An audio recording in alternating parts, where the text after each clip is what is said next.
Chapter 1. Into the fiery abyss, Yun Nian Nian, do not fear. Yun Nian Nian has perished.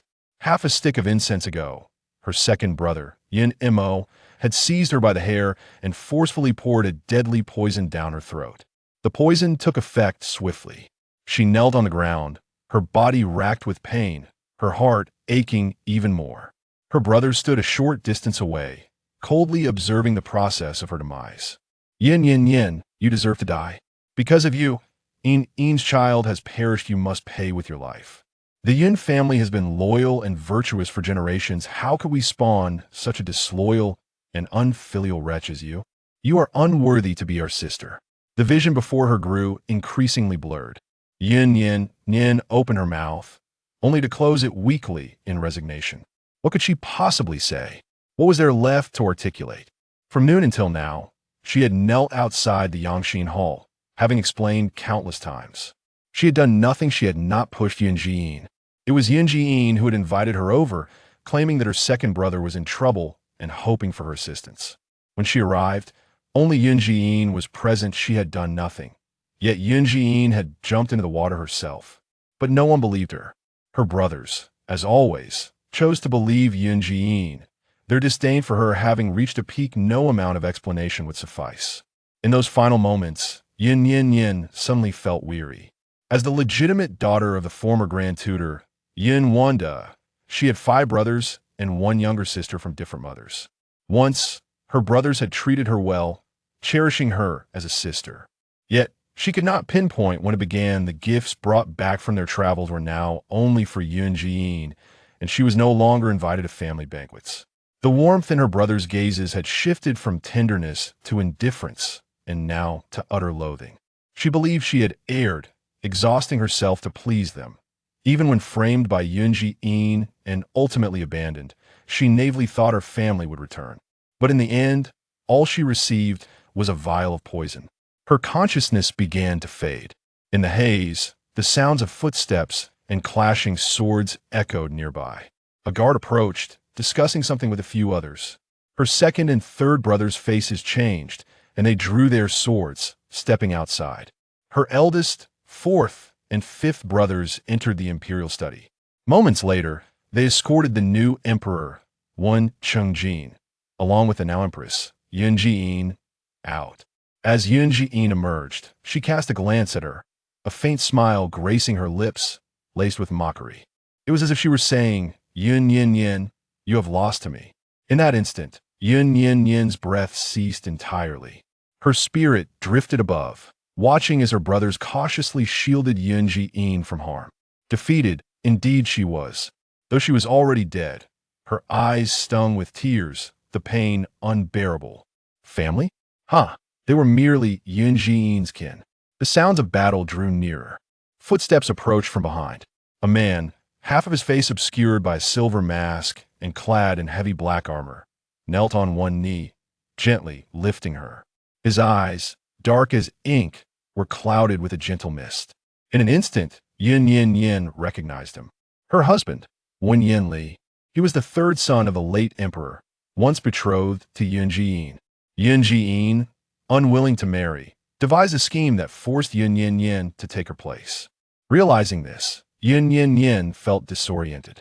The man had always been cold, rumored in the capital to be violent, merciless, and utterly ruthless.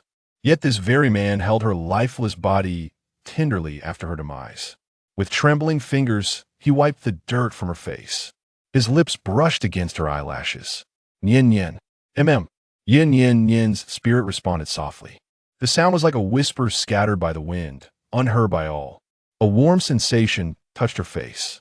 She beheld Wen Yanli weeping.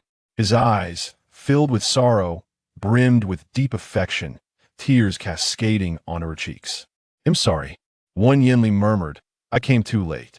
Yun Nian Nian wished to say it was not his fault, but the words eluded her. Her spirit reached out, naively wanting to wipe away his tears. In the next moment, Wen Yanli stood. He carried her beneath a tree, kissing her forehead with deep affection. "Wait for me." Only upon standing did Yun Nian Nian notice his injuries. 2 arrows were embedded in his back, deeply lodged in his flesh, yet he seemed oblivious to the pain. Wen Yanli, accompanied by his soldiers, unleashed fury upon the palace. She witnessed him, drenched in blood, a harbinger of death, transforming the palace into a battleground. He had slain her third brother.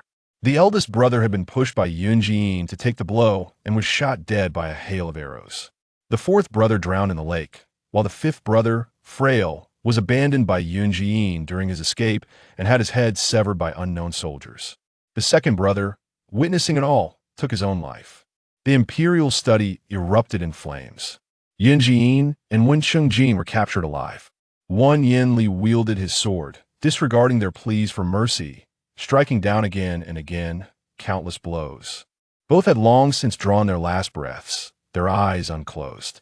Wan Yanli swayed, coughing up a mouthful of black blood. After the battle, he bore grievous wounds, the poison from the arrows coursing through his lungs. His subordinates came to support him. He waved them off, ordering them to retreat, casting the bodies of Wen Chungjin and Yun Nian into a mass grave to be fed to the dogs. One subordinate wished to speak, but ultimately, he merely wiped his tears and obeyed the command, leaving. Once everyone had departed, Wen Yanli sat beside Yun Nian Nian, removing his mask. People often claimed that the Prince of Li, Wen Yanli, was hideous. Yet beneath the mask, he resembled an ethereal being, his features exquisitely perfect. Wen Yanli casually wiped his hands with his clothing, drawing closer, his fingers tracing her brow and eyes. His dark eyes brimmed with affection, and he suddenly smiled. The smile was gentle, captivating. Nian Nian, I do not despise you in the least. On the contrary, I truly like you. From the very first moment I laid eyes on you, I was enchanted. In death, it was the first time Yun Nian Nian heard the man's heartfelt confession, lingering in the air for a moment. Her once silent heart seemed to stir. Their union was born from Yun Nian's betrayal, granting them this chance to be together. Because of Yun Nian's machinations, they had grown distant. She believed Wen Yanli harbored disdain for her. In 3 years of marriage, aside from that one instance of betrayal, they had not shared a bed, and the times they met could be counted on one hand. Yet she had not anticipated that after her death, Wen Yanli would so sincerely and candidly express his feelings. Yun Nian Nian spoke softly. Wen Yanli, I like you too. After that fateful day, she had fallen for him at first sight. That soul-deep affection ultimately went unheard by the man. They lingered beneath the tree for a moment, before Wen Yanli lifted her once more and stood. Nian Nian, do not fear, I am with you. Wen Yanli held Yun Nian Nian close, gazing up at the sky. Then, with resolute steps, he carried her into the inferno of the imperial study. Yun Nian Nian's spirit watched, witnessing Wen Yanli sacrifice himself for her. Don't, Wen Yanli! She cried out his name, stepping forward to join him. Allow me to present the 2 covers I invested heavily in. Perhaps they may not be available for alteration in the future. I shall archive them here. Please compliment their beauty. If you truly find them unsatisfactory, do not feel compelled to say otherwise, for I too am not entirely pleased, but they were indeed very costly, and I must utilize them, or I shall not find peace and sleep. Chapter 2. Do not cry, do not fear me. The heat seared her skin. Pain surged anew. The faint, bitter scent of sandalwood filled the air. Yun Nian Nian opened her eyes. Red drapes and white walls beneath her. The bridal bed still bore a few untouched red dates. Wen Yanli donned a vibrant red wedding garment. His cool, ascetic face tinged with a hint of charming blush. The ties of his waist had come undone, revealing sun-kissed skin, a splendid waistline, with firm muscles that were neither excessive nor jarring. During their consummation, he had not worn a mask. His captivating peach blossom eyes bore an intense gaze, silently locking with hers. A familiar thrill coursed through her limbs. Yun Nian Nian stared at him, transfixed. Soon, her vision blurred, her eyes grew warm, and tears streamed down her cheeks. Why are you crying? He raised a hand, his fingertips gently brushing away the tears at her corner of the eye. His scarlet lips pressed tightly into a straight line. Breath catching for a moment, he sat up coldly, his brow furrowed, his voice low and tinged with detachment. Do not misunderstand, I did nothing. You were under the influence of a love poison. There was no misunderstanding. Yun Nian Nian could never forget this day. She had been reborn from the flames, returning to the day of Yun Nian's comingafage ceremony, the day she was to fulfill her marriage vows to Wen Yanli. Yun Nian was infatuated with Wen Chongjin. Coupled with the brutal rumors about Wen Yanli's cold-heartedness and ugly appearance, she had begged and wept, unwilling to marry. Yet the betrothal had been arranged by the founding emperor, and there was no canceling it. Yun Wenda, unwilling to part with his youngest daughter, concocted a plan, sending someone to abduct Yun Nian Nian and deliver her to the bridal sedan. Fearing she might flee at the last moment, they even administered her a potion before sending her to the Prince of Li's residence. Her 5 brothers, whom she trusted and sought to please, all bore witness to this, yet not one intervened. Thus, it was through that night of passion that Yun Nian Nian ultimately became Wen Yanli's bride. The memories were long and agonizing. As the 2 sets of memories intertwined, she felt a splitting headache, her eyes stinging, tears flowing freely. Wen Yanli reached out, catching a single drop. 2 drops. 3 drops. The man's eyelids drooped, his expression laden with sorrow as he withdrew his hand. "You need not fear me. I shall fetch a female doctor for you and refrain from touching you henceforth." Seemingly intent on preventing Yun Nian Nian from weeping further, Wen Yanli rose swiftly. In the process, he inadvertently sent the sandalwood prayer beads, which had been resting by the bedside, tumbling to the floor. Yun Nian Nian roused from her reverie just in time. Without a moment's hesitation, she reached out and embraced Wen Yanli around the waist. His body radiated warmth. As she drew near, he stiffened for an instant, his heart racing erratically, his voice clear and resonant. Yun Nian Nian held him tightly from behind, her tears soaking into his ceremonial attire. Through a choked voice, laden with grievance, she implored, "Do not leave. Wen Yanli, stay with me." Wen Yanli lowered his gaze to the slender arms entwined around his waist. Her hands were petite, her wrists delicate, adorned with a simple, ancient wooden bracelet. The candlelight beside the bed flickered dimly, obscuring the bracelet's material, yet a subtle, not overpowering fragrance wafted through the air. It was faintly refined, yet deeply evocative. He raised his hand, yearning to touch, but paused. After a considerable moment, he finally pressed his palm against the back of her hand, his fingertips gently kneading. "Do you comprehend what you are doing?" "I do."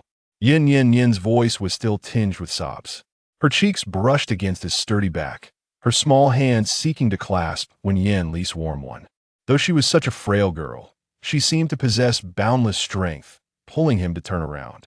Her almond-shaped eyes were red, reminiscent of a startled little rabbit, shimmering with a myriad of tiny stars. She knelt up from the bed, unreasonably wrapping her arms around his neck. Not allowing him a moment to resist, her rosy lips clumsily pressed against his. Kissing him while weeping, she poured out her feelings. "Wen Yanli, I'm not afraid of you. I like you too." These 2 simple declarations seemed to shatter the last defenses within the man's heart. Their lips met, carrying a faint sweetness. Wen Yanli's hands hung in the air, frozen in place. His dark pupils flickered with a rush of complex emotions, conflicted, flustered, obsessive, and tender. At the brink of his restraint, he could no longer endure. He grasped Yun Nian Nian's head forcefully, returning the kiss with fervor. In an instant, the man's defenses crumbled, collapsing like a house of cards. Even his voice grew restless, brimming with desire. "Yun Nian Nian, I had intended to let you be, but you have initiated this. Given that, I hope you shall never regret it." Yun Nian Nian parted her lips, wanting to assert that she would not regret it. Yet the words were utterly drowned out by the man's forceful and passionate kiss. The vibrant red wedding gown was kicked to the floor. The bed curtains swayed gently, enveloped in a fragrant warmth. Yun Nian Nian whimpered softly, striving to entwine her arms around his neck, gazing at Wen Yanli's brows and eyes, as if she could never gaze enough. Her body and soul were submerged in a state of bliss. The following morning, sunlight streamed through the cracks in the window. Yun Nian Nian groaned drowsily, curling up into a ball. A strand of hair fell onto her face, tickling her. She frowned slightly. Wen Yanli sat at the bedside, tucking the stray hair behind her ear. His gaze descended unhurriedly, fixating on the faint red marks adorning her fair skin. The corners of his mouth lifted in a subtle smirk. In a fleeting moment, he gently covered Yun Nian Nian with the blanket before rising to depart. Half an hour later, there came a knock at the door. Yun Nian Nian rubbed her eyes and sat up in bed. The knocking grew increasingly urgent, impatient. Before she could utter a word, the door swung open. The newcomer was Xiao Tong, a fair and amiable little maid arranged by Madame Yun to attend to her, who had previously helped Yun Jin bully her. As the door opened, a refreshing breeze swept in. Yun Nian Nian had yet to properly don her inner garments, hastily clutching the blanket to her front. Xiao Tong looked down at her haughtily, and upon noticing the marks on her neck, scoffed derisively. Has the sixth miss awakened? The master has instructed that you return to the Yun residence at once. In her imagination, upon hearing her father's summons, Yun Nian Nian would be filled with anticipation, quickly tidying herself and obediently heading over. Yet reality diverged from her expectations. Get out! Xiao Tong was momentarily taken aback, stammering. What? Yun Nian Nian regarded her with cold eyes. Clenching her fists tightly, she released them once more. After a brief pause, she lowered her head and began to dress herself. The garments at the bedside were neatly arranged, fresh and clean. Perhaps when Yin Li had requested someone prepare them before his departure. The pale green attire, adorned with a trim of gold thread at the cuffs, was simple yet elegant. Yun Nian Nian felt a warmth within her heart, her movements graceful as she donned her clothes leisurely. Xiao Tong, growing impatient, incessantly urged her, her tone blunt, "The master and madam are waiting at home, hurry up, and do not keep them waiting too long." She remained silent. Once fully dressed, she stood and approached Xiao Tong. Raising her hand, she delivered a sharp, stinging slap across Xiao Tong's face. Chapter 3. A slap until her face is ruined. Xiao Tong, caught off guard, fell to the ground in shock, staring at her in disbelief. "How dare you hit me?" Yun Nian Nian clutched her hair fiercely, yanking her upward to force her to meet her gaze, then delivered another resounding slap. "And what of it? Who permitted you to barge in?" The coldness in the girl's eyes was unmistakable, sending a shiver down Xiao Tong's spine. After a moment, she regained her composure and began to shout loudly. "I merely called you to awaken, yet you took my words to heart in an ungrateful manner. Once I inform my lady, you shall certainly face the consequences." "Is that so?" Yun Nian Nian smiled with a hint of mischief, gazing down at her with amusement as she playfully patted her cheek.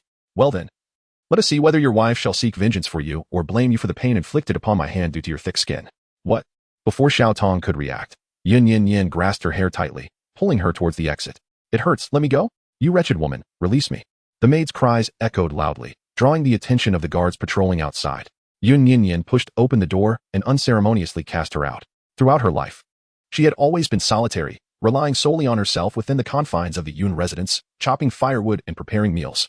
Though she appeared delicate, she possessed enough strength to handle a mere maid.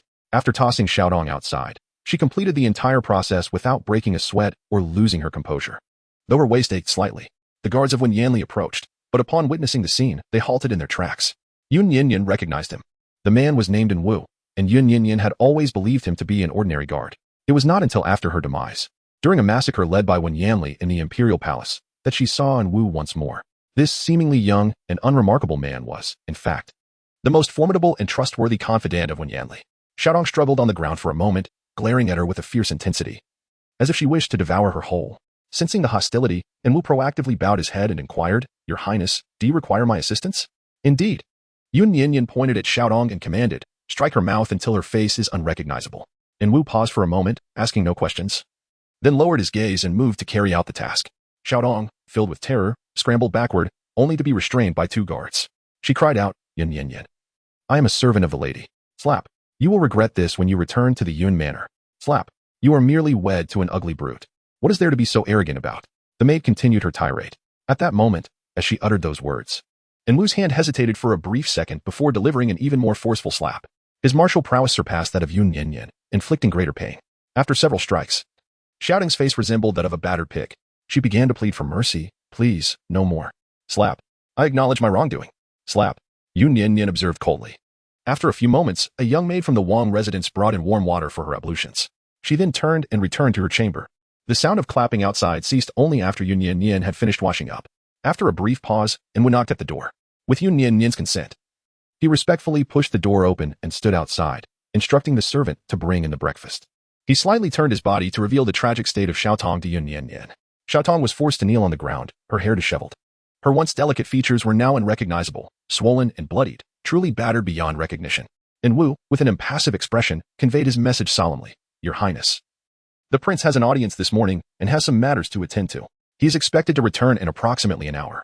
I kindly ask you to partake in your breakfast and await his return, as he will escort you to the palace to meet the emperor. Yun Nian Nian gently touched the wooden bracelet on her wrist and inquired softly, May I return to the Yun residence for a while during this hour? And Wu replied, Your Highness may go wherever she wishes, but please allow me to accompany you. Though framed as an escort, it was, in truth, a manifestation of mistrust.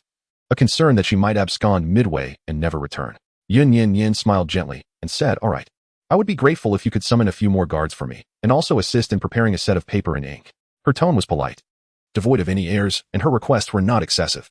And we did not dwell on it further and nodded in agreement. Yun Nian Nian courteously nodded her head and sat at the table to partake in her breakfast. After the passage of a fragrant incense stick, she, accompanied by over 30 guards and the speechless Xiaodong, who had been beaten into a state resembling that of a pig's head, made her way to the Yun residence. Yun Wendy has held the esteemed position of Grand Tutor for over 2 decades, and now, having achieved great success, he enjoys a tranquil retirement at home. Although he has resigned from his official duties, the standing of the Yun family in the capital remains unshaken.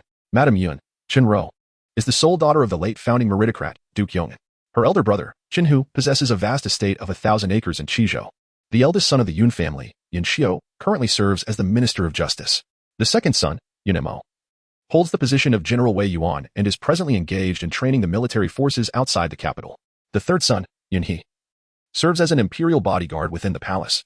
The fourth son, Yun Xian, achieved first place in last year's provincial examination. The youngest, Yun Yu, is still in his studies. Yet he's already a talented and graceful young man. These 5 remarkable and outstanding young men possess boundless potential. As long as they refrain from folly, the Yun family shall remain prosperous for the next century. The grand wooden gates stand wide open, revealing an opulent interior.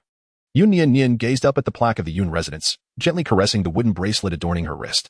After lingering at the entrance for a moment, she straightened her back and stepped over the high threshold into the Yun manor. The servant stationed at the gate recognized her, yet as she crossed the threshold, more than 30 guards from the royal palace entered behind her, brandishing their weapons. At the rear of the procession, 2 guards were dragging Xiaotong inside. The scene bore no resemblance to a bride returning home after marriage. Rather, it evoked the semblance of a confrontation. The servants exchanged glances, hesitant to intervene, and could only hasten away to report the unfolding situation. Yun Wendy was the first to emerge, closely followed by his wife, Qinro. Upon seeing the crowd that had gathered, Yun Wendy's countenance darkened. Yun Nian Nian, having returned home on the 2nd day after your wedding, you bring neither gift nor token. And yet you arrive with such a multitude. Are you seeking to assert your dominance over me? A flicker of malice briefly crossed Qinro's eyes, only to dissipate swiftly. She grasped Yun Wendy's arm, attempting to soothe him. My dear, Nian Nian is still youthful and perhaps does not comprehend the weight of her actions. Please do not take it to heart. Her early return must surely be a sign of her concern for you. As she spoke, she exchanged a meaningful glance with Yun Wendy. Yun Wendy furrowed his brow, remaining silent. The couple exhibited a remarkable synergy, with one playing the role of the antagonist and the other the protagonist. Yun Nian Nian, disinterested in their theatrical performance, mocked, I have no inclination towards you. Was it not you who insisted I return due to some pressing matter? Furthermore, I have brought gifts. She commanded the guards to drag Xiaotong out, unceremoniously casting her onto the ground before them. The young maid's face was swollen, resembling one stung by a swarm of bees and then sat upon by a heavy beast. Upon spotting Qinro, she appeared as if she had found a savior, weeping profusely, tears and snot cascading down her face as she crawled over to complain. Master, madam, I merely called the young lady back out of goodwill, and she has beaten me to this state. Madam, you must stand up for me. Her face, a gruesome sight, left Qinro momentarily startled, struggling to recognize Xiaoro amidst the bloodied visage, her expression darkening. Suppressing her anger, she forced a smile and inquired, Nian Nian, what is the meaning of this? Chapter 4. Nian Nian threatens her biological father, renouncing the engagement. Yun Nian Nian caressed the ancient wooden bracelet on her wrist, a faint smile gracing her lips as she remarked, Xiaodong has been by my side for quite some time. Yet she still insists on referring to herself as Lady Yun's maid, always considering the lady's interests. Now that I have married and left the manor, it no longer holds the same significance to keep her around. I specifically brought her back to return to the lady. Qinro's expression darkened further, yet she spoke gently. You are alone out there, and both your father and I are concerned. Xiaodong is clever and steady in her actions. It would be best for her to accompany you. Should she err, you may discipline her as you see fit. Having just left home, this little wretch already seeks to break free from control. If I acquiesce now, won't she soon be insufferably arrogant? Yun Nian Nian shook her head and continued to smile, saying, I simply cannot afford such a clever and composed maid. I wonder whom she learned this from, with such a thick skin that my hand aches from striking her. Before being given to Yun Nian Nian, Xiaodong had always been by Chen Ro's side. Chen Ro, with a taut expression, nearly lost her composure, just as she was about to utter something more. Yun Nian Nian glanced up at the time. It was nearly time for the morning court session. I still have to present myself before the emperor. Is Lady Yun truly willing to squander so much time on a mere maid? Her expression changed in surprise as she exchanged glances with Yun Nian Nian. Enough. Yun Wendy stepped forward and commanded Yun Nian Nian, come with me. Yun Nian Nian chuckled. As for Xiaodong's matter, we have yet to draw any conclusions. Yun Wendy cast a sharp glance at Yun Nian Nian and coldly remarked, she is merely a lowly maid. If you find her displeasing, simply dispose of her. In due time, I shall have your mother send you a few more suitable ones. He then turned his gaze towards Shinro. Understanding his intent, she reluctantly nodded in agreement. The door to the main hall stood wide open, revealing an emptiness within. Yun Nian Nian followed them inside and casually chose a seat on the side. Shinro closed the door. Only the three of them remained in the main hall. Yun Wendy finally erupted in anger, pointing at Yun Nian Nian and scolding, you unruly creature. Who permitted you to sit? Kneel before me, I have matters to discuss with you. Yun Nian Nian remained seated, instead picking up the celadon tea cup resting on the table. It was devoid of any tea. She held it in the palm of her hand, toying with it. Is it not inappropriate for me to kneel before you? You are of my own blood. If I command you to kneel, then kneel you shall. Yun Nian Nian cleared her throat and called out to the outside, and Wu. The man standing at the door immediately responded in a hushed tone, the subordinate is here. Does the princess need to kneel before the retired Grand Tutor? And Wu was momentarily taken aback, then replied accordingly, no, she does not. Yun Taifu's face turned a deep shade of purple with rage, rendering him utterly speechless. Yun Nian Nian nodded slightly, and continued, and Wu, you shall remain just outside the door. Do not wander far. Should I find myself in peril, pay no heed to others and burst through the door at once. Understood. A circle of guards from the Wang Fu surrounded the exterior. Yun Wendy, filled with pent-up frustration, glared fiercely at Yun Nian Nian. Have you gained some prowess? Grown wings? All thanks to the excellent education from Lord Yun. Since entering the room, Yun Nian Nian had not once called out for her parents. Yet, the two in front of her remained oblivious to this fact. It was understandable. Their children were all exceptional, and they did not regard her as lacking. Yun Nian Nian's lips curled into a faint smile. The hour is late, my lord. If you have matters to discuss, please do so swiftly. Yun Wendy was in a fit of anger, his chest rising and falling with agitation. Shinro hurried over to assist him in calming down. While soothing him, she admonished Yun Nian Nian. Nian Nian, I understand that you were displeased about being married off to the Prince of Li last night. But your father and I were left with no other choice. Moreover, now that you are a princess, you will enjoy privileges beyond compare, what countless others yearn for yet cannot attain. What more could you possibly find discontenting? Look at how upset your father is, Nian Nian. You have always been the most obedient. Quickly, apologize to your father. Shinro spoke at length. Yun Nian Nian absorbed none of the words spoken, her attention lingering on the teacup she was toying with. After Yun Wendy had caught his breath, he cast a cold glance in her direction and remarked, very well. Nian, given that you were recently wed, I shall refrain from holding it against you today. However, remember this, it was you who longed for the Prince of Li and implored me to arrange your marriage. When you present yourself before the court, you should know what to say, correct? The intent behind summoning her home while when Yin Li was at court was clear, to compel her to fabricate a lie when facing the emperor, shifting all blame for the substitution of the legitimate daughter onto herself. In her past life, Yun Nian Nian had entered the Prince of Li's residence, too timid to confront Yun Wendy, fearing that if when Yin Li expelled her, she would be unable to return to her original home, thus complying obediently and bearing her grievances in silence. As this recollection coursed through her mind, Yun Nian Nian clenched her fists subtly and smiled. Are you suggesting, esteemed Lord Yun, that I should deceive the emperor? But on what grounds? Is it due to your forcible wedding arrangements or the potent aphrodisiac you administered? Is it because you are my father? Yun Nian Nian raised her head to gaze at him, discerning the unabashed disdain reflected in his eyes. A slight smile curled on her lips as she set down her teacup. Very well, I can feign the truth as per your demands, but with each deceit, I become a sinner. Surely, I deserve some form of compensation, do I not? What is it that you desire?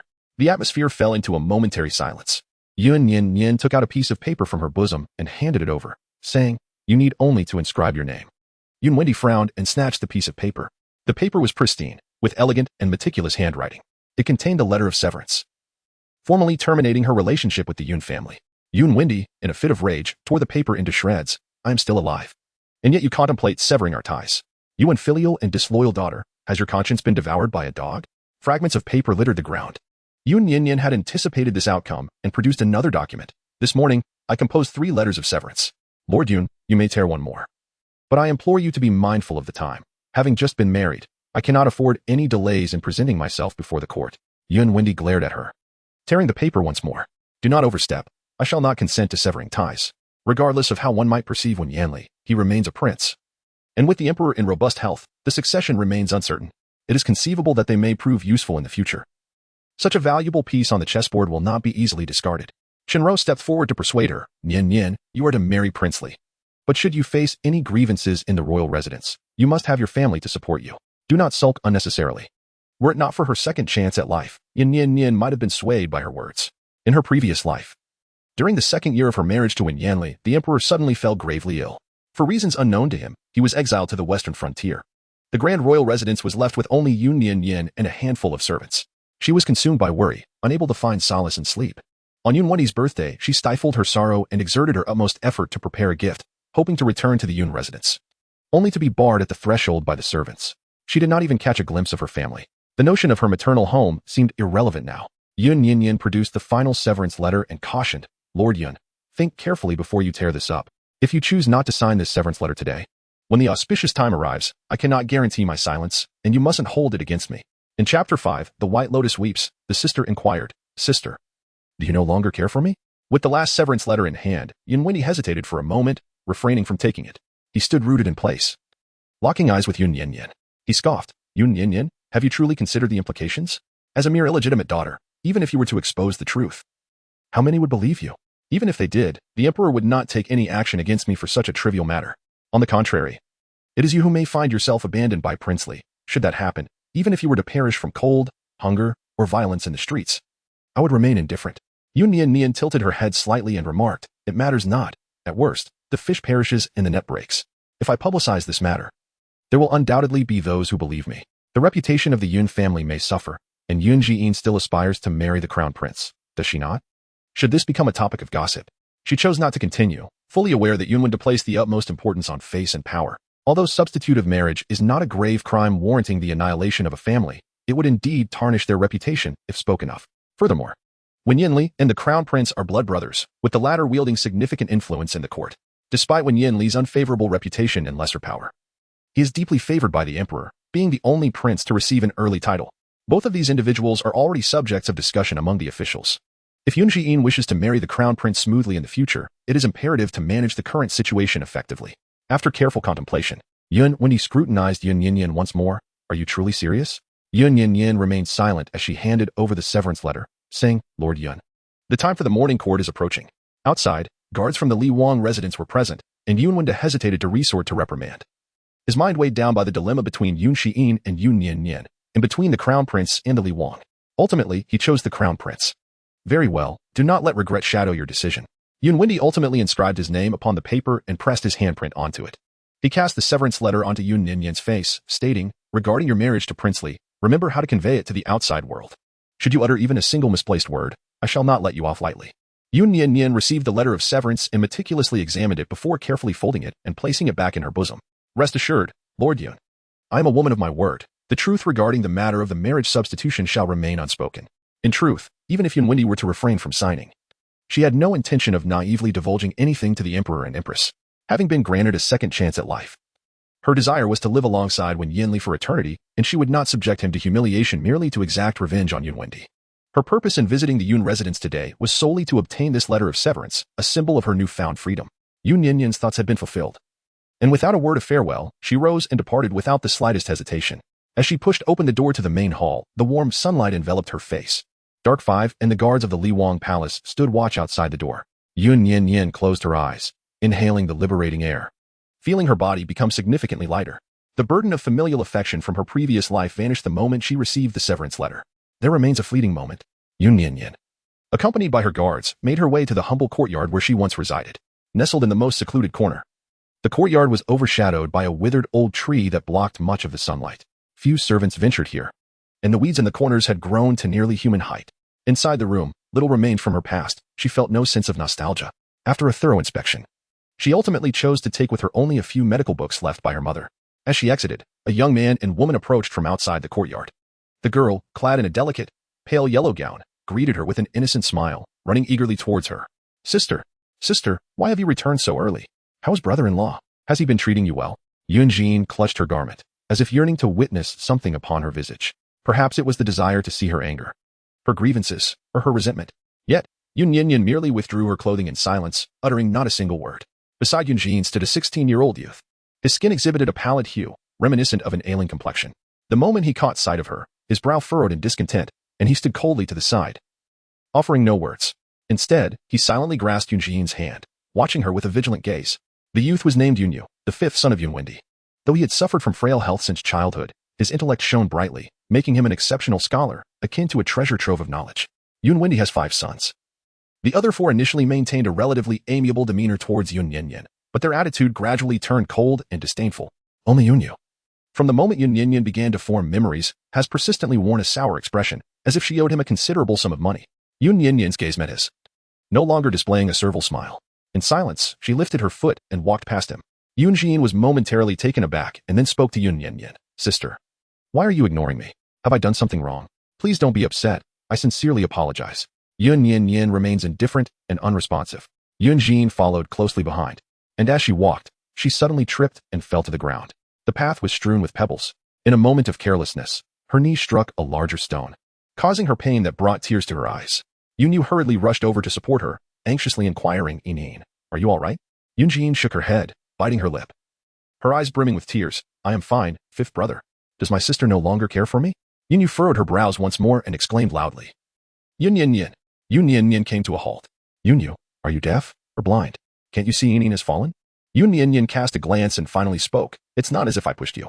Then can't you come over and lend a hand? How heartless you are. It's a pity that Nian thinks so highly of you. As soon as she heard of your return, she immediately summoned me to pay you a visit. Yun Nian Nian fell silent once more. Hearing Yun Yu's tone laden with disdain as he lectured her, she lifted her foot and continued to stride forward. Yun Nian Nian. Yun Yu called her from behind. Yun Nian silently gritted her teeth, cursing inwardly before she tearfully grasped Yun Yu's arm, saying, Fifth brother, please don't blame sister. She may just be feeling unwell. Yun Yu has always cherished Yun Nian, and out of concern for her injuries, he assists her to her feet. Gazing at the departing figure of Yun Nian Nian, the young man coldly mocks. Is it merely a matter of marrying someone? One must not defy the will of their parents. What is there to be so sentimental about? Yun Nian Nian paused momentarily, departing without a backward glance. At present, Yun Xie was employed at the Dali Temple. Yun Mo was training in a military camp outside the capital, Yun He was patrolling the palace. And Yun Stin was preparing for the imperial examination at a scholarly institution in the city. Until her departure from the Yun residence, she had not encountered any loathsome individuals. The sun shone brightly, and the air outside was invigorating. Beside her carriage, another, grander carriage had come to a halt. A man stood at the entrance, poised and still, his tall figure exuding an aura of security. Upon seeing him, Yun Nian Nian's eyes sparkled, and she hurried over. What brings you here? Wen Yanli turned to face her. Half of his silver mask glimmered in the sunlight. He glanced back, noticing a long line of royal guards, as well as a worn wooden box cradled in one guard's arms. Without further inquiry, he simply stated, I have come to escort you to the palace. Chapter 6. To use me, one must use me to the fullest. The man's voice was cool, laced with a subtle sense of detachment. Behind him, the horse dozed, clearly having awaited their arrival for some time. Yun Nian Nian, in a daze, recalled that in her previous life, when Yanli had returned home immediately after court, neglecting all other affairs, arriving even earlier than expected. It was then that she realized how significant she was in the man's heart. Feeling a twinge of embarrassment, she offered an apology, saying, I'm sorry for keeping you waiting.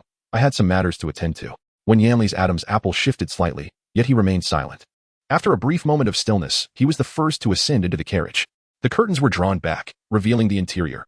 The carriage was quite elevated, making it somewhat difficult for Yun Nian Nian to climb aboard. And Wu, standing behind, noticed her struggle and intended to assist. However, before he could approach, he observed a hand emerging from the carriage. The fingers were long and well-defined, adorned with a string of purple sandalwood prayer beads casually draped over the wrist. And Wu promptly halted in his tracks and retreated quietly. Yun Nian Nian was momentarily taken aback. She lifted her gaze and responded, coming, as when Yanli instructed. Yun Nian Nian regained her senses, her delicate hand clasping his larger one as she gracefully ascended into the carriage. The interior was adorned with meticulous decor. At the center of the carriage lay a small table crafted from mahogany, accompanied by tea and pastries, as well as a few books. Soft cushions and thin blankets were arranged on either side, creating an inviting atmosphere. When Yanli occupied the left side, upon witnessing this, Yun Nian Nian also took a seat to the left, drawing closer to the small table, where she could savor the enticing aroma. Merely inhaling the fragrance indicated that the tea and pastries had just been prepared. When Yanli held a book in one hand, seemingly intent on clearing the small table, discreetly pushing both the tea and pastries towards her, Thank you. After visiting the Yun residence, Yun Nian Nian indeed felt parched and savored the tea alongside the pastries with great care. The cup, crafted from exquisite sandalwood, seemed to enhance the flavor of the tea. Unbeknownst to her, Wen Yanli had removed his prayer beads at some point and was now gently rolling them in the palm of his hand. He had only turned the pages of the book twice. Yun Nian Nian cast a glance at the obscure and perplexing text, finding it rather difficult to comprehend. She extended her hand, offering a piece of peach blossom cake. Would you care for some? The girl delicately pinched the peach blossom pastry, its shape resembling a blooming peach flower, a soft pink hue casting a gentle blush upon her fingertips. Wen Yanli merely glanced at it before swiftly lowering his gaze. The prayer beads and book lay haphazardly on the table, allowing him to free his hands to accept the offering. The peach blossom pastry had been purchased during their journey. Still warm to the touch, soft, glutinous, and fragrant. The carriage swayed as it passed through the bustling market. Yun Nian Nian lost her balance, stumbling and caught off guard, only to be ensnared in Wen Yanli's warm embrace. The severed letter hidden upon her person slipped from her grasp, landing upon her knees. Yun Nian Nian, in a daze, lifted her head. Unconsciously, memories of the previous night flooded her mind, and a sudden panic gripped her, prompting her to attempt to rise from his embrace.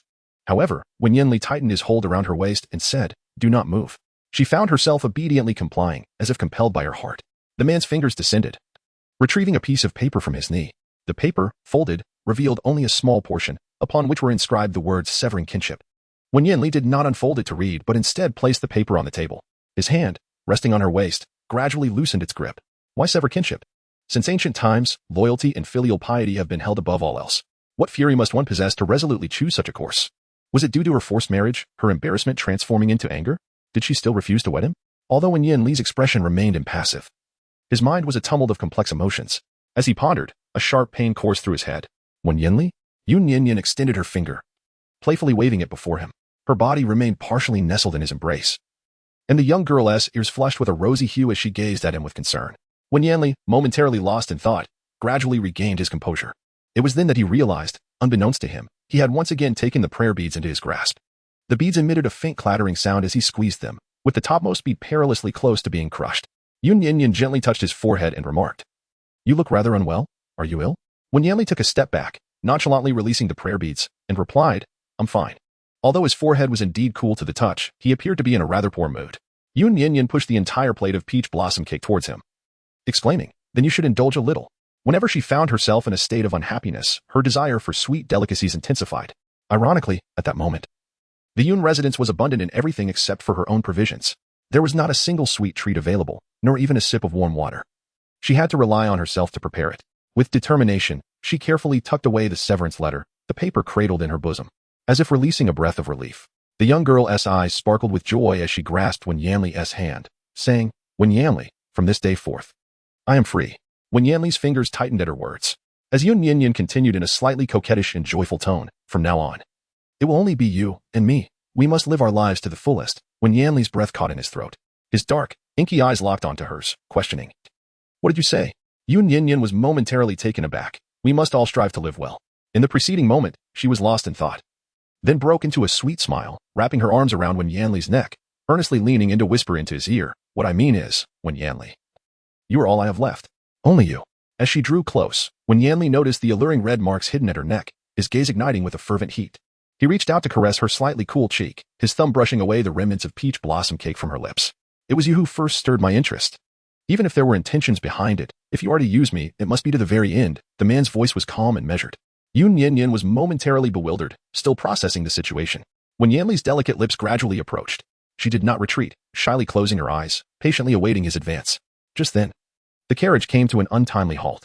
Outside, a servant announced, "Your Highness, we have arrived at the palace gates." Startled, the young girl swiftly slipped away. Her fervor was abruptly extinguished, and when Yanli's expression darkened considerably, he appeared genuinely upset, his brows furrowed tightly as he began to fiddle with his prayer beads. The carriage was not permitted to enter the palace. From this point onward, they could only proceed on foot. Yun Nian Nian reached out to entwine her fingers with his, gently tugging twice. Sensing his displeasure, the girl blushed shyly, whispering softly, "You go down first. When we return home tonight, we can continue." When Yanli's fingers curled slightly, his anger dissipating a bit. After a moment's pause, he silently rose and exited the vehicle. As Yun Nian Nian alighted from the vehicle, he extended a hand to assist her. Lowering his gaze, he noticed the zetonwood prayer beads that had been resting in his palm, causing him to stiffen momentarily before turning to enter the palace. When Yun Nian Nian trotted to catch up with him, tugging at his garment. "Please slow down. Wait for me. The man, tall and long-legged, made her appear somewhat petite. For every step he took, she needed to take 1.5. When Yanli's expression was grim, as if burdened by unspoken thoughts. The guards stationed at the palace gates cast furtive glances in their direction. The Prince of Li was known for his irritable temperament, often wearing a stern visage. This was the first instance they had witnessed someone audacious enough to call his name aloud. Wen Yanli maintained a straight posture, intentionally slowing his pace. Despite her grasp on his sleeve, he showed no signs of irritation. The imperial guards looked on in astonishment, as though they were caught in a dream. Chapter 7. To protect my wife, it was I who courted her. Before long, they arrived at the Yangxin Hall, where several court guards stood watch outside. Yun Nian Nian beheld Yunhe. He stood by the door, sword in hand, clad in a brown guard uniform. The other guards nearby simultaneously bowed respectfully, paying their respects to the prince and princess, yet he remained unmoved.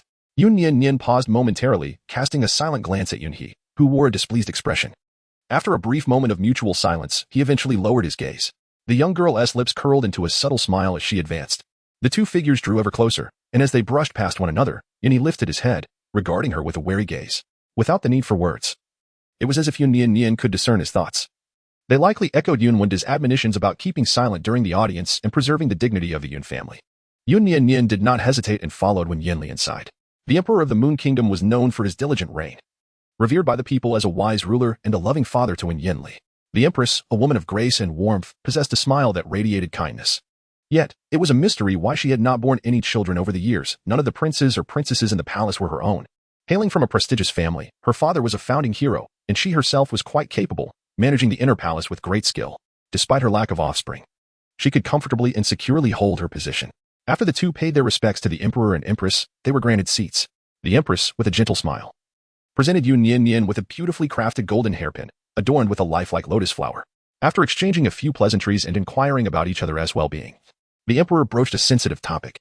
He inquired about the previous day's events, mentioning how Lord Yun had hurried to the palace to apologize, claiming that it was due to her concern for the Prince of Li that she sought to marry into the royal family.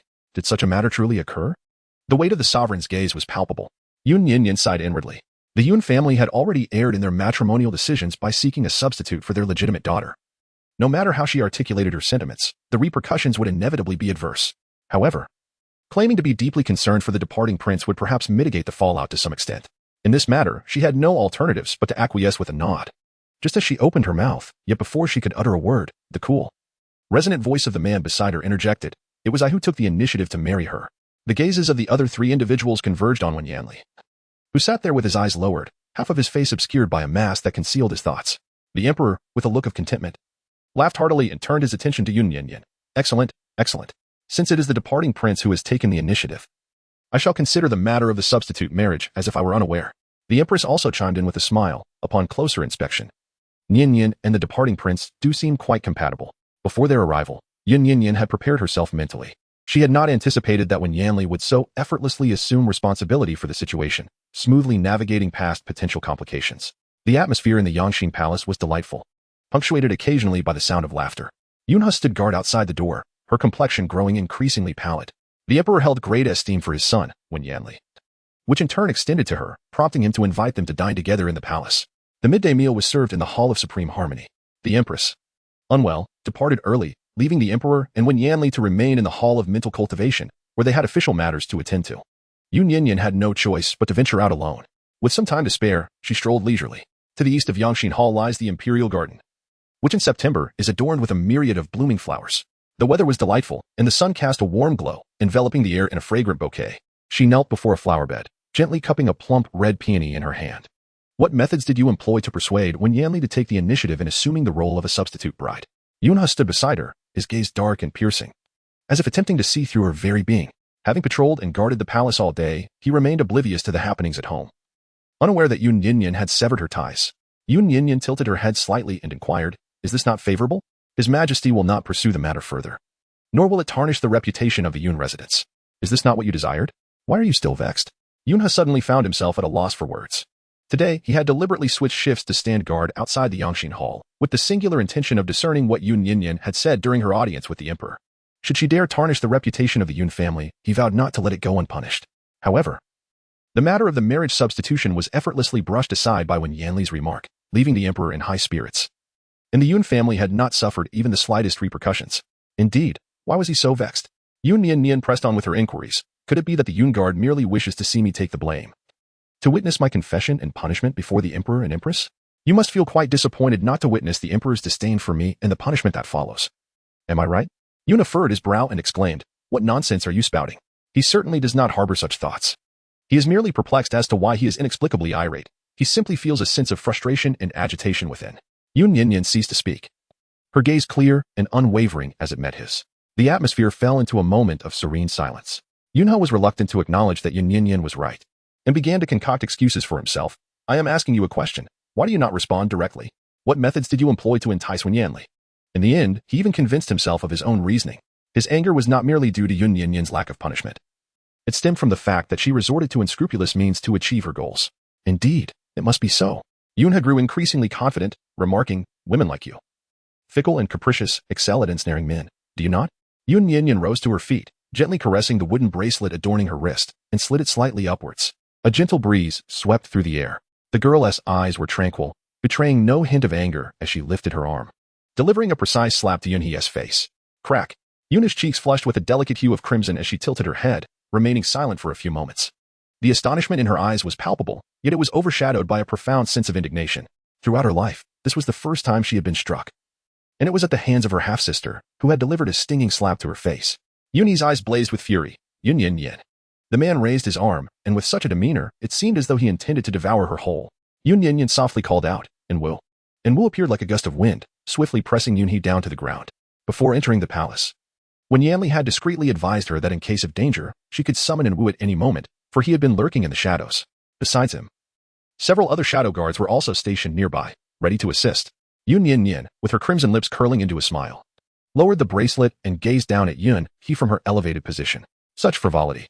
Enticing men. Has the Yun family's years of education led their guards to display such grave disrespect towards this princess? Enwu possesses considerable strength, having faced numerous dangers alongside Wen Yanli. In contrast, Yunhe is merely a well-bred youth trained in martial arts. His family's decision to send him to the palace as a guard was merely an initiation into his official career. Unable to withstand Enwu's might, he struggled in vain.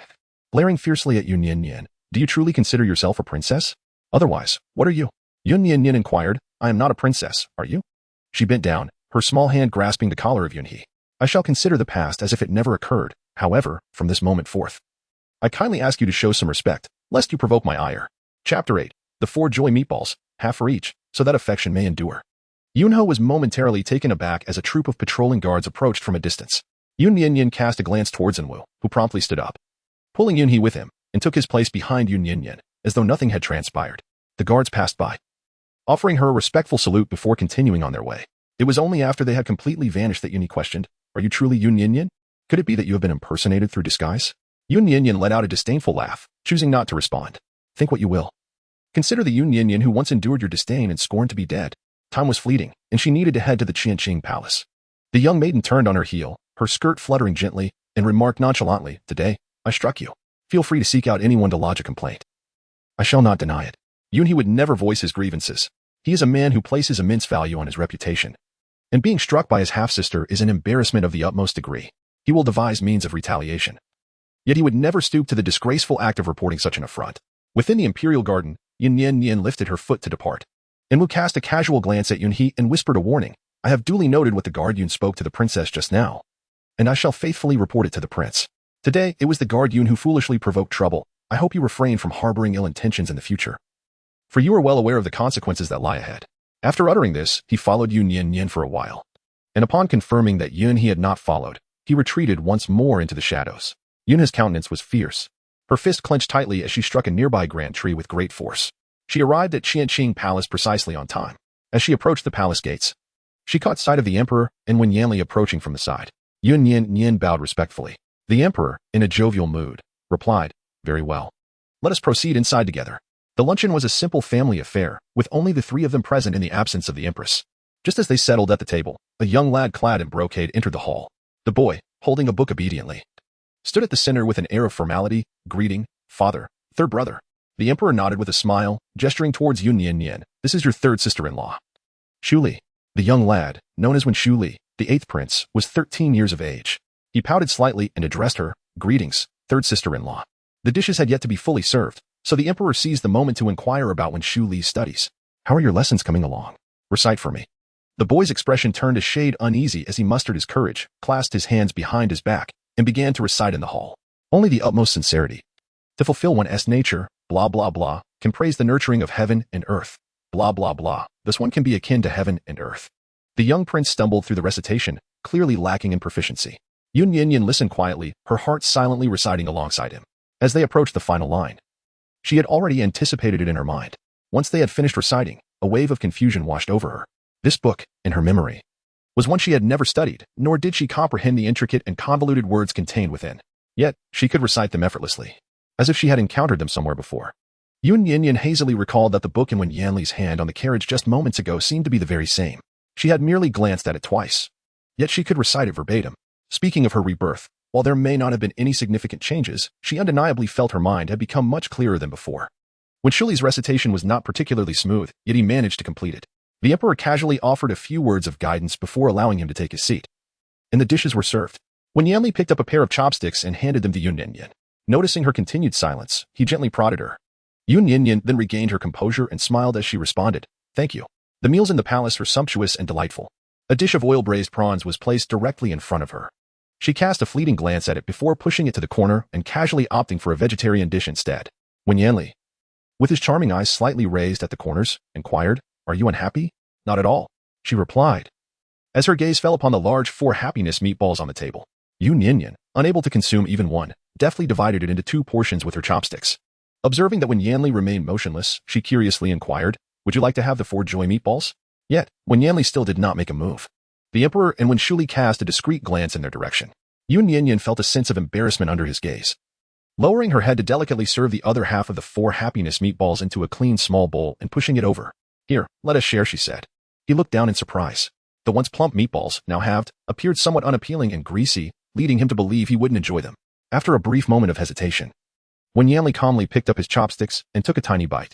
Yun Nian Nian inquired, "Is it delicious?" He had always favored a light palate, seldom indulging in greasy fare. After savoring and swallowing slowly, Wen Yanli responded with a soft Suddenly, a clatter echoed as Wen Shuli, seated across from him, inadvertently dropped his chopsticks. His hand trembling in surprise, he hurriedly retrieved them, glancing around furtively.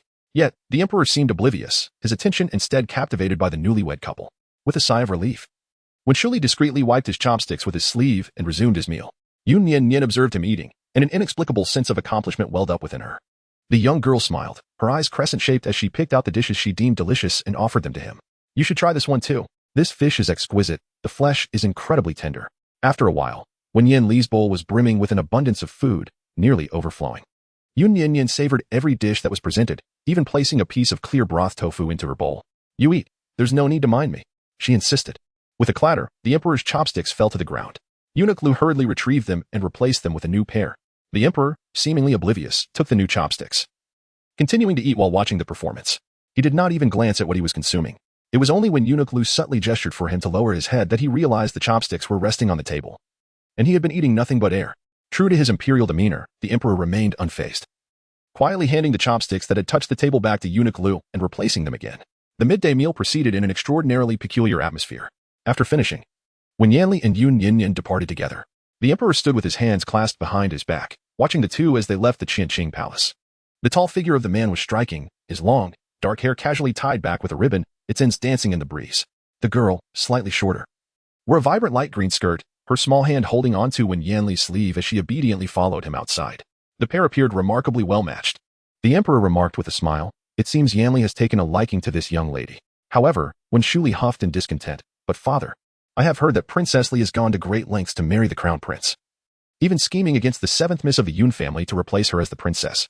How could such a woman be worthy of my brother?" Chapter 9. Not allowing her to kneel and apologize, he wrote his name backwards. The emperor raised his hand and sharply poked his forehead. "Instead of studying diligently, you waste your days listening to nonsense. Today, I am in a good mood, so I shall pretend I did not hear your words. Do not utter them again in the future." Wen Shuli winced in pain, reluctantly responding with an "oh." The figures of the two gradually diminished in sight until they disappeared completely. As night fell, Yin Xiu returned home after a busy day at the Dali Temple. The candles in the main hall flickered brightly. Yun Jin sat on the right, her eyes glistening with a hint of red. Yun Maxiang and Yun Yu were both by her side. Upon reaching the entrance, Yun Xiu paused, inquiring, "What is happening?" "Yun Yudo, brother, Yun Nian Nian returned today," which greatly angered father. Yin cried all day and didn't even eat dinner. Yun Xiu furrowed his brows. what happened to her. During the day, only Yun Yu was at home, and he recounted the events. He witnessed Yun Jin's fall and saw her weeping in sorrow. This part of the tale he conveyed faithfully. However, he was not present for the confrontation between Yun Wendy, Chen Ro, and Yun Nian Nian in the main hall. He only heard Chen Ro's embellished and distorted retelling of the facts, which painted Yun Nian Nian as a rebellious daughter who threatened her biological father, leveraging the influence of the princess to bully others. As Yun Xiu listened, his expression gradually darkened. Yun Jin wiped the corners of her eyes with a handkerchief, her voice trembling as she said, "Elder brother, do not blame my sister, it was I who fell. She must be angry with me. It is all my fault. Had it not been for me, she would not have married. Tomorrow, I shall go to the Wang residence to seek my sister's forgiveness." Yun Mo coldly replied, "What is there to apologize for? You have done nothing wrong." Yun Yu also remarked, "It is all Yun Nian Nian's fault. If she wishes to sever ties, so be it. After all, our family is not lacking her presence." Yun Jin wept sorrowfully, "But she is still my sister. Yin, do not cry." Yun Xian said compassionately as he wiped her tears, "She has caused you pain and left you to fall without uttering a single word. She is unworthy of being your sister." Yun Jin continued to weep, her tears flowing uncontrollably. The sister, who had always been cherished, now cried like a rain-soaked pear blossom, her eyes swollen and crimson. Yun Nian Nian's actions this time were indeed excessive. Yun, unable to endure any longer, rose to her feet and declared, "I shall seek her out and demand that she apologize to my father and Yin. Yun Yu, second brother, I shall accompany you." Yun is somewhat reckless in his endeavors, and his actions become even more impulsive when it concerns Yun Jin. Yun Yu also harbored no fondness for Yun Nian Nian. The two brothers reached a consensus and stormed out in a huff. Yun Xiu interjected, "What is going on? Everyone come back." The brothers, who had always held deep respect for their elder brother, paused at the entrance. Yun Xiu felt a deep sympathy for Yun Jin. Yet he managed to maintain his composure. Today's events pertain to the reputation of the Yun family, and it would be prudent to keep this matter from spreading, lest it becomes a subject of ridicule. Furthermore, Yun Nian Nian is currently distant from the Wang residence, and it is not within our means to arrange a meeting at will.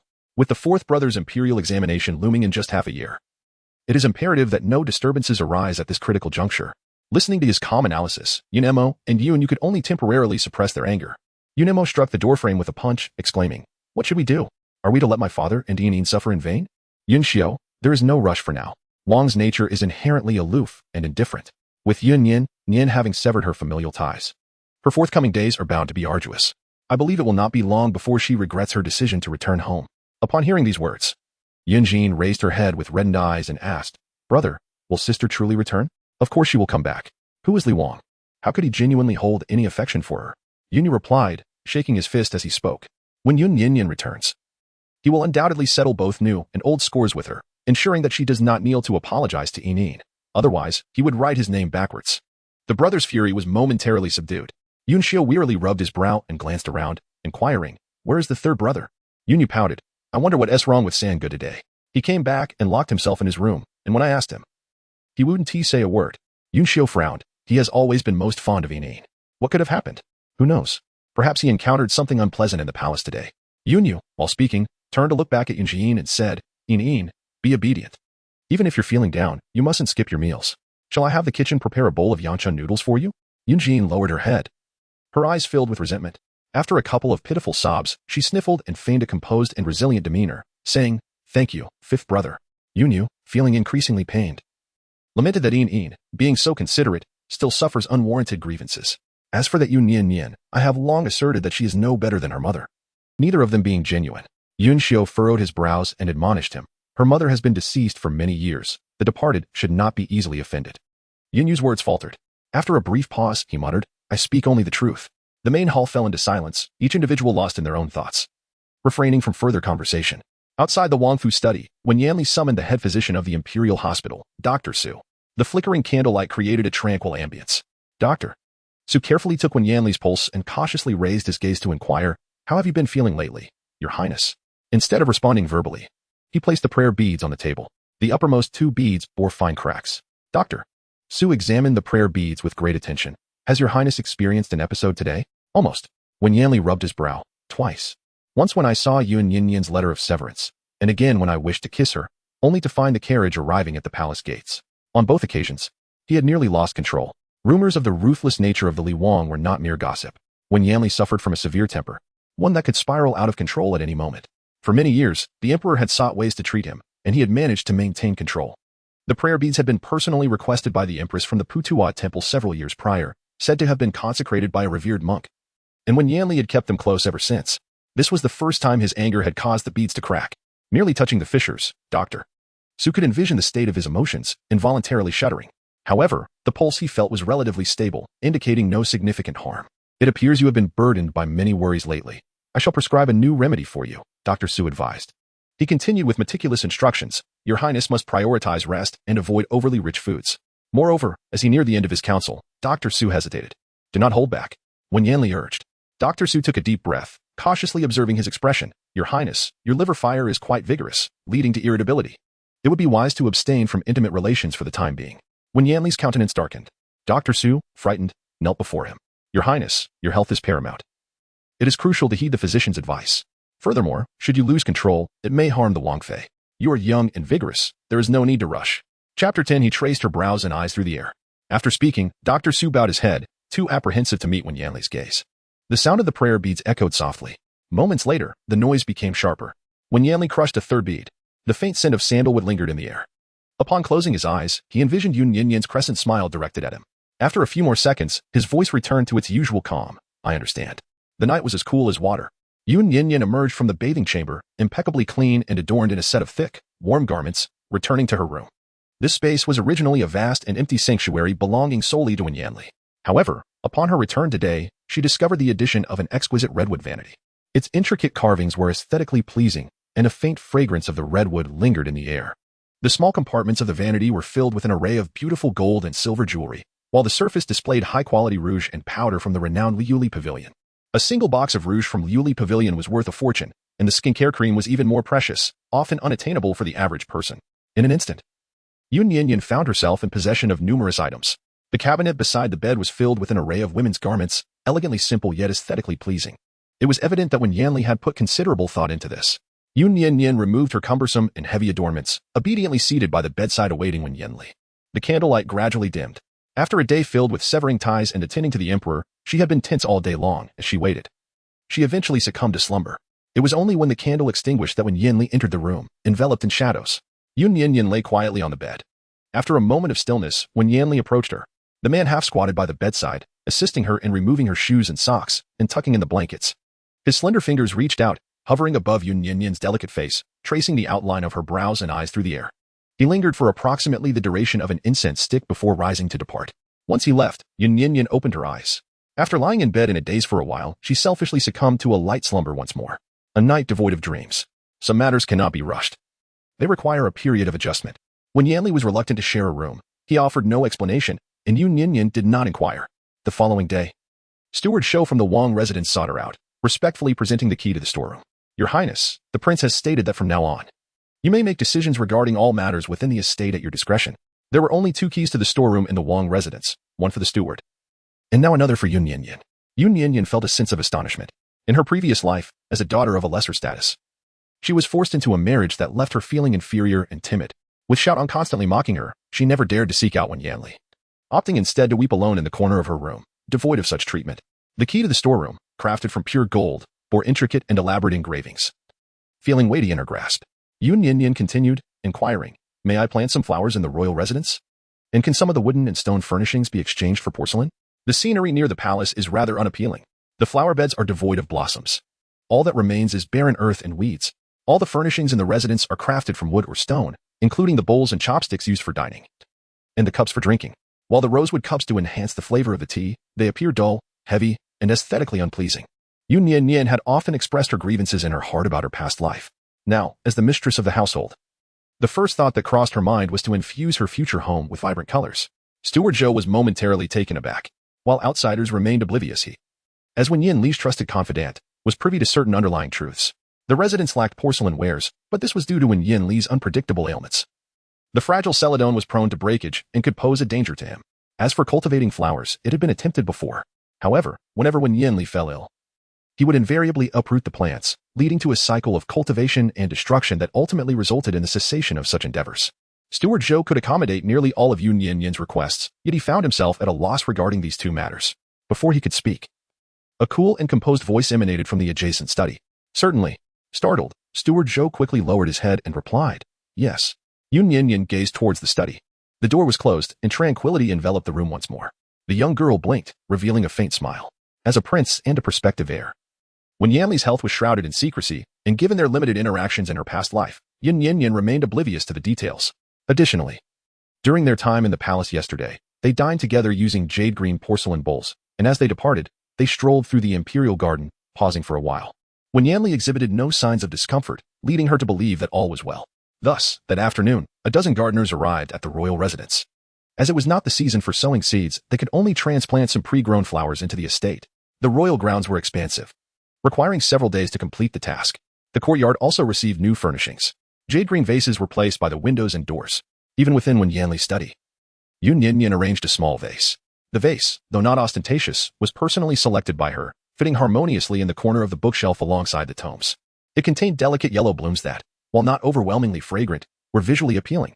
Wen Yanli sat quietly at his desk, ostensibly reading.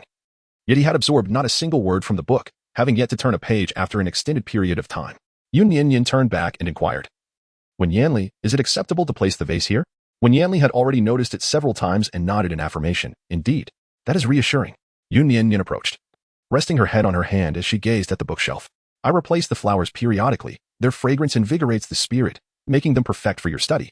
The young lady had been exceedingly busy these past few days, seeking out the gardener and personally venturing out to procure both flowers and vases. Before entering the study, she lingered by the flower bed, a delicate floral scent enveloping her. This aroma, combined with the fragrance of the wooden bracelet adorning her wrist, created an exquisite bouquet of scents. The scent of the wooden bracelet was particularly unique, reminiscent of an ancient temple nestled in the mountains, filled with the essence of incense and the resonant sound of bells. Inhaling it was a source of great serenity. Wen Yanli often suffered from headaches, and perhaps it was mere illusion. But the scent emanating from her seemed to ease the tension in his brow, providing a modicum of relief. He observed her quietly, his Adam's apple gently bobbing. Lifting the celadon teacup, he took a delicate sip. Having grown accustomed to the warmth of mahogany, the experience of using celadon was, in fact, remarkably delightful in its own right. Yun Nian Nian smiled brightly. "Oh, by the way, I have something for you. Please wait a moment."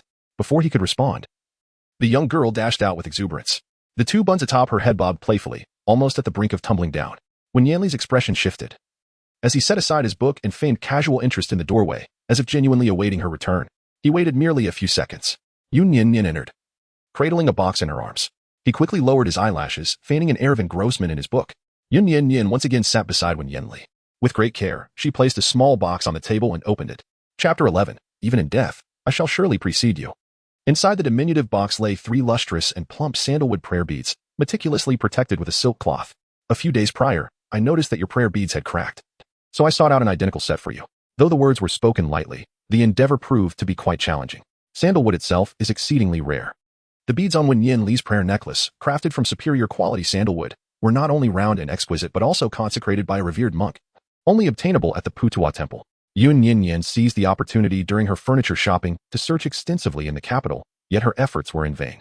Ultimately, she inquired about the origin of the prayer beads from Steward Zhou. Early this morning, she departed the city for Putuwa temple, seeking 3 identical prayer beads consecrated by eminent monks. Yun Nian Nian gently grasped Wen Yanli's hand, retrieving a string of Buddhist beads. She meticulously untied the black cord, carefully replacing the 3 shattered zetonwood beads with new ones. Rather than discarding the broken beads, she reverently placed them in a box. "I overheard a young monk in the temple mention that Buddhist beads carry merit. Thus, I intend to present these 3 to the ancestral hall, ensuring peace and safety." Although this may seem somewhat superstitious, the myriad of inexplicable events that have transpired lately has led her to believe, if only faintly. Moreover, the beads were a gift from the Empress. Even if they are damaged, they should not be carelessly discarded. It is more fitting to place them in the ancestral hall, thereby contributing to Wen Yanli's accumulation of merit. She continued until she had adorned his wrist with the newly replaced beads. Throughout this, Wen Yanli remained silent. His gaze lowered. The new beads were of the same material, yet the others he had worn for an extended period had darkened, displaying slight variations. The fragrance of the new zetonwood was more pronounced. As he reached out to touch it, a faint and delicate smile graced his lips. Yun Nian Nian was taken aback as she beheld Wen Yanli's smile. Even with half of his face concealed by a mask, the man's grin was undeniably charming. It was gentle and soothing, reminiscent of a soft spring breeze in March, bringing a sense of comfort to those who gazed upon it. Unfortunately, when she looked back, Wen Yanli had returned to his usual demeanor, the smile having vanished entirely. Yun Nian Nian leaned in eagerly, her eyes fixed upon him. "Do you like it? Wen Yanli, do you like it?" Wen Yanli's Adam's apple bobbed as his fingers curled, grasping the book upon the table. After what felt like an eternity, he finally murmured a faint mm. The girl beside him let out a soft giggle, reaching for his book. She turned the book, which had been placed incorrectly, back around and placed it in his hands again, her laughter sweet. That's all that matters. When Yanli felt a flurry of emotions, his gaze flustered. As a subtle flush crept to his ears. As he turned away, he touched the beads on his wrist, unable to suppress a gentle smile. With new furniture and blooming flowers, when Yanli's trusted steward dared not reveal the truth to Yun Nian Nian, harboring silent worries for him. Yet, he could not fathom why the tension between Wen Yanli's brows seemed to be gradually dissipating. The autumn sky was clear and refreshing. The weather neither too cold nor too warm. Yun Nian Nian set off early in the morning to the Putuo temple situated outside the capital. Upon her return to the city in the afternoon, finding herself with some leisure time, she ventured to a bookstore to acquire several volumes. And then took a leisurely stroll through the stalls lining the streets. From a distance, a cacophony of sounds reached her ears. The officials and soldiers of the Dali Temple were conducting investigations in the vicinity, causing the streets on either side to be cordoned off. Yun Nian Nian turned back to glance at the past. The chief of the Dali Temple, Yun Xiu, was approaching accompanied by officials. Yun Xiu caught sight of her amidst the crowd and instinctively halted his steps. Yun Nian Nian pressed her lips together and turned to continue browsing the stalls. Seemingly unaffected by everything around her, Yun Xiu furrowed his brows and whispered a few words to his subordinate beside him. The subordinate led the officials of the Dali Temple forward, searching among the crowd. The officials marched heavily, instilling fear among the common people, who murmured anxiously amongst themselves. It was rumored that a fugitive had escaped to this place. What a stroke of misfortune it was to encounter such an incident while out. The streets were sealed off, leaving us unable to depart for the time being. Most of the populace voiced their grievances. Wherever the Dali Temple officials appeared, death and wrongful accusations followed. Although they relished in the spectacle, they wished to remain unscathed. As the minister of the Dali Temple, Yun Xiu appeared to be oblivious to the surrounding commotion. Positioning himself protectively before Yun Nian Nian, and Mu instinctively shielded Yun Nian Nian, placing his arm between the two. Yun Xiu's eyes were shrouded in complexity. Dressed in official attire, he stood out conspicuously in this setting, drawing the attention of the crowd. Yun Xiu, wishing to avoid criticism, clasped his hands together and bowed slightly towards Yun Nian Nian, addressing her as Your Highness. Yun Nian Nian took a step back, inquiring, "Is there something you need?" The young girl's expression was wary, her tone devoid of warmth, a stark contrast to the previous demeanor of obedience and caution she exhibited upon encountering him. It seemed she had found someone to shield her, emboldening her spirit. Yun Xiu straightened his back. Speaking to himself, the Dali Temple is set to apprehend a notorious criminal today, and he may very well be in our vicinity. It would be prudent for the princess to exercise caution and remain vigilant to avoid any potential peril. Yun Nian remained silent. She understood Yun Xiu's character and was skeptical of his seemingly inexplicable concern. As anticipated, Yun Xiu gazed at her and continued, "The perpetrator is a woman of vile disposition. On the day of the incident, she had a brief altercation with her parents, and in an act of unspeakable treachery, she murdered her own father and mother, subsequently dismembering their bodies and burying them in the courtyard. As for the princess, she claims that such a person is unfilial and treacherous. Should they not be struck down by heavenly wrath?" It became evident that he was indirectly reproaching her. The words unspeakable treachery and unfilial were aimed squarely at her.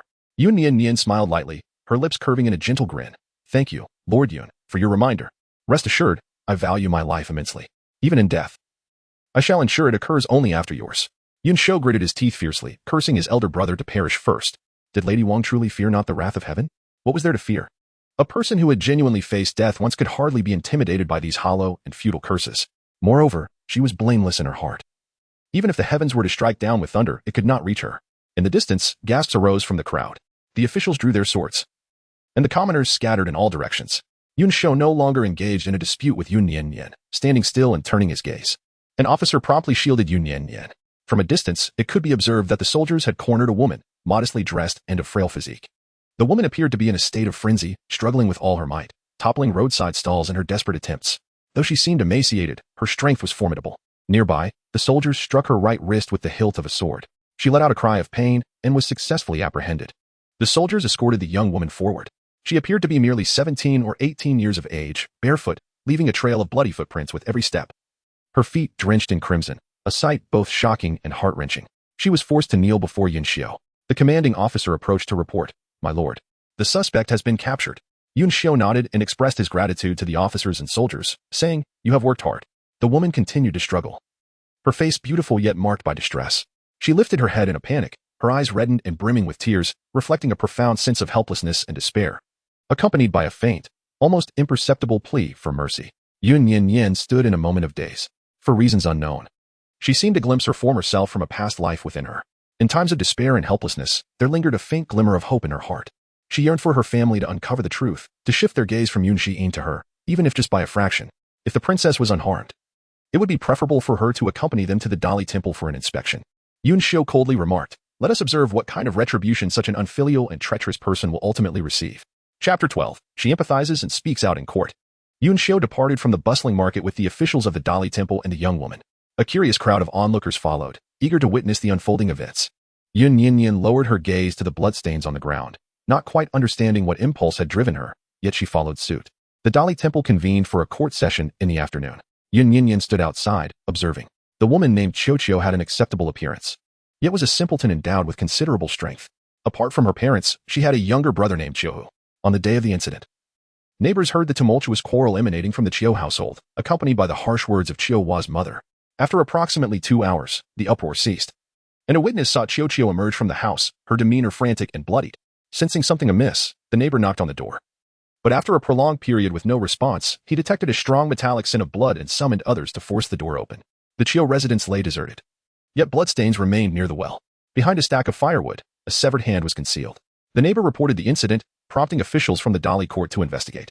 They discovered the remains of Qiu's elderly parents, their bodies dismembered into numerous pieces beneath the woodpile. The murder weapon was identified as a kitchen knife, while the dismemberment tool was an axe used for chopping wood. The knife's handle was wrapped in tattered cloth, matching the torn fabric from Qiu's clothing. Neighbors recounted how Qiu's parents favored sons over daughters, subjecting her to relentless beatings and insults. A motive for the murder was established, with both witnesses and evidence at hand. The case appeared devoid of uncertainties, leaving only Qiu, helplessly kneeling in the courtroom, shaking her head in denial. It wasn't me, it wasn't me. Outside the court, the populace voiced their scorn. To slay one's father and mother is a crime worse than that of a beast. Such a woman deserves to be executed. They lamented how her parents had nurtured her for over a decade, asserting she was less worthy than a dog. The clamor of condemnation grew ever louder. Yun Xiu captured the imposing wooden block and cast a fleeting glance at Yun Nian Nian before declaring, the criminal Qiu has committed patricide and matricide, an offense intolerable by heaven. She shall be executed in the bustling square 3 days hence. Qiu remained kneeling in a daze, her eyes filled with sorrow. Yet she stubbornly shook her head, insisting, it was not me. Yun Nian Nian felt as though she herself were being judged. On the day of her demise in her previous life, she too knelt before the Yun family brothers in a similar manner. She possessed no evidence, nor did anyone place their trust in her. Yet, regardless of what the Yun brothers uttered, no matter how they berated her, she steadfastly refused to concede. Shaking her head in stubborn denial, it is not I. It is not I. Yun Xiu is about to cast down the decree of judgment. In a daze, Yun Nian Nian suddenly spoke. It is not her. The courtroom fell silent. Her voice, though soft, resonated with everyone present. Qiu turned to look at her, and it seemed as if tiny sparks of light ignited in her eyes. Desperately shaking her head, she exclaimed louder, it is not me, it is not me. Yun Xiu once again seized the gavel, casting a stern glance towards Yun Nian Nian. As the princess, one must refrain from uttering baseless words in the court. She has conspired against her own parents, displaying disloyalty and ingratitude. The evidence is irrefutable. No amount of sophistry will avail her. Yun Xiu's words seemed to be directed at her, as if the sinner he was judging was not Qiu, but rather Yun Nian Nian, who had audaciously compelled her father to sign the severance letter. Yun Nian Nian gently touched the wooden bracelet, pursing her lips as she reiterated. She did not kill the person. Yun's brow furrowed even deeper, his expression darkening. Are you questioning this official's judgment? Yun Nian Nian did not respond directly, her clear gaze locking with Yun Xiu's. My lord, she began, her right hand has suffered an injury, likely a fracture that remains unhealed. I noticed it just as Qiu was being captured. Qiu possesses great strength in her left hand, yet her right hand lacks power. Other areas of her body, though injured, do not cause her significant pain, allowing her to resist stubbornly. However, when struck on her right hand, she immediately recoiled in pain, cradling her wrist in a curled position. Prior to the trial, the bodies of the elderly Qiu couple were reassembled by the coroner and examined. The fatal wounds on Qiu's parents were located on the left side of their chests, angled upwards, indicating that the assailant was likely right-handed. Yun Xiu appeared to grasp her meaning, gazing at her with a look of intrigue. The Dali Temple has always upheld justice and impartiality. Thus, when questions arise, there will inevitably be a corresponding explanation. Yun Xiu summoned a physician to examine Qiu in the courtroom. The findings corroborated Yun Nian Nian's account. Qiu's right hand had been injured for an extended period. A principled neighbor interjected, mentioning that Qiu's right hand had been broken by her father months prior, under the accusation of stealing eggs. At that time, we all witnessed the incident and even attempted to mediate. Despite breaking Qiu's hand, her father neglected to provide her with any medical treatment. Several neighbors were able to attest to this, each recalling the timeline of events. Qiu's right hand had been fractured for no less than 3 months. A woman with a broken hand could not possibly commit murder with her right hand. Moreover, the fatal wound on the deceased and the incisions found on the dismembered body unequivocally indicated that the assailant wielded their right hand, thereby confirming that Qiu was not the murderer. Yun Xiu swiftly realized that he had misjudged the case. The man's complexion was grim as he once again struck the gavel, bearing the weight of the townsfolk's gaze, and could only retreat from the court for the time being. Chio was temporarily detained in the Dali temple. A woman passed by Yun Nian Nian, her eyes glistening with tears, her gaze filled with profound gratitude. The crowd gradually dispersed. Yun Xiao adjusted her attire as she emerged from the court, standing before Yun Nian Nian and remarking, "You never used to meddle in others' affairs." Yun Nian Nian silently stepped back. It was not that she was incapable of intervening. Rather, in the past, she simply lacked the confidence to meddle, regardless of the circumstances. "I extend my heartfelt gratitude to you today," Yun Xiao awkwardly remarked. "If I were to mistakenly adjudicate a wrongful case, I fear it would haunt me for a lifetime." He held the position of the chief minister of the Supreme Court in high regard and had consistently acted with fairness and integrity. The ability to acknowledge one's mistakes and amend them is indeed commendable. Yet, how many wrongful cases has he presided over? Reflecting on the injustices suffered in his past life, Yun Nian Nian still feels a pang of sorrow. As for the Chio case, when the magistrate convenes again, I shall be present. I too desire to uncover which valiant hero brought an end to the heartless parents who favored their son while mercilessly belittling and abusing their daughter. Yun Xiao stood motionless in place. Yun Nian Nian nodded slightly and turned to leave, leaving Yun Xiao alone to ponder her final words. As night descended, Wen Yanli returned to the royal residence, and Wu stood at the study's entrance, greeting him with a hesitant demeanor as he entered. The candles flickered in the study, and the main door was firmly shut. By the window, the delicate silhouette of a young girl was cast. Wen Yanli paused outside the courtyard and glanced at Wu, inquiring if there was something amiss. Wu quietly recounted the day's events at the Dali temple, adding, "Your Highness, it seems the princess is in low spirits. She has remained in the study since returning home, and I brought her dinner half an hour ago, but she has not touched a bite." Wen Yanli, fiddling with his prayer beads, felt his gaze darken. He called into the air. Another guard emerged from the shadows. Wen Yanli instructed coldly, "Take a group to the Dali temple." Chapter 13. Nianyan's whimsical plea. Once a promise is made, do not deceive me. Half an hour later, a gentle rain began to fall from the sky. Yun Nian Nian propped her head on the table, a book in her hand. An unfinished chess game lay before her, and a small tray holding her dinner rested at the corner of the table, untouched. The study door creaked open from the outside, and someone stepped inside. As they approached, a tall figure blocked the flickering candlelight against the wall. Yun Nian Nian's face was shrouded in a veil of gloom. She looked up, blinked her eyes, and revealed a warm smile. "Wen Yanli, why have you returned so early today?" Wen Yanli cast a downward glance at the meal, extending his hand to touch the rim of the bowl, which had already grown cold. "And Wu, please have the kitchen reheat the dinner," Wen Yanli instructed. And Wu promptly entered and took the tray away. Wen Yanli then seated himself beside Yun Nian Nian. Yun Nian Nian swiftly pushed the items on the table aside and poured him a cup of tea. He lifted the teacup and took a sip. The study's door was shut. The windows closed, leaving only the two of them in the intimate space. Wen Yanli slowly withdrew an oil paper package from his bosom and placed it between them.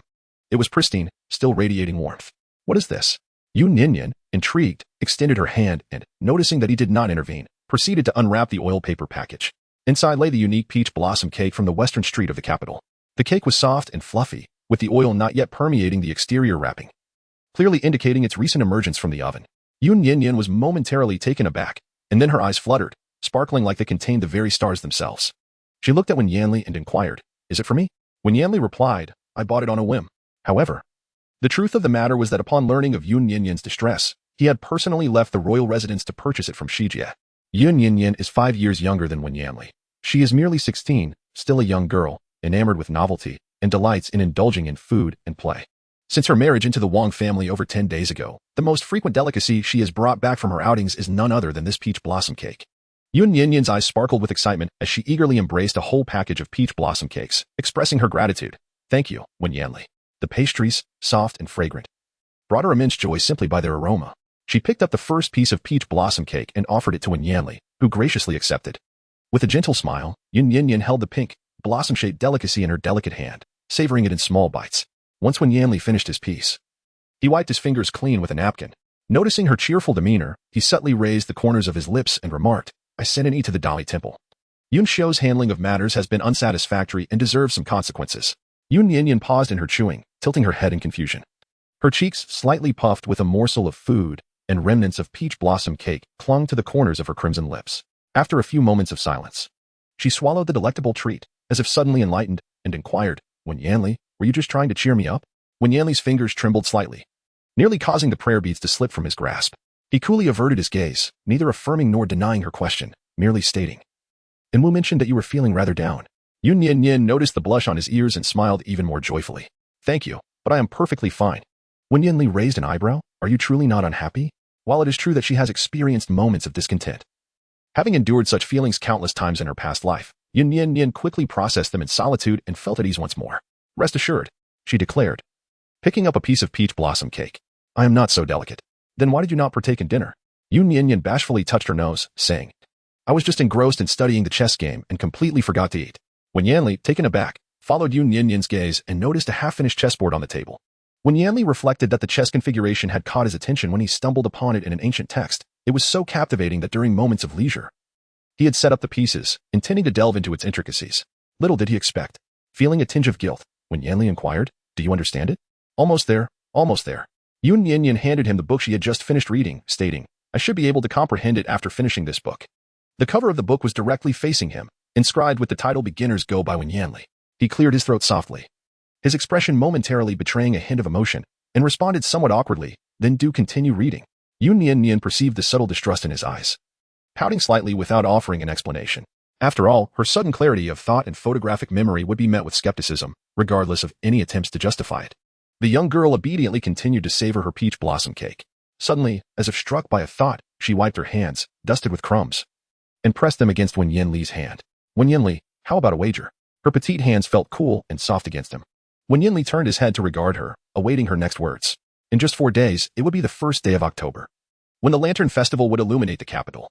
If I can solve this chess problem within 4 days, will you accompany me to see the lanterns? The first day of October. Wen Yanli contemplated the day's itinerary, which would likely involve hunting outside the capital with the emperor, several princes, and a few court officials. The hunting would take place during the day, leaving the evening relatively free. Noticing his silence, Yun Nian Nian leaned closer, gently shaking his fingers. Please, just this once. Perhaps the charm of her childish pleas rendered him momentarily devoid of reason. Before he could fully comprehend, he found himself nodding in agreement. All right. When his senses returned, he saw Yun Nian Nian gazing at him with a bright smile. Extending a small finger, she declared, It's a deal, pinky swear. How childish, Wen Yanli thought, reluctant to extend his hand. However, before he could voice his objection, Yun Nian Nian hooked his pinky with her own. Pinky swear. Once we make this promise, you mustn't deceive me. Feeling a surge of tenderness in his heart, he resignedly nodded. Pinky swear. Light rain fell from the hour of Su until that of Z, showing no signs of abating. Yun Xiao, clad in a mere thin undergarment, knelt before the bluestone steps of the Dali temple, his complexion pale. The back of his white garment bore the marks of a brutal strike from a rattan cane, blood mingling with rainwater, creating a striking crimson stain that was truly shocking. And he, holding the command token of Wen Yanli, stood atop the bluestone steps, remarking, My lord requests that Master Yun reflect earnestly, kneeling until dawn. Yet, it has only been an hour, and Master Yun can no longer endure? Yun Xiao raised his head, his eyes a fiery crimson, his hands hanging at his sides, tightly clenched into fists. Was it truly the prince's command, or had the princess intentionally sought to trouble him? After a day filled with labor, he had anticipated returning to the Yun residence, only to be summoned back to the Dali temple under the pretext of official business by an E. Little did he know that this so-called official matter was merely an excuse to beat him and punish him to kneel until dawn. Yun Xiao serves as the minister of Dali, overseeing the affairs of the Dali temple. Wen Yanli, as a prince, has been summoned by the emperor to assist in managing the Ministry of Revenue and the Ministry of War. The two of them have little connection in court matters. Wen Yanli has no authority over the Dali temple and has never involved himself in its affairs. It must be that Yun Nian Nian said something upon her return, which led to his humiliation and torment at the hands of an E. In chapter 14, Yun Xiao, feeling guilty, is punished to kneel for an entire night. And he looks down at him with a cold smile, saying, Of course, it is the prince's command. Does Lord Yun dare to question the prince? Yun Xiao had not dined that evening, and with the fierce winds of the night, he found himself somewhat unsteady. The man swayed weakly, his eyes brimming with fury. Unyielding? A pair of hands clasped across his chest in defiance. I come at the behest of the prince, bearing the imperial decree. The decree permits execution prior to reporting. No matter how much you resist, my lord, you must endure it. Yun Xiao gritted his teeth in fury, exclaiming, Arrogant. Has the prince's reach extended too far? An attendant beside an E exchanged a knowing glance, then descended the stone steps, raising the heavy staff in his hand and striking down with fierce intent. Yun Xiao fell to the ground and was roughly pulled up to his knees once again. An E spoke without reservation. Lord Yun is merely a minister of justice. And given his highness's esteemed status, how dare you offer your opinions so freely? He continued, It is true that you have erred gravely, almost losing a life in the process. Even if you bring this matter before the emperor, the only one who will suffer will be you. The mention of the wrongful case from the previous day silenced Yun Xiao. Just as An E stated, he had indeed made a mistake. Had it not been for his negligence in misjudging the case, he would not have afforded Wen Yanli and Yun Nian Nian the opportunity to punish and torment him. At this juncture, he found himself undeniably at fault. By the way, and he persisted, the prince has asked me to pose a question. When parents, like Qiu Qiu's, exhibit favoritism towards their son and mistreat their daughter with years of cold indifference, resorting to beatings and scolding. Do such parents truly deserve the title of mother and father? When faced with such a family, is it still necessary to fulfill the duties of filial piety? Yun Xiu remained silent. After a considerable pause, he reluctantly retorted. His voice diminished in strength compared to before. Since ancient times, loyalty and filial piety have surpassed all else. How could a child dare to harbor resentment towards their parents? And Ning gazed at him, scoffing. As the minister of the Supreme Court, you ought to stand on the side of fairness and justice. To utter such words is truly contemptible. Yun Xiu, perhaps there is a lingering feeling of having spoken improperly or aligned oneself with the wrong side. Yun Xiu turned his head away, choosing not to rebut any further. The following morning, after kneeling for an entire night, Yun Xiu appeared dazed, his complexion ashen, and was carried back to the Yun residence on a stretcher. The Yun family gathered around the bedside. The officials and soldiers from the Dali temple, responsible for his return, briefly recounted the events of the previous day. Yun Wendy sat at the edge of the bed, his expression somber. Yun Yuan gritted her teeth in frustration. Yun Nian Nian. Why is it always Yun Nian Nian? What on earth does she intend to do? Does she aim to drive us all to the brink of despair? Yun Jin gently touched Yun Xiu's forehead, her heart aching as she said, Father, my elder brother's forehead feels so warm. Could there be something wrong? How could my sister be so thoughtless? All of this turmoil stems from me. Even if she is in a foul mood, she should direct her ire at me instead. My elder brother has always treated her with such kindness. How could she speak so carelessly? Yun Jin sobbed softly. Yun Xiu's scattered pupils flickered slightly, his expression one of confusion. Had he ever treated Yun Nian Nian well? He had knelt all night, pondering the matter. It seemed he had never shown her kindness.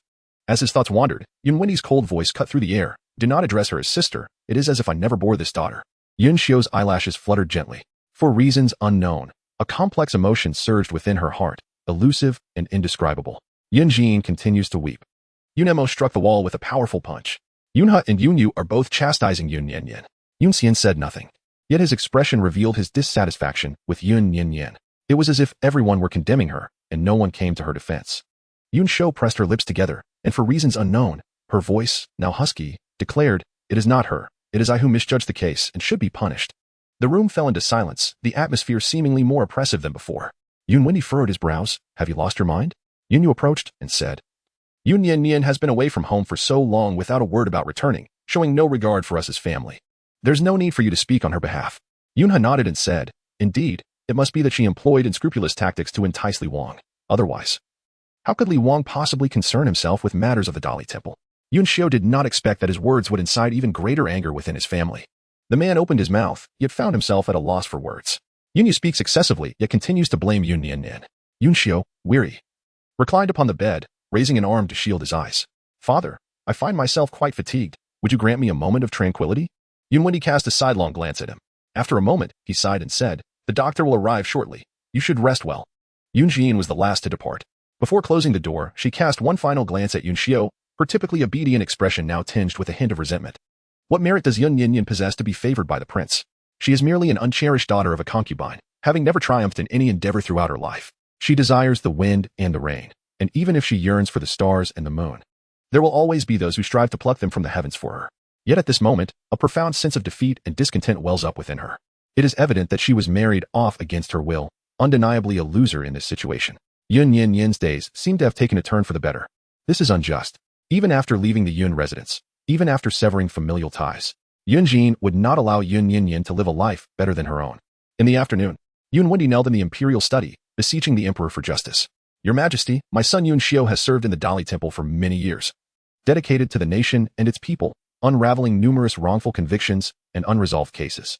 Yet now, due to a minor misstep, he lies bedridden, afflicted by a severe fever. I implore you, Your Majesty, to advocate for this old minister and for Yun Xiu. The emperor rubbed his brow thoughtfully.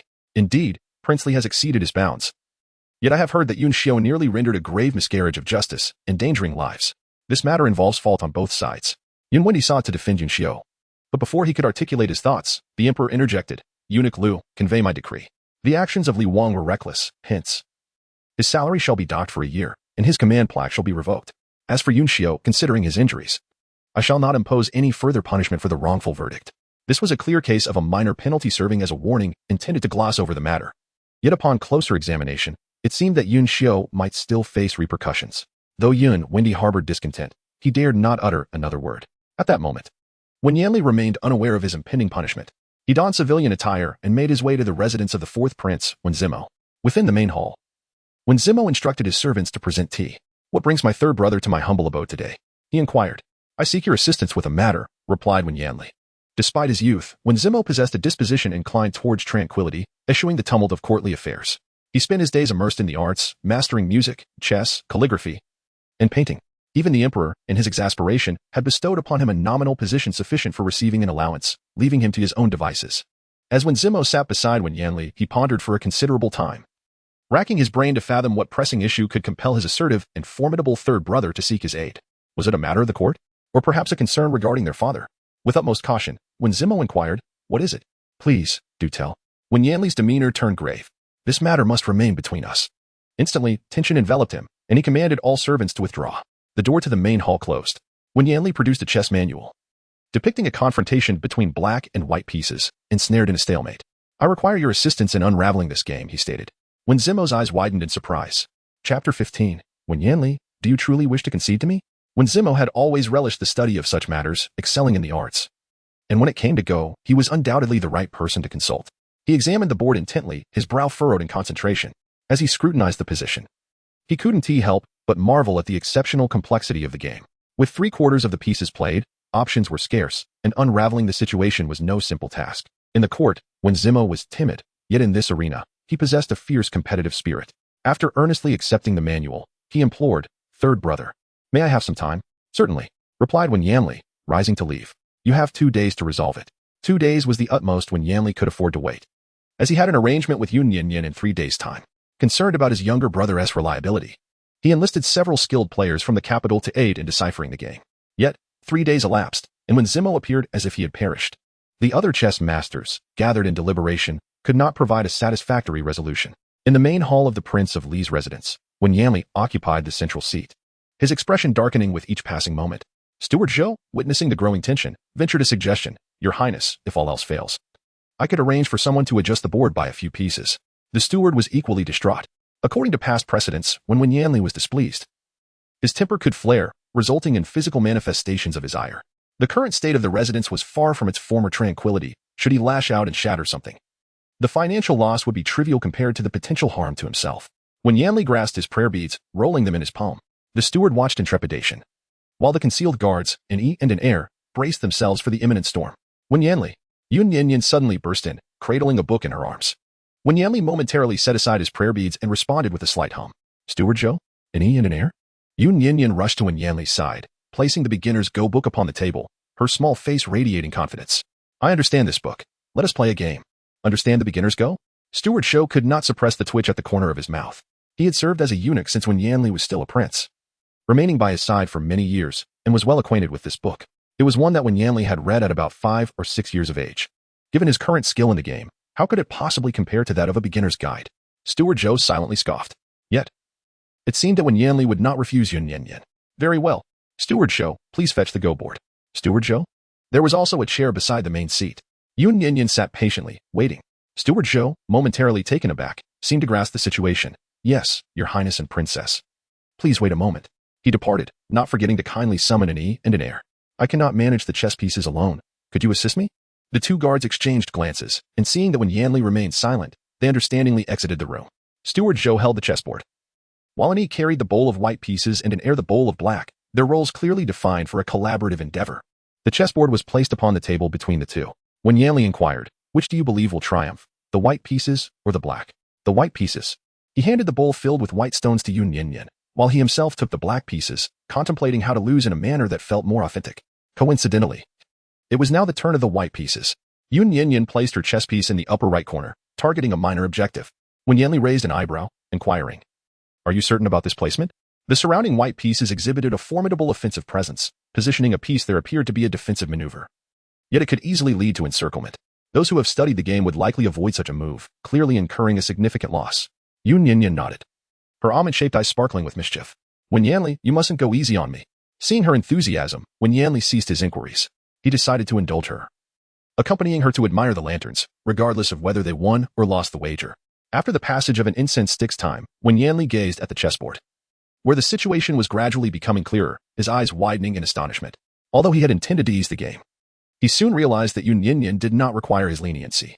The black pieces were steadily falling behind, while the white pieces launched a fierce assault. As another incense stick burned down, Wen Yanli placed his piece down and declared, "I have lost." Yun Nian Nian grasped his hand, her eyes wide with anticipation. "Will you accompany me to the Lantern Festival?" He allowed her to lead him, replying, "Of course." "Really? Truly? Wen Yanli, you are so wonderful!" Yun Nian Nian exclaimed, joyfully bouncing in place. "Third royal brother! Third royal brother!" An untimely voice echoed from outside the door. When Zimo burst in, the butler and the hidden guards unable to intervene in time. His hair was tousled and his beard unkempt as he slammed the chessboard onto the table, exclaiming with excitement, "I deciphered the chess problem you gave me last time. The black pieces are sure to win." Wen Yanli, Yun Nian Nian blinked her almond-shaped eyes, gazing at Wen Yanli with a hint of perplexity. As if a realization dawned upon her, she covered her mouth and chuckled. "Wen Yanli, are you perhaps eager to concede to me?" A faint blush crept onto Wen Yanli's typically stoic face, as he averted his gaze in discomfort and coldly admonished Wen Zmo, "Do not utter such nonsense. When have I ever allowed you to unravel the chess game?" Wen Zmo stood in stunned silence for a couple of seconds, his eyes inadvertently drawn to the completed chessboard on the table. He furrowed his brow, contemplating it for an extended period. Yun Nian Nian felt a pang of hunger and gently tugged at Wen Yanli's finger, whispering, "Since I won the bet a day early, would you accompany me for a meal as a reward?" Wen Yanli nodded, "All right." Just as he stood up, Wen Zmo slapped his forehead in realization, exclaiming with admiration, "So that's how it is. Bai Qi actually had a chance to win. Truly remarkable." His enthusiasm for the game was palpable, and upon hearing Yun Nian Nian's earlier question, he looked at her in astonishment. "Sen Huang Sa, did you solve the chess problem?" Yun Nian Nian was in excellent spirits, nodding with a smile that radiated joy. "It is I." The young girl's almond-shaped eyes sparkled with clarity, instinctively straightening her petite frame. She was on the verge of etching the words "I am remarkable" across her face, when Yanli quietly extended his hand to smooth out the creases in the fabric of her attire. A subtle smile graced his handsome features. Yun Nian Nian stood beside him, oblivious to his actions and smile, while Wen Zmo, standing opposite, observed with keen clarity. His eyes widened in astonishment, revealing a demeanor of someone who had never encountered such a scene before. "Third Imperial brother, you. Yun Nian Nian turned her head upon hearing the voice. He remained as indifferent as ever, raising his gaze to inquire, "What is the matter with me?" Wen Zmo shrank his neck and instantly cowered, exclaiming, "And no, it's nothing." "Haha, sister-in-law of the three emperors, how did you conceive such a brilliant strategy? Might you share your thoughts with me? Could you accompany me for a game of chess?" Yun Nian Nian had yet to respond. With a scowl, Wen Yanli flung the book from the table towards him. "She was hungry, and with your intellect, perhaps it would be wise to read more before speaking." Wen Zmo lowered his gaze to the cover. "Beginners go." Wen Zmo? Chapter 16. Third brother witnesses the White Lotus's famed fall, framing Yun Nian Nian. Soon, the first day of October arrived. The emperor, accompanied by several princes and the military officials remaining in the capital, ventured to the autumn hunting grounds outside the city. A substantial number of officials' families also attended. Outside the hunting grounds, a lofty viewing platform had been erected, brimming with exquisite food and fine wine in abundance. Yun Nian Nian followed closely beside Wen Yanli as they entered. Among the list of officials under scrutiny were the two brothers, Yun Mo and Yun He. Accompanying them as family members were Yun Wende and Chen Ro, who brought along Yun Jian. Yun Jian donned a pale pink garment, her appearance fresh and charming. Waving from a distance, "Sister, sister." Yun Nian Nian turned her head upon hearing a sound, only to return her gaze, noticing her indifference. Yun Jian trotted over and positioned herself directly in front of Wen Yanli, gazing up at him with her round, sparkling eyes. A faint scent of powder enveloped her. It was not overwhelmingly strong or unpleasant. Rather, Wen Yanli, who typically favored simplicity in his diet and lifestyle, found comfort in the delicate fragrance of the wooden bracelet adorning Yun Nian Nian and the subtle floral notes present in the Wang residence. However, the aroma emanating from Yun Jian instinctively compelled him to clutch his prayer beads. His expression remained consistently serene, rarely betraying his emotions. Yun Jian discerned little, displaying a charming demeanor as she sweetly addressed Wen Yanli. "Is this your brother-in-law?" "I have met you, brother-in-law." Wen Yanli cast a fleeting glance her way before swiftly averting his gaze. Yun Nian Nian tugged at his sleeve, urging, "The emperor and empress are above. Let us proceed." Only then did he respond, "Very well." His voice was deep and melodious, possessing an enchanting quality. Yun Jian could not help but glance up. The silver mask concealed half of the face, yet the exposed portion was equally captivating, featuring a cool demeanor and alluring peach blossom eyes that were cast downward. Their gaze unwaveringly fixed upon Yun Nian Nian. The two were on the verge of departure. Yun Jian, without a moment's hesitation, grasped Yun Nian Nian's hand and said, "Sister, the last time you upset father, mother wept for a long time, eldest brother was injured, and fifth brother recently suffered from typhoid. Today marks his birthday, and everyone misses you dearly. When will you return?" This statement, however, reveals little of the family's longing for her. Rather, it seems more like a proclamation to Wen Yanli that she is an irredeemably wicked woman. Yun Han noticed the situation and, concerned that Yun Nian Nian might lose her composure and harm his precious sister, hurried over. However, as he drew near, he caught a distant glimpse of Yun Nian Nian brushing aside her hand behind Yun Jian. With a soft cry, she weakly collapsed to the ground, landing directly at Wen Yanli's feet. Yunjin wept delicately. Sister, why do you push me? Has he neared once more? The pace of Yunha came to a halt. Yun Nian Nian suddenly lifted her head, locking eyes with him. A scornful smile appeared on her lips. Yunjin remained blissfully unaware that her subtle gestures were entirely visible to her third brother. A look of grievance crossed her face as she cautiously lifted her gaze. Wen Yanli furrowed his brow, taking a half step to the side, and reached out to the shadowy figure behind him, Dark One, retrieving a pristine white handkerchief. In a hushed tone, he inquired, "Are you all right?" Yunjin immediately extended her hand, expressing her gratitude. "Thank you, brother-in-law, for your concern. I am fine. And please do not blame my sister. It is entirely my fault for being inconsiderate and causing her unhappiness. Although my sister can be rather temperamental and often quarrels with our family, even severing ties with our father, and just now she pushed me, I understand that deep down she still cares." Yunjin observed Wen Yanli holding a handkerchief, gently raising the right hand of Yun Nian Nian, which she had just touched, and quietly wiping the back of her hand with a lowered gaze. Yunjin's arm remained suspended in the air, her words abruptly caught in her throat. Suddenly, a chuckle echoed nearby. When Zimo had appeared on the stone steps beside her, smiling as he remarked, "Miss Yunqi, you are truly remarkable. The finest performers from the Rui Pavilion in the capital could not surpass the brilliance of your recent performance." Yunjin's countenance shifted abruptly, and she feigned calmness as she inquired, "What is the fourth prince speaking of? I fail to comprehend." When Zimo, elegantly wielding a folding fan, gently waved it and remarked, "I have been here all along. I witnessed precisely how Miss Yunqi stumbled just moments ago." A mischievous smile danced upon Wen Zimo's lips as he cast a curious glance behind her, gesturing subtly in that direction. "It is not only I who observed. I trust that the Yun guards also saw it quite clearly, did they not?" Yunjin's body stiffened as she turned to glance back. Yunha was also gazing at her, his expression unfriendly and his demeanor intricate. Yunjin's delicate face was flustered. "Third brother." Yunha approached with measured steps, reaching her side. He first cast a glance at Yun Nian Nian before bending down to his sister and rising. Throughout the entire encounter, he uttered not a single word. Yun Nian Nian's fingers curled slightly, inevitably causing her to be somewhat distracted. Thus, even upon discovering the truth, would he not utter a word of reprimand to Yunjin? When Yanli returned the handkerchief, disregarding everyone around them, and spoke to Yun Nian Nian, "Let us ascend first." "All right." Yun Nian Nian shifted her gaze. However, she could not contain her frustration. After taking a few steps, she turned around and returned. "Sister," she exclaimed, seizing the opportunity with only a few people present. Yun Nian Nian raised her small hand and pushed Yunqi in with considerable force. Yunjin has truly stumbled this time. Her palm struck a sharp little stone, and the delicate skin was instantly broken. Yun Nian Nian stood before her, imposing and expressionless. "Since you claim that I pushed you, allow me to demonstrate what a push truly entails." Yunjin was momentarily taken aback. Yunha was taken aback. After a moment, Yun Nian Nian turned and departed, ascending the stone steps around the corner alongside Wen Yanli. When Zimo was the last to leave, before he departed, he waved his folding fan and remarked with a hint of significance, "Miss Yunqi, your constitution leaves much to be desired. I observed you being knocked down by the wind twice today. You should take good care of yourself once you return." His words carried an undertone of warning. Yunjin lowered her head in anguish, weeping as she spoke. "Third brother, it hurts so much." Yunha once again helped her to her feet. Weakly, she stood up and showed her bloodied palm to Yunha, exclaiming, "Third brother, she is being so unreasonable." Yunhi wore a complicated expression. "Do not weep." His tone was strikingly indifferent. Yunjin wept even more bitterly, exclaiming, "Third brother, what has befallen you? Have you ceased to care for me? It was elder sister who pushed me. If second brother were here, he would surely avenge me." "Enough." Yunha shouted at her for the first time. "I witnessed your first fall in its entirety. Yun Nian Nian was ensnared by your deceit, and thus she pushed you again. She was never in the wrong. How am I to assist you in seeking vengeance?" She stood there, stunned, tears streaming down her face, her expression filled with sorrow. The atmosphere fell silent for a few moments. Yunjin sniffled softly, lowering her head as if burdened by an immense grievance. In a hushed tone, she murmured, "It is my fault. However, sister caused great harm to elder brother a few days ago, and I merely wished to avenge him. I believed that third brother would comprehend my intentions." Gazing at her precious sister, adorned with tears like delicate pear blossoms, he felt a surge of compassion. Yuni felt a softening in his heart.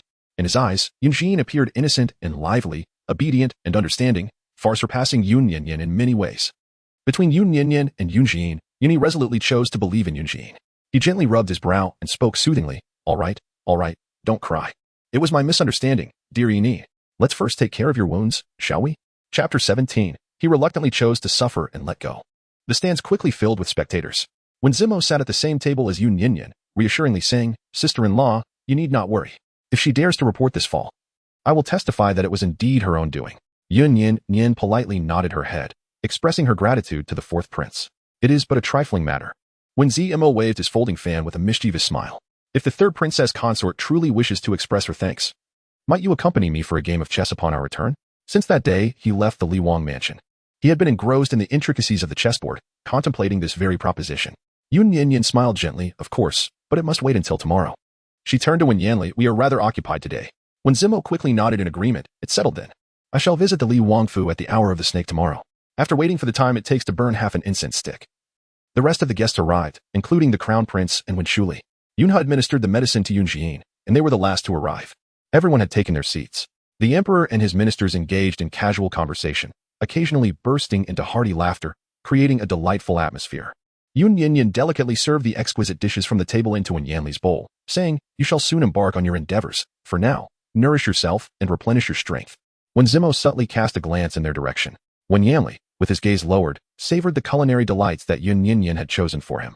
After spending an ample amount of time together, Yun Nian Nian had discerned his palate, opting for lighter fare instead of the heavy, oily meat she had previously offered.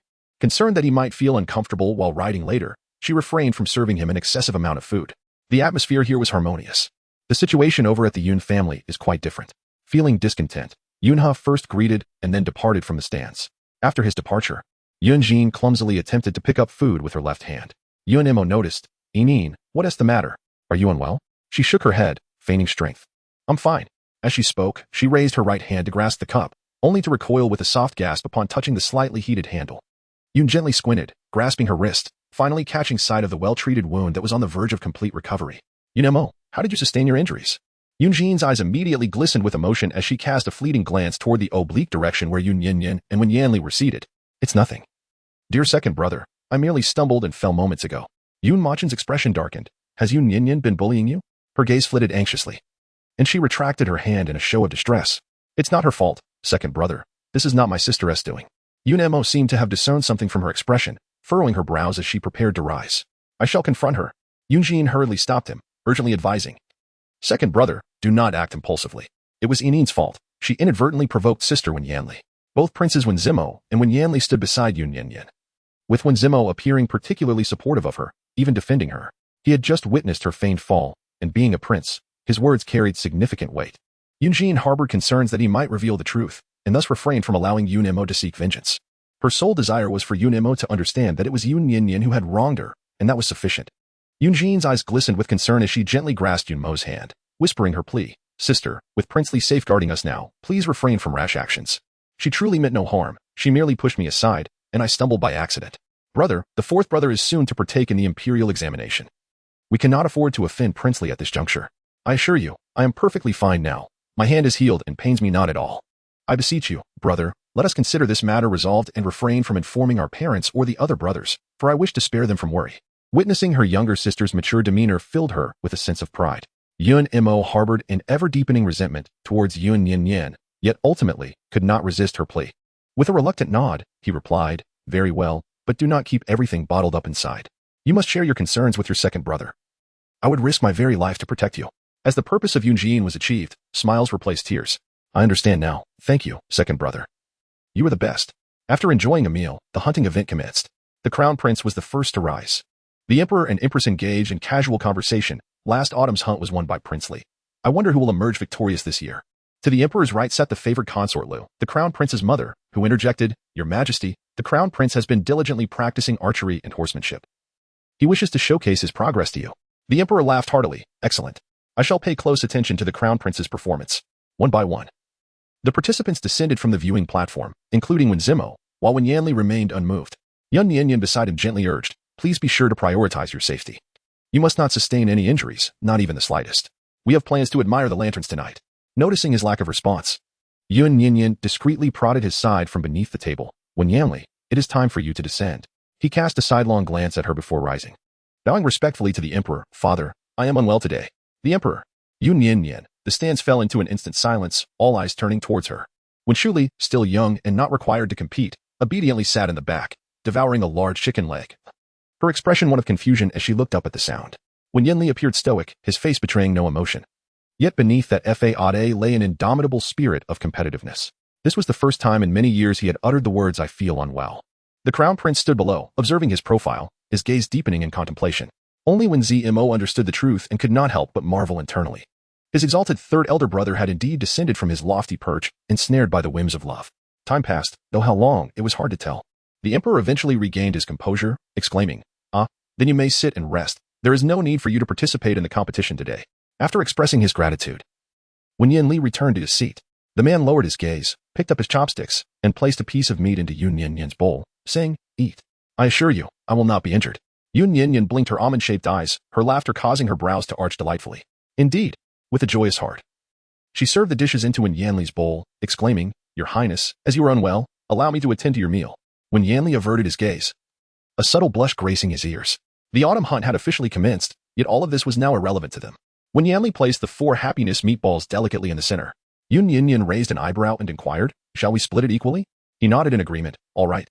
Chapter 18. Savior? Has she saved the life of the third prince? The outcome of the competition was indisputable. The crown prince emerged victorious. And the emperor laughed heartily as he rewarded him with silver. The autumn festivities were drawing to a close. The ailing princely departed early with his petite wife. When Zimo and Wen Shuli stood side by side in the viewing platform, watching the couple fade into the distance, Wen Shuli scoffed, "Wretched woman." "Wretched woman?" When Zimo questioned, flicking his folding fan in confusion. "Isn't she a wretched woman?" The Yun family orchestrated her marriage to the third prince, who was, after all, the victim.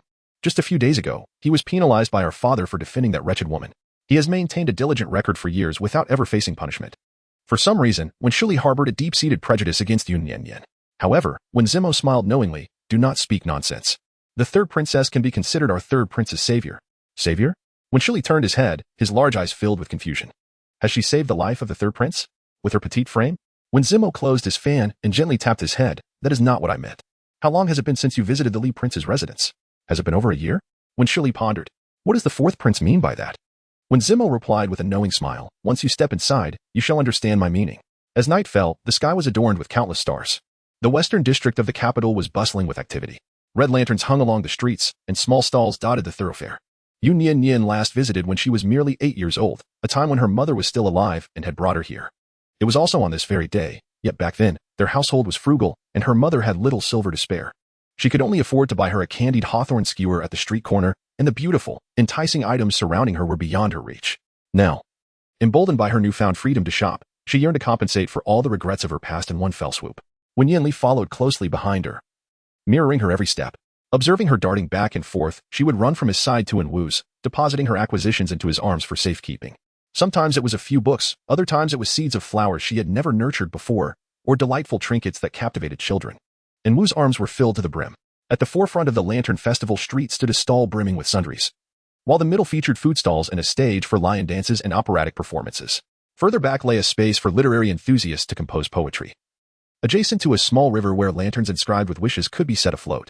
As they neared the sundry stall's exit, Wen Yanli cast a cursory glance at Wu and instructed, "Take these items back." "Yes," Wu replied, turning to embrace his bounty of trinkets. Wen Yanli added once more, "Be sure to rest well upon your return." He paused for a moment, his steps faltering, and after a brief silence, he responded softly, "Yes." Yun Nian Nian purchased a palm-sized red lantern, holding it in her hand as she turned around, searching through the crowd with a look of confusion. "Where's Wu?" She wondered. "I don't know. Perhaps he has gone off to find a place to laze about," replied Wen Yanli, his tone indifferent. Yun Nian Nian tilted her head in contemplation. From the very first day she entered the Wang residence, he had been following her, ever vigilant in his protection. It seemed that no matter the time, as long as she called his name, he would appear instantaneously. Could such a devoted guard ever indulge in idleness? Lost in her thoughts, Wen Yanli extended his hand towards her. Yun Nian Nian stood motionless, her gaze lowered. He calmly took the small lantern from her hand and placed it in his own. Yun Nian Nian seemed to have grasped something anew. After a brief moment of contemplation, she smiled sweetly and remarked, "Indeed, Wu has been working exceedingly hard. It is time for him to take a well-deserved rest." The flow of people in the food street was significantly greater than that in the grocery street. Yun Nian Nian grasped Wen Yanli's hand, her almond-shaped eyes bright and clear. "You must keep an eye on me. My memory is poor, and I often lose my way." Their palms pressed together, fingers entwined. He, with half a mask adorning his face, relaxed his features, lowered his eyelashes, and softly said, "Let us proceed." Hand in hand, the couple ventured forth. When Qing Jin stood by the window on the second floor of the inn, watching the pair depart, a subordinate reported from behind, "Your Highness." According to the spies from the Li Wangfu, since the arrival of the Li Wangfei, the Wang Yi has not fallen ill again, and his condition has improved. When Qing Jin's gaze turned frosty as he surveyed the scene, the figures of the couple gradually diminished, their presence illuminated by the flickering candlelight within the red lanterns, making them conspicuous amidst the throng. The subordinate cautiously inquired, "Your Highness, should we increase the dosage of the medicine for the Wang?" "No need." Wen Qingjin scoffed. "Too much medicine will reveal our scheme.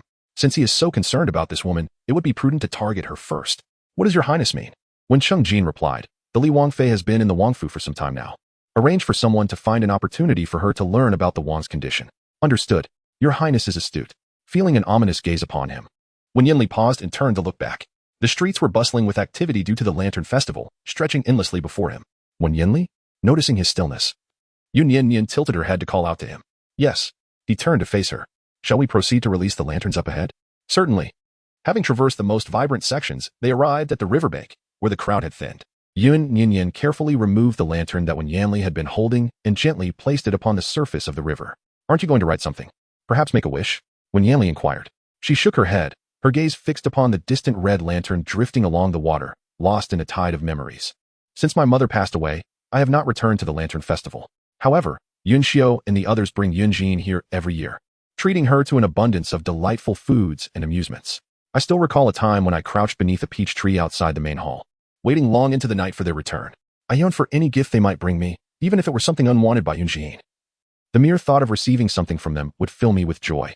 Yun Nian Nian pressed her lips together, saying, "But I did not wait." Since that moment, she had longed for someone to accompany her to the Lantern Festival in the days to come, someone to shower her with gifts. She lifted her gaze to him, her eyes gleaming, and smiled with a sense of relief. "Therefore, I need not write down my wishes. They have already been fulfilled." Wen Yanli listened quietly, his eyelashes fluttering, a pang of pain striking his heart. This was the first time Yun Nian Nian had spoken to him about her family. She was playful and cheerful, seemingly carefree. Yet, how deeply disappointed must she have been to relinquish all expectations of her family. In that moment, when Yanli found himself at a loss for words of comfort, he extended his hand towards Yun Nian Nian, saying, "Rise. Next Lantern Festival, I shall accompany you." Yun Nian Nian chuckled foolishly, taking his hand to rise. In that fleeting moment of standing, she nestled into Wen Yanli's embrace. The faint aroma of wooden bracelets lingered around the girl. Small and soft, she curled into his arms, her delicate arms striving to encircle his waist. Wen Yanli's body stiffened slightly as he lowered his gaze to observe her. Yun Nian Nian buried her small face in his chest, expressing her gratitude. "Thank you." In Chapter 19, she found a new family from this moment on. Her voice trembled, as if she were pouring out the grievances she had harbored for a long time, her petite frame shaking with quiet sobs. Wen Yanli's dark eyes held a profound gaze as he gazed at her tenderly. After several seconds, he raised his hand and gently caressed her back. His voice was soft yet imbued with warmth. "Let us return home." "All right." The fate of the red lantern remained uncertain. When Yanli led Yun Nian Nian back to the Li Wang residence, their journey marked by silence and tranquility. Upon reaching the entrance of the Wang residence, he came to a halt. Yun Nian Nian appeared to be deep in thought as she stepped forward, and before her, a glimmer of light emerged. Yun Nian Nian lifted her head, and outside the front hall of the Wang residence lay several boxes of fireworks. The guards ignited the firecrackers, and a kaleidoscope of colors ascended into the sky, faintly illuminating the entire front hall.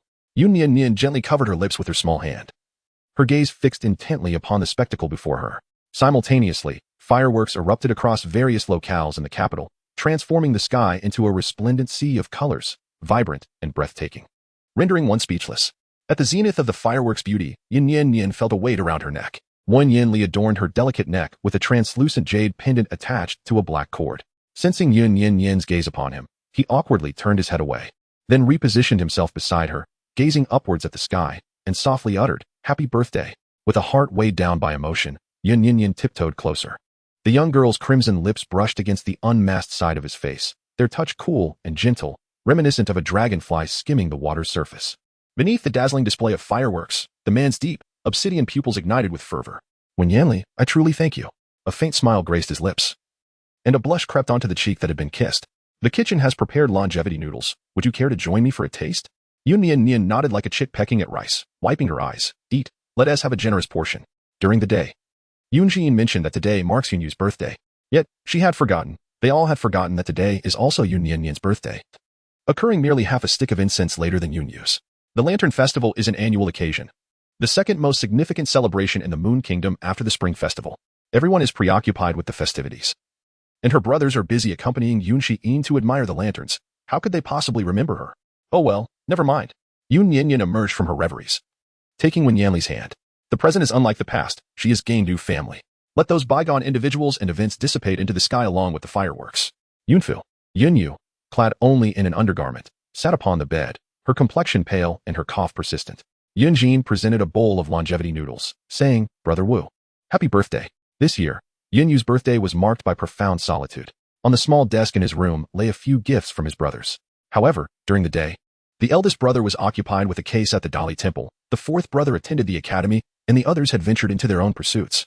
Stricken by illness, he could only remain in bed. As night fell, the only person to bring him a bowl of longevity noodles was Yun Jin. Yun Yu took the porcelain bowl, pressing her lips together as she gazed out the door. Yun Jin remarked, "The elder brother's case remains unresolved. The second and third brothers have been summoned by the emperor, while the fourth brother is at the academy, preparing for his imperial examination and cannot come. As for our sister, I am uncertain whether it was intentional." But in mentioning Yun Nian Nian, Yun Jin hesitated and quietly said, "I saw our sister at the hunting grounds today and mentioned that it was your birthday," hoping to persuade her to return. However, she may simply be too occupied to make the journey back. Yun Yuling let out a disdainful hum. Sipping from a bowl of hot soup, her voice hoarse as she remarked, "If she doesn't return, then so be it. I have no desire for such an ungrateful sister." The following day, at the appointed hour, when Zimo arrived at the Wang residence and was delighted to find Yun Nian Nian awaiting him in the pavilion of the back garden, ready to engage in a game of chess. At the outset, when Zimo brimmed with confidence. However, as time passed, a fine sheen of sweat began to form on his forehead, and the folding fan in his hand opened and closed restlessly. He pondered over each move for an extended period, yet clarity eluded him. Moments slipped away gradually, according to the rules of Go. When Zimo had exceeded his allotted time and thus lost the game, yet Yun Nian Nian did not disturb him. She simply sat nearby, savoring her tea. As noon approached, Wu approached and said, "Your Highness, the Dali Temple is about to convene." Yun Xiu felt a sense of remorse for the wrongful verdict he had delivered. After his injuries healed, he devoted himself relentlessly to the pursuit of new evidence. It was said that he made a significant discovery last night, and this morning, he apprehended a new suspect. Yun Nian Nian lowered her gaze, contemplating the chessboard. "The fourth prince? I have some matters to attend to shortly." When Zimo, reluctantly snapping back to reality, realized that quite some time had elapsed. With an apologetic smile, he admitted, "It is my lack of skill that has caused you to witness such folly, third royal sister-in-law. Please, do carry on. I shall take my leave shortly." He still wished to delve deeper into the game right here. Yun Nian Nian ceased her persuasion, rising to her feet. As she departed, she hesitated momentarily and remarked, "Fourth prince, there remains a glimmer of hope in this game." When Zimo's eyes sparkled with intrigue as he replied, "I humbly request your guidance." Yun Nian Nian picked up one of his black pieces and placed it down. "Third empress, have you not just made a move leading to your own demise?" When Zimo remarked as he picked up her white piece to continue the game. "Observe, by positioning it here, the black pieces will inevitably suffer significant losses." Suddenly, he seemed to comprehend the situation, eagerly removing the surrounded black pieces, which opened up a considerable expanse on the once crowded board. "There remains a glimmer of hope." When Zimo murmured, "To place oneself in a perilous position before achieving rebirth, I understand now. Thank you, Third Empress." With that, he rose, clasped his fists, and bowed respectfully to Yun Nian Nian. Yun Nian Nian slightly bent her waist and said, "As for the fourth prince, I shall take my leave first." When Zimo, suddenly enlightened, beamed with a smile and replied, "Speaking of which, I have also overstayed my welcome. It is time for me to depart. Would you be so kind as to escort me, third sister-in-law?" Yun Nian Nian breathed a sigh of relief. Although the other party had a gentle disposition, he was nonetheless a prince. With Wen Yanli absent, it would be unbecoming for her, as a princess, to run outside and neglect the guests. Fortunately, when Zimo dispelled her doubts and commanded someone to copy the chess manual before accompanying Yun Nian Nian as they stepped outside together. At that moment, at the entrance of the royal residence, when Shuli crossed the threshold and was greeted by a transformed scene within, his feet had barely touched the ground when he halted. Unable to believe his eyes, he looked up at the plaque. "Is this indeed the Li Wangfu? Am I not mistaken?" As he ventured further inside, he found himself facing a small flower bed brimming with seasonal blooms. The main hall featured exquisite celadon vases, with the teapot and cups on the table all being pristine and aesthetically pleasing celadon. A narrow path to the left led to the backyard, lined with picturesque scenery. Standing at the entrance for what felt like an eternity, when Shuli still lacked the courage to enter. It was not until Yun Nian Nian, and when Zimo emerged one after the other that he stood there, astonished, unable to close his mouth in disbelief.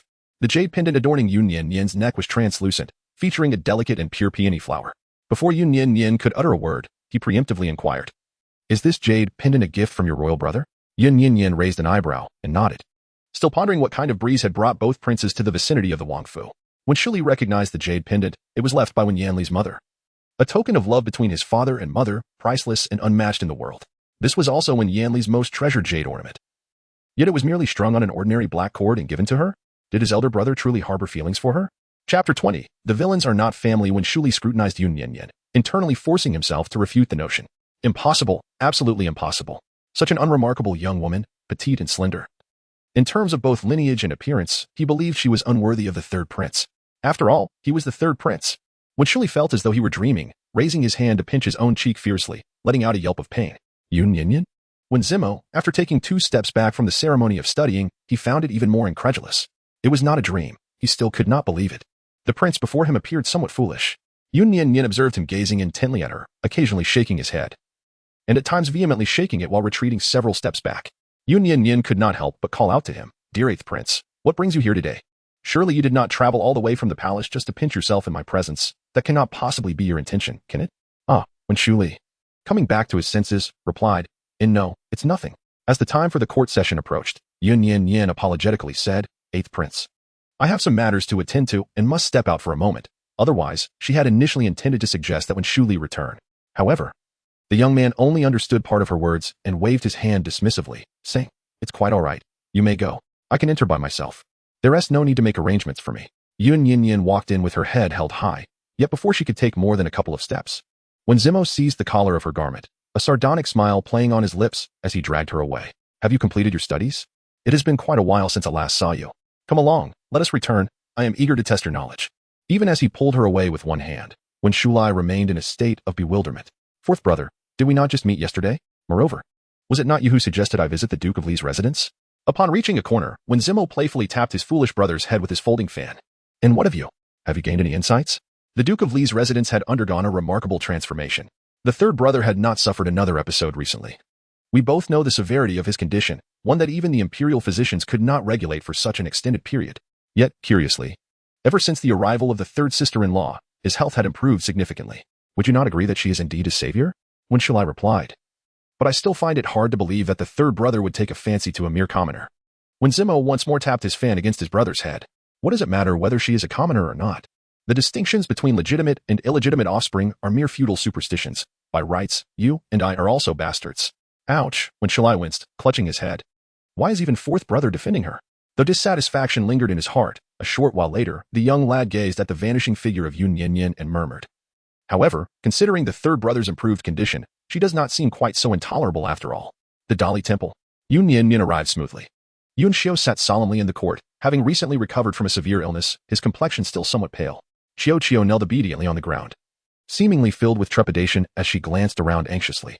However, upon catching sight of him, a distinct brightness illuminated her eyes. Yun Xiao cast a glance at her, striking the gavel to commence the proceedings. He had tirelessly investigated, and this time he had truly uncovered the truth. The perpetrator was Xiao's brother, Hu. Ensnared by a gambling addiction, Hu had accumulated debts at the gambling den. When he returned home to pilfer money, he was discovered and, in a moment of panic, he murdered their father and mother. Fearing that their departure would expose his crime, he dismembered their bodies and concealed them, yet his anxiety betrayed him, revealing his guilt in this, his first heinous act. Ironically, on the day Xiao committed the theft, their father and mother had deceived Xiao into a room, intending to offer her to a notorious old widower.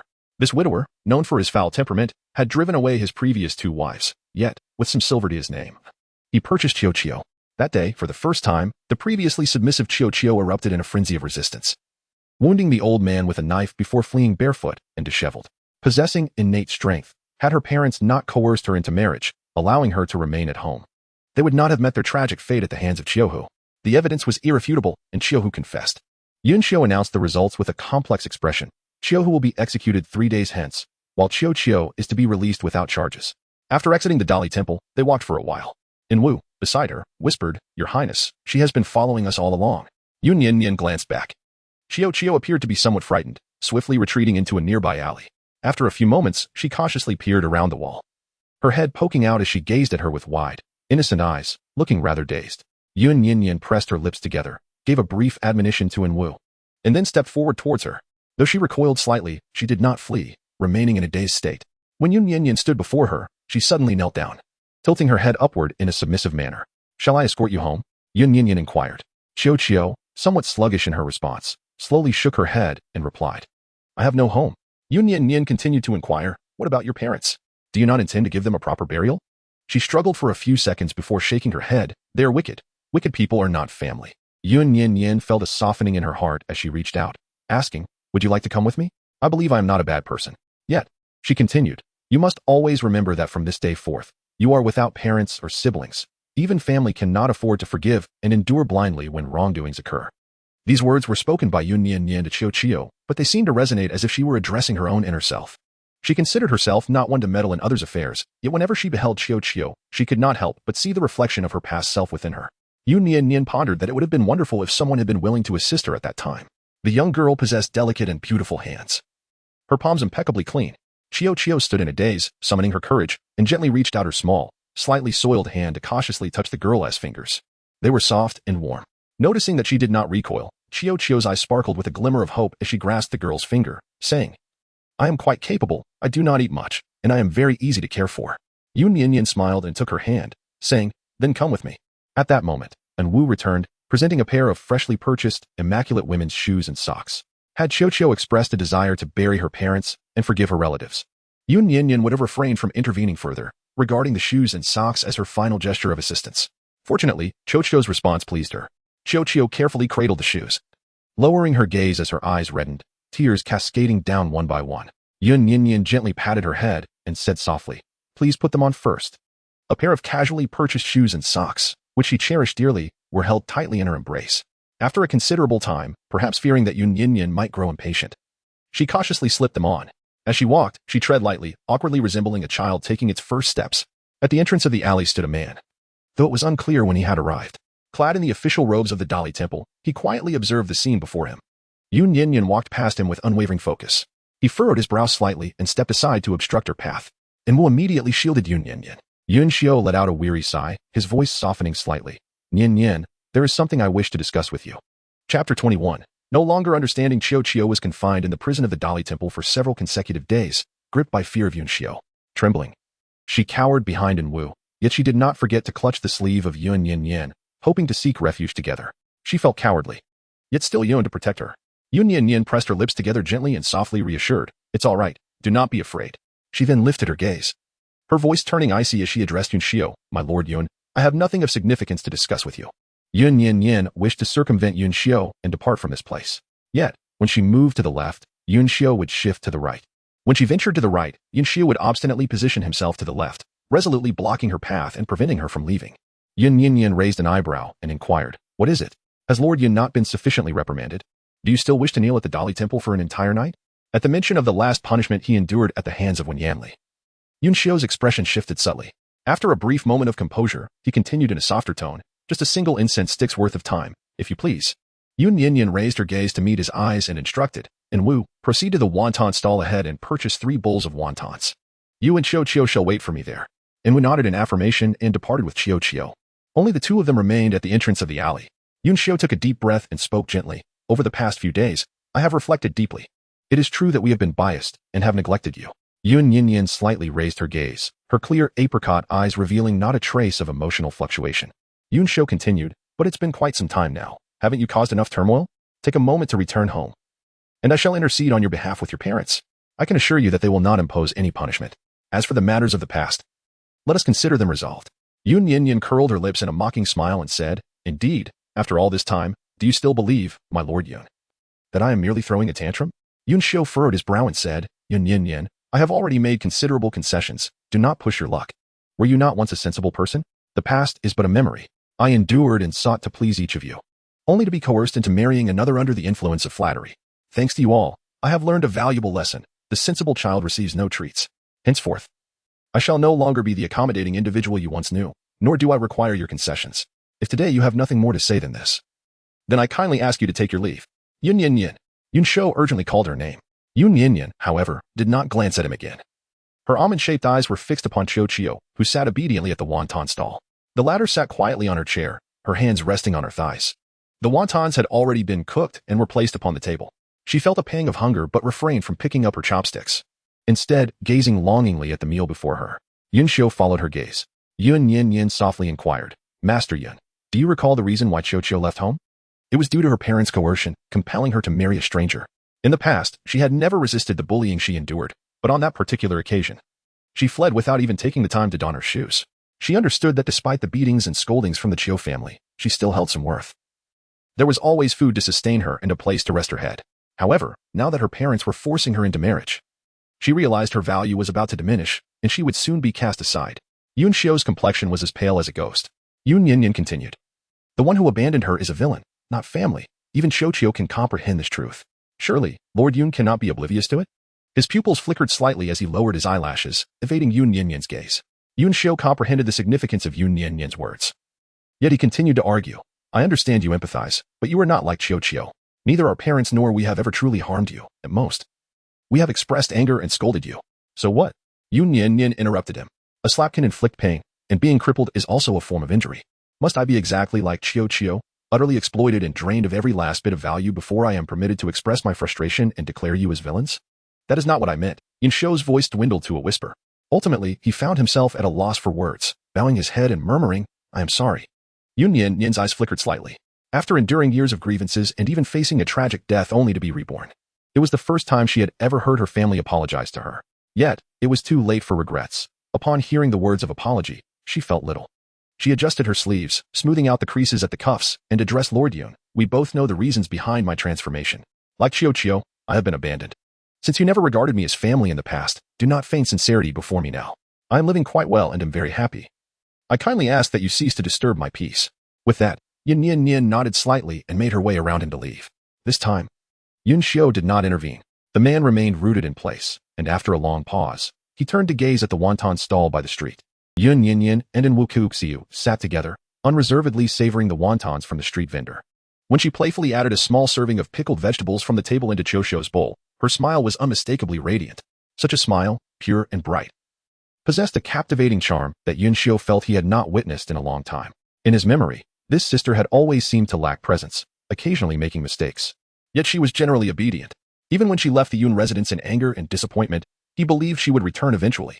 It was not until he uncovered the truth behind the deaths of Xiao's parents that he, in his capacity as the Minister of Justice, meticulously analyzed the case from the perspective of the local populace and the circumstances at the scene, retracing the timeline as if walking through Xiao's life. Only then did Yun Xiao come to realize how excessively the former Yun family, including their parents and himself, had treated Yun Nian Nian.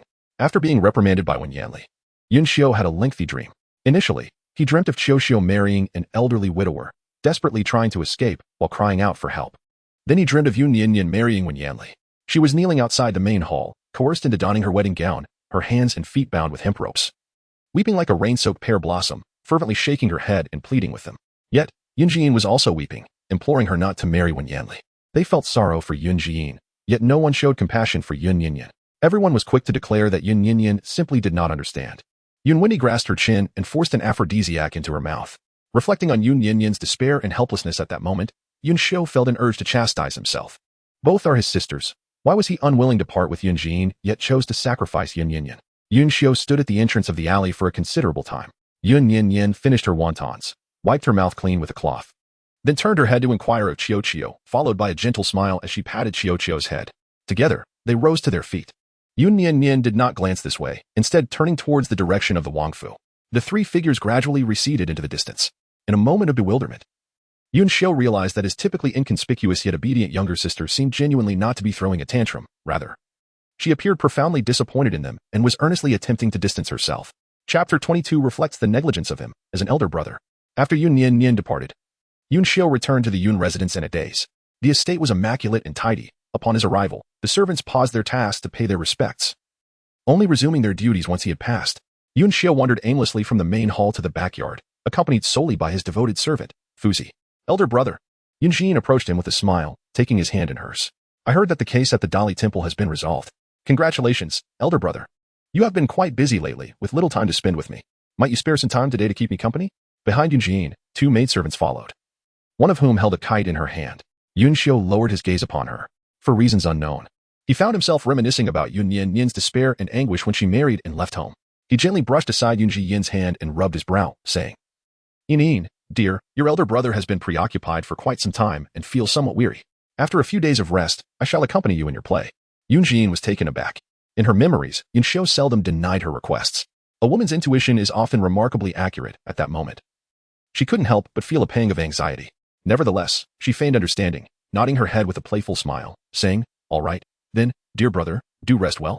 Next time, I shall come to play with you, and you must not refuse me again. Yun Xiao nodded and silently departed from her side. After an indeterminate duration within the Yun residence, he arrived at the front of the courtyard where Yun Nian Nian once resided. The courtyard was overrun with weeds. and an ancient tree obstructed the sunlight. Spider webs adorned the well, and the door to the room was in a state of disrepair. Yun Xiao furrowed her brows and stepped inside with purpose.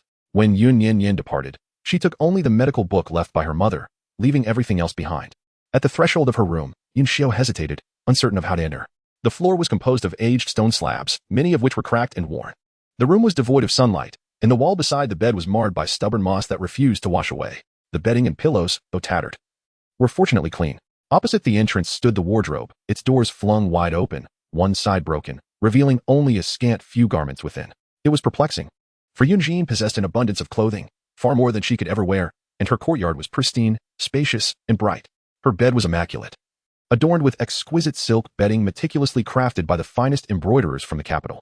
Yet, Yun Nian Nian seemed to have nothing at all. The floor lay in disarray, and a mouse, the size of a child's arm, had scurried into the wardrobe, glaring menacingly at Yun Xiao. Fuji, ever by his side, witnessed the scene. And even a grown man would feel a shiver of fear. Tentatively, he called out, "Young master, shall we return?" Yun Xiao stood motionless before the door for an extended period, suddenly inquiring softly, "Why has no one tidied this place?" "What?" Fuzi responded, utterly bewildered. He turned to face him, his eyes subtly glistening with red, and the veins on his forehead bulging, as though he were genuinely infuriated. He exclaimed, "Why are there no servants to clean? Is the monthly stipend provided to them merely for them to live in idleness? Why has no one arrived to fulfill their duties? How will Nian Nian manage upon her return?" His voice resonated loudly, instilling fear even in the mice, which scurried away into the crevices of the wall. Fuzi was startled, hastily kneeling down. "Young master, the servants are only responsible for attending to you. I am unaware of other matters. However, I have heard from other servants that the sixth miss has an eccentric disposition and prefers solitude, having always lived alone." "Nonsense." Yun Xiao clenched his fist, his eyes wide open. The usually composed and prideful minister of the Dali Temple displayed a grotesque expression for the first time. Beneath the surface lay anger, sorrow, but more than anything, regret. "Young master," Fuzi called him cautiously. His pupil struggled for a moment before he finally closed his eyes wearily. The man sighed, leaning against the grimy doorframe, and suddenly let out a low, self-deprecating laugh. "It is the servants who, in their cold indifference, neglect and disregard her. And it is my own irresponsibility as her elder brother. After all these years, I have never once set foot here. Had I come, witnessing Yun Nian Nian's life as it is, I would certainly not have remained a mere spectator. I would have helped her. Alas, there is no had I." After a while, Yun Xiao commanded, "Fuzi, move all of Nian Nian's belongings to my place." Fuzi felt puzzled but dared not inquire further, merely nodding in acquiescence. He rose and entered the room. The deeper he ventured, the more he was assaulted by a damp, decaying odor, one that even he, as a servant, found repulsive. Fuzi busied himself with packing Yun Nian Nian's garments from the wardrobe, his gaze furtively glancing back.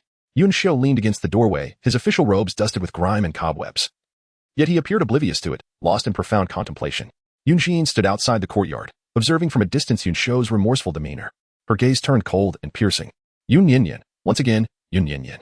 She has already left the residence and severed familial ties. Why must she still covet her brother? Third brother, having witnessed her unjust treatment of Yun Nian Nian, has not spoken to her for several days. Now, even eldest brother has transformed in this manner.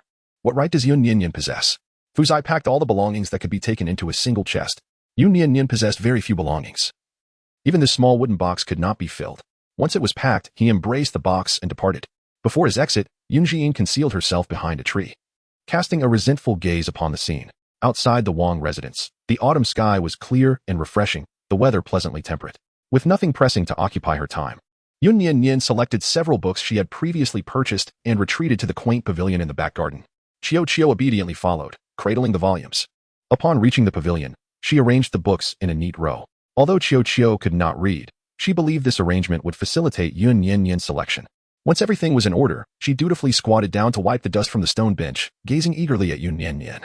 Yun Nian Nian found her utterly adorable and gently patted her head, saying, "All right, Chi-Chi is truly remarkable."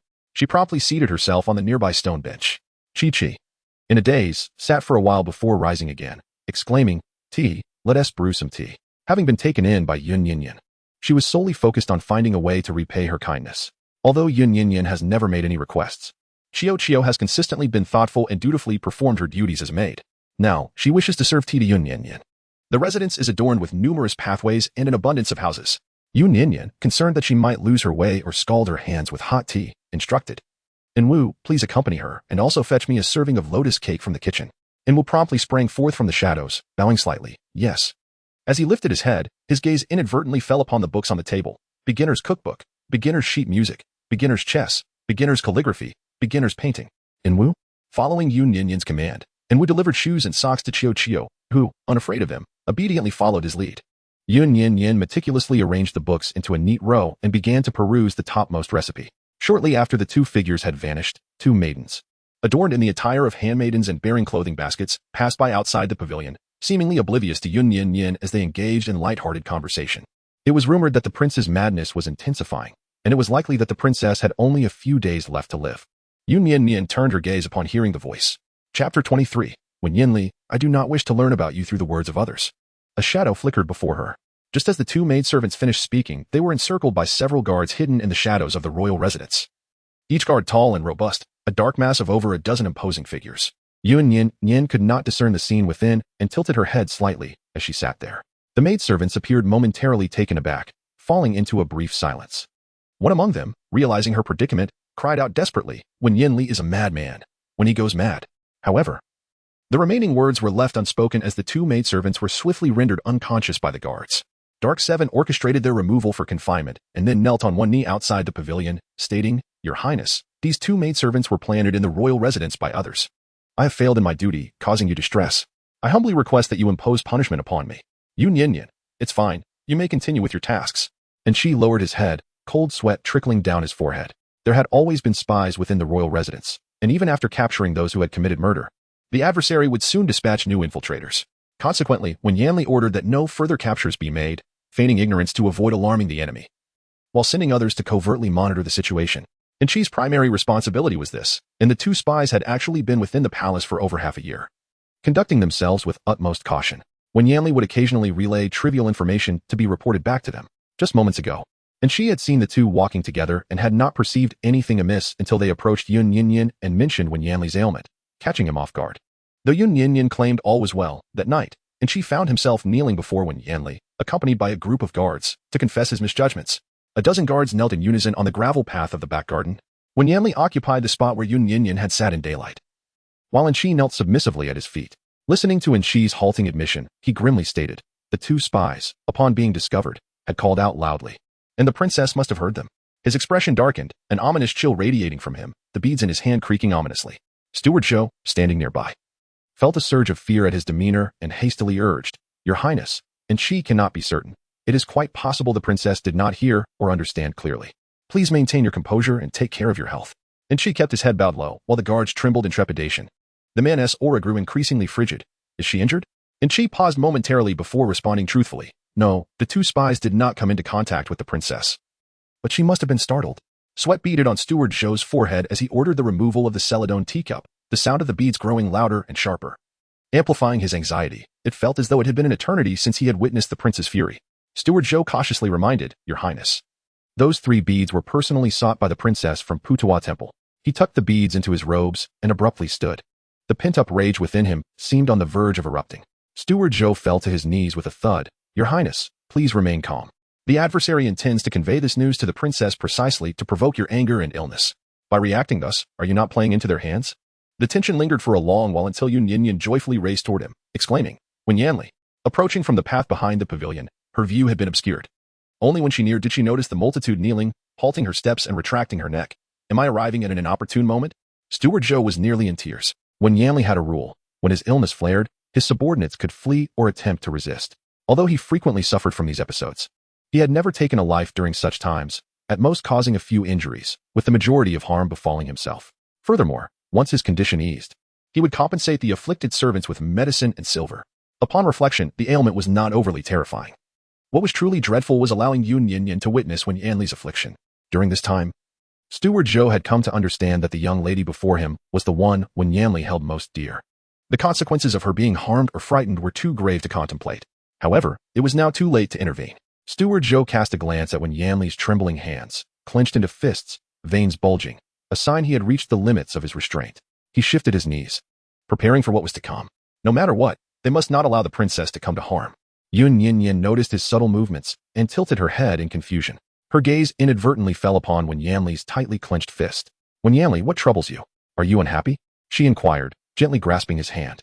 Wen Yanli's palm was broad and his fingers large, requiring both of her delicate hands to encompass it fully. In his heart, Butler Zhou silently offered a prayer. "This is a disaster. Wen Yanli lowered his gaze to the girl's small, fair hand and gradually relaxed his fist. "Why are you still awake at this late hour?" he asked. Butler Zhou was taken aback. The girl giggled foolishly. "I learned to make Yanchun noodles from the chef in the kitchen. Would you like a bowl?" Wen Yanli's expression shifted, the anger in his heart dissipating slowly. Successfully subdued by the thought of a bowl of noodles, he nodded in agreement. Butler Zhou was astonished. He took Yun Nian Nian's hand and began to walk back. As they strolled, Yun Nian Nian turned to glance at the butler and guards still kneeling in a daze, asking, "Did they upset you?" "No." "Then why are they kneeling?" Wen Yanli paused momentarily, his fingers curling around hers as he darkened his expression and questioned, "Did you hear what those two scheming maids said today?" Yun Nian Nian cast her gaze upon the kneeling guards and soon realized they were the very guards who had apprehended the spies during the day. An understanding dawned upon her heart. After a moment of contemplation, she nodded affirmatively, exclaiming, "I heard." The steward and guards trembled in fear once more.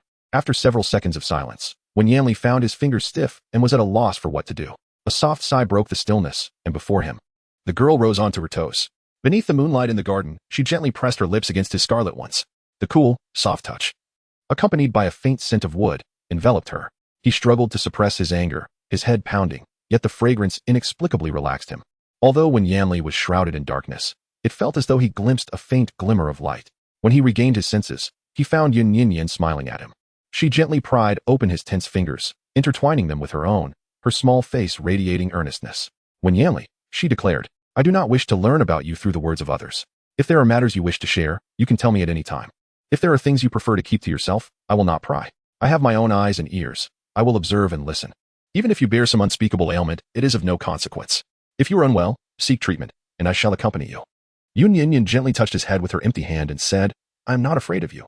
You need not fear me, all right?" Chapter 24, Confession. "I indeed have a violent temper." With just a few simple words, when Yanli felt his heart race, he lowered his head, the corners of his lips lifting slightly, and cleared his throat to mask his emotions. "Do not speak nonsense. When have I ever feared you? This fear is not the same as that fear." Yun Nian Nian intended to reassure Wen Yanli that he need not fear her departure or worry about her disapproval. However, upon witnessing his smile, she too smiled, playfully shaking his arm. "Indeed, Your Highness, with such audacity, how could you possibly fear a mere woman like me? So, will you still leave? I have left the Yanchun noodles warming in the pot. They will cool if we delay." Wen Yanli entwined his fingers with hers as they ambled back. After taking a few steps, he seemed to recall something and turned back, addressing the kneeling crowd by the pavilion with a nonchalant tone. "Rise. But let this be an exception. Steward Zhou." "The guards." Steward Zhou's eyes brightened as he watched the pair depart. Observing Yun Nian Nian's petite figure, it was as if he beheld a beacon of hope, reminiscent of resurrected parents. "Your Highness, you are my divine savior." It was quite late. The kitchen staff had returned to rest, leaving the space impeccably tidy.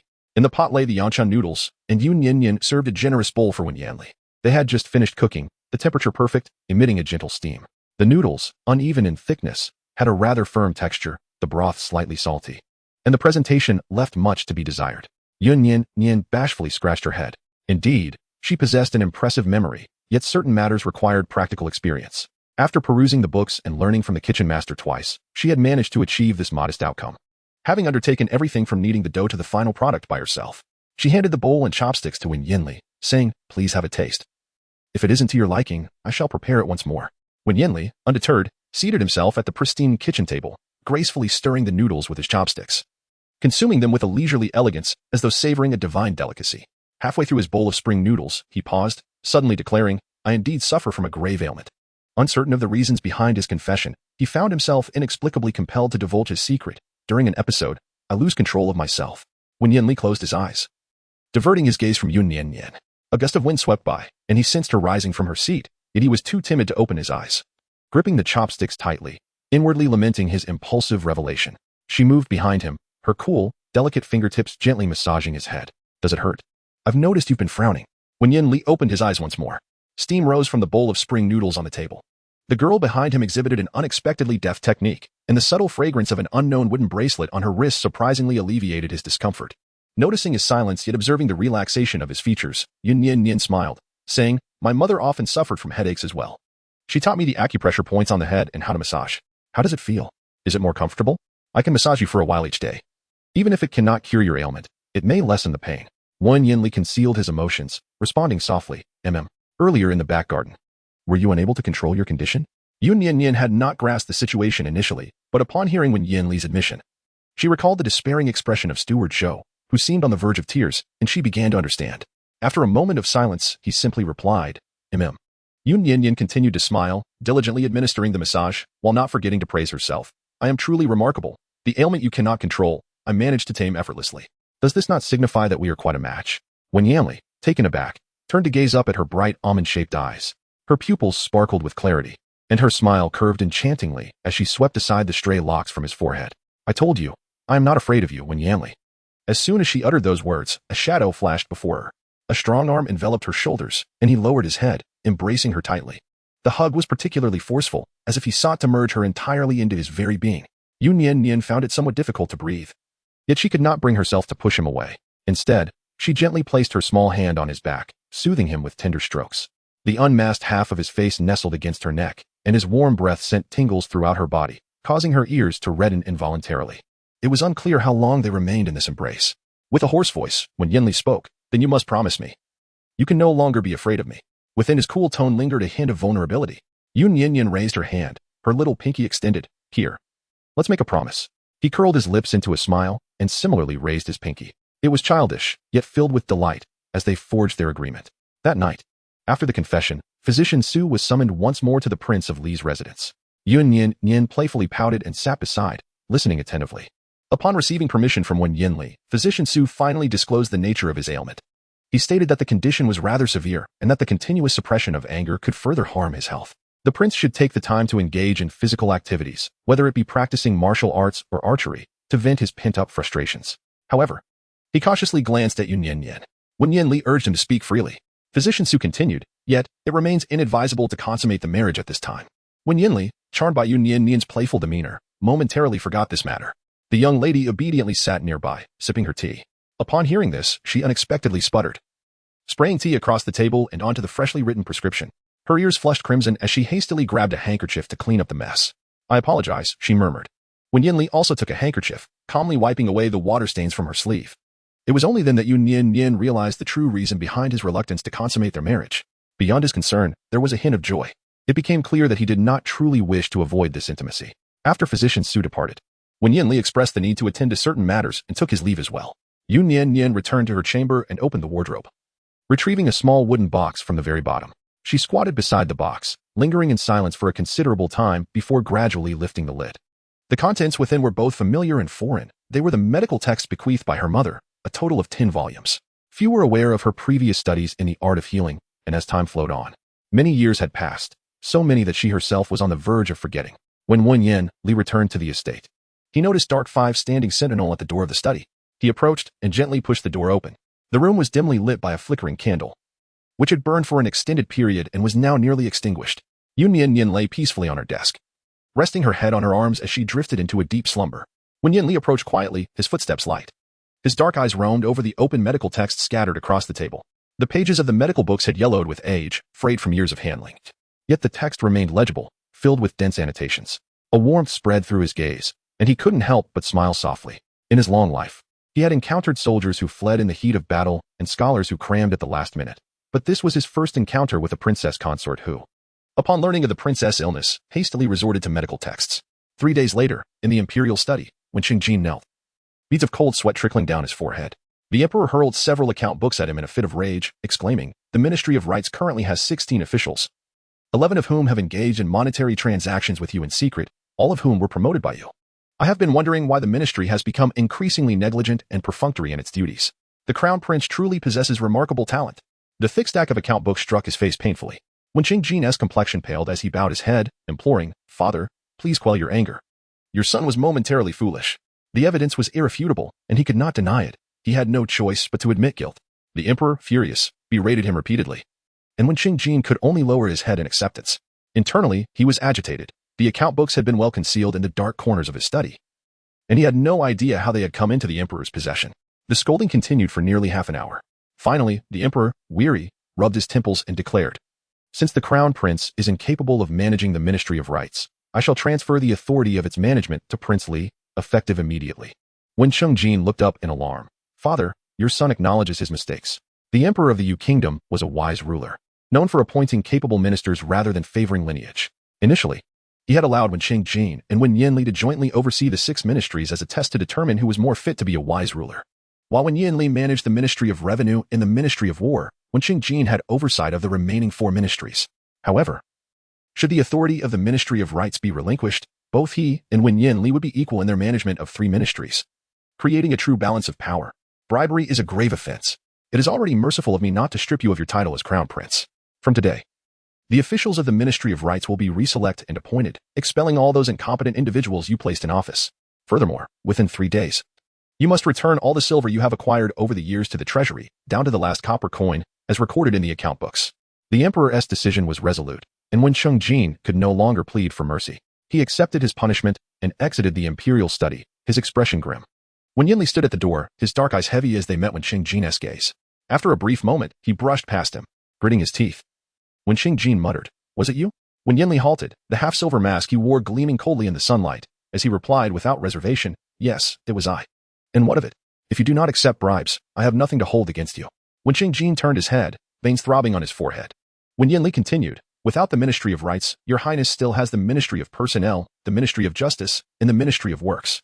What you have hidden in the dark room is not solely the account books of the Ministry of Rights." His eyes widened in panic.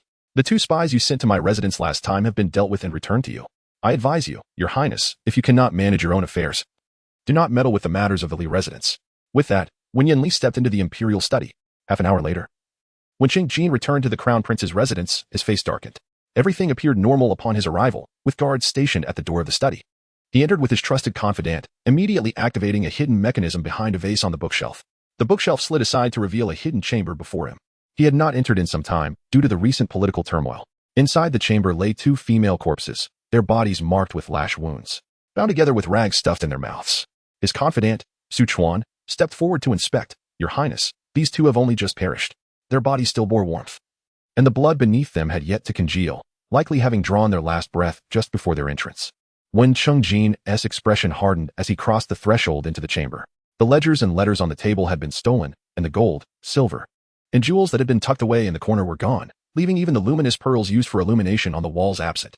He kicked the empty table in frustration, shouting, "Incompetence! All of you are useless. What are the guards doing? They can't even keep watch over a mere study?" The audacity of Wen Yanli to bring 2 corpses and a multitude of treasures past the watchful eyes of so many guards was infuriating. It was a blatant disregard for him. What infuriated him most was that he had been outsmarted. Gritting his teeth in fury, he smashed the table and berated everyone in the Crown Princess residence. Su Chuan meticulously cleaned up the 2 corpses and cautiously inquired, "Your Highness, shall we continue with our plans?" In the courtyard, a group of guards lay on benches, enduring punishment, their cries for mercy echoing. When Qingjin crushed a teacup in his hand, blood seeping from his palm as he seated, "Continue." The mere exchange of a few words with Yun Nian Nian had provoked such retribution, highlighting her significance in his heart. If she dared to oppose him, then he would ensure she faced the consequences. After resuming her medical studies, Yun Nian Nian compared the prescriptions previously provided by Physician Su. She commissioned a set of silver needles at the blacksmith's and, in the afternoon, took her prescriptions to the herbal medicine shop to procure the necessary ingredients. Yu Tang, located on West Street, offered a complete range of medicinal herbs, known for their high quality and fair pricing, making it the most reputable pharmacy in the capital. By mid-October, the weather had turned cooler, and with an increase in cases of fever and cold, the queue extended from the pharmacy to the entrance of a nearby alley. Yun Nian Nian and Xiao walked together, standing at the back, and Wu hurried to a nearby pastry shop to buy her favorite peach blossom cake. The cake was soft and freshly baked, warm to the touch. As Yun Nian Nian stood in line, she unwrapped the oiled paper package, offering a piece to Xiao and another to Anwu. Just as she was about to grasp her own portion, someone inadvertently brushed against her arm, causing the remaining pieces of peach blossom cake, along with the oiled paper, to tumble to the ground. "I apologize," came a voice, smooth and undeniably familiar. Yun Nian Nian turned back to glance. Yun donned a thick cotton garment woven in white brocade, her pallid visage standing in stark contrast behind her. The physician of the ancient medicine hall possessed exceptional medical skills, albeit with a rather peculiar temperament. He never made house calls, whether for dignitaries or royal offspring. One had to visit him in person for consultation, and Yun was no exception. Her frail constitution necessitated her visits several times a month. A young attendant trailed behind her, carrying 2 bundles of medicine. Yun, plagued by a persistent cough, must have been feeling weak and, in a moment of distraction, accidentally collided with someone. Initially intending to apologize, his pale visage transformed upon recognizing Yun Nian Nian, and the words of regret morphed into reprimand. "What about your upbringing?" "Yun Nian Nian?" he scolded, as he stood on the street, eating. Yun Xiao stood not far away, and upon seeing her, his eyes sparkled momentarily. Just as he was about to take a step forward, he heard Yun coughing while admonishing, "If you disregard your appearance, you should refrain from showing yourself." Cough, cough, cough. Don't tarnish the reputation of the Yun residents. An eager Dark Five was about to draw his sword, but was restrained by Yun Nian Nian. She shook her head, aware of the crowd around them. Most of those queuing outside the clinic were patients, making it ill-advised to create a disturbance. Yunyu still wishes to express something. Yun Xiu hurried over and grasped him firmly, saying, Yunyu, cease your antics and apologize to Nian Nian. Yunyu was momentarily taken aback, pointing at himself. And after clearing his throat twice, his complexion paled further. Elder brother, are you asking me to apologize to her? Chapter 26. Are you truly so unwilling to acknowledge me as your elder brother? Yunyu cast a glance at Yun Nian Nian and coldly remarked, why should I apologize to her? Regardless of her background, she hails from the Yun residence. What wrong have I committed in educating my younger sister? Yun Nian Nian raised an eyebrow. Younger sister? Such a term feels remarkably unfamiliar. Yun Xiu furrowed his brows and pulled him back, his tone softening considerably as he faced Yun Nian Nian. Nian Nian, your fifth brother has been suffering from a cold that is yet to heal, and he has been in a rather low mood. Please do not take it to heart. I apologize on his behalf. I am truly sorry. After speaking, Yun Xiu even slightly bent at the waist. Yunyu wore an expression of disbelief. Brother, what on earth are you doing? What gives you the right to? He spoke too hastily, causing him to cough again. The servant beside him promptly assisted by patting his back. Yun Xiu furrowed his brow and said, Yunyu, it was you who accidentally bumped into Nian Nian just now. She did not utter a word, and it was entirely you who spoke. Do you think I did not hear? Apologize to Nian Nian. Yunyu has always held deep respect for his elder brother, yet at this moment, he found himself unwilling to comply. He cast a fierce glare at Yun Nian Nian, uttering not a single word, then turned away, attempting to depart. And Wu. Yun Nian Nian called out softly. And Wu immediately pivoted, positioning himself in front of Yunyu. You cough, cough, Yun Nian Nian remarked. What do you think you are doing? Do you intend to flee after colliding with someone? Where has the gentlemanly upbringing of the fifth young master gone? Yun Nian Nian, with an expressionless visage, echoed his earlier words, her finger pointing at the peach blossom cake on the ground. Considering your frail condition, I shall overlook the incident of your collision with me. However, this peach blossom cake is priced at 3 Wen each, and there are 8 pieces on the ground, totaling 24 Wen. Young master, please settle the payment. Yunyu cast a disdainful glance at her and coldly remarked, Yun Nian Nian, have you lost your mind due to your poverty? Breaking something entails compensation. Even a child comprehends this principle. Surely, the fifth young master is not oblivious to such matters? Yunyu still wished to voice more. Yun Xiu interrupted him, saying, that is enough. Aren't you ashamed enough already? The team was already quite large, and after several exchanges of heated words, nearly everyone's gaze turned in their direction. The young man froze, his lips pressed into a thin line, choosing to remain silent. Yun Xiu took out his purse and handed it to Yun Nian Nian, saying, it is Yun Yu's fault. I shall bear the cost. He presented the entire purse to her. Yun Nian Nian did not respond and called out once more, In Wu, holding the pouch of coins, opened it with a stoic expression, counting out 24 copper coins, then returning the remainder. The pouch, neither heavy nor light, found its way back into Yun Xiu's hands. His countenance was somber, as though he bore a wound. Are you truly so reluctant to acknowledge me as your elder brother? Must every penny be accounted for so meticulously? Yun Nian Nian raised her head to look at him, her gaze clear and devoid of any emotion. I kindly request Lord Yun and young Master Wu to tidy up the pastries on the ground. Yunyu could not help but rebuke. Yun Nian Nian, you have gone too far. It was I who collided with you. Why are you causing a scene with your elder brother? Yunyu, Yun Xiu called out to him. You should return first. Elder brother. Yun Xiu wearily rubbed his brow and implored, for the sake of my elder brother, I beseech you to return home first. Yunyu was momentarily stunned, his eyes glistening with unshed tears. After pausing for a few seconds, he cast a wary glance at Yun Nian Nian. The hatred in the boy's gaze was unmistakable and laid bare without any pretense. Yunyu ultimately departed with the assistance of the servants. Yun Xiu watched him depart, then turned to Yun Nian Nian once more to express her apologies. I am truly sorry. Upon my return, I shall properly educate him. Yun Nian Nian remained silent. Her gaze lowered upon the peach blossom cake sprawled on the ground. With a sigh, she positioned herself, crouching down to gather the oiled paper cradling the remnants of the delicacy. The cake was tender, crumbling into pieces upon contact with the earth, mingling with dirt and rendering the cleanup arduous. As the eldest son of the Yun family and the esteemed minister of justice, Yun Xiu had always been the object of admiration and respect. When had he ever endured such indignity? Yun Nian glanced for less than 2 seconds before ceasing her gaze. A considerable space opened up at the front of the line. She turned and walked ahead, sensing the departure of the girl. Yun Xiu lowered his head to continue tidying up, his eyes subtly reddening, filled with a melancholic disappointment. Seizing the opportunity while waiting in line, and Wu purchased another piece of peach blossom cake. Once more, she opened it in her hands, adhering to the usual custom of sharing, 1 piece for Wu and 1 for Chiu. The individuals at the front of the line entered one by one, and they soon reached the entrance. Chiu stuffed a piece of peach blossom cake into her mouth, her cheeks puffed out, as she cautiously stole glances at Yun Xiao. Yun Nian Nian lifted her fingertip to gently pinch her recently plumped cheeks. Do you think I am being excessive? Tasking the chief of the Dali Temple with cleaning the streets, she is likely the first in history to do so. Xiao Qiu blinked her eyes, shaking her head slowly as she swallowed the peach blossom cake. He is a villain. Villains are not family. Her earnest and endearing demeanor while speaking made Yun Nian Nian unable to resist pinching her cheeks again, and the bad mood instigated by Yun Yu quickly dissipated. Indeed, villains are not family. They then entered the medical hall. Yun Nian Nian, following the prescription provided by physician Su, prepared 2 portions of each medicine. As they stepped outside, Inmu carried a total of 8 bags of medicine. Yun Xiao stood outside the line, cradling the scattered and dirted peach blossom cake in her hands. A man approached, carrying oiled paper, his fingers and nails caked with mud. Yun Xiao's voice carried a hint of flattery. Nian Nian, look, I have tidied this place up. Could you please refrain from being angry any longer? Yun Nian Nian cast her gaze downward, observing the ground. Not a trace of debris remained. It had been meticulously cleaned to perfection. Yun Nian Nian, not bad.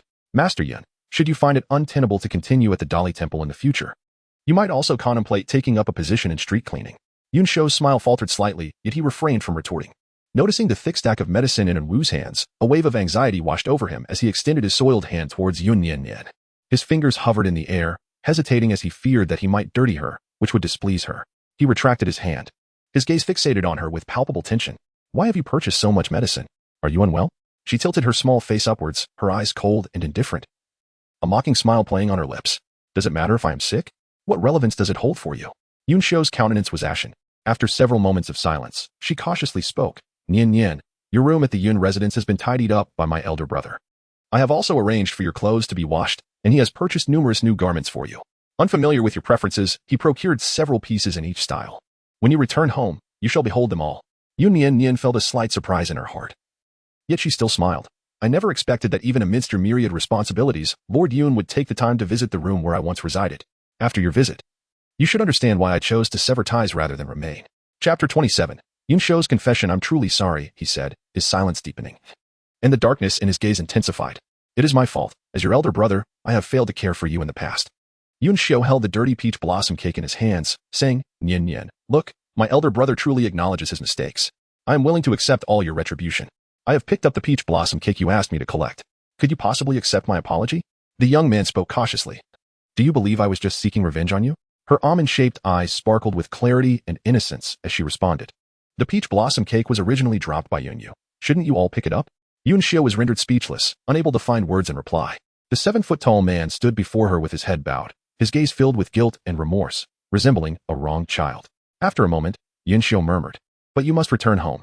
You're alone outside the Wang residence. What if you are bullied or fall ill with a fever? Yun Nian Nian let out a derisive laugh, saying, the sins you speak of, I have endured them all within the confines of the Yun residence. Yun Xiao's complexion was ashen. She fixed her gaze upon his eyes and said, My lord Yun, have you not visited my chamber? Are you aware of how frigid it becomes there during the winter? The servants of the Yun residence are cowardly and oppressive. They refuse to bestow even a single thick quilt upon me. Every night, as the chill sets in, I huddle in the corner, unable to sleep from the cold, and it is not uncommon for me to fall ill with fever. As she spoke, she yearned for him to call her name with a plea. Yun Nian Nian, seemingly oblivious to the weight of her words, continued. When Yun Yu is unwell, you take him out to seek medical attention and procure medicine. When Yun Jiyin falls ill, you personally visit her, coaxing her to take her medicine, and then deliver sweet candied fruits to her chamber. Yet, when I am afflicted with illness, I find myself utterly alone. On one occasion, I was so debilitated that I could scarcely utter a word. My legs felt weak, and I was on the verge of despair. With great effort, I made my way outside, hoping to enlist your aid in summoning a physician. As I emerged from the dilapidated courtyard, the first person I saw was you, Lord Yun. In that moment, I believed I had found salvation and hope. But do you recall what you said to me? I, Yun Xiao, was left speechless. Though this event occurred long ago, your memory of it is hazy, yet Yun Nian Nian's words seemed to rekindle a faint recollection within you. Yun Nian Nian curled her lips into a faint smile, cruelly continuing, Lord Yun observed my awkward gait and reprimanded me for my lack of grace and upbringing, declaring I possessed no semblance of decorum. He has sentenced me to return home for solitary reflection and, with a semblance of kindness, has summoned the matron to instruct me in the feminine arts of etiquette. Yun Xiao finally recalled the moment. At that time, Yun Nian Nian walked in a staggered manner, her clothes disheveled, yet he had never doubted that she was unwell. He believed that with her mother's passing, she had no one to guide her and had indeed been reprimanded harshly. As the memories flooded back, the man's eyes glistened with tears, and he weakly repeated his apology. I am truly sorry. Yun Nian Nian fixed her gaze upon him, remaining silent. Fortunately, the nurturing matron was kind-hearted. upon noticing her demeanor, she decided to seek assistance. It remains unclear whom she approached, but ultimately, the matron returned with only a bowl of warm water and a modestly heated meal. At that moment, she lay on the rickety little bed in the dimly lit room, occasionally contemplating that perhaps death would be a relief. A means to reunite with her mother, for in death, she would be embraced by maternal love. Yet, as she caressed the wooden bracelet left by her mother, she found the strength to endure and persevere. Yun Xiu's voice trembled with emotion. I am truly sorry, Nian Nian. I did not know. I am genuinely, deeply sorry. Yun Nian Nian emerged from her reverie, her almond-shaped eyes glistening with unshed tears. She pressed her lips together, listening to Yun Xiu's apologies. And with a sigh that seemed to carry the weight of resignation, she said, in truth, I can understand some matters. I am but a concubine's daughter. While Yunjin is your biological sister, born of the same parents, it is only natural for you to favor her and disregard me. He faltered, his complexion paling.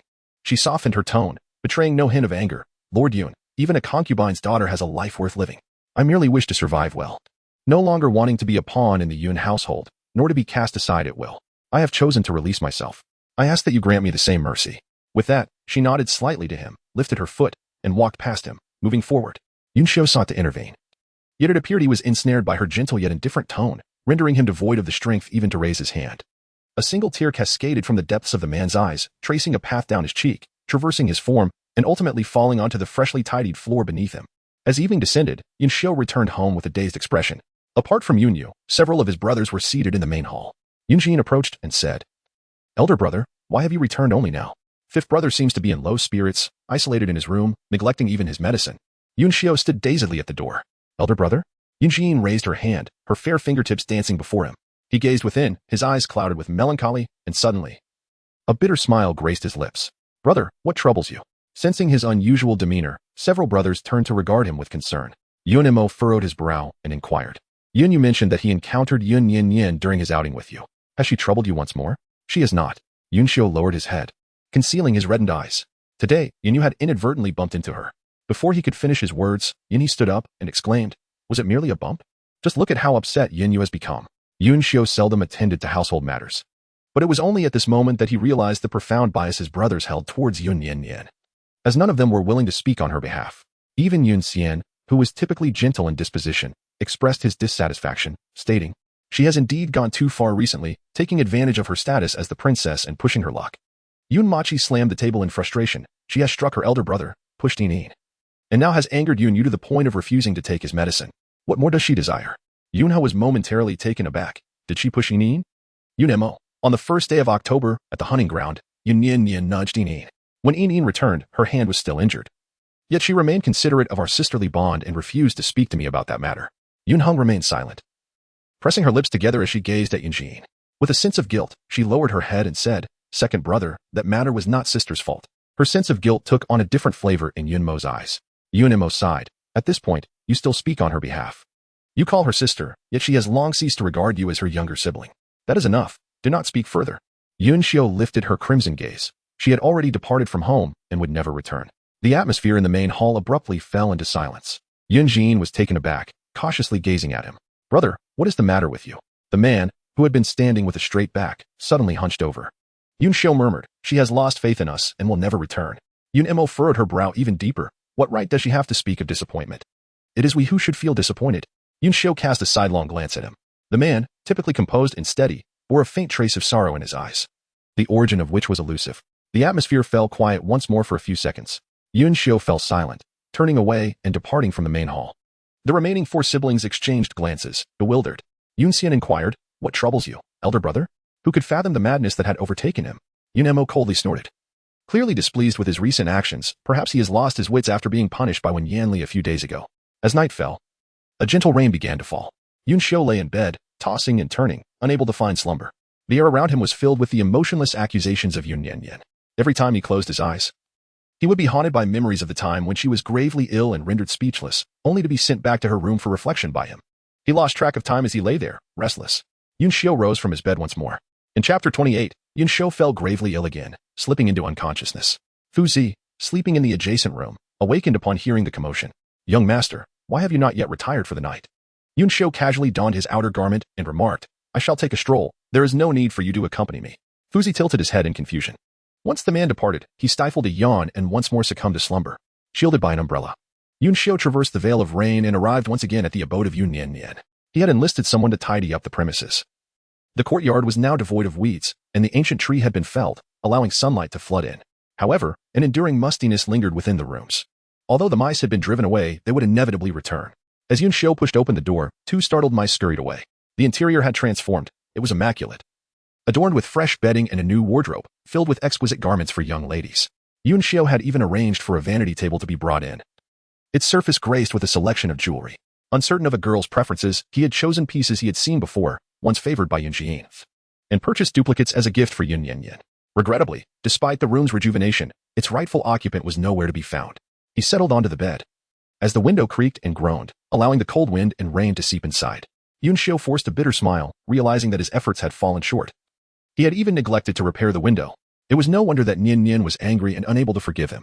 The chill in the room seemed inescapable. After sitting in the light for a while, Yun Xiu felt a penetrating coldness. The 7-foot man curled up on the bed, his hands and feet icy. His complexion gradually paling. He murmured to himself, "Nian Nian, were your days always like this?" The following day, Yun Nian Nian found an empty room near the Wang residence. Meticulously sorting through the medicinal herbs while perusing medical texts and studying the properties of the ingredients. In the afternoon, a knock echoed through the room. An attendant announced, "Your Highness, General Yun, the guard Yun, and Miss Yun Qi are outside the Wang residence, expressing their desire for an audience with you." Yun Nian Nian did not raise her head, declaring, "Not a chance." After another incense stick's worth of time, a cacophony of sounds emerged from outside the main courtyard. The cloud of rage intertwined with the voice declared, "I am the beloved second cousin of your princess. Let us see who dares to obstruct me. Where is Yun Nian Nian? Show yourself." The young girl, her brows furrowed, pressed her lips together in silence for a moment before rising and stepping outside. Yun Mo. Yun He and Yun Xin had arrived at the entrance of the courtyard, wherein San and Nc stood in front, blocking their path. Yun Mo first laid eyes on her and coldly berated, "At last, you dare to show yourself? Unfaithful and unfilial wretch." Yun Nian Nian approached, and San bowed his head in apology, saying, "Your Highness, General Yun claimed to be your elder brother, and the guards dared not impede him. Which is why there was no disturbance." Yun Nian Nian nodded lightly at him and positioned herself at a distance from Yun Mo and the 3 others. The guards raised their arms to prevent them from approaching. Yuni glared at her with resentment. "Yun Nian Nian, what did you discuss with my elder brother yesterday? He spent the entire night in that dilapidated room of yours and has caught a chill. Are you not aware that he had only just recovered from his illness a few days ago? Now, he lies in a state of unconsciousness, incessantly murmuring your name. What kind of potion have you administered to him?" Yun Nian Nian raised her eyebrows, feeling quite surprised in her heart. Yun Xiu actually managed to spend a night in her room? Yun Nian Nian paused for 2 seconds, then smiled and said, "I have severed ties with the Yun family. Whether Yun Xiu is alive or dead is of no concern to me. In Wu, please convey a message to Steward Zhou from now on. Anyone from the Yun family is to be turned away without exception." And Wu immediately replied, "Understood." Yuni scolded, "Yun Nian Nian, do you possess any conscience? Just yesterday, your elder brother was defending you, and this is how you repay him? He is residing in your former room, which is why he has fallen ill and caught a chill. You must take responsibility." Yun Nian Nian tilted her head slightly, her face still adorned with a smile. "It is his own frailty that concerns him, not me. After all, I have spent 16 years in that room." Yuna suddenly froze, falling into silence. Today, Fuzi reported that Yun Xiu had gone missing. They searched the entirety of the Yun residence and ultimately discovered him, unconscious, in the room previously occupied by Yun Nian Nian. Yun He and Yun Mo were present at that moment, witnessing the disarray within the room. Despite Yun Xiu's recent repairs and reorganization, the remnants of filth and dampness could not be concealed in an instant. In that moment, they also came to understand the kind of environment in which Yun Nian Nian had once resided. Yun Jin wiped away her tears and suddenly knelt before Yun Nian Nian. "Sister, I am aware that you are still upset. It is all my fault. I should not have been willful, causing you to marry in place of me into the Li Wang mansion. I will return and plead with father to grant you a divorce from the Li prince. Will you return, please? Just look at our elder brother. From now on, I shall relinquish all beautiful garments and delectable delicacies to you." Yun Nian Nian lowered her gaze at her. Unable to restrain herself, she leaned closer and gently raised her hand to pat Yun Jin's face, exclaiming, "How did I never notice before that your face is so round?" Yun Jin, with pear blossoms adorned by raindrops, raises her head. Each stance, whether standing or kneeling, conveys an action akin to an affront. Yuni furiously exclaimed, "Yun Nian Nian, what are you doing? You must not bully Yin. He and Yun Mo both wished to approach, but were firmly restrained by the guards. Yun Nian Nian straightened her posture and retreated to her original position. At the opportune moment, Wu presented a plain white handkerchief. She wiped her hands clean and spoke coldly, "If you are dissatisfied, go seek a physician. I am not a healer. Since you chose to abandon me then, kindly keep your distance and cease your troubles. As for today's events, I shall inform the prince to report to the emperor, and I implore the emperor to adjudicate." Yun Nian Nian turned around and commanded, Dark 5, expel them. The guards had already surrounded the area in circles, brimming with restless energy. Upon hearing her words, several nearby guards were the first to advance. Yun Mo and Yun He both practiced martial arts and drew their swords to defend themselves. However, they ultimately could not withstand the onslaught of over 30 individuals. They were taken away under the guard of the attendants. Yun He, her eyes ablaze with fury, strode forward while hurling curses. Yun Nian Nian, you wretched soul. You had better remain hidden within the confines of the Wang residence and never show your face again. From this day forth, you are no longer my sister. You are my sworn enemy, and our feud shall be unrelenting. The echoes of her vitriol gradually faded into the distance, ultimately vanishing altogether. Yun Nian Nian merely clicked her tongue softly before returning to her chamber to continue perusing her medical texts, not forgetting to instruct Wu to fetch her some grapes. Ultimately, the matter escalated to the emperor himself. Even the relatives of the princess consort are forbidden from trespassing the royal residence without permission, let alone insulting her, thus committing an act of disrespect towards the crown. Yun knelt before the emperor, accepting full responsibility, and was punished with a caning. The once prosperous Yun residence now faced calamity, the eldest afflicted by a severe cold, the fifth in dire illness, and the second suffering from a grievous injury. All while enduring the emperor's scorn. Yun Wendy sat in the main hall, seething with rage, unable to straighten his back. That rebellious daughter, that wretched girl, Yun Nian Nian. I should have extinguished her life at birth. Observing my sons, those who are wounded and those gravely ill, fills me with despair. Qinro, suppressing her resentment, tearfully implored, My lord. Does Nian Nian harbor disdain for us, refusing to return? If that is the case, how can I ever reconcile with her late mother? Chapter 29. I am consoling you upon the mention of Yun Nian Nian's mother, Alu. Yun Wendy's fury escalated, and he smashed the teacup in anger. Why bring up that vile woman? Are you not afraid of misfortune? Qinro hurriedly approached to soothe his troubled heart. Let us not speak of it any further. It is all my fault. My lord, what shall we do now? Can we allow the children to suffer in vain? Absolutely not. This pent-up frustration must be endured by someone, but I cannot bear it any longer. Yun Wendy furrowed his brow in deep contemplation, suddenly casting a glance at Qinro. A flicker of malice crossing his eyes. She had acted unjustly, and so she could not blame me. He beckoned to Qinro, saying, Come here. Let us proceed in this manner. Master, master. Just as the two were discussing their plans, the butler burst through the door, exclaiming urgently, The eldest young master has vanished. In the time it took for the servants to brew him a potion, he has completely disappeared. Yun Wendy's countenance changed. What is this rebellious child up to again? Hurry and find them. As night fell, the steward led Wen Yin to the pavilion in the back garden.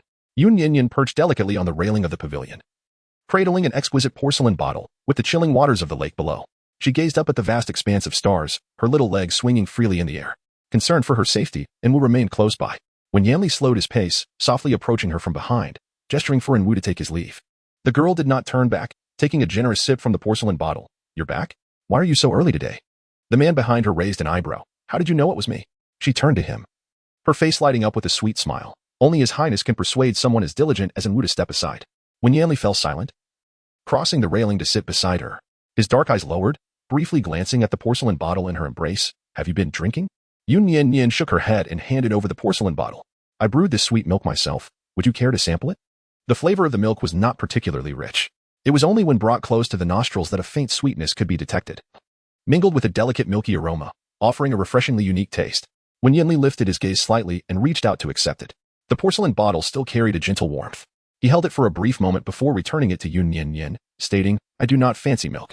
As a grand prince, he had long since weaned and held little interest in such childlike fare. Yun Nian Nian was no exception. She took another sip from the porcelain bottle. The young girl sat beside him, cradling the celadone vessel with both hands, her delicate pink lips pressed against the rim. As she tilted her head back, her porcelain neck appeared slender and graceful.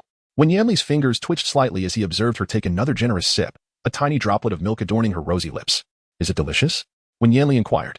Yun Nian Nian tilted her head slightly, regretfully extending the porcelain bottle, its mouth facing downward. It was delightful, but alas, it is all gone. When Yanli, bathed in the silvery moonlight, had a rosy flush upon her cheeks. With a smile dancing in her almond-shaped eyes, she leaned closer, whispering in his ear. Are you truly not going to drink? There's more in the kitchen. I can warm another bottle for you. A gentle breeze swept by, causing ripples across the lake's surface. When Yanli, tall and long-legged, felt droplets splatter onto his shoes. He glanced down at Yun Nian Nian's slender legs, clad so lightly, wondering how long she had been there. After a brief silence, when Yanli nodded, then let us drink. Yun Nian Nian, momentarily taken aback, stood up with a silly grin after a brief pause, embraced the railing, and with her petite legs, playfully leaped over. The gentleman discreetly extended his hand behind her to prevent her from falling. Yun Nian Nian leaped over the railing and extended her hand towards Wen Yanli. Come on, you've returned so late. You must not have had dinner yet. I shall prepare a small serving of wontons for you, made by my own hands, she exclaimed, her voice laced with delight.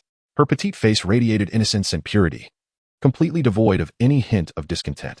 When Yanli reached out to her, as he was about to leave, he noticed a small porcelain bottle resting on the railing, remnants of the girl's lip balm adorning its opening. With one hand, he picked up the bottle, while his other hand gently clasped Yun Nian Nian's soft palm. And as they walked, he remarked, "I shall have a day of rest tomorrow." Yun Nian Nian tilted her head and blinked. "Your Highness, you are burdened with countless affairs and have not rested for nearly half a month. What brings you to this state today?" He shifted his gaze, observing the flowers, the trees, and the moon, yet deliberately avoiding her. After a few more seconds, he continued, "Where would you like to go tomorrow? I am at your service." Yun Nian Nian paused momentarily, her almond-shaped eyes clouded with confusion for an instant. Yet, her dilated pupils soon gathered focus, sparkling like stars held within their depths. She pressed her lips together and smiled. "Wen Yanli, are you?"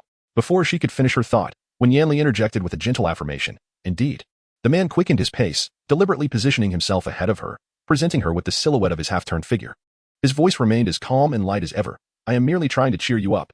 Yun Nian Nian received the answer she sought, her eyes sparkling with a smile. "You need not coax me. I have already stated that I am not so capricious." When Yanli fell silent, he was not blind.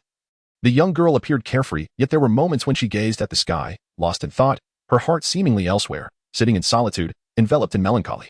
Just moments ago, she had been discontented. He quickened his pace, and Yun Nian Nian, her short legs flailing, followed closely. "Then tomorrow, accompany me to buy peach blossom cakes. Yes. You must also join me for a meal at Tianbao Pavilion. Their glutinous rice duck is exquisite." "Excellent. And I have asked the gardener to clear a patch for me to experiment with planting some herbs. Please join me in this endeavor tomorrow." "Certainly. Let us also procure a few new outfits, for the cuisine at the Wang residence is splendid, and the autumn garments I prepared just days ago have already shrunk." The young girl chattered incessantly beside him. Although these were tasks she had initially intended to undertake alone, the mere prospect of companionship illuminated her cherubic face with joy. As they approached the kitchen door, Yun Nian Nian had yet to finish her thoughts. When Yanli paused, a hint of exasperation in his tone, "Take your time to ponder. Wherever you wish to go is fine. If one day is insufficient, I shall extend my leave for another 2. Yun Nian Nian was momentarily taken aback, unable to resist the urge to rise on her tiptoes and plant a gentle kiss upon his cool lips. As the young maiden leaned closer, When Yanli instinctively reached out to support her delicate waist, his dark eyes deepened, and he lowered his gaze, his look ablaze with intensity. Yun Nian Nian gazed at him fearlessly, her delicate fingertips rising to caress his thin lips. "Wen Yanli, would you care to kiss me? I am quite easy to kiss, and my lips carry the sweetness of milk." His breath faltered, and he lifted his hand to touch her face, his thumb pressing against Yun Nian Nian's soft, pink lips. Even his voice took on an assertive tone as he questioned, "Why the sudden inquiry? It's not as if we haven't kissed before." They had shared a kiss during their wedding, exploring every inch of her skin. Yun Nian Nian, in a moment of impulsiveness, found herself at a loss for words, remaining silent for an extended period. Finally, she uttered a sparse remark. "Wen Yanli." In Chapter 30, "Hello, Yin Yin, you are quite fierce," she mused. When Yanli leaned in, their noses brushing against each other, the warmth of his breath cascading over her face. His lips inched closer, merely grazing hers before pausing. After a fleeting moment, he lifted his gaze, his calloused hand tenderly caressing her lashes, his voice deep and tinged with resignation. "Close your eyes." Sensing the desire reflected in his eyes, Yun Nian Nian obediently shut her eyes. The next moment, his kiss returned, unlike the timid pecks of youth. It was a profound declaration of intent.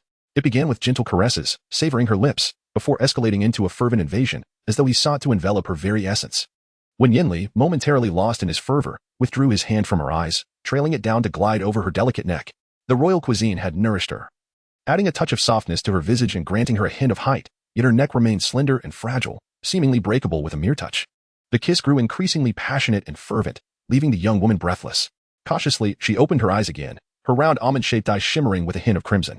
Weak and unsteady, she could hardly stand, resorting to draping her small hand around his neck, her wooden bracelet exuding a faint fragrance. After a moment, when Yin Li's once-dazed gaze regained clarity, and he gradually released his hold. Once separated, Yun Nian Nian leaned languidly against him, breathlessly gasping for air. Wan Yanli supported her waist, his long lashes casting shadows as he observed the crescent-shaped marks etched into his palm. Yun Nian Nian nestled in his embrace, her strength waning, her tone laced with feigned delicacy. "Wen Yanli, you were just a tad fierce," she remarked. He momentarily lost his focus, withdrawing his hand into his sleeve, and murmured an apology. I'm sorry." After a prolonged moment of catching her breath, she lifted her gaze, her eyes still tinged with red, and pressed a gentle kiss to his chin.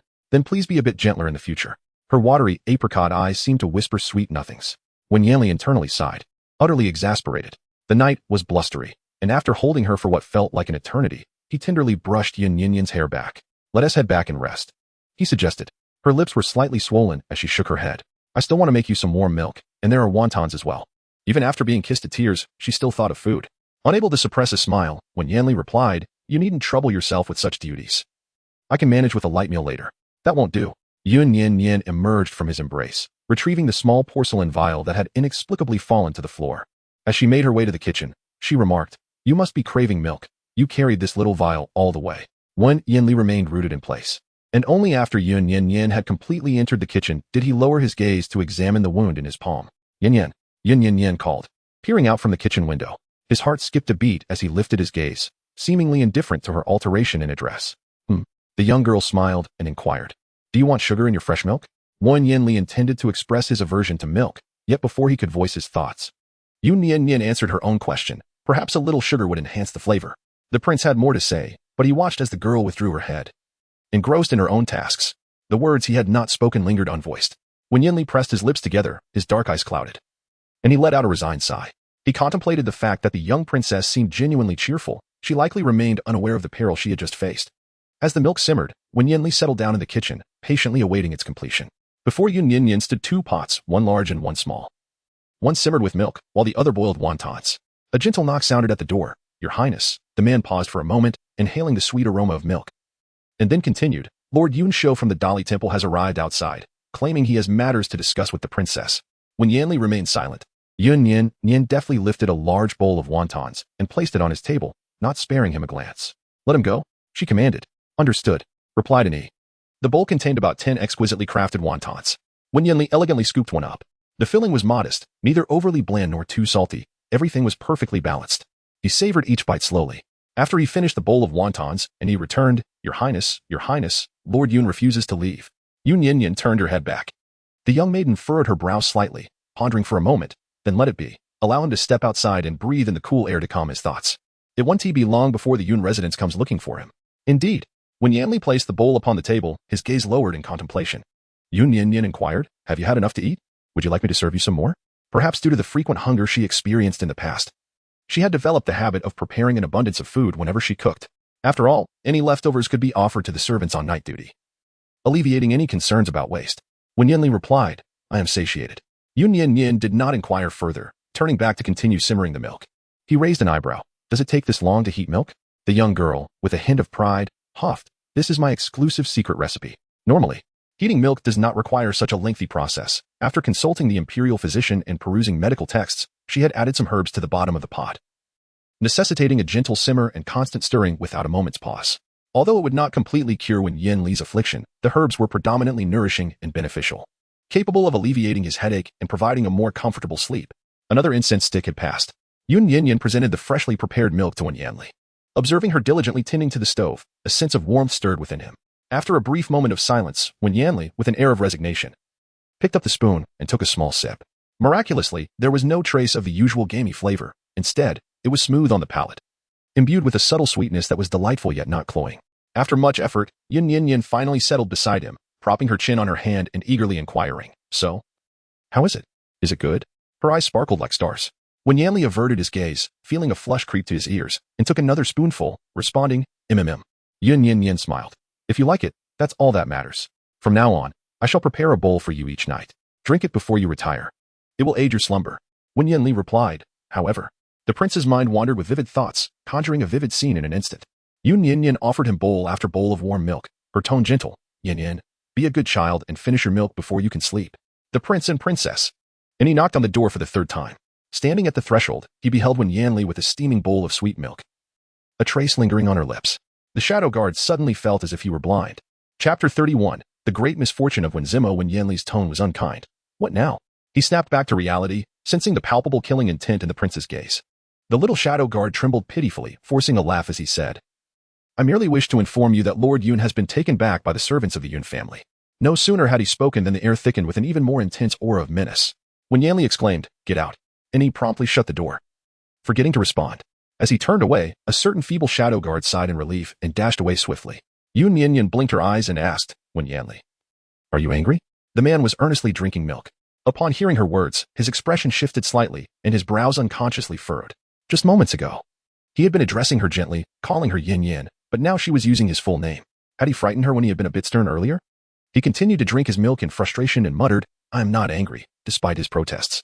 Yun Nian Nian rose to her feet and positioned herself behind him, her fingertips gently resting upon the crown of his head. Allow me to massage your scalp. Please do not be upset. He would never deprive you of your milk. She murmured. He rubbed his brow, slowly finishing the milk. As he listened to the girl behind him, her incessant chatter filled with words of concern. He remained seemingly lost in thought, offering little in the way of reaction. Yun Nian Nian leaned closer, whispering into his ear, Wen Yanli. Are you truly paying attention to what I am saying? Wen Yanli sighed in resignation. I am listening, yet it seems to me that you are lost in thought.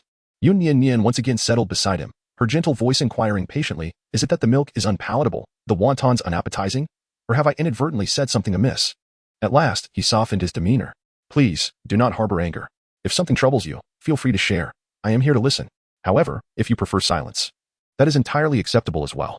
He retrieved a string of prayer beads, twisting them thoughtfully, his enchanting peach blossom eyes downcast, adding with a hint of awkwardness. When we find ourselves in solitude, you need not address me so formally by my full name. Yun Nian Nian was taken aback for a few seconds before nodding, understood. Your Highness. Wen Yanli then remarked, his youthful visage falling into a sulk, and with a slight turn of his head, commanded, it's getting late, go to bed. All right. Yun Nian Nian leaned in and gently kissed beneath his mask. After the kiss, the young girl swiftly darted away. She peeked her head out from the kitchen, saying, you should sleep early too, Yin Yin, good night. And he felt his legs weaken when he heard the call of Yin Yin echoing in the courtyard. Nearly collapsing to the ground, it seemed that even Yun Nian Nian felt shy as she lowered her head and hurried to her bedroom, slamming the door shut.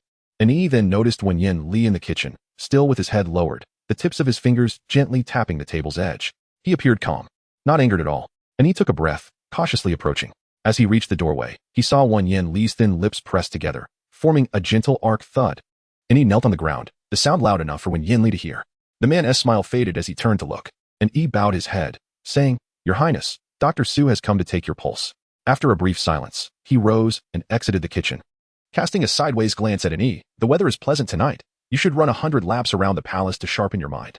And he felt like crying without tears. After a stick of incense, in the study, Dr. Su examined Wen Yanli's pulse, his brow furrowed, his expression grim. After a moment, he cautiously remarked, Your Highness's pulse is even more chaotic than before. Is there something troubling you? Wen Yanli rubbed his temples, remaining silent. Indeed. His mood had been poor in recent days. He had taken over a mess after retaliating against Wen Chengjin for seizing the Ministry of Rights. Facing stubborn old ministers all day long, which was maddening. However, how could he confide such matters to a physician? Seeing his taciturnity, Dr. Su didn't dare to press further and pondered for a moment before offering a suggestion. I shall increase your medication. But it is unwise to endure your affliction for too long. I advise you to find a way to vent your frustrations. This meant gathering a group of people to engage in a serious brawl. Though it would feel liberating, Wen Yanli did not favor this method of treatment. In the heat of a fight, someone would inevitably get hurt, and he would lose his senses, spiraling into madness, unable to stop until utterly exhausted. Had it not been for the exacerbation of his condition, Dr. Su would not have readily suggested such a course of action. Wen Yanli lowered his gaze to his palm, where the crescent-shaped wounds had already scabbed over. Just moments ago, while kissing Yun Nian Nian, he nearly lost control. It was indeed time to find a way to release some pent-up energy. He closed his eyes, weakly waving his hand. You may leave. Yes. Dr. Su bowed and retreated. Just then, a gust of wind blew through, extinguishing the candlelight in the study before the door closed. Wen Yanli sat in the darkness, deep in thought. The Ministry of Rights was intricate, with many sycophants of the Crown Prince. Remaining here to assist could be detrimental to his health. If he were to injure Yun Nian Nian during a kiss in the future, it would be a regrettable loss. Other matters could be negotiated, but for now, he could not linger in this mess. He needed to quickly find someone to take the blame while the Crown Prince was in disfavor. The following day, the unfortunate Wen Zmo was inexplicably summoned to the imperial study. The emperor directly issued an order. The Prince of Li has not been well of late and is overworked. You have been in court for a year. You should assist me in managing state affairs. Henceforth, you shall aid in the Ministry of Rights. If you have any questions, consult with the Prince of Li. Having been left to his own devices for a year, Wen Zmo suddenly bore an additional burden, the emperor did not forget to dangle a tempting offer. Recently, the city of Su submitted the exquisite Ningxian chain. I shall keep it in my possession for safekeeping. If you manage the Ministry of Rights well, it shall be granted to you.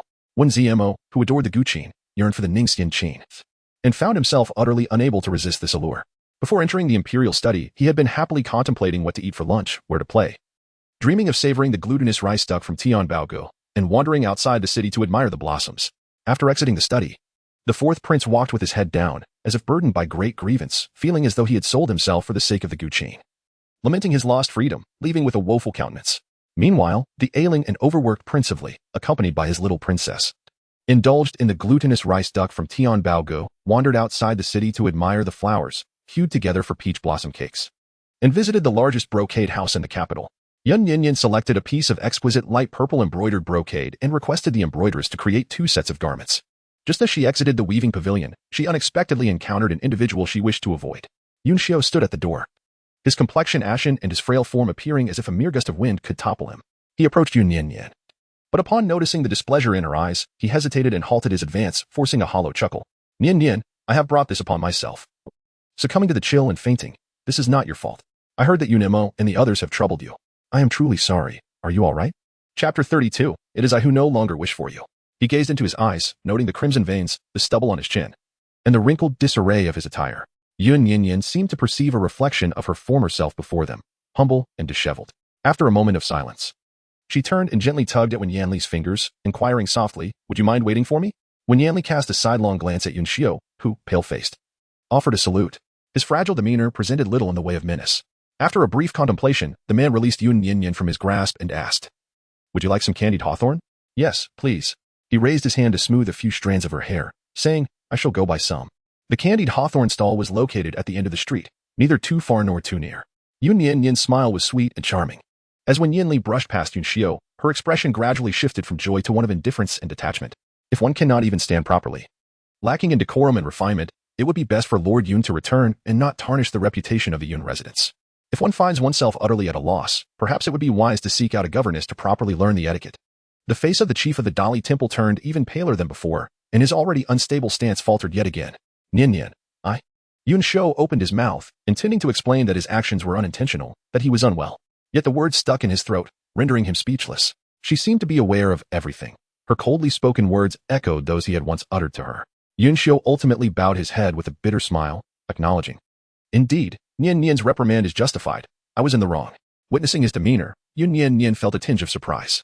Yun's body trembled, resembling a fervent supplication, yet also resembling a whispered soliloquy of self-reproach. I shall no longer harbor favoritism, never again. If I were to endure all the suffering you once bore, would you grant me a chance? Yun Nian Nian paused for a moment, a mocking smile gracing her lips. How could I possibly endure? Lord Yun, burdened with countless affairs. Do you truly comprehend the extent of the suffering I once endured in the Yun residence? Yun Xiao felt an indescribable guilt, his eyes glistening with unshed tears. A recent illness seemed to have unveiled the truths of his existence, leading him to the realization that he had erred in countless ways. Under the guise of busyness, he had never truly cared for Yun Nian Nian, remaining oblivious to the genuine suffering and trial she had endured. Yun Xiao cautiously inquired, are you willing to share your thoughts with me? Whatever you choose to reveal, I shall undoubtedly compensate you and endure it once more. Yet, he remained oblivious to what he would compensate for and what he would have to endure. All right. Yun Nian Nian tilted her head slightly. Still smiling, shall we begin with the most recent occurrence? Yun Xiao's eyes sparkled slightly. All right, Nian Nian, speak. I was forced by Yun Wendi to consume an aphrodisiac and compelled to marry a man I had never met, whose reputation outside was quite tarnished. Yun Nian Nian inquired with a smile, how will you bear my suffering, Lord Yun? Will you also drink aphrodisiacs and marry a man? Yun Xiao's eyes dimmed once more. After an indeterminate span of time, he finally spoke in a tone laced with desperation, but the prince treats you well.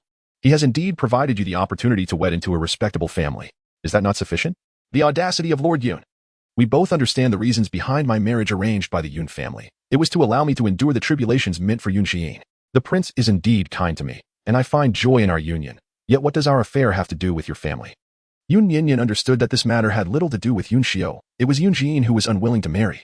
The ones compelling her to take his place were Yun Wendi and Qin Rou, while the 5 brothers of the Yun family merely observed from the sidelines. She simply wished to deter Yun Xiao from his relentless pursuit, so she spoke of a transgression he could never bear. When Yanli walked back with a candied hawthorn skewer in hand, sunlight illuminating half of his mask, Yun Nian Nian lifted her foot, carefully circumventing Yun Xiao's body. As she turned to leave, she sighed and said, My Lord Yun, true empathy is a rare commodity in this world. You cannot fully endure the hardships I have once faced. It is best to relinquish this burden. I no longer require your presence. I no longer require your presence. With those words, she took a few steps forward. Yun Nian Nian heard a sound and turned back once more. Yun Xiao collapsed at the entrance of the weaving pavilion. Her complexion ashen and her lips tinged with a purplish hue, indicating a serious illness. After a brief moment of hesitation, she returned, crouched down, and reached out to check his pulse. The lingering chill of the wind had yet to dissipate, and her body was in a state of disarray from the exertion. When Yanli approached, holding a large, round candied hawthorn skewer in his hand, he inquired softly, Are you all right? Yun Nian Nian shook her head and rose to her feet. Accepting the candied hawthorn, It's nothing. Let someone take him to the medical clinic. It was not so much compassion that moved her, rather. The thought of the chief of the Dali temple collapsing before her and potentially dying here would only bring her trouble. Several shadow guards emerged, assisting Yun Xiu to his feet. Yun Nian Nian playfully tugged at Wen Yanli's fingers before turning away, instructing as she departed. He has a pouch of coins at his waist. Utilize the silver within for medical consultations. Should it prove insufficient, inform the doctor of his identity, ensuring he pays upon regaining consciousness without drawing from our royal treasury. After succumbing to illness multiple times, Yun Xiu's body could no longer endure. This episode of unconsciousness lasted exceedingly long. It was not until the night of the fourth day that he finally opened his eyes. Fuzi sat nearby, exclaiming, "Young master, you have finally awakened." After a circuitous journey, Yun Xiu found himself back at the Yun residence. Upon gazing at the familiar chamber, a shadow of anxiety flickered in the depths of his dark eyes, compelling him to sit up with an awkward rigidity. Fuzi promptly supported him. Nearly sitting at the edge of the bed left him breathless for several moments, during which he grasped Fuzi's collar, inquiring, "Where's Nian Nian? Has anyone troubled her at the manor these past few days?" Recalling the last episode of unconsciousness, when Yun Imo, Yun He, and Yun Jian had ventured to the Li Wang residence, a surge of unease washed over him, fearing he had inadvertently endangered Yun Nian Nian once more. Fuzi paused momentarily before shaking his head, responding, "No one has gone to the Li Wang residence. You were brought back by the medical staff." Yun Imo remains unscathed, while Yun Stian busies himself with exam preparations at the academy. Yun Yu, whose ailment was initially quite severe, has shown improvement. It is only Yun He who, on the day of his return, was consumed by rage and brandished a knife, ready to storm out. However, it seems that Yun Wendy spoke to him, calming his fury and preventing any rash actions. He released a sigh of relief, his posture slumping as he thought to himself, "As long as all is well, that is enough." Yun Xiu repeatedly reassured him that she was fine. The man's voice trembled. His head bowed as though he had lost a treasured possession. "She will never forgive me. She will no longer want me as her brother." Fuzi wiped the sweat from his brow and tucked the blanket around him. After a moment's hesitation, he comforted him, saying, "Young master, the people from the medical hall mentioned that you were rescued by the guards of the prince's mansion. It must be that the sixth miss has softened her heart, allowing them to save you. How could a family harbor lingering grudges? The sixth miss is kind-hearted and sensible. Surely, it won't be long before she returns home." As he spoke, even Fu Zi himself struggled to believe his words. Though he was but a servant, he perceived certain truths more clearly than the masters of the household. He understood better than Yun Xiu what kind of life the sixth miss had endured. It seemed likely that she would truly never return. Chapter 33. The White Lotus feigns innocence. I can give the clothes I wore to my sister. However, Fuzi would not share these thoughts with Yun Xiu. He could only find ways to offer comfort. Yun Xiu's eyes darkened as he said, "Enough, I'm weary. Could you fetch me a glass of water?" Fuzi turned and exited, leaving Yun Xiu alone, curled up at the head of the bed, embracing his knees. After a moment, he lowered his pale face and buried it in his legs, softly sobbing. Having successfully rid himself of the troublesome matter concerning the Ministry of Rites, Wen Yanli found himself considerably more at ease. He took the opportunity to organize the tasks that lay ahead for the next few days and began to prepare to find a place, as advised by the imperial physician, to release his pent-up emotions. Early one morning, before dawn had broken, he donned a set of practical black attire suitable for combat. The small courtyard was tranquil, with only a few attendants on duty. The door to the main bedroom was closed, and Yun Nian Nian had yet to awaken. He stood in the courtyard, waiting for a moment, when Wu appeared silently behind him. He whispered a few instructions. In the past, he would have let off steam at the martial arts training ground within the palace. However, with the addition of a seemingly frail princess who was still in the process of growing, he had to find an alternative venue. When Yanli assembled over 100 accompanying guards and rode out of the capital to a hunting ground outside the city. This area was sparsely populated, authorized by the emperor, and heavily guarded, making it an ideal location for emotional release. Upon reaching their destination, Wen Yanli removed all lethal weapons and trusted his prayer beads to an E for safekeeping, donned protective wrist and knee pads, and summoned Physician Su to ensure all was in readiness. The group proceeded to a designated area outside the hunting grounds for sparring. Before long, a man, seizing the opportunity, stealthily entered the hunting grounds, agilely climbing to the top of an ancient tree before making his escape. Meanwhile, the garments from the brocade pavilion had been expertly embroidered. The attendant carefully packed the clothing into an intricately carved wooden box and delivered it to the residence of the prince. Yun Nian Nian instructed the servants to carry the wooden box back to the main courtyard.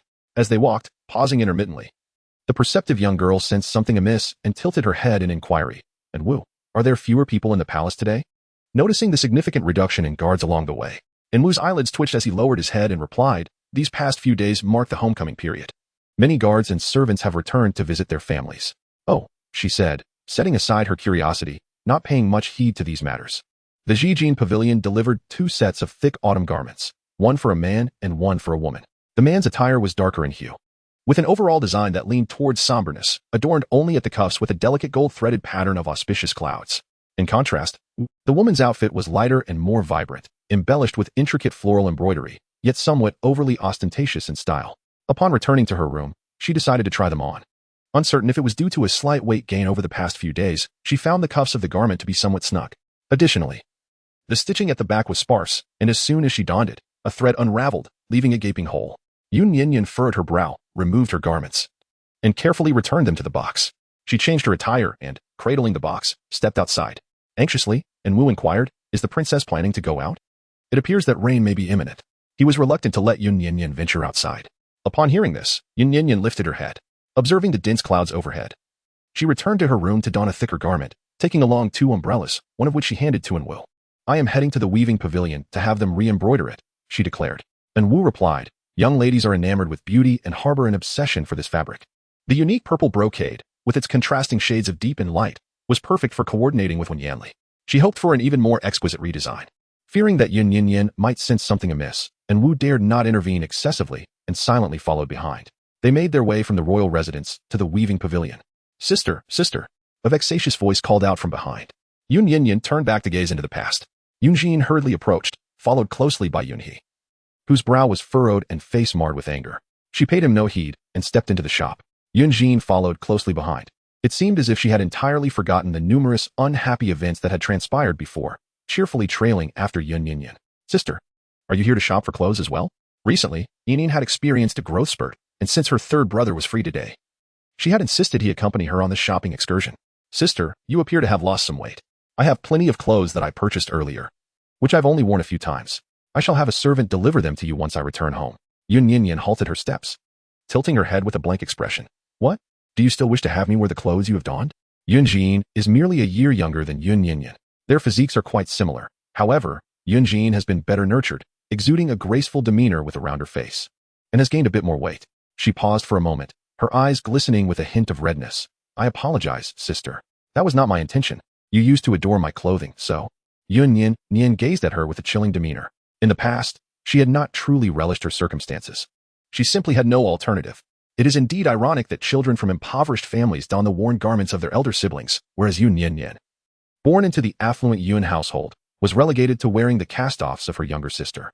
Reflecting upon it now, she feels an overwhelming sense of coldness and sorrow. In a fleeting moment, Yun Jin's eyes brimmed with tears, yearning to grasp her hand, only to be thwarted by Wu, who obstructed her with the sheath of his sword. Nearby, Yun He expressed his discontent, saying, "Hey, Yun Nian Nian, Yin is still young. She merely wishes to be kind to you. Why do you treat her so harshly?" Yun Nian Nian handed the box in her hand to the attendant of the brocade workshop without even casting a glance at them. "If you wish for me to refrain from being fierce with her, simply keep your distance. Then, I shall have no reason to unleash my wrath upon her." Yun He, filled with fury, pointed an accusatory finger at her, only to lower it a few moments later, gritting her teeth as she uttered, "Yun Nian Nian, do not presume that your newfound protection from the prince's residence grants you the liberty to act as you please. One day, I shall make you regret this." "Very well. I shall await that day." She cast a fleeting glance at Yun He before departing with her companion. Yun Jin wept softly by the side. Yun He set aside his anger and spoke gently, soothing her. Yin, do not weep for such a person. It is not worth your sorrow. What would you like to purchase? Third brother will assist you with it." "Thank you, third brother," Yun Jin replied timidly, while selecting garments. Yun Jin inadvertently glanced at Yun Nian Nian, who stood there with a displeased expression, yet for some inexplicable reason, he too stole a glance. She stood poised, discussing the design with the embroiderer while holding the fabric. The size of the garment needed to be increased, prompting the embroiderer to measure her once more. The embroidery room upstairs featured a separate chamber. Yun Nian Nian followed the embroidery artisan upstairs. Yun Jin selected 2 sets of fabric and accompanied them upstairs. Upon reaching the staircase, Wu obstructed her path, saying, "If Miss Yun Qi is not in a hurry, please wait a moment.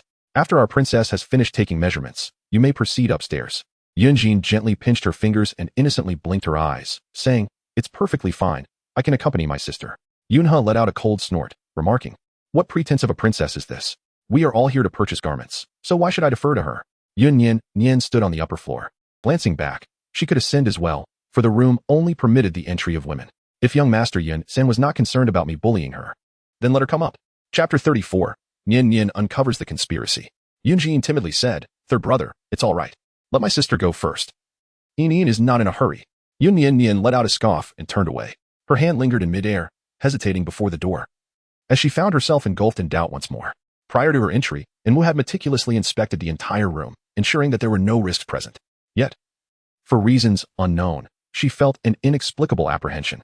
Yun Nian Nian lowered her gaze to the door latch, her fingers retracting once more. Yunha, growing increasingly impatient below, exclaimed, "Hey, are you going in or not? Don't waste our time." After standing for a few moments, the man, who had just been cleaning and held a cloth in his hand, offered to assist in opening the door. Upon witnessing this, Yun Nian Nian took a couple of steps back and chuckled, saying, "Never mind, you may enter first. Lest it be said that I am bullying others."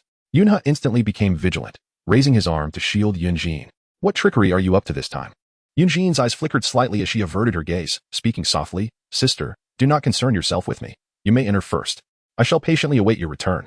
The atmosphere grew palpably awkward, and the attendant, who had just intended to open the door, chuckled nervously and said, "Oh dear, how forgetful of me. There is another room available. It was recently cleaned. Miss Yunxi, please proceed there." The second floor housed 2 rooms, yet when Yun Nian Nian ascended, it was evident that the other room had been securely locked. The attendant proceeded to unlock the door. Yunjin pressed her lips together and descended the staircase. Yuna closely followed, casting a wary glance at Yun Nian Nian as she protectively ushered Yunjin into the room. The attendant shut the door behind them, casually placing a cloth upon the banister of the staircase. The seamstress responsible for taking measurements whispered, "Your Highness, shall we also enter?" Yun Nian Nian remained still, her almond-shaped eyes gazing at the young attendant as she inquired with a hint of indifference, "Will you not assist me in opening the door?" Yunha furrowed her brow in disdain. "What are you being so pretentious about? Can't you open the door yourself?" Yet, she remained motionless, gazing at the attendant with an authoritative tone. "Assist me in opening the door." He hesitated for a moment, then bowed slightly. "Certainly. I shall open the door for you." With that, the attendant approached. A man with shifty eyes and a furtive demeanor rolled up his sleeves, using his hands to grasp the garment as he prepared to open the door. Yun Nian Nian inquired, "Why did I not see you during my last visit?" He bowed his head and replied, "I returned home to visit my family a few days ago, and have just now returned." She refrained from further questioning and instructed the attendant beside her, "Come in with me." The attendant, seemingly understanding her intent, nodded in affirmation. Upon reaching the entrance, the attendant's lips twitched as he raised a hand to impede their progress, awkwardly stating, "Your Highness, during the measurement, it is unavoidable to lift the garments. Bringing a man inside may tarnish your reputation." She paused once more, her gaze sweeping indifferently over all present, the attendant, the embroiderer, Yun He, the accounts clerk downstairs, and the already emerged Yun Jin. Yun Jin tilted her head in confusion and asked, "Sister, why haven't you gone in yet?" Yunha let out a cold snort. "Why concern yourself with her? Such pretentiousness." Yun Nian Nian gazed at them with a faint look. "Since that is the case, then let us forego the measurements." With that, she turned on her heel without a backward glance and descended the stairs. "As for my measurements, I shall take care of them upon my return to the palace and have someone send them over." The attendant intercepted them on the staircase. "Your Highness, it would be more precise to have the seamstress take the measurements." "Dark 5, Yun Nian Nian called out, and he immediately raised his sword, resting it upon his shoulder. The attendant's face reflected terror, his gaze frantic as he cautiously inquired, "Your Highness, please do not be angry. Have I committed some grave error?" Yun Nian Nian gracefully maneuvered around his form and descended. Yunha shielded Yunjin, muttering softly, "Such an adult still throwing a tantrum. One can only wonder who has indulged you to such an extent." Yun Nian Nian stood in the lobby. "Does the third young master believe I am merely throwing a tantrum?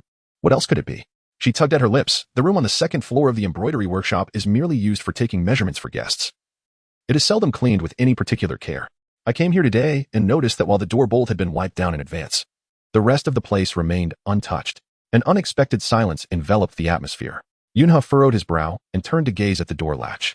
Yun Nian Nian continued, "Third young master, take a closer look. There is a peculiar yellowish powder on the bolt. Just moments ago, when Wu entered to inspect, it was that attendant who opened the door. When I approached, the attendant feigned busyness, standing at a distance, and only came over when I remained motionless, still clutching a rag, attempting to open the door while holding it at bay with the cloth. This was the first instance. The second time, he carelessly tossed the rag onto the stairs and instead used his sleeve to turn the handle. I suspect that whatever is on this door ought not to be touched. Correct?" The attendant's gaze was fraught with panic. The embroiderer also retreated in haste. Wu, initially perplexed, grasped her analysis and immediately gestured with his hand. Dozens of shadow guards surged into the establishment, surrounding Yun Nian Nian protectively. She procured a chair and settled down leisurely. Yun Jin's expression shifted as she approached the door, lightly touching the latch before the gathered crowd. With a smile, she remarked, "It is merely a bit of dust. Dear sister must be overthinking." Her movements were so swift that Yun He could not intervene in time. However, after a few moments, seeing that nothing had transpired, the man relaxed his demeanor and mockingly inquired, Did the princess witness that? Yun Nian touched the latch without consequence. Your suspicions are rather unfounded. Perhaps stemming from a guilty conscience. Yun Nian Nian. Of course, she is fine. She merely took the antidote in advance. Yuni wore a disdainful expression and declared, Yun Nian Nian, do not play tricks. With me around, you shall not scheme against Nian. If the third young master is skeptical, he need only examine your dear sister's fingers. The yellow powder concealed beneath her nails is identical to that found on the door. Given how fastidious Yun Jian is, she would hardly allow dirt to linger beneath her nails, would she? He turned to Yun Jian. Her complexion paled slightly, and she instinctively clasped her hands behind her back. After standing in silence for a couple of seconds, He remarked, it might be a mark left from brushing against something earlier. Do you think Nian is like you? A troublemaker. Furthermore, didn't T and Wu check the room in advance? There was nothing inside. It is merely your own suspicions. Thus, even when confronted with the evidence, would he still choose to trust Yun Xian and give her a reprieve? Yun Nian Nian's gaze turned icy. The last time I visited, I observed that the two rooms on the second floor are interconnected, with a window that allows passage between them. The room on the left was indeed unoccupied, and the inspection by Dark 5 revealed no issues. However, the attendant just mentioned that the adjacent room had been cleaned a few days prior, and there was still dust on the floor when the door was opened. He is clearly lying. Does the third young master dare to explore the room on the right, where Yun Jian has just entered? Yunhe furrowed her brow. Before taking any action, she heard faint sounds coming from the adjacent room. The clamor of swords clashing and the cries of a crowd resonated from outside the door. Yun Nian Nian spoke softly. The prince is concerned for my safety, so he usually positions 2 teams of hidden guards by my side. Currently, only the first team is at the embroidery workshop, while another team awaits outside. Third young master, would you care to guess how many individuals the hidden guards will apprehend shortly? Chapter 35. Nian Nian's dominance, sending her cruel stepmother and scoundrel sister to justice? Yunhe, with a stern expression, pushed open the door to the room on the right. The window leading outside had been flung open, and a figure clad in black was seen at the threshold, who leaped down only upon noticing him. Yunhe approached the window and peered down. The elite guards of the Wang residence donned uniforms of a consistent brown crane hue, making it easy to distinguish them from the fleeing figures in black. There were at least a dozen of these black-clad individuals. In an instant, the populace was thrown into chaos, scattering in all directions. After a span of half an hour, Yunhe finally managed to ascertain the precise number of escapees. 16 in total, for had managed to flee, 6 were captured alive, 2 had been inadvertently killed during the fray, and 4 had resorted to poison to end their lives. The 6 apprehended black-clad individuals were now being held, kneeling in the grand hall of the weaving pavilion. Yun Nian Nian cast a glance at them before raising her gaze once more towards Yunhe. Do you still believe, third young master, that I possess an excessive amount of suspicion? Or perhaps you wish to argue now, claiming that my audacity and lack of decorum have led me to attract trouble, thus justifying the underhanded schemes against me? Yunhe's countenance was exceedingly grim. In the past, he might have uttered such words, but this time was different. He had witnessed the truth within Yun Jian's recently measured chamber, a confined space accommodating 16 individuals, leaving scant room for concealment. It was implausible that Yun Jian could remain oblivious to everyone present. His kind-hearted sister was, indeed, entangled in this affair. Noticing his silence, Yun Nian Nian ceased her inquiries. She had a fair understanding of Yunhe. Although his temper was somewhat volatile, he was forthright and devoid of cunning. Furthermore, judging by his earlier reaction, it seemed he was genuinely unaware. After a moment of contemplation, Yun Nian Nian commanded, and Wu, seal the shop and ensure no one approaches. Escort the attendants, the seamstress, these cloaked individuals, and Miss Yun Qi to the Dali Temple. I am curious to see whether the magistrate will uphold the law when confronted with my sister. Understood. And Wu, realizing his recent oversight that nearly led to the harm of the princess, felt a twinge of discomfort and an inkling of guilt. He delegated the attendants to another and personally approached to escort Yun Jian away. Yun Jian was greatly frightened, hiding behind Yunhe, and softly called for assistance. Third brother. Yunhe lowered her gaze and noticed her fingers. The nails were impeccably clean, yet the surrounding skin bore a slight yellowish hue. It seemed she had hastily dealt with the powder within, yet had failed to cleanse it thoroughly. Yunhe's voice trembled slightly. Nian, is it truly you? It is not, third brother. I am being wronged. An ominous presence advanced step by step, causing her to break down in tears. Stop. The door of the weaving pavilion was pushed open from the outside. Upon seeing the newcomer, Yun Jian let out a sigh of relief, her legs giving way as she collapsed to the ground. Father, mother, save me. Sister intends to imprison me. Yun Wendy and Chun Ro entered one after another. Chun Ro rushed upstairs to support Yun Jian, exclaiming, Nian, why are you crying? Nian Nian, after all, Nian is your sister. How could you treat her so unkindly? Yun Nian Nian supported her chin and gazed, smiling as she spoke. The Yun residence is located in the east of the city, while the weaving pavilion lies to the west. It takes no more than half an hour to traverse this distance. Did the old tutor of the Yun family fly over? Yun Wendy cast her a discontented glance. How disrespectful. I am your father. Why are you still seated? Rise at once. She smiled on the surface, yet her eyes were icy. The esteemed Lady Yun tends to forget, but we have severed our ties. What do you mean by severing ties, Nian Nian? It has been quite some time. Why are you still sulking? Regardless of our circumstances, he remains your father. Even if the bones are broken, the flesh is still connected, Chenro admonished earnestly. It has been a long time since you returned to the manor. Both your father and I have missed you dearly. Each time we sent someone to the Wang residence to invite you back, they returned empty-handed. Our concern for your well-being prompted us to devise this plan, allowing Yining to bring you back to the Yun Manor for a family reunion. A few words twisted the facts, altering the essence of the truth. Should this escalate to the Court of Judicial Review, Chenro would place all the blame squarely on Yun Nian Nian, criticizing her for disloyalty and unfilial behavior. Despite having signed the severance document, she would be chastised for marrying and neglecting her family, compelling her elderly parents to resort to such disgraceful means to summon her home. Truly, a cunning scheme. Noticing Yun Nian Nian's silence, Chenro hastily continued, Nian Nian, let us not involve the court in our family matters. We wouldn't want to be the subject of mockery. Wouldn't it be better to return home with us? Your father and I simply wish to share a meal and catch up. Perhaps you could offer your father and your brothers an apology, and we can put this matter to rest. Yun Nian Nian raised an eyebrow and couldn't help but chuckle. Ah. I wondered why Yun Jiyin had such a thick skin. It turns out she inherited it from Lady Yun. Chenro's expression shifted slightly. Yun Nian Nian pointed at Yun Jiyin and declared, regardless of her intentions, she orchestrated an attempt to abduct this princess, and the evidence is irrefutable. And Wu, take Yun Jiyin to the Dali Temple.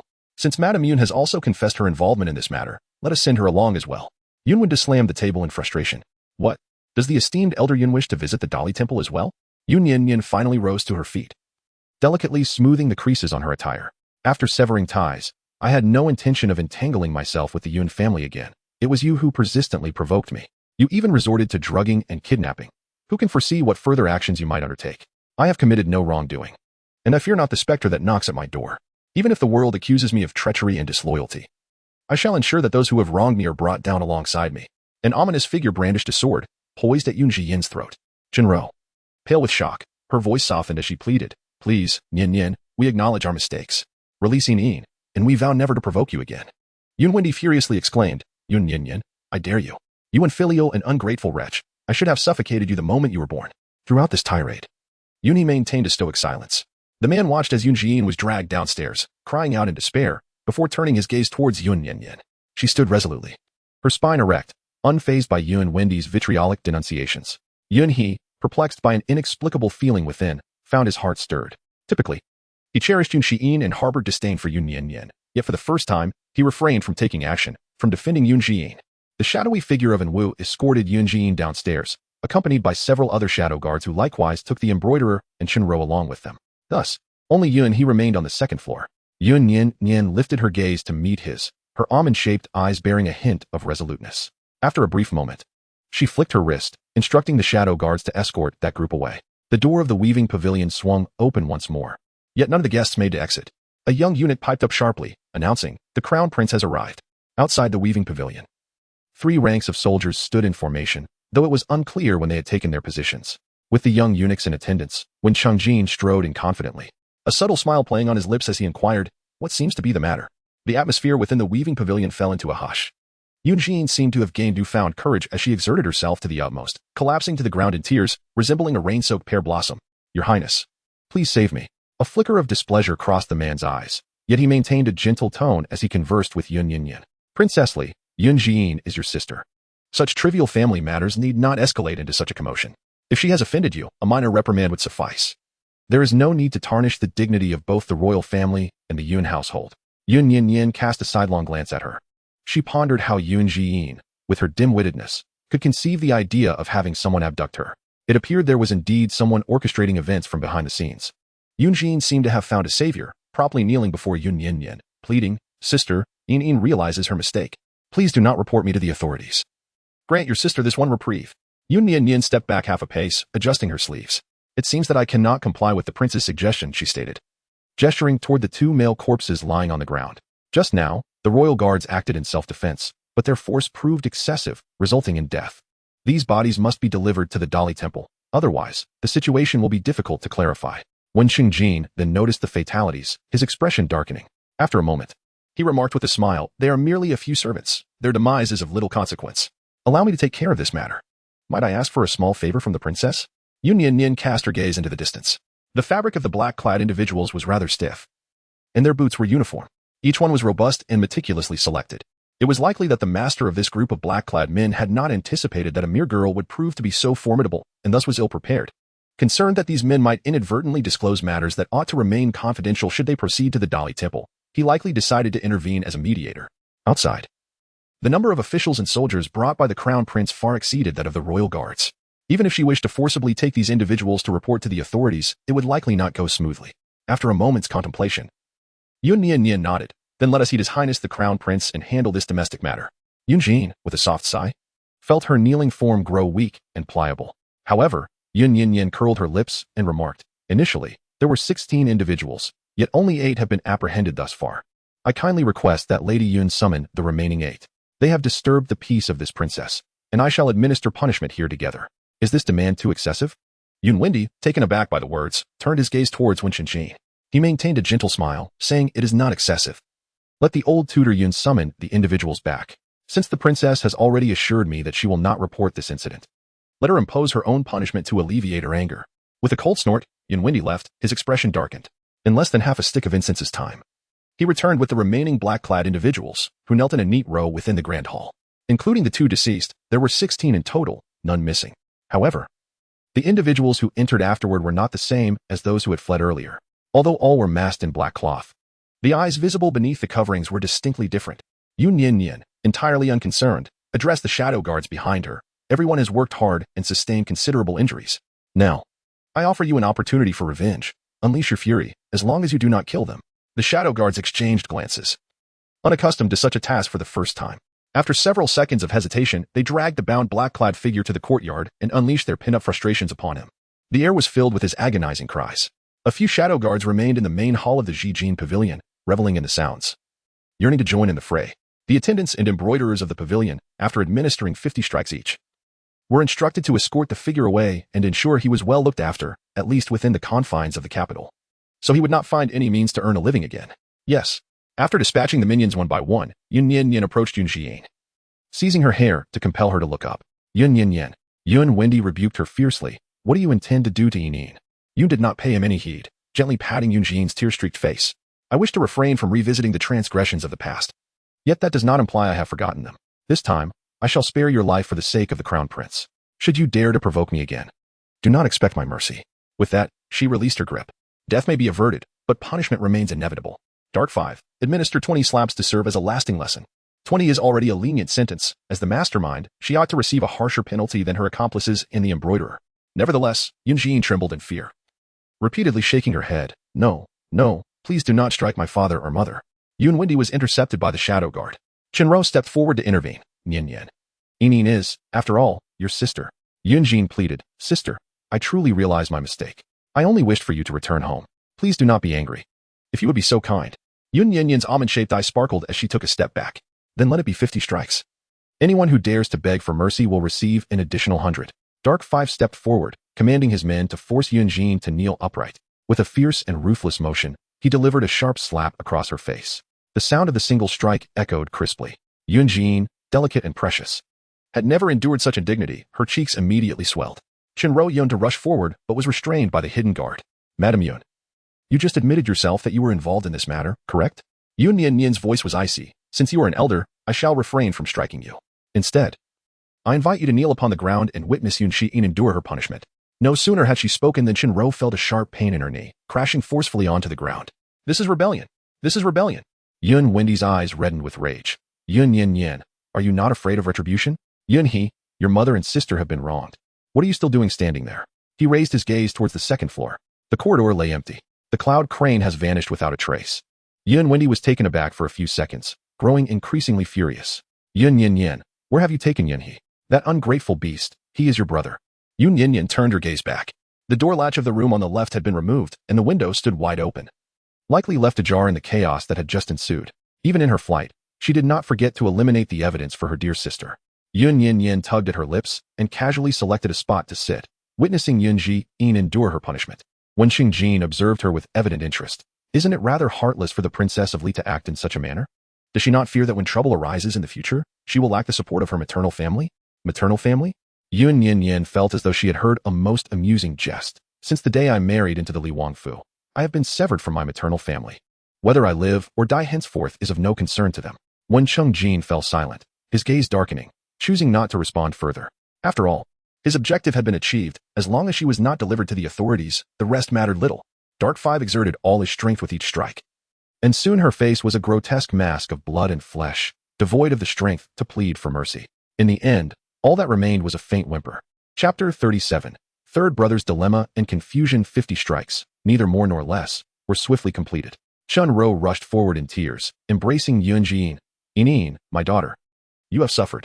Yun Nian was struck, her face resembling that of a pig, sitting dazedly on her knees. After a long while, she finally began to weep again. Mother. It hurts so much, she sobbed, the two of them embracing each other in deep sorrow. Yun Wendy was rendered speechless, glaring fiercely at Yun Nian Nian. She feigned ignorance, offering a polite bow to Wen Shenjin before gracefully stepping out of the weaving pavilion. Little did she expect that a mere change of attire would become such a protracted ordeal, and in the end, her garments remained unaltered. Yun Nian Nian instructed, Dark Five.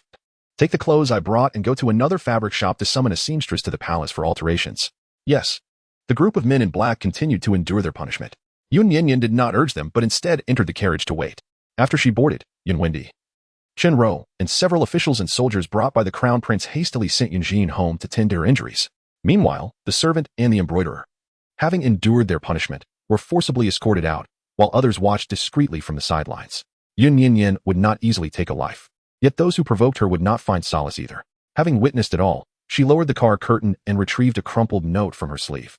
It was hastily thrust into her hands by Chun Ro amidst the chaos. The note, wrinkled and disheveled, bore a scrawled message that was clearly not penned by Chen Ro. The prince has succumbed to madness while hunting outside the capital. Yun Nian Nian sat quietly in her seat for a few moments, ultimately choosing to stow away the note. Once the shadow guards had thoroughly enjoyed themselves, they returned. Shadow Guard 5 inquired, Your Highness, shall we return to the manor? A light rain began to fall from the sky, threatening to transform into a downpour. The stalls along the street were closing, and the number of pedestrians had dwindled significantly. Yun Nian Nian closed her eyes and commanded, Let us return to the residence. The carriage departed smoothly. Once it had completely vanished from sight, the prince's confidant returned to the weaving pavilion to report, Your Highness, the princess has left for her abode. At this moment, Wen Shenjin stood at the entrance of the rear courtyard. On the ground lay 14 individuals clad in black, bound and battered beyond recognition. A physician, in the service of the prince, approached to examine them. Among the 14, 5 had their arms rendered useless, another 5 had their legs incapacitated, and 4 were deprived of both arms and legs. Yet, this was not the most horrifying aspect. As practitioners of martial arts, they frequently sustained injuries, and as long as their limbs remained intact, they could still be treated. However, the secret guards of the Li Wangfu had utterly crippled their abilities. A person stripped of their martial prowess was tantamount to being rendered useless, eliminating the need for any medical intervention. Wen Qingjin's expression darkened as he carelessly kicked one of the black-clad men, exclaiming, A bunch of worthless fools, incapable of handling such a trivial task.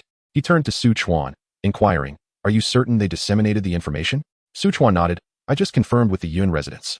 Madame Yun stated she personally handed the note to the Li Wangfei. Then why is she still so composed? According to Wen Qingjin's plan, Yun Nian Nian should currently be at the hunting grounds, bearing witness to Wen Yanli's descent into madness. Yet, the reality was otherwise. After reading the note, Yun Nian Nian had returned to the Li Wangfu without a stir or inquiry. Su Chuan pondered thoughtfully, offering a tentative explanation. Perhaps there is too great a rift between the Li Wangfei and the Yun residence, rendering her unwilling to trust Madame Yun's words. This appeared to be the sole explanation. Wen Shenjin drew his sword and plunged it into the black-clad figure at his feet. After a brief struggle, the man drew his last breath. Wen Shenjin declared, Since she is so uncooperative, let us increase the dosage. I shall ensure she witnesses her husband's madness with her own eyes. The rain fell ever harder. Yun He, unshielded by an umbrella, found himself drenched in the rain. He wandered the streets, clutching a broken door latch. He had just visited a clinic to consult a physician, receiving a precise answer. The yellow powder on the latch was not mere dust, but rather a rare and costly poison known as tin fragrant soft bone powder, which could render one utterly powerless with the slightest touch. He harbored disdain for Yun Nian Nian, yet cherished Yun Xian. However, that did not make him a fool. As for the explanations provided by Chen Ro, Yun He dismissed them entirely. Just days prior, when he sought to confront Yun Nian Nian on behalf of his elder brother, Yun Wende had intervened, proposing an alternative plan. Yet, that plan merely aimed to teach Yun Nian Nian a lesson and had not yet been set into motion. He understood Yun Wende's temperament. His father, with a fiery disposition and stubborn nature, would never contrive such a scheme merely to coax Yun Nian Nian home. As Chen Ro suggested, The truth remained that Yun Nian intended harm towards Yun Nian Nian, a fact that could not be contended. Reflecting on this incident brought to mind his previous experiences at the hunting grounds. Yunhe suddenly halted in the downpour, bewildered and at a loss. By evening, he returned to the Yun residence, drenched to the bone. The steward approached to greet him, presenting a clean, long cotton scarf. Third young master. Why have you returned only now? The master and mistress have been quite anxious. The candles flickered in the main hall. Yunhe stood outside, and the butler quietly reminded him, the seventh young lady has been punished by the sixth young lady, having been slapped severely, and her injuries are quite serious. The master and madam are currently in a foul mood. Young master, when you enter later, please refrain from provoking any quarrels with the master. Yunhe paused momentarily, seemingly oblivious to the news of Yunjian's punishment. Had it been in the past, he would have leapt up in a frenzy of agitation. Yet now, an overwhelming fury surged within him, unable to find an outlet. 16 robust and formidable black-clad men, along with the deadly 10 fragrance softening powder. What fate awaited Yun Nian Nian, who had truly fallen victim to this? Yunhe entered the main hall. As soon as he stepped in, Yun Wendy hurled a teacup at his face, exclaiming, "Unfilial son, your sister has suffered injustice, and you flee without a second thought. Is this how a brother should behave? Kneel before me." Yuni pressed his lips together and knelt down, lifting his robe. Noticing his lack of resistance, Yun Wendy's anger subsided slightly as he inquired, "Where have you been all day?" "I went to the medical clinic." Chen Ro, her eyes swollen from tears, stepped forward and asked, "What happened? Have you been injured as well? Let mother take a look." "I am fine," Yuni interrupted her, maintaining a straight posture as he gazed at Yun Wendy. "I visited several medical clinics with the door bolt in hand, inquiring with the doctors. They informed me that the powder on it is a mixture known as 10 fragrant soft bone powder." Chen Ro's expression changed subtly. Yun Wendy remained silent as well. Unbeknownst to her, Yun Hie's eyes turned red, her tone rising. "Father, do you truly wish to harm Yun Nian Nian? No matter what, she is still your daughter. You instructed Yin to drug her and even arranged for men in black." In the end, Yun He found herself at a loss for words. Yun Wendy rose abruptly from his seat, exclaiming, "Unfilial child, is this how you regard your father?" Yun He locked eyes with him, his gaze intense. The atmosphere fell into a brief silence. Shinro choked back her emotions and said, "Yun He, you have misunderstood your father. We are doing this for Nian Nian's sake." She glanced at Yun Wendy, noticing his silence, and gradually rose to her feet. She walked to the back, retrieved a blue notebook, and handed it to Yun He. Yun He maintained a kneeling posture as he opened the notebook. Upon seeing the densely packed records within, a look of astonishment crossed his face. "This is chapter 38. Yin Yan comforts his wife. It was my fault." The written words, in stark black and white, clearly indicated the medical records from the Imperial Medical Bureau. Authored by Wen Yanli. It detailed that the man suffered from a severe affliction, which would incite uncontrollable rage, leading him to strike others, and even resort to murder. The symptoms were worsening day by day. Yuni gazed in disbelief at Yun Wendy and asked, "Father, is this truly the case?" The atmosphere fell into a momentary silence. Yun Wendy rubbed his brow, appearing significantly aged. "It is true, the prince's illness pertains to the future of the Moon Kingdom, and generally, such matters remain undisclosed. Previously, your father was unaware of the true condition of Prince Li. He merely assumed that the prince's temperament was rather disagreeable, which led to Yun Nian Nian being betrothed in his stead." Chen Ro wiped her eyes and continued, "Your father is sharp-tongued yet tender-hearted. Although he has been quite vexed by Nian Nian, he has been quietly keeping an eye on her. Recently, he sensed that something was amiss and discreetly investigated Prince Li, only to uncover the truth. The prince has suffered from a severe ailment for over a decade, and it remains uncurable.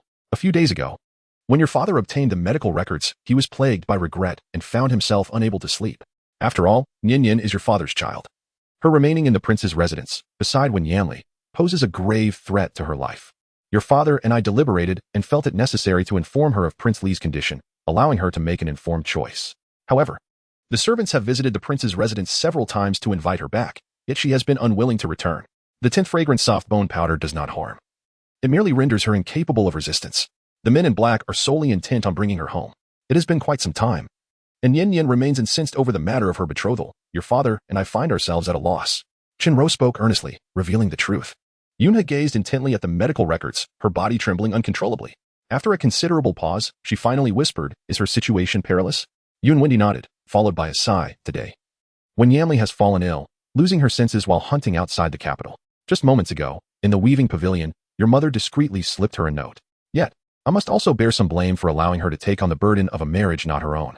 Yun Wendy murmured to himself, adopting the guise of a devoted father.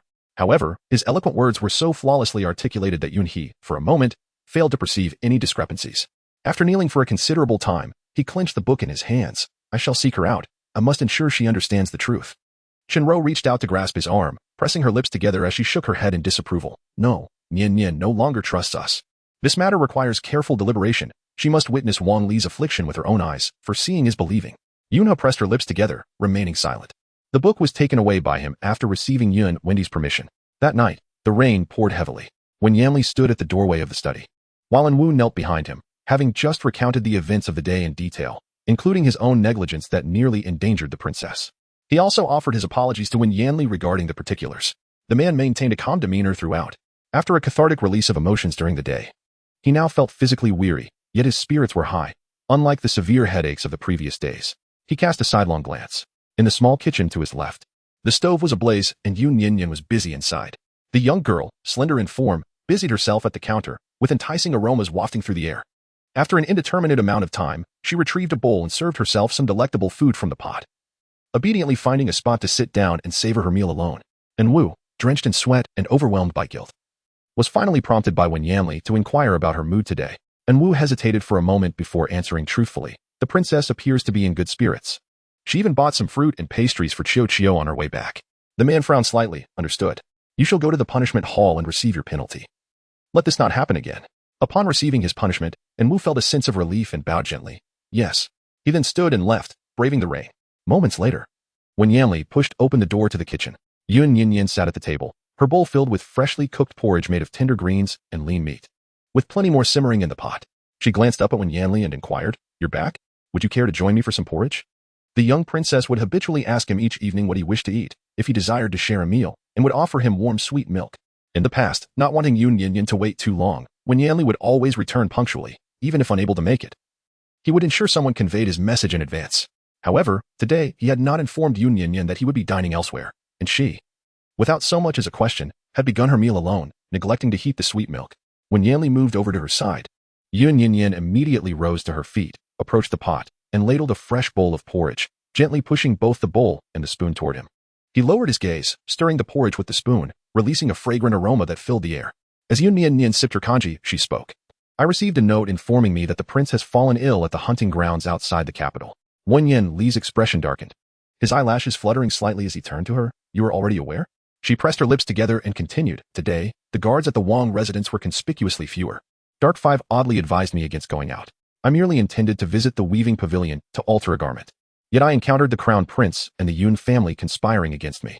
Their attempt to abduct me failed, and ultimately, they handed me this note. Having perused the medical texts left by my mother, I understand that when illness strikes severely, it is often best to find a means of early release.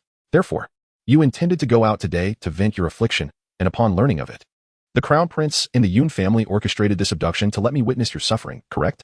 Her analysis was astute, and she spoke with clarity. The man opened his mouth, but in the end, only offered a soft acknowledgement. After a moment, Yun Nian Nian sighed, setting down her spoon. She grasped his broad hand, rolling up his sleeve. His robust arm bore several bruises on his sun-kissed skin. Recently, having resumed her studies in medicine, she had encountered numerous herbs and had just detected the scent of wound ointment on him. There were 2 injuries on his left arm, and he bore countless others that remained unseen. Yun Nian Nian inquired, Does it hurt? It does not. When Yanli observed her expression keenly. Are you upset? Not at all. Your affairs are your own, and whether you choose to share them with me is entirely your prerogative. Why would I feel angry? When Yanli extended his other hand, attempting to lift her chin, only for her to deliberately evade his touch. Are you truly not angry? Her voice was muffled. Her response a non sequitur. The crown prince and the Yun residents have urged me to leave the city, while you instructed Wu to ensure my safety within the royal palace. You wish for me to witness your illness yet simultaneously wish to shield me from it. Ultimately, both of you share the same concern, fearing that if I were to see, I would become frightened and abandon you. She herself was uncertain about her own feelings. The events of the day were undoubtedly unrelated to Wen Yanli. He, like her, was a victim, yet perhaps she had grown accustomed to being spoiled. For despite her internal reassurances, she could not help but feel a twinge of sorrow. Heaven knows how anxious she had been that afternoon. Longing to rush to the hunting grounds, yet hesitant to do so. She feared that her presence might interfere with Wen Yanli's need to express himself. She was irked by his lack of trust, as well as her own inability to provide assistance, relegating herself to a state of retreat like a timid turtle. Wen Yanli remained silent, his gaze fixed upon her. Though he felt irritation, she continued to trace circles with her fingers, gently soothing his injury. The chill of her fingertips sent a shiver across his skin. Assuming she had applied too much pressure, she softened her touch, lowering her head to gently blow upon the wound, as if to dissipate the pain. He took in her delicate gestures, a subtle smile playing upon his lips. Yun Nian Nian's gaze swept over, growing increasingly discontented. Is the prince still smiling despite his injuries? He swiftly retracted his smile, lowering his eyelashes to endure the reprimand. Moments later, unable to resist, he faintly curved his lips once more. You care about me? Perhaps it was his smile that was simply too enchanting. Yun Nian Nian was momentarily taken aback before averting her gaze. I certainly do not wish for that. I merely do not want anything unfortunate to befall the prince. Nor do I wish to become a widow at such a young age. Since the founding of the Moon Kingdom, there had been a persistent advocacy for gender equality. Yet the antiquated notion of male superiority and female subservience remained deeply ingrained in society. Few women would dare to speak so candidly to their husbands about becoming a widow. However, when Yanli did not counter her statement, instead, he soothingly explained in a low, mellifluous tone, I approach my endeavors with careful planning and restraint, ensuring that no harm will come. Although his demeanor was clearly one of reassurance, the girl before him seemed to grow even more incensed. Yun Nian Nian withdrew her hand, ceasing to massage his injury. Indeed, your highness operates with discretion and foresight. Your trusted aides are aware, the crown prince is informed. Even the Yun residence is in the know, yet I, as your princess, remain in the dark, fretting over you in vain throughout the day. It is not as it seems. I simply find myself excluded from your plans. There is no need for you to explain, your highness, for I comprehend. When Yanli, Yun Nian Nian rose and said, I am full now. Your highness, you should also rest early later. Just as she turned around, the man's broad and powerful hand grasped her delicate wrist, pulling her closer to him. Yun Nian Nian, unsteady on her feet, found herself seated upon his lap.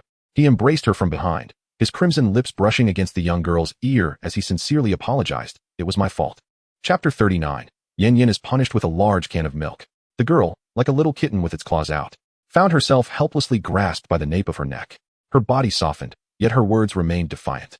Nestled in Wan Yanli's arms, she protested. Your highness is not at fault. It is I who have been unreasonable.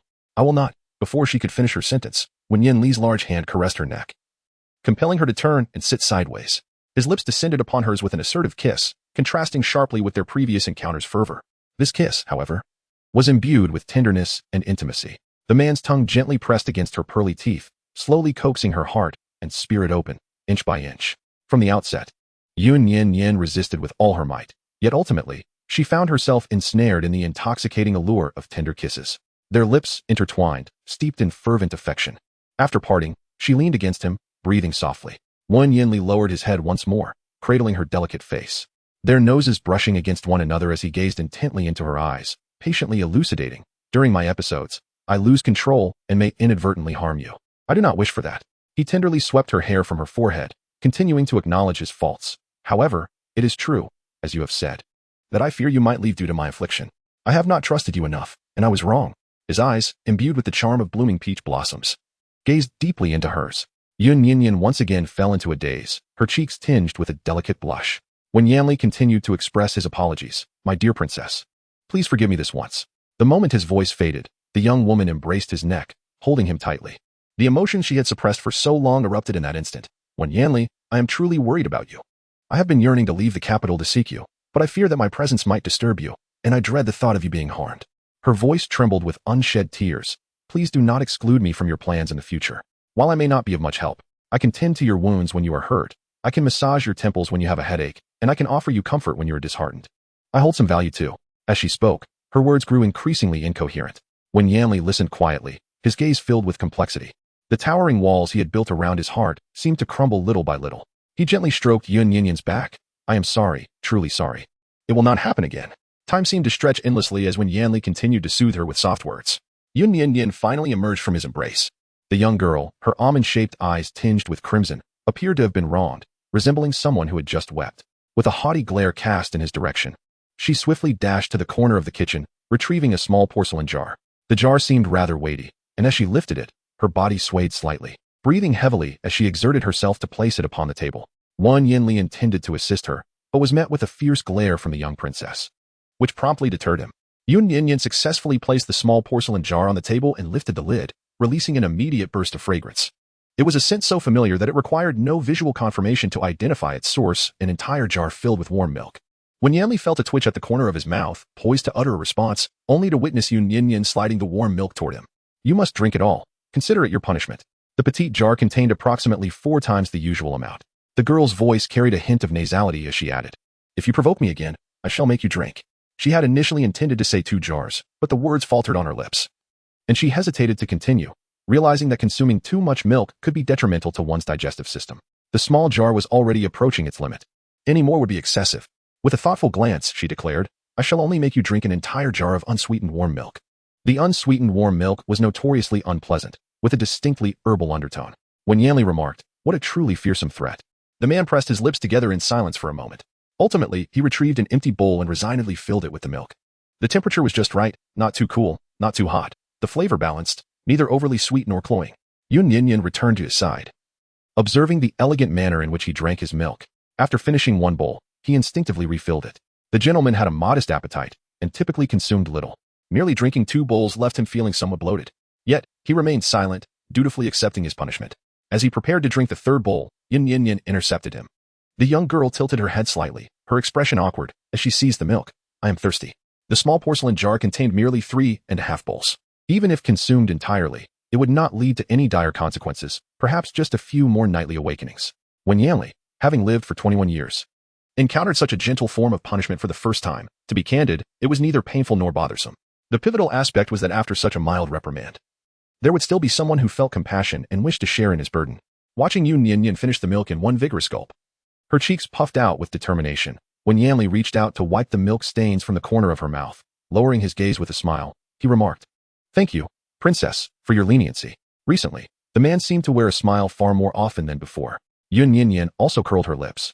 Her cheeks flushed with a rosy hue, finally cheered up. She herself could not comprehend the reason behind it. Though her family had wronged and harmed her, she felt no profound sadness. A little self-soothing brought her solace. Yet, when she was upset with Shang Wenyuan, it seemed as if she regressed into a childlike state. Yearning for his comforting words, Yun Nian Nian's thoughts swirled as she lifted her gaze and inquired, Yan Yan, have I been overly sentimental lately? Not at all, responded Wen Yanli, extending his arms to embrace her. His strong arms enveloped her, lifting her entirely off the ground. Being a bit sentimental is beneficial. It's perfectly fine to express some irritation towards him. Otherwise, keeping everything bottled up will only cloud your clarity and understanding, leaving him at a loss as to how to console you. As when Yanli rose, thunder rumbled outside, reverberating through the air. With a sudden flash of lightning, the kitchen was illuminated for a brief moment. The silver half-mask adorning his face glimmered with fragmented light as he wrapped the cloak around her, gently pushing the door open. Upon raising his head, he noticed a flush creeping up his neck. Directly across from the kitchen lay the master bedroom, flanked by covered corridors that offered some protection from the rain, though not entirely. The fierce wind propelled the rain at an angle, cascading into the corridors. Yun Nian Nian gazed up at him, raising her hand to caress the side of his mask. Yet, in the next moment, when Yanli draped his cloak over her forehead, Yun Nian Nian appeared as though she were ensconced within a meat dumpling, cradled steadily in his arms as he carried her back to the room. It was only when she settled upon the bed that clarity returned. When Yanli's attire was disheveled from the rain, yet not a single drop of water graced Yun Nian Nian's skin. He half-squatted beside the bed, his well-defined fingers brushing against her shoes. Despite the barrier of fabric, Yun Nian Nian recoiled as if scorched, withdrawing her foot. I haven't washed up yet. When Yanli lowered his gaze, remaining silent for a moment before obediently taking a seat beside her to wait. The hot water for washing had always been prepared by Chiu. However, due to the torrential rain, Yun Nian Nian had instructed her to ready the water an hour prior and to return for some rest. An hour had passed, and the water had cooled. She dully proceeded to wash her face with a cotton cloth. When she turned back, when Yanli was in the midst of changing his clothes, the maiden's cheeks flushed crimson as she foolishly inquired, What are you doing? The rain is so heavy outside, we cannot go out. He unbuckled his belt, his dark eyes somber. Does the princess permit me to stay here for the night? Chapter 40. When Yanli, you're tugging at my hair. Water droplets cascaded from his forehead. The man lifted his finely boned fingers and slowly removed one side of his mask, revealing a visage as exquisite as a celestial being. His belt loosened, his attire gaping, beneath which a pure white inner garment clung to his waist, now damp from the rain, accentuating the perfect contours of his abdominal muscles. Barely concealed, Yun Nian Nian felt a rush of warmth, discreetly swallowed, and turned her head away. This was originally your room, so feel free. After saying this, she turned and hurried to the dressing table to remove her hair ornaments, smooth her long hair, and apply a nourishing cream. Though typically carefree to an extreme, today she seemed slightly overwhelmed. When Yanli remained silent, shedding his outer garments, unreservedly using the water and cotton cloth she had employed to wash his face, rinsing his mouth with hot water from the teapot. Once everything was in order, the two of them changed into their undergarments and sat side by side on the bed. Unlike the fervor of their wedding night, the atmosphere now was tranquil enough to hear each other's breath and heartbeat. When Yanli took the initiative to ask, Do you prefer to sleep inside or outside? Either is fine, she replied. Then let us do it as we did last time. Last time? Yun Nian Nian even contemplated seriously for a moment. Last time, she was utterly exhausted by Wen Yanli's relentless antics, ultimately succumbing to slumber with her eyes closed. While the man remained vibrant and energetic, She could not recall when she had drifted off to sleep, only remembering that upon awakening the next day, when Yanli had already departed, she pondered where she had slept. Feeling his frantic gaze upon her, she was reminded of the absurdity of that night. Yun Nian Nian felt a flush of warmth creeping to her ears, fidgeting with the hem of her trousers in a state of unease. Suddenly, as if struck by a thought, she rose to her feet. You lie down first. I shall fetch a glass of water. The night was particularly chilly, and the tea that had been prepared in the room had already grown cold. Yun Nian Nian lifted her head and drank a large cup. As she sipped, she stealthily glanced inside. He was already lying quietly within. With a sigh of relief, the young woman slowly returned, extinguishing the candle before climbing into bed. He, still recovering from his illness, was advised against intimacy, so they lay side by side. The presence of another person beside her made Yun Nian Nian feel slightly uneasy. However, after a day filled with tension, she finally relaxed as she awaited Wen Yanli's safe return. At that moment, she felt her exhaustion wash over her, and sleepiness began to take hold. The man, having trained in martial arts for most of his life, possessed a robust physique, radiating warmth like a small furnace. In contrast, her days at the Yun residence had been far from blissful. She often curled up in a sunless room, suffering from the biting cold at night, which had left her with a lingering chill over the years. In the twilight between wakefulness and slumber, she instinctively sought warmth, snuggling closer to Wen Yanli. The young girl fell asleep swiftly. Outside, thunder rumbled and lightning flashed, roaring repeatedly. The girl nestled in his arms remained utterly still, her breathing steady, lost in sweet dreams. Wen Yanli gradually opened his eyes, turning slightly and resting his arm gently over her. Yan Yan, she murmured sleepily, frowning slightly, don't move around. You're tugging at my hair. He glanced over and indeed saw that he had pressed down on 2 strands. Quietly, Wen Yanli gathered her long hair to the back, gently patting her. Sleep now. They embraced and shared the warmth of a quilt, enveloped in a harmonious atmosphere. Until, in the latter half of the night, when Yanli opened his eyes once more, the sound of rain outside had lessened, the persistent dripping becoming increasingly irksome, particularly for the man who had consumed 2 large bowls of milk that night. Yun Nian Nian was in a deep and peaceful slumber. As she slept, a tiny, yet to develop, leg draped over him. After an indeterminate period of silence, when Yanli tentatively nudged Yun Nian Nian, she let out a couple of soft murmurs before finally withdrawing her leg, only to replace it with her little hand grasping at his clothing. Her soft, delicate face nestled into his chest. At that moment, when Yanli realized just how profound the punishment bestowed upon him by his little princess truly was, so significant that it rendered him unable to sleep, they remained in silence for a while longer. Yun Nian Nian shivered slightly, groggily rubbing her eyes. Without hesitation, she brushed aside Wen Yanli's arm that rested upon her. Carefully sitting up, Wen Yanli inquired, "What are you doing?" Yun Nian Nian obediently responded, "If you need to rise in the night, would you care to join me?" Fortunately, that night, the young princess also consumed a bowl of milk and a large cup of tea. After a spell of autumn rain, the temperature began to drop. As the newly hired seamstress delivered the altered garments to the Wang residence, Yun Nian Nian was engaged in a game of chess with the visiting brothers, Wen Zimo and Wen Shuli. Wen Zimo played with the white pieces, while Wen Shuli observed intently from the side. At that moment, the steward presented the clothing to her. Coincidentally, the chess match was nearing its conclusion. It was Wen Zimo's turn to make a move, yet he pondered for a considerable time without arriving at a decision. Noticing Yun Nian Nian's attention shift towards the garments, Wen Zimo chuckled and placed his piece down, exclaiming, "I concede." Wen Shuli, holding a chess manual, whispered in a bemused tone, "Fourth brother, this book suggests there may still be a way out. Look closely." Wen Zimo playfully tapped his fan against Shuli's head and politely nodded to Yun Nian Nian, saying, "Sister-in-law, do try on the clothes. Once you have finished, might you indulge me in another round of chess?" Yun Nian Nian nodded appreciatively, expressing her gratitude to the 4th prince before departing with her bundle of clothing.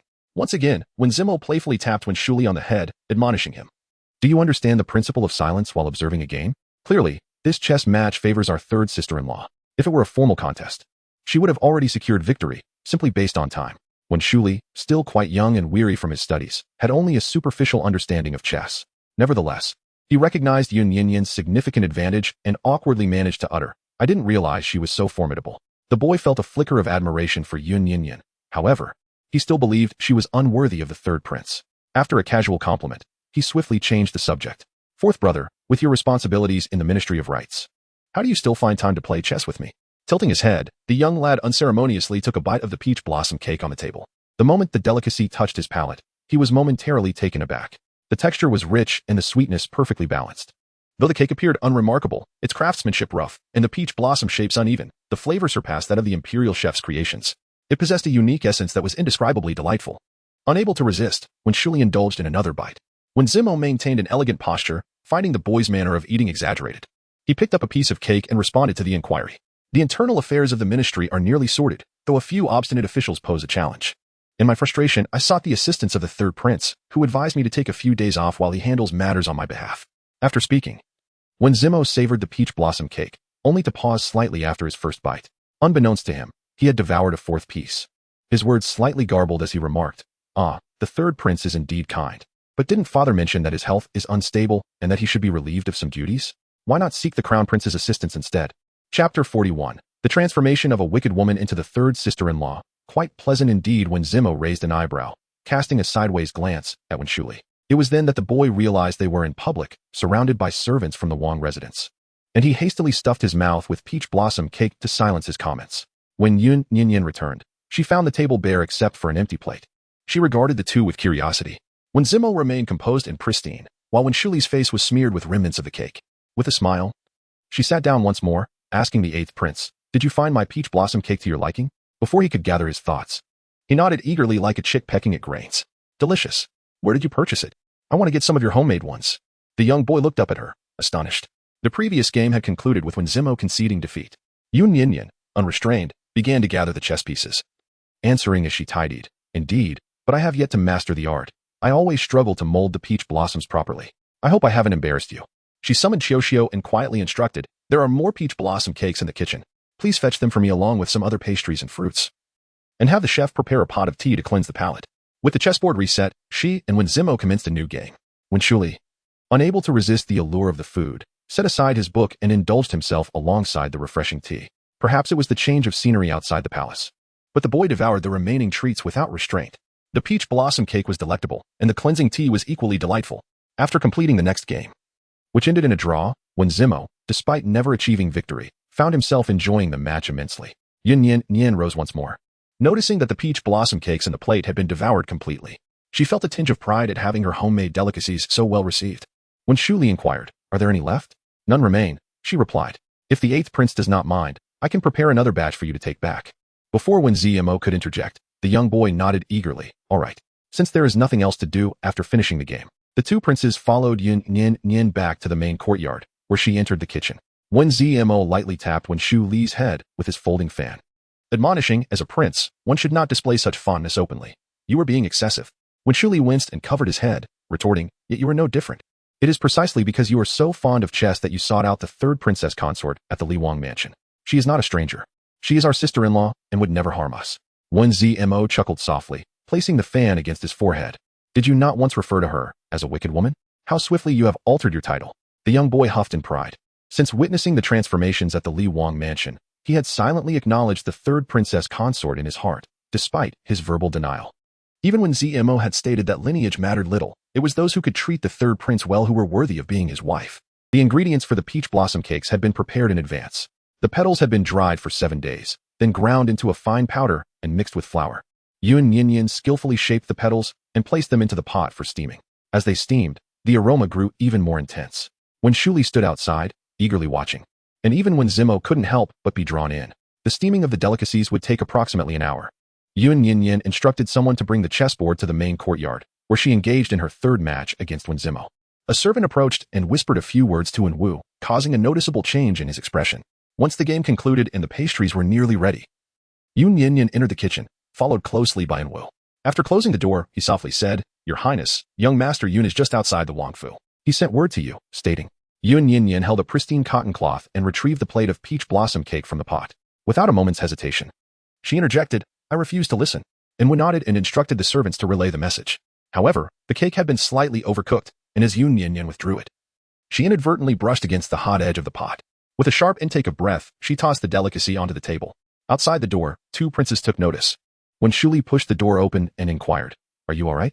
The young girl's fair hand bore a conspicuous red mark, a stark reminder of her close call. Fortunately, she had managed to evade serious burns, but the sight was nonetheless distressing. Yun Nian Nian retracted her hand slightly, offering an apologetic smile. "It's all right. But it seems that the peach blossom cake you prepared was placed on the plate, and having just been steamed, it was particularly soft. After such a fall, several pieces have shattered." When Shuli paused for a moment, then reassured her, "It's no matter. After all, the ones you shaped weren't particularly pleasing to the eye. The broken pieces are even easier to consume." Yun Nian Nian, not attractive? When Zimo instructed someone to fetch ointment, then personally filled a basin with water from the kitchen tank. He dampened a cotton cloth, wrung it out, and said, "Sister-in-law, apply this first. The injury isn't severe, a bit of medicine will suffice." Indeed, it was not serious. In the past, Yun Nian Nian often found herself without a meal at the Yun residence. Back then, there was a dilapidated kitchen in the small courtyard, and she, lacking culinary skills, clumsily gathered some straw to ignite the pot and boiled a simple congee for herself. During that period, she frequently suffered burns, in comparison. The pain she felt now was merely superficial, easily alleviated by a gentle wipe with a cotton cloth. Qiu hurried over to apply medicine for her. Clumsily, she held Yun Nian Nian's hand, carefully scooping out a generous amount of ointment with her fingertip, blowing on it as she meticulously spread it on. When Shuli, standing nearby, directed, "What is wrong with this maid? Don't scoop so much medicine at once, it won't dissolve properly. Remove half, yes, now take just a little. And be gentler." The small kitchen was bustling with numerous people. Yun Nian Nian sat quietly in her chair, obediently complying without uttering a word. Her hands ached. Yet her heart felt warm. Since her mother's passing, it had been a long time since anyone had shown her such care, apart from Wen Yanli. She watched as he personally administered her medication. When Shuli, seemingly fatigued from his incessant chatter, poured himself a cup of warm water and indulged in a piece of his pastry. Wait. Yun Nian Nian scooped a spoonful of white sugar and evenly sprinkled it over the peach blossom cake. The delicate pastry was adorned with a layer of white frost.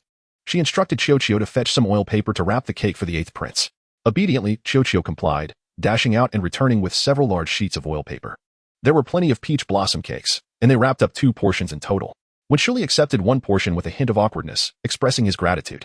As for the other portion, Yun Nian Nian gifted it to Zemo.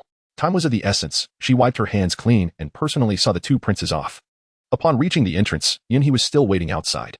Noticing the 2 princes, he furrowed his brow and politely bowed in greeting. When Shuli, holding the warm peach blossom cake, chose to ignore him, while Wen Zemo merely cast him a cursory glance. Before departing, Wen Zemo addressed Yun Nian Nian, saying, "Sister-in-law, now that you have entered the royal family, should you encounter any grievances outside and require assistance, you may come to the 4th prince's residence. I shall do my utmost to help." Yun Nian Nian blinked her eyes. When Zemo nodded and departed. After their carriages vanished in succession, Yun Nian Nian intends to return. Yuni grasped her sleeve, his brow furrowed in skepticism as he inquired, "When did you become so close with the 4th and 8th princes?" Chapter 42. Their brother relents. If bullied outside, one can always return home. She brushed off his hand. In the presence of the 2 princes, Yun Nian Nian wore a faint smile. Yet, when facing Yunhe, her smile vanished, and she even frowned slightly. "Why are you still here?" Yunhe glared at her in anger. Yet, moments later, as if extinguishing his fury, he spoke in a muffled tone, "Have you been well lately?" Yun Nian Nian felt an inexplicable sense of bewilderment. "Have you lost your mind?" For the first time, he astonishingly remained silent. Yun Nian Nian seemed to comprehend something, tugging at her lips as she took a step back, positioning herself on the staircase. "A few days ago, I punished Yun Xi'an. You have come to defend her, haven't you?" "No." Yunhe, without a moment's hesitation, countered, then averted his gaze. It was only just that she faced punishment for her scheming against the princess. In his final words, he inadvertently noticed the injury on Yun Nian Nian's hand. The man, typically impulsive, instinctively seized her wrist, only to be met with a swift kick from Nwudia's chest. He fell to the ground, clutching his chest, yet his attention remained fixated on her hand. There were no curses, no reprimands, only a desperate inquiry. "Are you hurt? How did this happen? Was it Wen Yanli who did this?" As he posed the question, Yunhe abruptly fell silent. After all, they were outside the Wangfu, and he did not wish to be too direct. Should Wen Yanli learn of his ailment, the entire Yin family would likely encounter grave troubles. Unable to voice his concerns, Yunhe's eyes reddened with frustration as he glared at Yun Nian Nian. "Does it hurt?" "Yun Nian Nian?" He slowly rose to his feet, as if nothing had transpired. Gazing at Yun Nian Nian with a serious demeanor and earnestly stating, "If you are unhappy living away from the Wang residence, you may return. The Yun family home remains your sanctuary." Yun Nian Nian could no longer restrain herself and let out a mocking laugh. "What is there to return to? To the Yun residence? To see your disdainful faces? To wait for the old matriarch Yun to cast me away for her own gain?" Yun Jun's face turned pale. "It won't happen. Father and mother still care about you, and so do we." As he spoke, his voice faltered, revealing his own lack of confidence. Since learning of Wen Yanli's condition, Yun had been plagued by sleepless nights, his thoughts consumed by the image of Yun Nian Nian at the Li Wang residence. Vulnerable to harm, possibly even facing violence from Wen Yanli, or worse, death. The mere thought tightened his heart. Though he had never particularly favored this sister of his, he could not bear the thought of her enduring such suffering. The bleakness of her existence weighed heavily on him, stirring a sense of guilt within. Consequently, when faced with Yun Nian Nian, he found himself softening his tone time and again. Yuni sighed softly, conceding, "If you find yourself wronged, simply return home.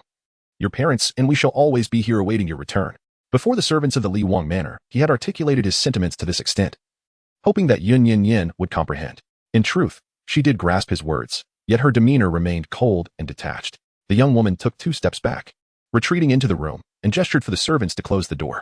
The gap of the door gradually narrowed. Yun Nian Nian finally spoke to Yun He. Young Master Yun San, I have been quite content at the Wang residence, yet upon returning to the Yun Manor, I find myself in despair, the one who suffers indignities. In that fleeting moment, Yun He recalled her dim and damp chamber in the Yun Manor, his complexion paling further.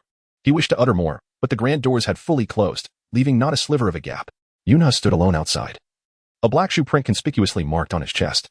He remained in a daze for an extended period before finally turning to depart. As the princess, Yun Nian Nian was required to visit the empress on the first day of each month, provided there were no significant matters at hand. On the first day of November, she rose early to prepare herself and set off in a carriage with Wen Yanli. Today also marked the morning court assembly. The two entered the palace gates, one heading towards the Qianqing Palace, the other towards the Cunning Palace. The autumn winds blew fiercely, urging the officials on their way to court to hasten their steps. Wen Yanli wrapped her cloak more snugly around her and adjusted her hairpin, saying, "Someone will escort you there. Do not wander off. I shall come to fetch you once court is adjourned." Yun Nian Nian had yet to articulate a response. A luxurious carriage halted outside the palace gates, and Wen Qingjin alighted gracefully. Through the palace gates, Wen Yanli and Wen Qingjin exchanged glances. Another woman descended from the carriage, a vision of elegance with willow leaf brows and phoenix eyes, her figure exquisite, a quintessential beauty. This woman was Mu Wan, 18 years of age, the cousin of the crown prince. Orphaned in her youth, she had been brought into the palace by concubine Mu and raised alongside the crown prince. By a twist of fate, Mu Wan and Yun Jin were also close friends, and upon seeing her, a flicker of disdain crossed her eyes. After the palace attendants conducted a search, when Qingjin approached them, it seems that the bond between Prince Li and his consort has grown stronger in the past few days. When Yanli tugged at Yun Nian Nian's sleeve, indicating she should step back, and replied coldly, "If left undisturbed, our relationship would flourish even further." The crown prince's smile faltered. Standing together at the palace entrance, the ministers en route to court instinctively distanced themselves, granting the 4 of them ample space. The only 4 stood there. Anyone with a modicum of intelligence would comprehend whom Wen Yanli alluded to. Wen Qiangjin suppressed his irritation and smiled again. Addressing Yun Nian Nian, "Prince Li surely has little time to attend to his younger sister now, does he? Having only entered the palace a few times. The inner court is quite intricate. It would be prudent to bring a maid along. Perhaps you should accompany Wan to Kunning Palace instead, where she can provide you with support along the way." Yun Nian Nian raised an eyebrow and politely nodded, expressing her gratitude. "Thank you, Your Highness, for your kindness. However, Miss Mu is, after all, a member of the noble concubine's family. How could I allow her to feel wrong by serving as my guide?" Mu Wan's expression was far from agreeable, and Wen Qingjin also suppressed a smile. His intention was clearly to request Mu Wan's assistance in escorting Yun Nian Nian to Kunning Palace, and of course, he harbored a desire to employ some subtle tactics along the way. Yet, in Yun Nian Nian's words, it transformed into an implication that he looked down upon Mu Wan, suggesting she perform menial tasks. Wen Qingjin was about to articulate further, when just then, Wen Zimo's carriage arrived at the palace gates. From the carriage emerged Wen Zimo, accompanied by Wen Shuli, who had stayed overnight at the 4th prince's residence. 2 more princes had entered the palace, with an elegant fan in hand. Wen Zimo inquired with charm, "What brings you all together here?" Wen Shuli trailed behind, his demeanor resembling that of a young boy who had received a directive. With several personal guards in tow, he awkwardly addressed Yun Nian Nian. "Come, I shall escort you to Kunning Palace." Yun Nian Nian blinked her eyes. Wen Yanli whispered softly in her ear, "Go ahead. Stay safe and do not wander around." She understood, smiling as she nodded, "All right." Yun Nian Nian gracefully bowed to the crowd and obediently followed Wen Shuli. Wen Qingjin's expression turned ashen. After Yun Nian Nian departed, Wen Zimo gazed at him with profound significance. "Your Highness, it is time to leave. The court assembly is about to commence." Chapter 43. The eve of Yan Yan's illness, Wen Qiangjin cast a fleeting glance at him before turning towards the Qianqing Palace.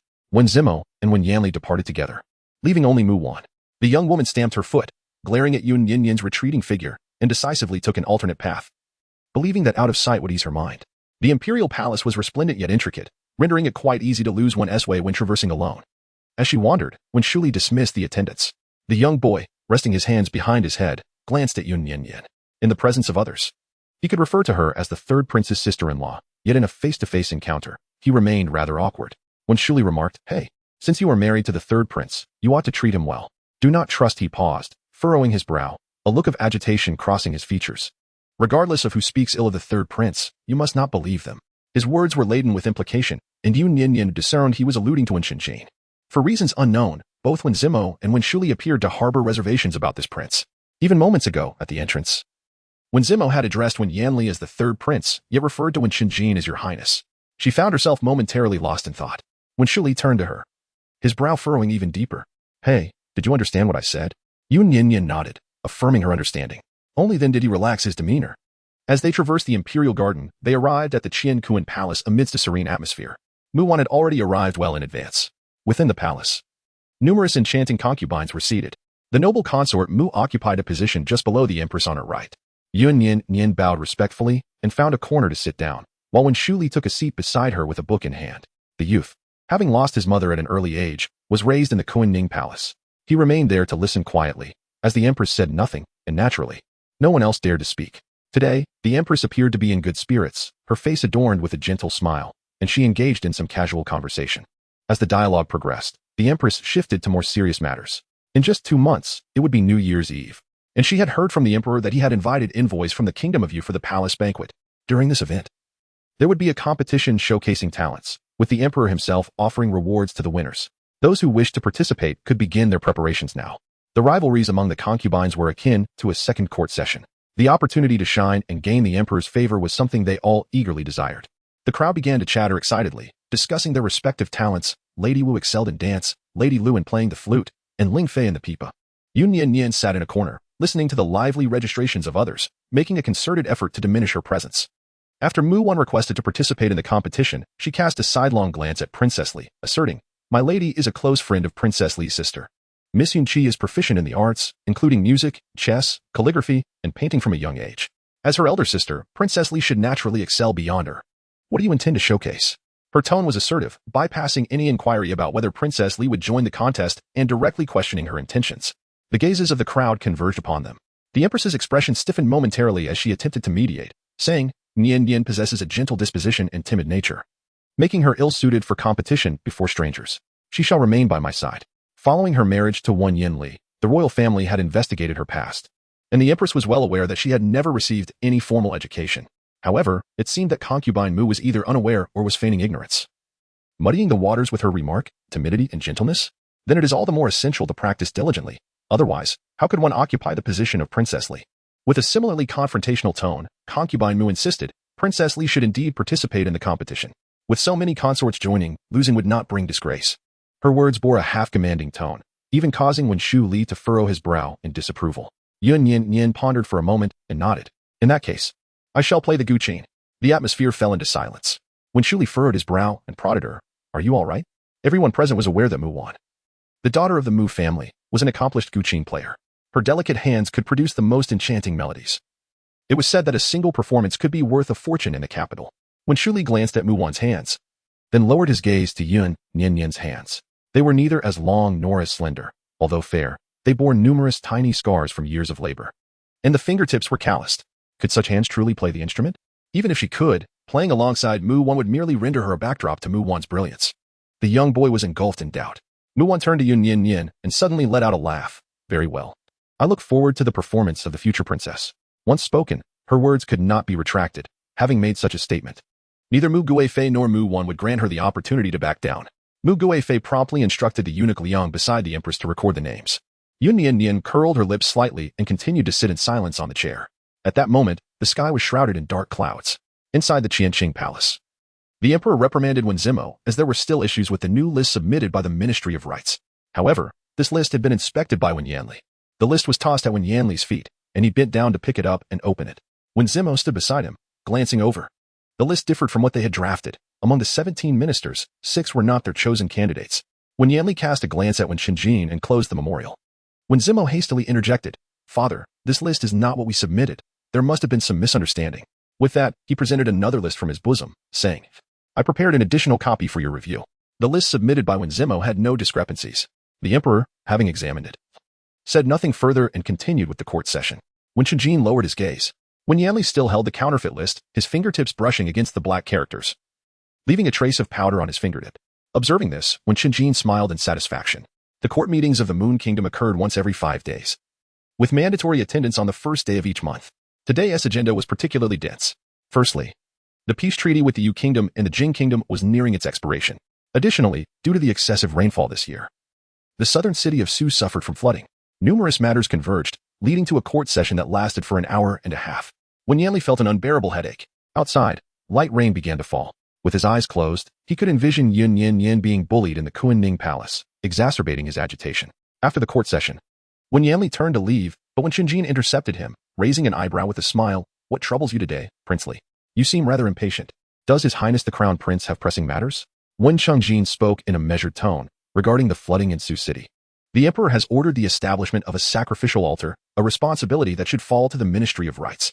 However, with the fourth prince newly entering the court, it falls upon you to manage this discreetly." When Zimo, not far away, changed his expression and stepped forward, "No need for your highness to concern yourself. Establishing the altar is a simple task, and I can handle it."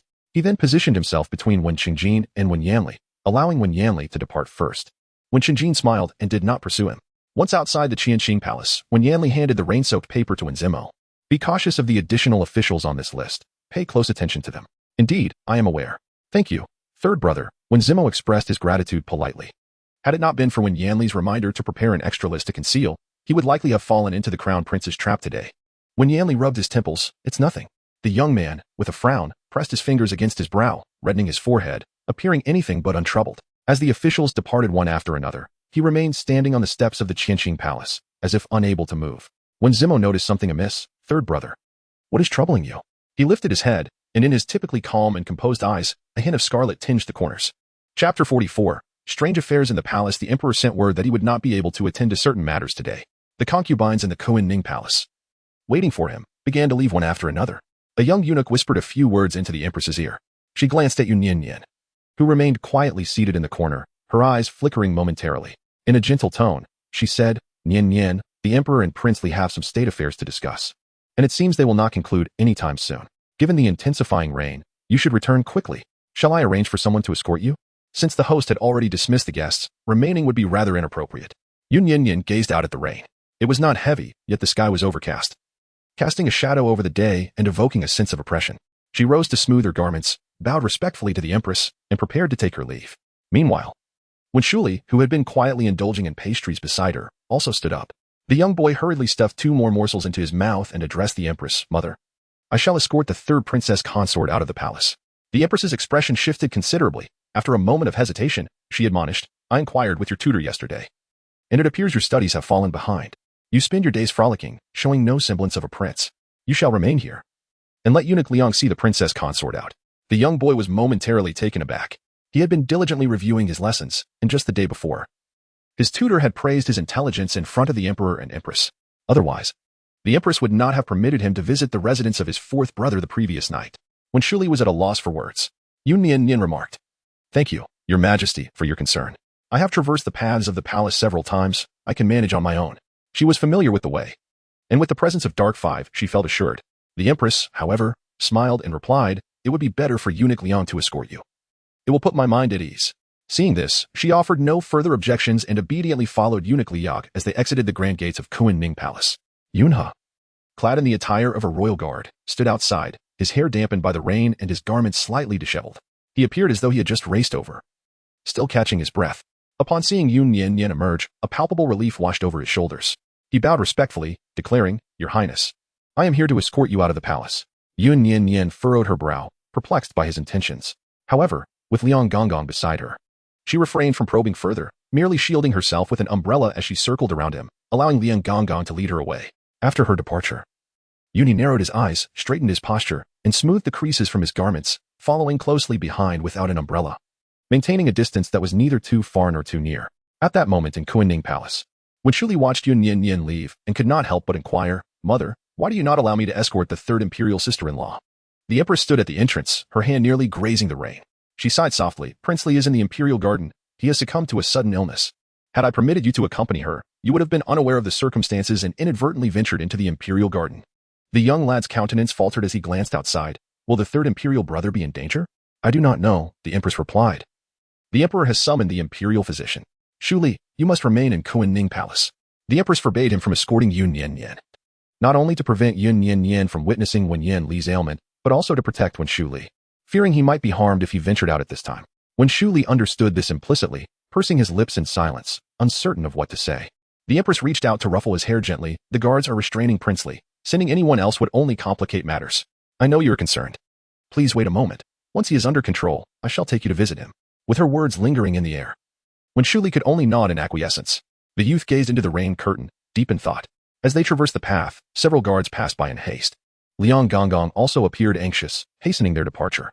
Upon reaching the small path leading through the imperial garden, Liang Gonggong abruptly diverted to a secluded route, murmuring, "The imperial garden is undergoing repairs. It is inconvenient to enter, so we must take this alternate path for now." Yun Nian Nian cast a questioning glance at him.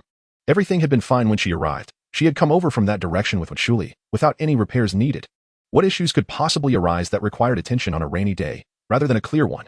She remained silent, refraining from asking further questions. Yet her gaze inevitably drifted towards that area as she walked. The cloud crane, unbeknownst to her, had arrived at her side.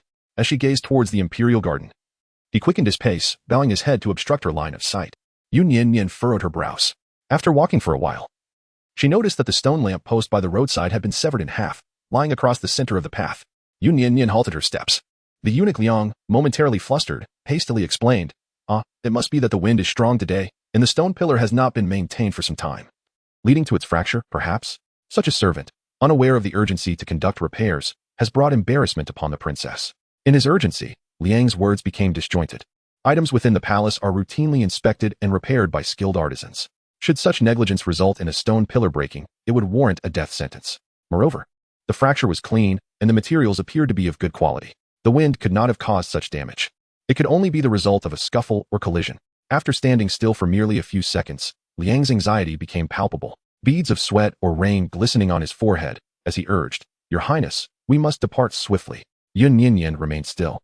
Gazing into his eyes with a serene inquiry, "Master Liang, do you know where the prince is?" Master Liang became increasingly flustered, his eyes darting about. The prince is in the imperial study discussing state affairs with his majesty." Yun Nian Nian scrutinized his expression, and after a moment, she smiled softly. "In that case, I shall wait in the palace for a while until the prince has finished his affairs, and then we can return together." "That is not permissible." Liang Gonggong remained silent. But Yuni beside him suddenly spoke up. Yun Nian Nian gazed at him, tilting her head slightly. Yuna pursed her lips and said, "The rain is becoming increasingly heavy. You should depart swiftly." Suddenly, a resounding thud echoed from the imperial garden, as if something had been forcefully dropped to the ground. Yun Nian Nian once again disregarded Yun Xiu and nodded towards Master Liang. "Thank you for your guidance, but you may return now. I shall proceed to the imperial study on my own." With that, she stepped forward. The path to the imperial study required traversing through the imperial garden, a considerable distance to cover. Yun Nian Nian had merely taken a few steps. Yunhe once again obstructed her. The man, in a fit of impatience, disregarded everything else and urgently exclaimed, "You cannot go." Chapter 45, Witnessing his sudden malady. The man stood too close. Yun Nian Nian was compelled to take a step back. Furrowing her brow as she commanded, "Step aside." The cloud crane remained steadfast, blocking the path back home. Upon witnessing this, Lord Liang also came to persuade, "Your Highness, whenever the emperor and the prince engage in matters of state, it invariably takes 2 or 3 hours. It would be wise for you to return to the royal residence for now." Yun Nian Nian gazed at them and softly called out, "Inwu." Inwu immediately appeared, positioning himself in front of Yunhe. "Help me stop them." Yun Nian Nian uttered a brief admonition and swiftly circumvented several individuals, making her way towards the imperial garden. Yunhe wished to pursue, but was firmly obstructed by Anwu. In a moment of urgency, he revealed the situation. "Yun Nian Nian, you must not go. When Yanli has succumbed to his madness, if you venture forth, you shall be harmed." Anwu, unaware of the circumstances, was momentarily taken aback. Yun Nian Nian came to a halt. Yuni softened her tone and continued to persuade, "You should return to the Yun residence. Your parents and we can protect you. At least in the Yun residence, you will not meet your demise." After a brief pause, she lifted her foot to depart once more. "Yun Nian Nian." Yuna hastily pushed open the door to Anwu, exclaiming, "Step aside. Aren't you tasked with her protection? It is perilous for her to venture out like this." Anwu hesitated for a moment but ultimately blocked his path, stating, "I only heed the commands of the princess, young Master Yun. My apologies." The figure of the young girl gradually faded into the rain. Eunuch Liang stamped his foot, quickly returning to Kuan Ning Palace to report to the Empress. Yunhe, with eyes suddenly aflame, was unaware of when this transformation occurred. The veins on his forehead throbbed prominently as he engaged in a fierce altercation with Anwu. Amidst their struggle, he asserted vehemently, "I see through your intentions. Your hearts are solely fixated on the Wang, seeking to conceal the truth from Nian Nian, all the while wishing to witness her demise." Anwu, compelled to retaliate, retorted, "The princess has long been aware of the prince's affliction."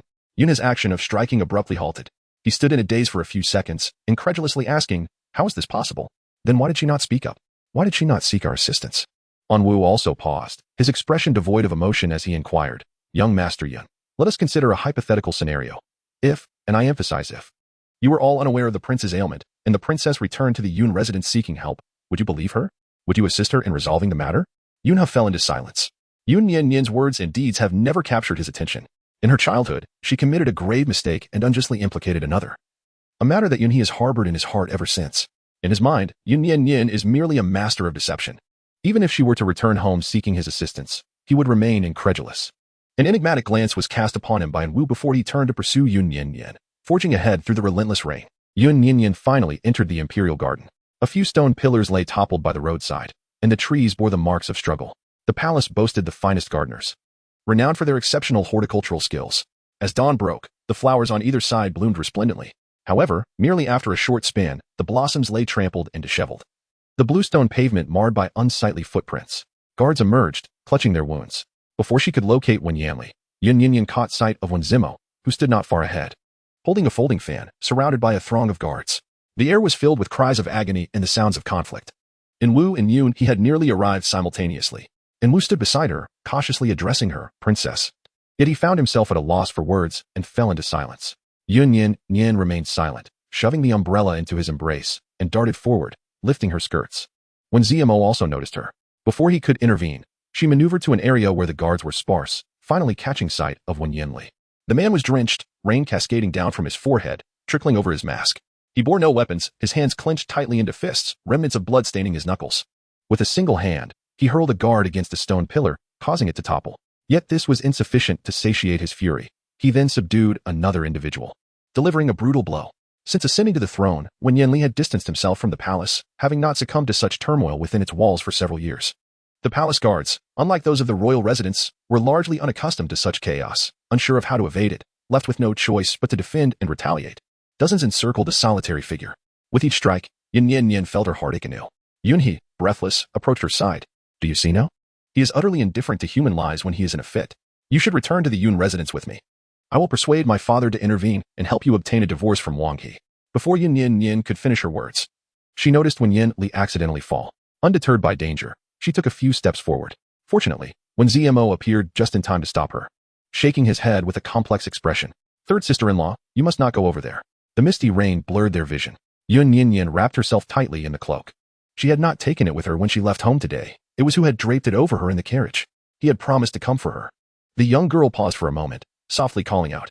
The man, surrounded by guards, suddenly halted his movements and turned to glare fiercely in her direction. His captivating peach blossom eyes blazed with fury, the irises of vivid crimson.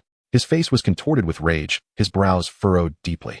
A bruise darkened the corner of his mouth, likely a result of a recent altercation. Upon catching sight of Yun Nian Nian from afar, his pupils momentarily dulled, and he stood there in a daze, bloodlust propelling him closer, and positioned themselves protectively in front of him. Yun gritted his teeth and muttered, Enough, enough. Yun Nian Nian, let this be a repayment for my past transgressions.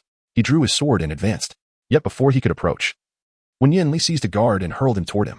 The man's brow furrowed even deeper, as if a headache had returned. He halted in his tracks, clutching his head and groaning in agony. Yun Nian Nian pressed her lips together, bending slightly as she deftly maneuvered past. Do not come any closer, Wen Yanli warned, his voice laced with caution. When Zimo and Wu were momentarily taken aback, they had witnessed the man succumb to madness on numerous occasions. Yet this was the first instance in which he regained his sanity and was able to articulate words post-episode. When Zimo glanced at Yun Nian Nian, and when Yanli's gaze followed suit, his pupils still tinged with crimson, he reiterated, Do not approach.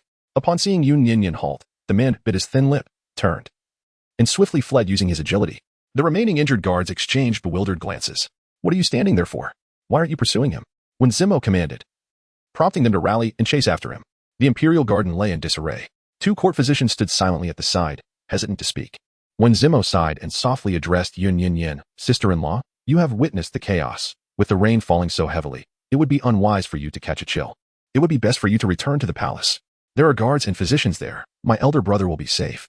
Yun Nian Nian gazed at his departing silhouette, her almond-shaped eyes glistening with moisture, uncertain whether it was the rain or her own tears. Moments later, she hurriedly ran after him, lifting her drenched skirt. When Zimo reached out to pull her back, inadvertently stripping away her cloak. Chapter 46. This affliction was not of his own choosing. Observing her frail figure, drenched by the rain yet stubbornly resolute, when Zimo found himself momentarily lost in thought. With a soft sigh, he muttered to himself, Let it be. Yuni inadvertently twisted her ankle and fell to the ground, her eyes glistening with tears as she exclaimed, Yun Nian Nian, are you out of your mind? His erratic behavior, oscillating between moods, was beyond the control of both the imperial guards and the royal physician. What purpose do you serve in approaching him? Are you seeking your own demise? Yun Nian Nian paused once more, her gaze fixed on the distant horizon without turning back. Yet her words were directed towards Yun He. He is my family. Young Master Yun, I shall not abandon my family lightly. The rain cascaded onto Yun He's face. Blurring his vision, he sat on the ground, momentarily at a loss for words. The phrase, I shall not abandon my family lightly, would have been met with disbelief and scorn from Yun He in the past. However, witnessing her unwavering determination as she ran towards Wen Yanli today changed everything. Yun He inexplicably felt a sense of suffocation. She could accept a violent death, and even the possibility of being killed would not deter her from abandoning Wen Yanli. So what could possibly compel her to resolutely forsake the Yun residence? After Yun Nian Nian uttered these words, she continued to run outside. When Zmo softly called after her, Nian Nian, if you trust me, do consider visiting the Rui Palace. Your third imperial brother may be within. Yun Nian Nian did not look back and simply said, all right, thank you. Wu followed closely behind, silent and without an umbrella. As they walked partway, he hesitated and took a few steps forward. Princess, there is a shortcut this way. The Rui Palace was situated in a secluded corner to the south of the Imperial Garden, adjacent to the Ancestral Hall. A quiet and serene place that had once been the residence of Princess Wen Yanli during her mother's lifetime. After the passing of concubine Yin, the Rui Palace had remained unoccupied, occasionally cleaned by palace servants, and on stormy days like this, it stood empty. The prince's mother had died young, and during his time as a young prince, he often fell ill within the palace. Whenever he regained a moment of clarity, he would retreat here to seclude himself, ensuring that he would not harm others. And Wu softly recounted. As he continued, he pressed his lips together, hesitating for a moment before adding, Princess, despite his violent affliction, he has never harmed anyone due to his illness. His early departure from the palace was a result of the oppressive atmosphere. The emperor feared for his discomfort. He established rules for the guards at the prince's residence. If he were to lash out in illness, the guards were to resist him. And he often ended up injuring himself the most. Once he recovered, he would compensate those guards who had been hurt. Later on, whenever he fell ill, Steward Zhou would inquire among the guards, offering a choice to those who were fearful to leave, while those willing to endure the blows would receive monetary compensation. Princess. The prince is truly kind-hearted. His affliction was not of his own choosing. And Wu, usually taciturn, spoke more than ever before, as if each word was a plea for her understanding, a request for her not to disdain or abandon Wen Yanli. As Wu concluded, he expertly led her into the inner courtyard of the Rui Palace, stopping outside a small room at the corner. He paused for a few seconds, slightly lowering his head. The prince should be inside. Yun Nian Nian approached the door, contemplated for a moment, and gently pushed against the latch with her small hand. The door was securely locked from the inside. An ominous figure, in Wu, uttered a curse and forcefully kicked the door open. The room, long uninhabited, was not particularly clean, even with occasional tidying by the palace servants. Perhaps they had grown complacent, for as the door swung open, a musty odor wafted out, mingled with the fresh scent of blood. It was afternoon, with the window facing the sun, yet today the sun was absent, casting the room into shadows. The heavy, rapid breaths of a man filled her ears, accompanied by the clanging of metal. A familiar shadow emerged from the darkness. The man's half-mask glinted coldly, his pupils vacant and dull, devoid of light. His fist came crashing down with brutal intent, and was shielded Yun Nian Nian in time. With her almond-shaped eyes glistening with moisture, she bit her lip and pressed her back against the wall, using her slight frame to slip into the room and dart towards the wooden bed within. And Wu had mentioned earlier that this was the chamber once occupied by Wen Yanli. To prevent himself from descending into madness and harming others, he had affixed certain items at the foot of the bed. There lay a pair of iron handcuffs, securely chained to the beam beside the bed. They had not been used in a long time, as evidenced by the deep rust that marred the chains. Yun Nian Nian successfully grasped the handcuffs. As she turned, she was forcefully pressed against a pillar. The man's broad hand clutched her neck, his fingertips calloused, stroking and gradually tightening their grip. The pressure was so intense that Yun Nian Nian felt as though she might be severed from her own head in the next moment. And Wu collided with the table.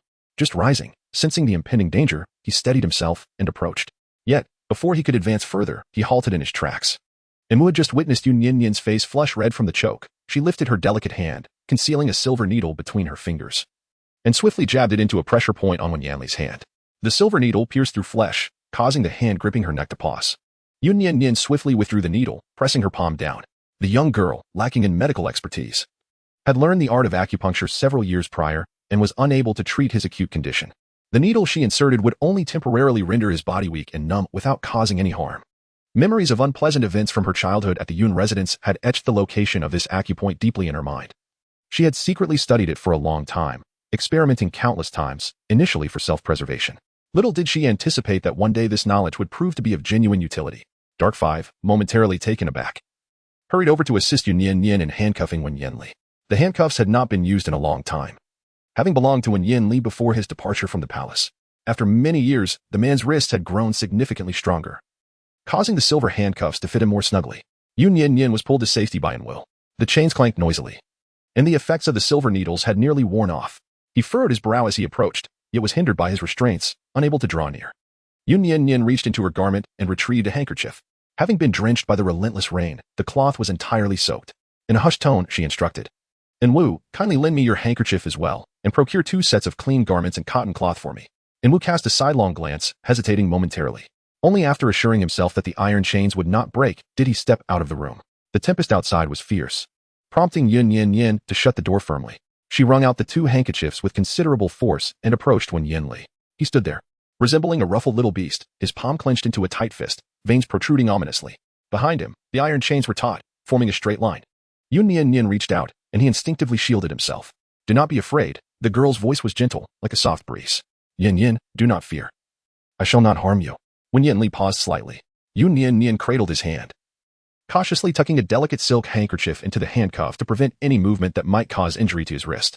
His curled palm relaxed slightly, and in the next moment, scalding tears cascaded onto the back of his hand. Chapter 47, Scene Introduction. "Do not fear me. My heart is yours." In that instant, the man's fist finally loosened. The back of his hand bore a bruise, blood trapped between his fingers, and several crescent-shaped scars marked his palm. His dazed pupils gradually focused, and he lifted her chin with his fingertips, locking eyes with her. The girl's eyes were rimmed with red, a veil of mist clouding her gaze. Though it was he who was afflicted, he who was wounded, it was she who wept. Wen Yanli was momentarily stunned, his tightly pressed lips parting. His lower lip bore the imprint of his own teeth, drawn blood. Wen Yanli reached out to caress the corners of her eyes, where the enchanting peach blossom hues reflected her own tears. The man seemed to regain some clarity, recognizing her. "You are crying.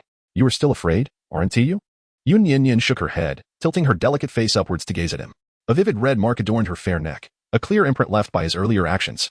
Wen Yanli recoiled as if scalded, retreating a couple of steps. His eyelashes cast a shadow over his eyes, which were furrowed in anguish, revealing his torment. He uttered a low reprimand. "Leave." Yun Nian Nian took a step closer, and he retreated a step back. The iron chain transitioned from a taut state to a relaxed one, as the girl gradually approached, until eventually the long chain lay flat against the ground. He retreated to the beam, with nowhere left to escape, and his voice finally rose a bit. "You must leave." The girl before him stubbornly pressed her lips together, wiped her tears, and softly pleaded, "It's pouring outside, and I am drenched. I cannot go out. Would you let me stay, please?" Only then did he lower his gaze. She was as soaked as he was, with a puddle forming beneath her feet. Seizing the moment of Wen Yanli's dazed hesitation, Yun Nian Nian dashed forward a couple of steps and threw herself into his embrace, her slender arms tightly encircling his waist. He entered with 2 sets of clean clothes and a towel, only to witness this scene. Ordinarily, he would not spy on the affairs between his master and others, but concern for Yun Nian Nian compelled him to steal a few glances. He noticed Wen Yanli's hand hovering behind her, torn between placing it down and pushing her away, yet unable to do either. The furrow in the man's brow was deep, yet it gradually began to ease. His once distracted gaze began to refocus, returning to its usual clarity. Wu let out a sigh of relief and quietly exited, closing the door behind him. Fearing for Yun Nian Nian's safety, he chose not to seek shelter from the rain within, instead standing guard with his sword outside. The thunder rumbled ominously. The girl in his arms nestled even closer. He felt the dampness on his chest, and his suspended hand finally descended, cautiously cradling her. He rested his chin on her shoulder and, in a tone of reluctant resignation, sighed, "Please, do not cry." At this moment, Yun Nian Nian appeared remarkably obedient, diligently suppressing her tears as she lifted her head from his embrace, her almond-shaped eyes timidly gazing upward. "Are you experiencing a severe headache? Please, sit down. Allow me to examine you." Drawing upon an unknown reservoir of strength, she forcibly guided him to sit on the bed. Initially intending to check his pulse, she found her hands restrained by the tightly clasped handcuffs. "Where's the key?" Yun Nian Nian inquired. Wen Yanli regarded her, scrutinizing her expression, and with a feeble smile, he replied, "Perhaps it is best not to unlock them just yet. The sudden illness has yet to stabilize. It is advisable to remain restrained." Yun Nian Nian understood and did not insist further. She placed her fingers on the acupoint atop his head, saying, "Let me massage it for you. It may be somewhat uncomfortable, so bear with it." As she lifted her hand, a wooden bracelet slipped out from her wrist. The bracelet, dampened by rain, exuded a hint of humidity. Its material was unknown, yet it carried a subtle fragrance that lingered. When he was unwell, his head seemed to throb more intensely, prompting Yun Nian Nian to apply greater pressure. For a fleeting moment, the pain intensified, as if it were gathering all the discomfort within him. Wen Yanli curled his fingers once more, but after enduring the agony for just a few seconds, she temporarily released her grip. Yun Nian Nian repeated several times, and her headache truly subsided significantly. Observing his brow gradually relax, the tension in Yun Nian Nian's heart also eased. "Do you feel better?"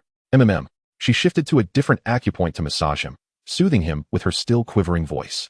Wen Yanli, see, I am indeed useful, right? I can assist you. Wen Yanli's eyes flickered slightly. You, as if anticipating his words. Yun Nian Nian preemptively responded without waiting for his inquiry. I am fine, and I am not afraid of you. I am quite formidable. He pressed his lips together and averted his gaze. Are you cold? Yun Nian Nian finally realized how drastically different she appeared from the morning she had stepped out. Her hair was disheveled and damp, her clothes thoroughly soaked, the hems of her pants splattered with mud, and her shoes were grimy. Wen Yanli gently suggested, perhaps you should change your clothes.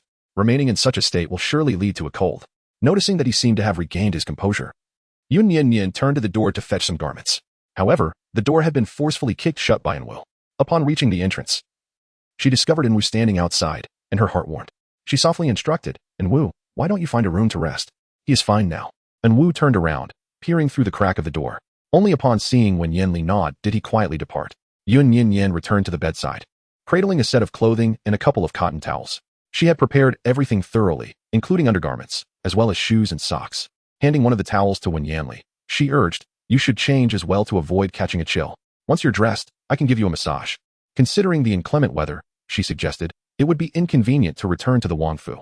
Let us remain here for the night and head back tomorrow. I will check the kitchen shortly. Let me know if there is anything you desire to eat, and I shall prepare it. Having finally calmed him, she seemed to have a multitude of words to share. Wen Yanli listened intently. Suddenly, the young girl drew closer, her soft, cool lips pressing against his. Tentatively, her tongue emerged, gently caressing the wound on his lower lip. Wen Yanli was taken aback.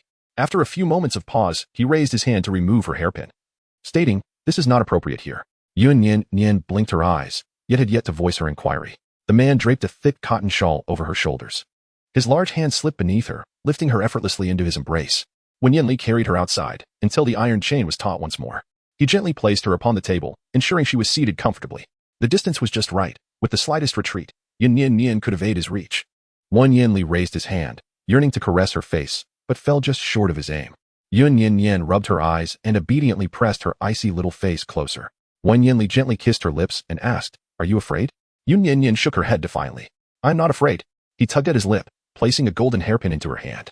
Under the gaze of the bewildered girl, he pressed the sharp end of the pin against his heart. The man gently caressed her face and softly implored, you may resist at any time. Please, do not fear me.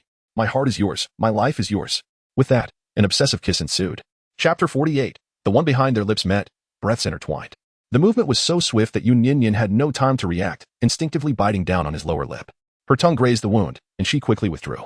It was the man before her, bound by iron chains, who tugged at the damp belt of her still unaltered garments, drawing her closer. He pried open her lips, exploring with fervor, sucking and grinding against her. Yun Nian Nian felt as though she had been lifted to the clouds by the kiss.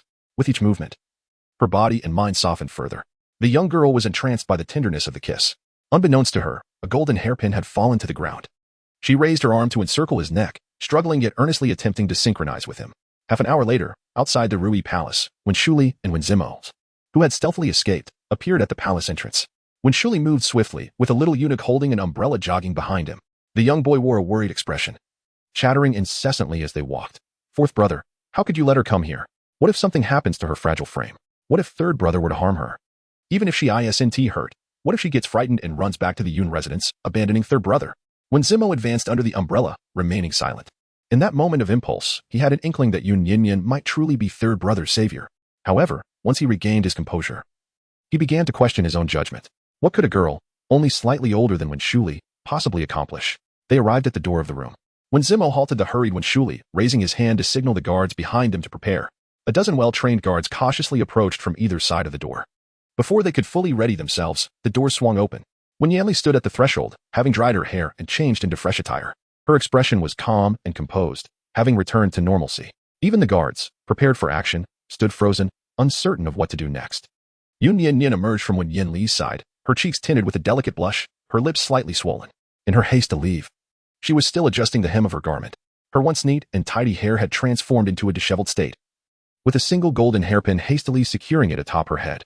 Wen Zimo and Wen Shuli were taken aback. Wen Shuli's eyes widened in surprise as he dashed over through the pouring rain, tilting his head to gaze at Wen Yanli. Third brother, are you all right? The genuine concern reflected in the young boy's eyes was unmistakable. Wen Yanli responded with a slight nod, his gaze shifting to Wen Zimo as he offered a faint smile and a nod. Thank you for your efforts. In an instant, Wen Shuli's eyes brimmed with tears. He had witnessed Wen Yanli's afflictions countless times, each episode leaving him utterly exhausted and tormented. This was the first occasion when he had paused mid-crisis, indicating a true improvement, and the young boy felt a profound sense of joy for him. Wen Zmo also exhaled in relief, a smile gracing his lips. It is a relief to see that you are both well. Yun Nian Nian stood behind Wen Yanli, using the tall figure of the man to shield herself. Slightly awkward, she tidied her hair once more and pressed her lips together before stepping out again. Are you all heading back to the royal residence? Wen Zmo inquired. Yun Nian Nian shook her head gently, saying, the rain is too heavy. We wish to seek refuge in the palace for the night and first find a physician to examine my husband. Upon hearing the term my husband, Wen Yanli was momentarily taken aback, her ears subtly flushed. Fortunately, no one was paying attention at that moment. Wen Zmo nodded in agreement. That sounds reasonable. The weather is indeed peculiar. Let my third brother and sister-in-law rest in their quarters for now. I shall inform Father Emperor and the Li Wang residence, and request a physician to come for a consultation. After all, prior to being conferred as a prince, Wen Yanli had resided in the Rui Palace. Even during his busy political affairs, he would occasionally return to stay for a night or two. As the Rui Palace currently lacked a new master, it was entirely permissible for them to remain and recuperate. The sky rumbled with thunder and lightning, and the rain poured down excessively. Even with an umbrella, one would still be soaked. Yun Nian Nian had just changed her attire and was not particularly inclined to venture outside. She exchanged a glance with Wen Yanli, nodded slightly, and graciously accepted the assistance of Wen Zmo. Wen Zmo was remarkably dependable in his endeavors. Nearly after the passage of a short while, 3 imperial physicians were summoned. Upon hearing of his safe condition, both the emperor and empress felt a sense of relief. Due to the heavy rain, they were unable to make their way, so several palace maids and eunuchs were dispatched to attend to him. The Prince of Li's residence would likely receive news shortly as well. One after another, the 3 physicians checked Wen Yanli's pulse, all affirming that his condition had stabilized and posed no immediate threat. However, the reason behind his sudden ailment remained an enigma to all. The physicians deliberated together to formulate a prescription. Yun Nian Nian read through the information once and instructed the eunuch to accompany them to procure the medicine. Once everyone had departed, she furrowed her brow and grasped Wen Yanli's wrist, personally examining his pulse. The pulse was somewhat weak, likely due to recent fatigue. Yet there were no other apparent ailments. However, when Yanli inquired, what is it? I am uncertain, Yun Nian Nian replied, her brow knitting even tighter. The prescription provided by the imperial physician is nearly identical to the one previously given to you by physician Su, and your pulse shows no significant issues. Yet, why did you suddenly fall ill without any warning? The room, having been unoccupied for quite some time, still bore a slight chill. Yun Nian Nian, lost in thought, instinctively removed her shoes and nestled her feet beneath the covers with Wen Yanli. With lowered eyes, he sensed the chill emanating from her body and inched closer. The young girl rested her chin on her hand. As he drew near, she suddenly tilted her head. Yin Yin, did you encounter anything unusual today? Their noses nearly touched, his breath gently caressing her face.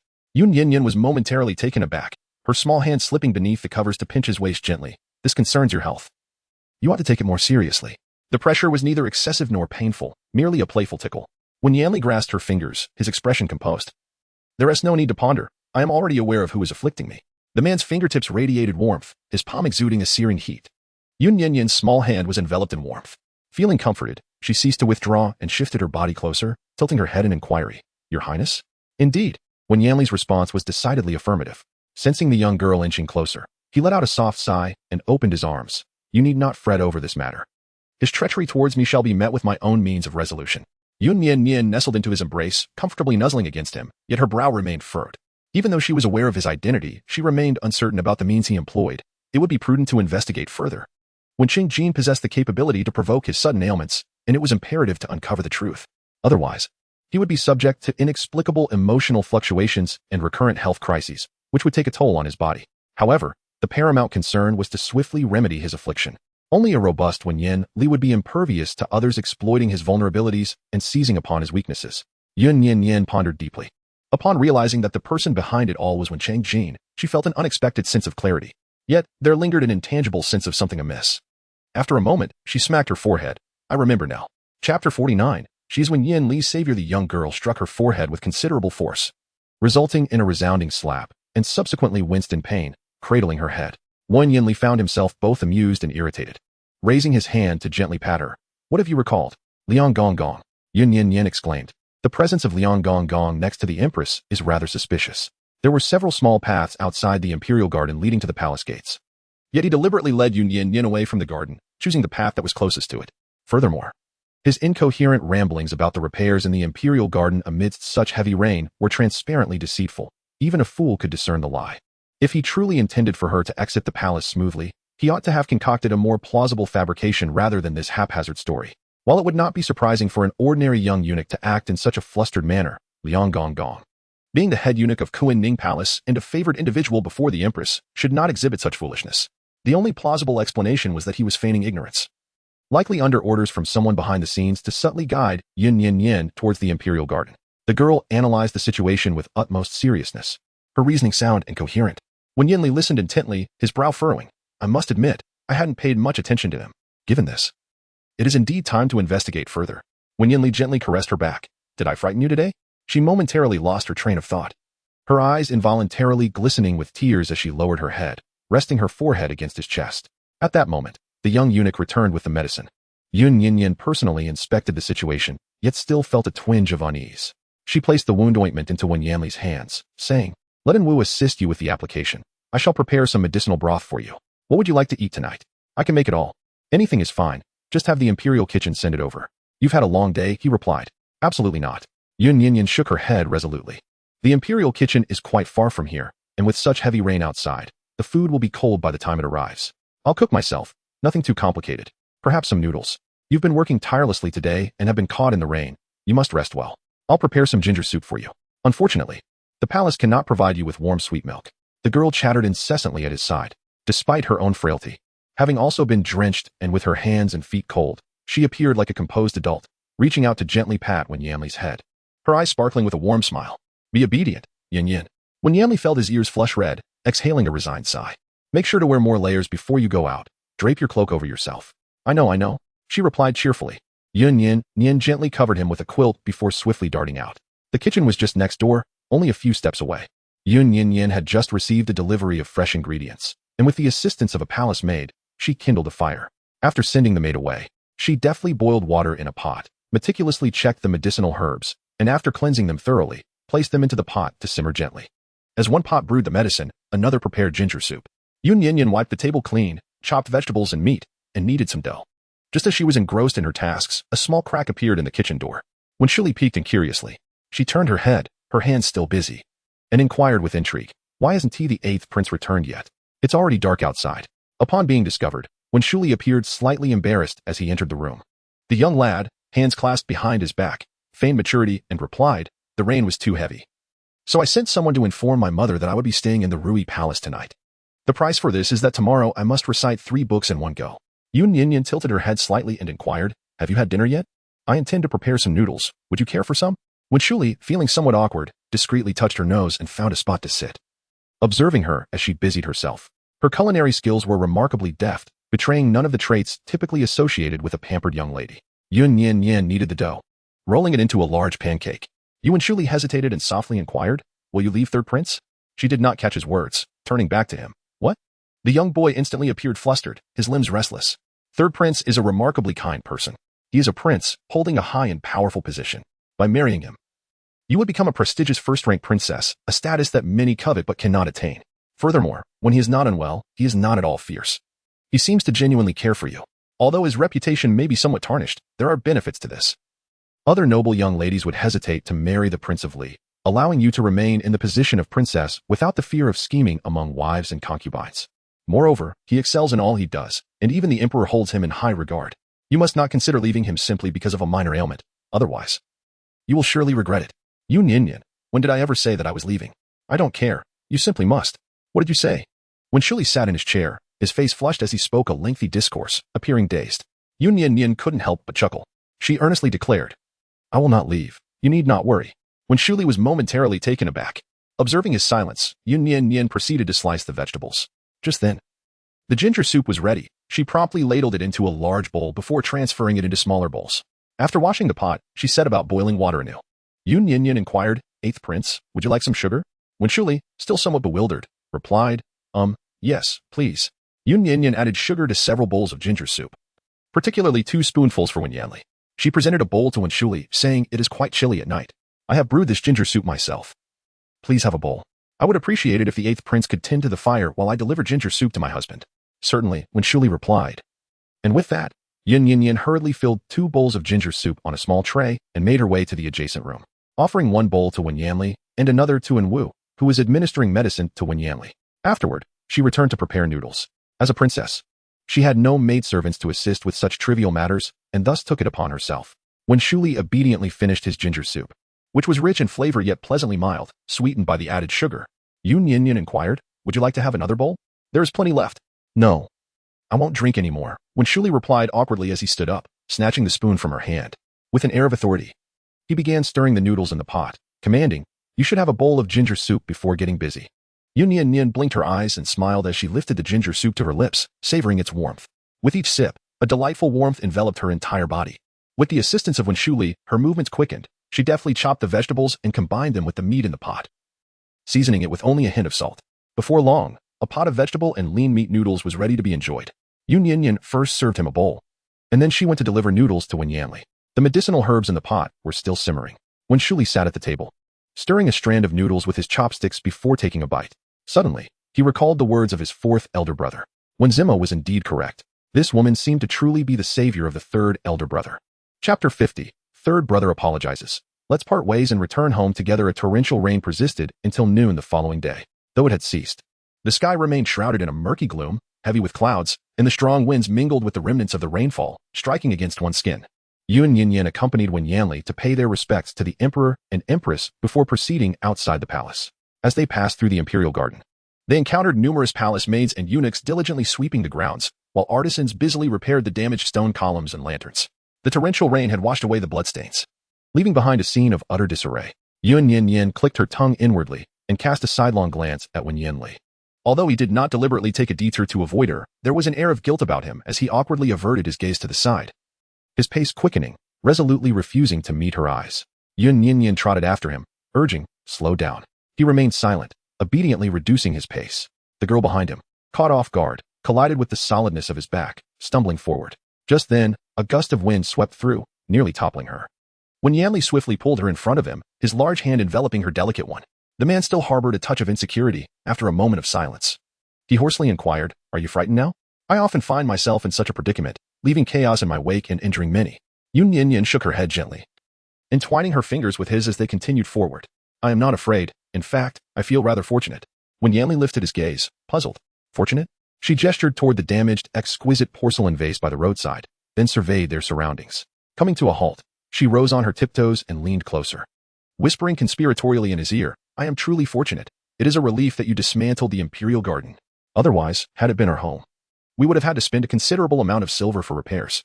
Moreover, when Yanli's destructive actions stemmed from illness, and the emperor had not punished him, merely allowing him a few days of rest, had it been anyone else who had wreaked such havoc upon the imperial garden, they would likely have faced severe repercussions. All things considered, he had vented without incurring any costs and gained several days of respite, truly a remarkable bargain. The young man lowered his eyelashes, fixating on her bright, clear apricot eyes. Aware that she was attempting to cheer him up, he could not help but smile slightly. What if, in the future, I were to demolish the Prince of Li's residence? Then let it be demolished. Yun Nian Nian urged him to continue onward, remarking, "Out with the old, in with the new. After all, it is ultimately your silver that is being spent." They walked together until they reached the palace gates. Yun Nian Nian once again beheld Yun He. He was still clad in that brown court attendant uniform, slightly wrinkled, and his overall demeanor appeared rather unkempt. His eye sockets were deeply sunken, with dark circles beneath his eyes and stubble adorned his chin. Upon noticing Yun Nian Nian's approach, he bit his lip tightly, his gaze fixed intently, as if wishing to etch something extraordinary into existence through his stare. The carriage awaited just outside the palace. Yun Nian Nian halted her steps, locking eyes with him for a few moments before turning to Wen Yanli and saying, "Could you please get into the carriage and wait for me?" Wen Yanli said nothing, merely lifting his foot to pass by Yun He and exiting the palace gates to board the carriage. Yun He strode over with concern, asking, "Are you all right? Did he hurt you?" His gaze lowered, and he noticed the crimson marks around Yun Nian Nian's neck, his eyes darkening slightly. The girl's neck was fair and delicate, the skin so tender that even a gentle touch would leave a trace. Although Wen Yanli's grip yesterday was not harsh, faint fingerprints still lingered upon her skin. Yun's eyes were tinged with red, as if he were quite furious. After a moment of restraint, he clenched and then relaxed his fists, lowering his voice to a faint whisper as he weakly inquired, "Does it hurt?" Yun Nian Nian gazed into his reddened eyes, curling her lips as she remarked, "Does it hurt? What does that have to do with you? It's truly laughable. Just last month, you were ready to confront the Wang residents to the bitter end over Yun Xiu's illness. Yet now, having sustained a minor injury, you seem even more discontented." Yunhe, the man's eyes flickered momentarily. After a brief pause, Yunhe lowered his head towards her and said, "I apologize for what happened before." This left Yun Nian Nian momentarily stunned in return. Yuna pressed her lips together and continued her apology at that time. I truly had no idea that Li Wang was like this. I believed, as the outside world suggested, that he merely had a fiery temper. Ineen. Having been spoiled since childhood, was overly sensitive to grievances. However, you were different. You had grown accustomed to enduring hardships. Thus, I thought that marrying Li Wang would pose no issue for you. This is why I chose to remain an indifferent bystander. Opting for silence when Yun Wenyi pressured her to marry in place of another. Yun Nian Nian gently caressed the wooden bracelet on her wrist with the back of her small hand, continuing to smile at him. So, young Master Yun San, in your heart, I am destined to suffer grievances and to be bullied. Yun Hang's youthful visage turned slightly pale, her delicate hand clenched into a fist, desperately concealing her fury. If that is the case, why do you feign concern now? Am I not destined to be beaten to death, to be choked to death? Is that not so? It is not. Yuna's voice rose slightly as he retorted, I admit that I do not harbor any fondness for you. Yet I also do not wish for your demise in the outside world. Yun Nian Nian ceased to speak, her gaze cold and distant as it rested upon him. He grew increasingly flustered, his hands fidgeting aimlessly, his words tumbling out in disarray. I must admit I have held biases against you, yet regardless. You are a member of the Yun family, my sister. Ever since I learned of the Crown Prince's ailment, I have been deeply concerned for your well-being. The earlier words I uttered in anger about not letting go were merely expressions of frustration. I genuinely wish for your survival. As he spoke, Yuni glanced around furtively, seizing a moment when her attention waned to draw closer, his voice dropping to a whisper, audible only to the two of them. Yun Nian Nian, you should return home. Our parents regret having married you off. Father told me that if you were willing to come back, he would set aside his pride and the family's reputation to beseech the emperor for your divorce from the crown prince. From now on, you shall remain at home, free from harm. I, too, shall relinquish my prejudices and treat you kindly. We will select a sunlit courtyard for you, arrange for servants and maids, so you can truly relish the life of a young lady. He spoke at length, pouring forth his sentiments. Yun Nian Nian listened quietly. When she finally spoke, she asked, Did Yun Wenyi tell you to bring me back? Did he truly say he would forsake the reputation of the Yun family to allow me to be with Li Wang and Li? Her inquiry suggested that she was genuinely contemplating the matter. Yuna brightened his eyes and raised 3 fingers, exclaiming, I swear, if I utter even a half-truth, may the heavens strike me down. Yun Nian Nian fell silent once more. If you do not believe me, surely you can trust your parents? They are waiting for you at home. I may be clumsy with words, but you can return home and listen to what they have to say before making your decision. Suddenly, she burst into laughter. Yun-hee, are you truly foolish, or merely pretending? Yuna continued to persuade. Upon hearing this, he paused. What did you say? Yun Nian Nian stood before him, her lips curving into a delicate arc. After a brief moment, she spoke. Very well. Considering your genuine desire to protect me in the Imperial Garden yesterday, I shall visit the Yun residence. Chapter 51. He cast aside his armor. Defeated in battle, I shall visit the Yun residence. The girl's voice was soft, yet Yuni heard her distinctly. His eyes sparkled with renewed brightness. Really? The joy in his gaze was unmistakable. Had an outsider witnessed this, they might have praised him as a good brother. Alas, it is a pity that a shattered mirror cannot be mended, and spilled water cannot be retrieved. Yun Nian Nian pressed her lips together and smiled once more. But I need you to promise me one condition. What condition? Speak, and I shall grant it. Provided it is within my capability. He replied without hesitation. You are indeed capable of fulfilling it.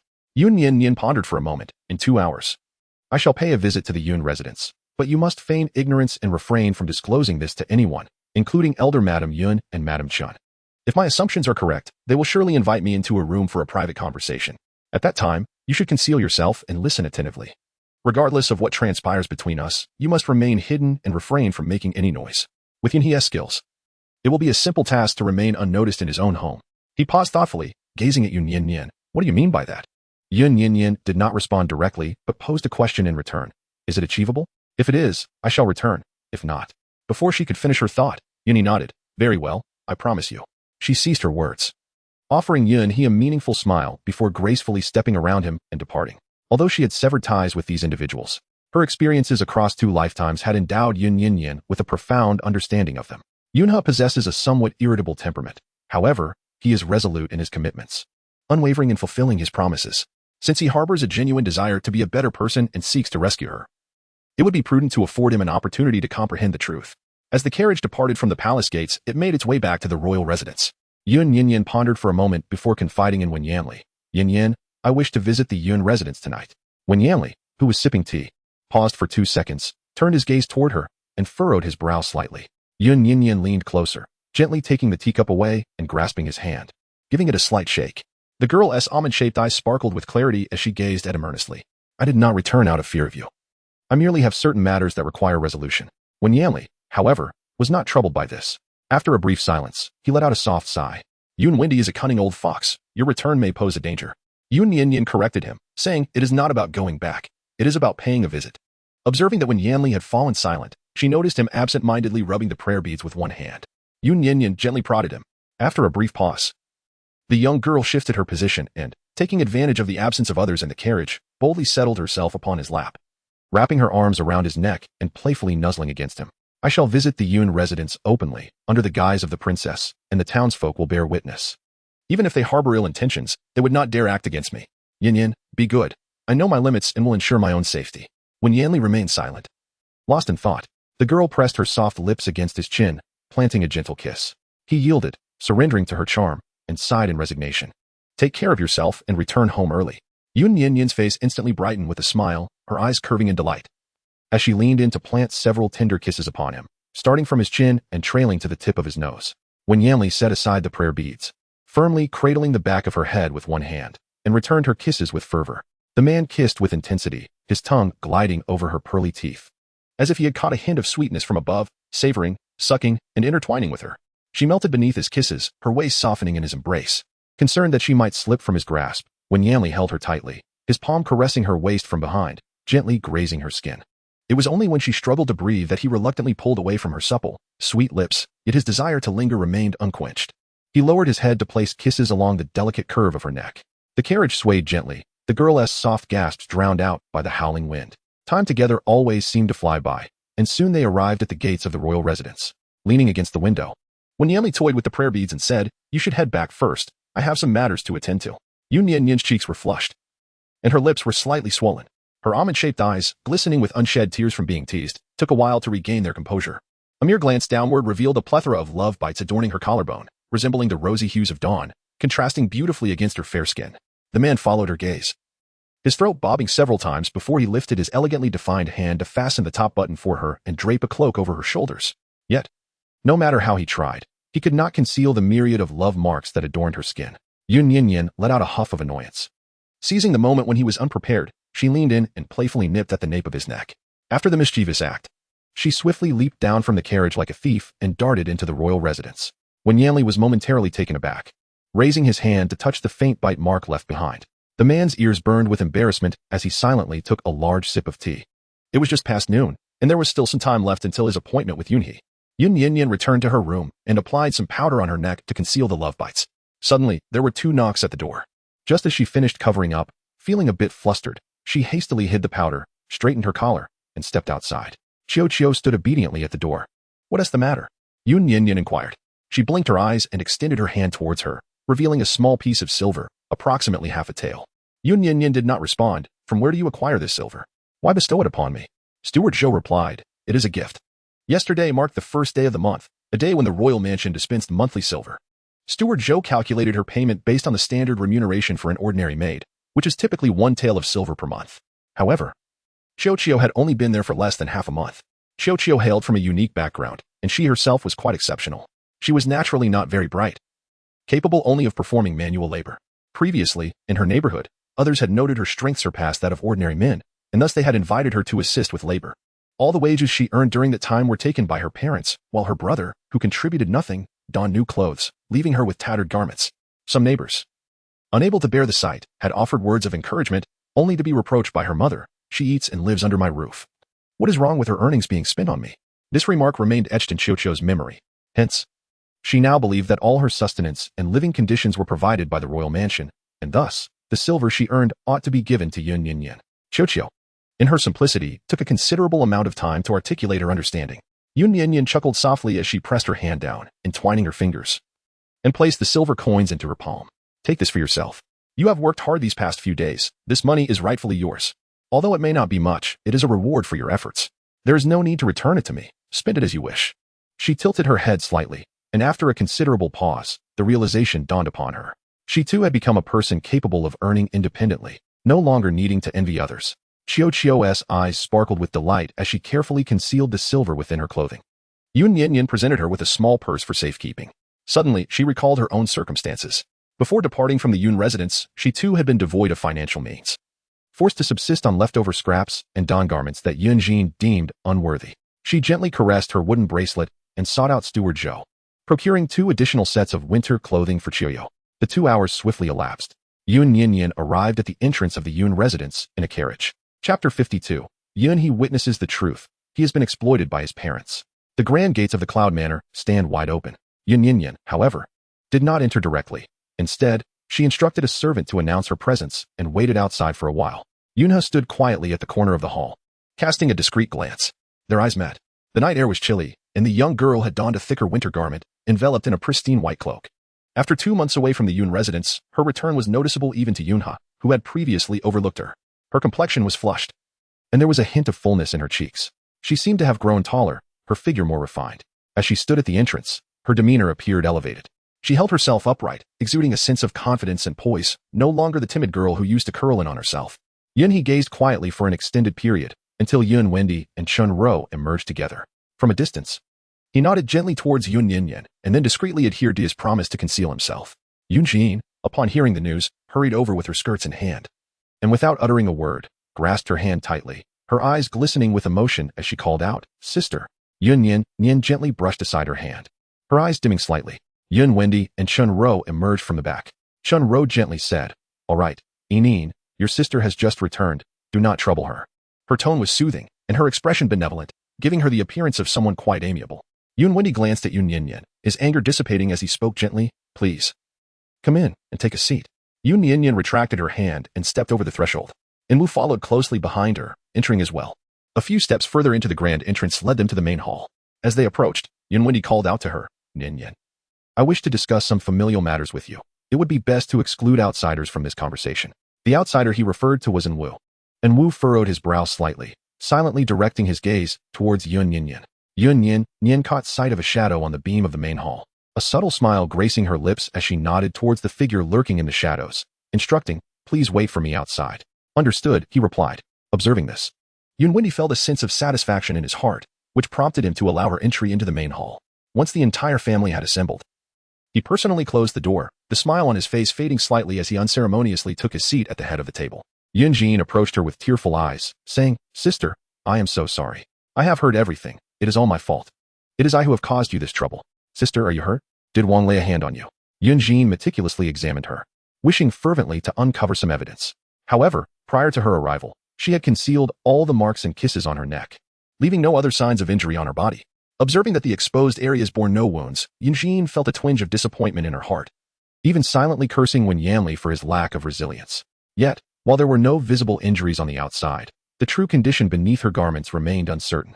Yun Nian Nian took a step back, found a spot at the side to sit down, and with an expressionless face, softly inquired, "I heard from Brother Yun San that you were willing to assist me in dealing with the Li Wang and Li?" Concealed in the beams of the house, Yun He, upon hearing the mention of brother, felt an inexplicable complexity in his heart, and his eyes stung painfully. He averted his gaze and rubbed his eyes, just in time to hear Yun Wendy's cold laughter. "What is the matter?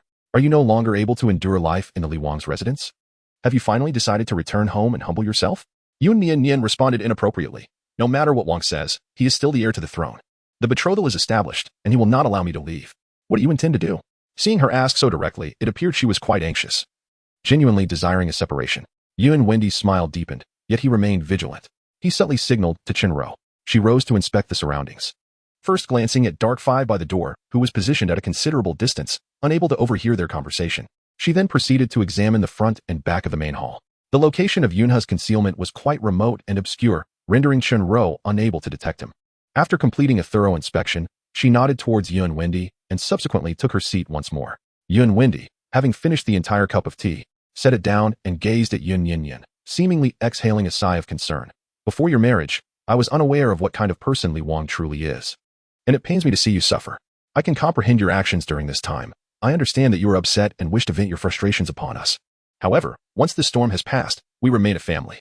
I can assist you in severing ties with Li Wang, allowing you to return to the Yun residence. As for past grievances, I shall choose to overlook them."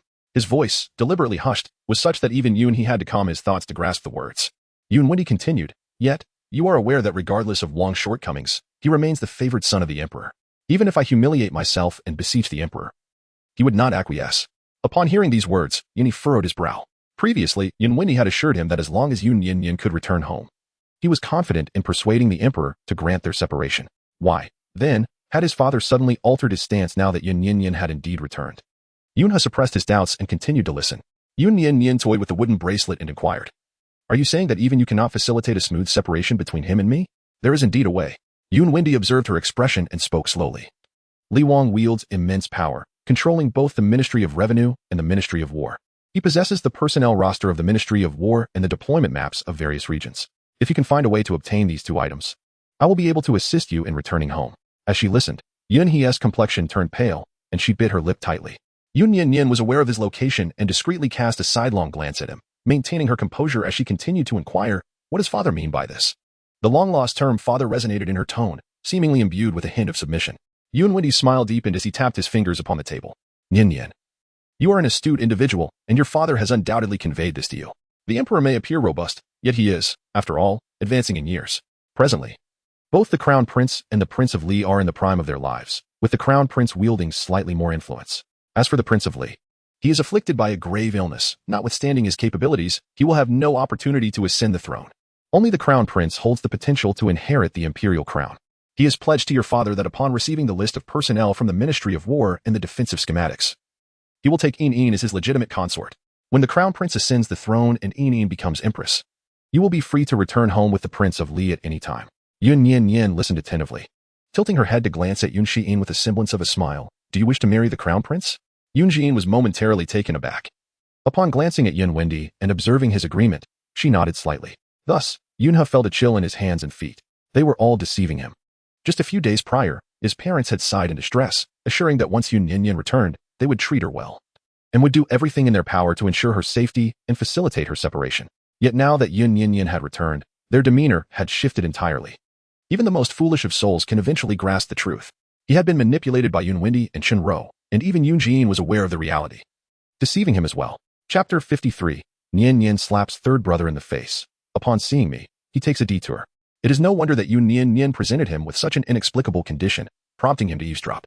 She had anticipated this outcome all along, seeking to unveil the harsh truth before him. Only he and his Navet truly believed that they would treat Yun Nian Nian kindly, foolishly wishing for her return. Yun Nian Nian lifted her gaze, confirming that he was still present. Noticing her silence, Yun Jian began to persuade her as well. "Sister, please heed father's words. We are your true family. We would never harm you." Yun Nian Nian tucked her hands into her sleeves, stealthily pinching her arm to coax out a tear. With a quavering voice, she managed to utter, in other words, "I must still return to the Li Wang mansion." Upon hearing this, Yun Wendi once again affirmed her resolve to part ways, his aged face breaking into a smile, revealing deep creases. With gentle reassurance, he said, "Endure a little longer. Once matters are settled, I shall hasten to bring you back." Yun Nian Nian hesitated for a moment before inquiring, "May I take some time to contemplate this?" "Of course. Yun Wendi, I can grant you 3 days to ponder your decision. Should you resolve to take action, return home at this very hour 3 days hence, and we shall deliberate on our grand plans." However, prior to that, Yun Wendi's expression was one of difficulty as he exchanged a glance with Chen Rou. Chen Rou retrieved a small porcelain vial from her bosom, pouring out a gray pill. "Nian Nian, the matters we discussed today pertain not only to the royal family but also to the entire Yun residence. I trust you will keep this confidential, won't you?" Chen Rou extended the pill towards her. "Your father and I have faith in you, yet the crown prince may not share our trust. Consume this, so we may provide the crown prince with an explanation. Rest assured, this is no poison. As long as you refrain from disclosing today's events, you shall remain unharmed." The pill, the size of a fingernail, emitted a faintly bitter aroma. Yun Nian Nian held the pill in her hand, her gaze sweeping across each individual present. Yun Wendi remarked, "Go ahead and eat it. I am your father. I would never harm you." With a slight smile, she swallowed the pill in front of the 3 individuals. After a cordial conversation in the main hall, Yun Nian Nian departed from the Yun residence. The carriage awaited her outside, yet she chose not to board. Instead, she had Wu accompany her as she walked a few steps forward, distancing herself from the confines of the Yun estate. Upon reaching a secluded alleyway, she called out to the shadows, "Come forth." Yuni stepped forward, his expression intricate. The two stood facing each other. Yun Nian Nian raised her gaze, looking at him with a faint expression. "Did you hear everything?" After a moment of silence, Yun He lowered his head. "I'm sorry." He truly did not anticipate it would turn out this way. Yun Nian Nian comprehends Yun He, a man of reckless disposition and simplistic intellect, who is inclined to believe everything uttered by the members of the Yun family. Naturally, Yun Nian Nian is the sole exception. The words she speaks are met with unwavering skepticism from Yun He. It is only through witnessing the true nature of his family members with his own eyes that he will come to realize the absurdity and outrageousness of his actions. Yun Nian Nian retrieved a silver needle pouch from her small purse and extracted a silver needle. With deft precision, she pierced the acupoint on her wrist. Nearly 2 seconds later, the pill was expelled from her mouth. She carefully divided the pill in half, wrapping one portion in a handkerchief and presenting it to Yun He. Inquiring with genuine curiosity about what medicine the esteemed elder Yun would prescribe her, she requested that the third young master Yun personally investigate the matter. As for the other half, Yun Nian Nian kept it for herself. Once again, she addressed him as third young master Yun, her cold and distant demeanor causing Yun He's eyes to redden. The young man stood motionless for a considerable time before tremblingly accepting the half-pill. Having witnessed the truth with his own eyes today, his mind was in disarray, and his spirits were low. He felt no inclination to speak. After a prolonged silence, she turned to leave. Yunhe swiftly grasped the sleeve of her garment. The man's fingers curled tightly, still trembling, his voice barely above a whisper. Could you perhaps consider today's events as if they had never transpired? In 3 days, please do not come. Yun Nian Nian pressed her lips together, a trace of mocking smile gracing the corners of her mouth. Is the third young master concerned that I might undertake some ill deeds against the Yun residents? Yunhe remained silent and did not utter a word. Yun Nian Nian continued to inquire, Young Master Yun, do you now comprehend why I am reluctant to return to the Yun residence? It is because Yun Wendy regards me merely as a pawn. All of you only harbor thoughts of Yun Jin, leaving no room for me in your hearts. The venerable Master Yun has held office for many years. Do you truly believe he was unaware of the state of the prince's illness? In truth, he is fully aware. Yet he cannot bear to part with Yun Jin. He perceives me as timid and gentle, easily manipulable and utilizable. And you, even if you were to uncover the truth, would undoubtedly align yourselves with Yun Jin, instinctively choosing to safeguard her. Enough of this. Yunhe raised his crimson eyes, a frown etched deeply on his brow, displaying an expression of great distress, imploringly uttering, Please, do not speak any further. Yun Nian Nian had never intended to return. Even if she wished to act as a spy, leveraging the Yun residence to aid Wen Yanli in exacting revenge on the crown prince, she lacked the capability. She possessed no martial skills, making self-preservation a formidable challenge. Moreover, Yun He was already aware that she had divulged the whereabouts of the pill, and he could easily inform Yun Wenda at any moment. Returning to the Yun residence would be the most irrational course of action. She brushed aside his hand and stated, I can acquiesce to your request, but I require you to promise me one thing in return. Yun Nian Nian gazed at Yun He and declared, From this day forth, consider young Master Yun San's illegitimate sister as deceased. Henceforth, refrain from mentioning anything about returning home. Furthermore, when you encounter me, take a detour. Yunhe suddenly widened his eyes, his lips trembling, rendered momentarily speechless. The man's taut spine abruptly bent, and he murmured softly, I promise you. Yun Nian Nian smirked with a hint of mockery, choosing silence as she turned and exited the alley, leaving Yun He standing alone in the darkness for a considerable time. Chapter 54. Nian Nian pleads for mercy. Please do not be fierce with me anymore. As the hour of the dog, 7 o'clock in the evening, approached, Yun Nian Nian returned to the Wang residence. Guided by Steward Zhou to the entrance of the dining hall, the table was laden with an array of fragrant dishes, all of which were her favorites. When Yanli occupied the main seat, engrossed in a book, the door to the dining hall ajar, allowing him to catch sight of the outside with a mere lift of his gaze. In his other hand, he held a string of prayer beads. Upon seeing Yun Nian Nian approach unharmed, he discreetly tucked the beads away, lowering his eyelashes to resume his reading. Yun Nian Nian did not immediately enter, but exchanged a few words with Steward Zhou at the door. Her voice was not deliberately hushed, and when Yanli, inside, could catch snippets of their conversation. However, nothing of great significance was discussed. She merely requested Steward Zhou to assist her in acquiring an ancient chain. After a brief interval, she stepped inside. The wind howled outside, and the night was cold. Yun Nian Nian deftly shut the door and scampered to his side, sitting down obediently with a smile that made her eyes crescent-shaped. Why are you back so early today? Usually you return an hour later in the evening, she inquired. By the time he returned, most of the household servants had already retired for the night. When Yanli set aside his book and handed her the dishes from the table, I have not been particularly busy lately. Today, I made a trip to the Ministry of Revenue, attended to some matters, and then returned. I delegated the minor affairs to the officials of the 2 ministries, and with the significant matters resolved, I can now rest for a few days, as the emperor suggested. He glanced at Yun Nian Nian, his gaze falling upon her fair neck, which was concealed with powder to mask the marks of affection. He inquired softly, You? With just that one word, Yun Nian Nian seemed to understand his unspoken concern and replied with a smile, Do not worry, I am fine. As she surveyed her surroundings, she began to serve herself some dishes while recounting the events of her day at the Yun residence. She did not shy away from revealing how Yun Wendy had coerced her into taking medicine, attempting to exploit her to obtain the vital military list and deployment map from Wen Yanli. Listening quietly until the end, Wen Yanli's brow furrowed as he softly admonished, Nonsense. What if he had poisoned you? A shadow of displeasure crossed his features, revealing a hint of ire.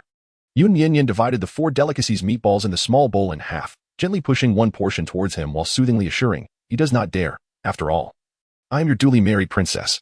Before entering the Yun residence, she had sealed her acupoints, ensuring that even poison could not reach her stomach. She understood Yun Wendy. This cunning old fox, if he truly intended to exploit her, he would never easily place his trust in her or assign her any tasks. Yun Nian Nian had long anticipated that Yun Wendy would offer her something to consume. Thus, prior to her arrival at the Yun residence, she had made preparations. Even if it were poison, her body would not absorb it in the short term. Furthermore, after leaving the Yun residence, she had forcibly induced vomiting once more. Expelling the pill, she took her own pulse and found no issues. However, upon observing the somewhat ashen countenance of Wen Yanli, a sense of unease washed over the young girl, prompting her to admit her fault.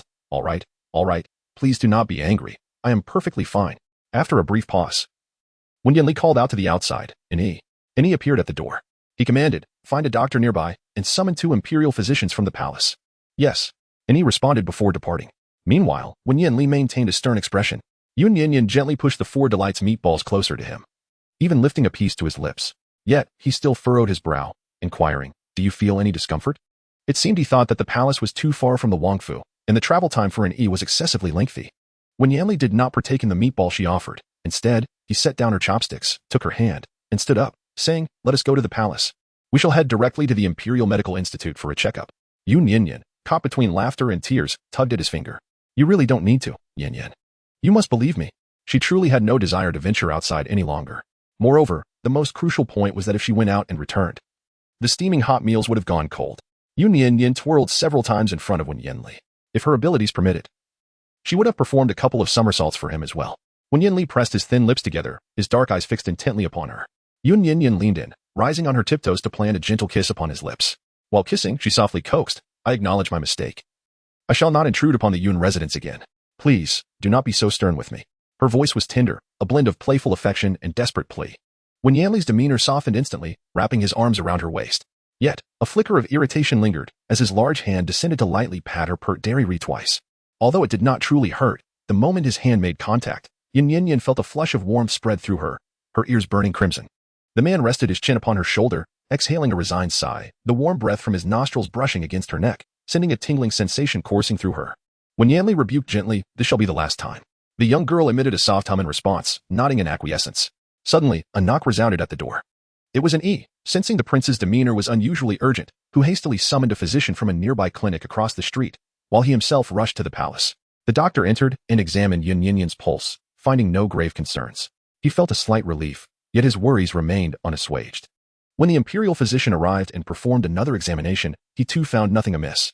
After a considerable amount of time had passed, their meal had grown cold. Yun Nian Nian's eyes sparkled with a newfound sense of being cared for, a blend of guilt and subtle joy washing over her as she again brought the 4 happiness meatballs to his lips. This time, he opened his mouth to eat. His gaze softened, and he sighed, rubbing his brow. Do not be disheartened. I am quite well. She coaxed while eating, adding a generous helping to his bowl whenever she encountered something she liked.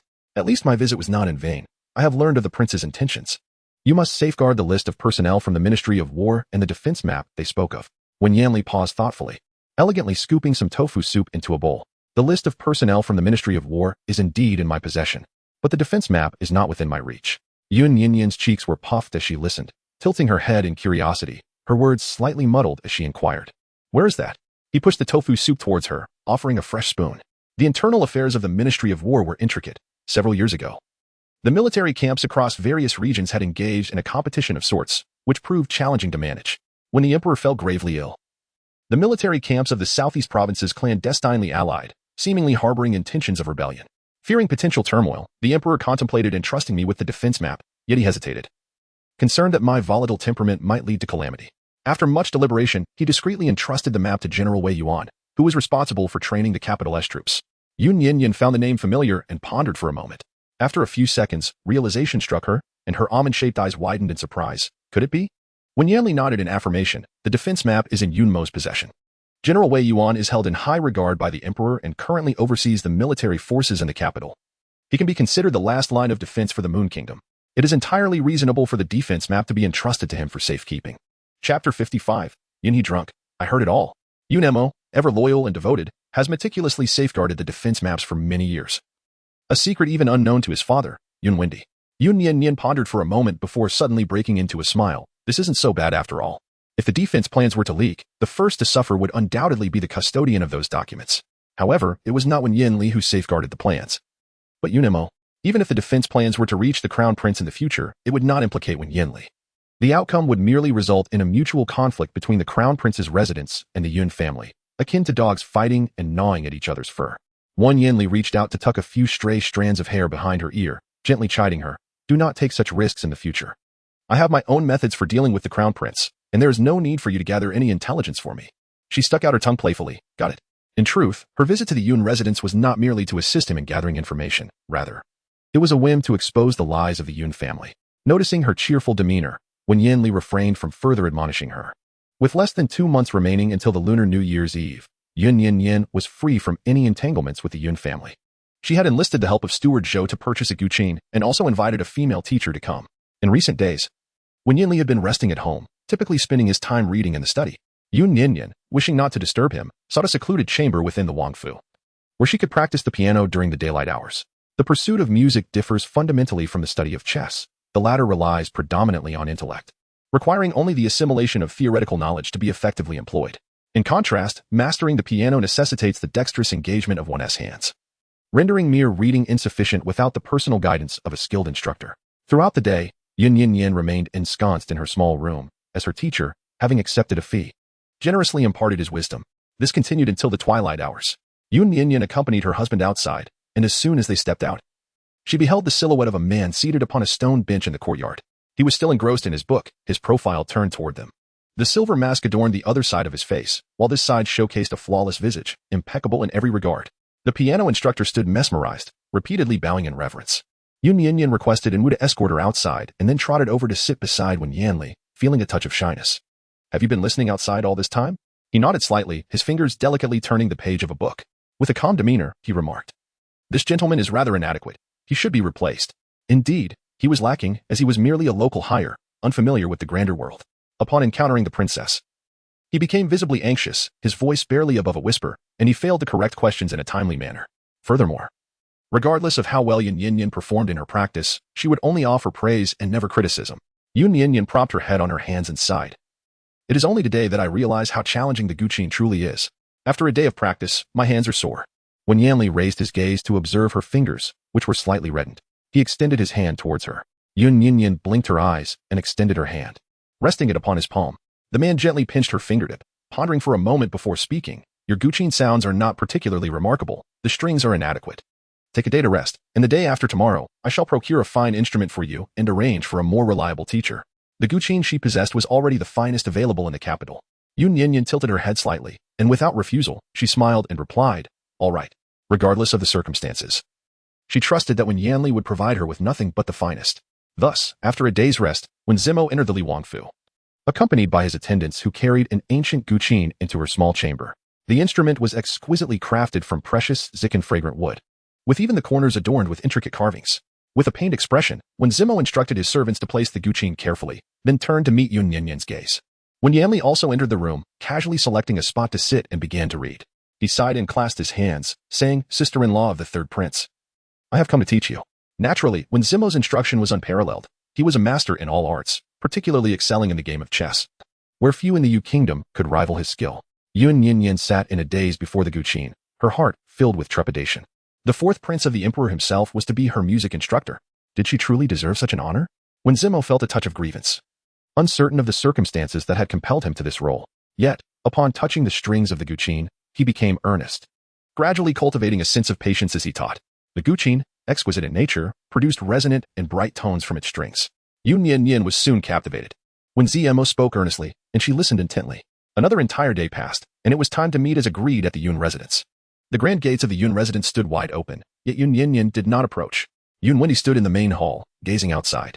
As the sun descended and the moon ascended, his complexion grew increasingly grim. He brushed his sleeves and muttered, "That insufferable wretch dares to keep us waiting for so long." Beside him, Chen Ro voiced her concern. "My lord, do you think she might not come?" "How dare she?" Yun Wendy raised his voice. "If she does not rely on us, she should prepare to face the wrath of Wen Yanli." Upon hearing this, Chen Ro also felt that Yun Nian Nian would not be foolish enough to risk her life. The couple waited for a considerable time. Instead of Yun Nian Nian, they were met with the disheveled figure of Yun He, who staggered in, reeking of alcohol, clutching a jug of wine in one hand and a crumpled handkerchief in the other. Yun Wendy had been waiting for an excessively long time, and his mood was already quite poor. Observing the situation, he furrowed his brows and reprimanded, "You are becoming increasingly unruly. Just look at yourself now. What a state you are in." Yunhe swayed unsteadily, nearly losing his balance.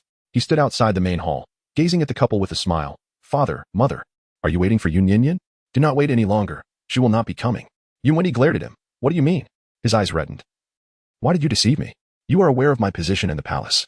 You allowed me to converse with her when she entered the palace. And now you want me to take her home, merely to exploit her once again? The atmosphere turned tense. Qinro, visibly flustered, pulled Yunhe aside. What nonsense are you spouting? She glanced around and commanded the servants, You may all leave. What you have heard today must not be spoken of again. Sensing the unsettling tension, the servants hastily departed. Yun Wendy stepped forward, fixating his gaze upon Yunhe. As if he wished to discern blossoms in his expression, did Yun Nian Nian speak ill of you? Yunhe, have you truly risen to prominence?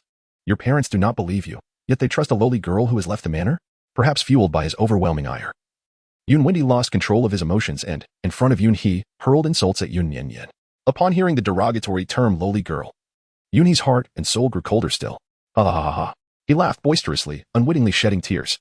Just days prior, he had implored Yun Nian Nian not to return, yet today, witnessing her absence, he found himself unexpectedly unsettled, a pent-up breath lodged within him, unable to find release. Yunhe chuckled as he spoke. Yun Nian Nian did not utter a word. It was you, all of you, who spoke to her last time.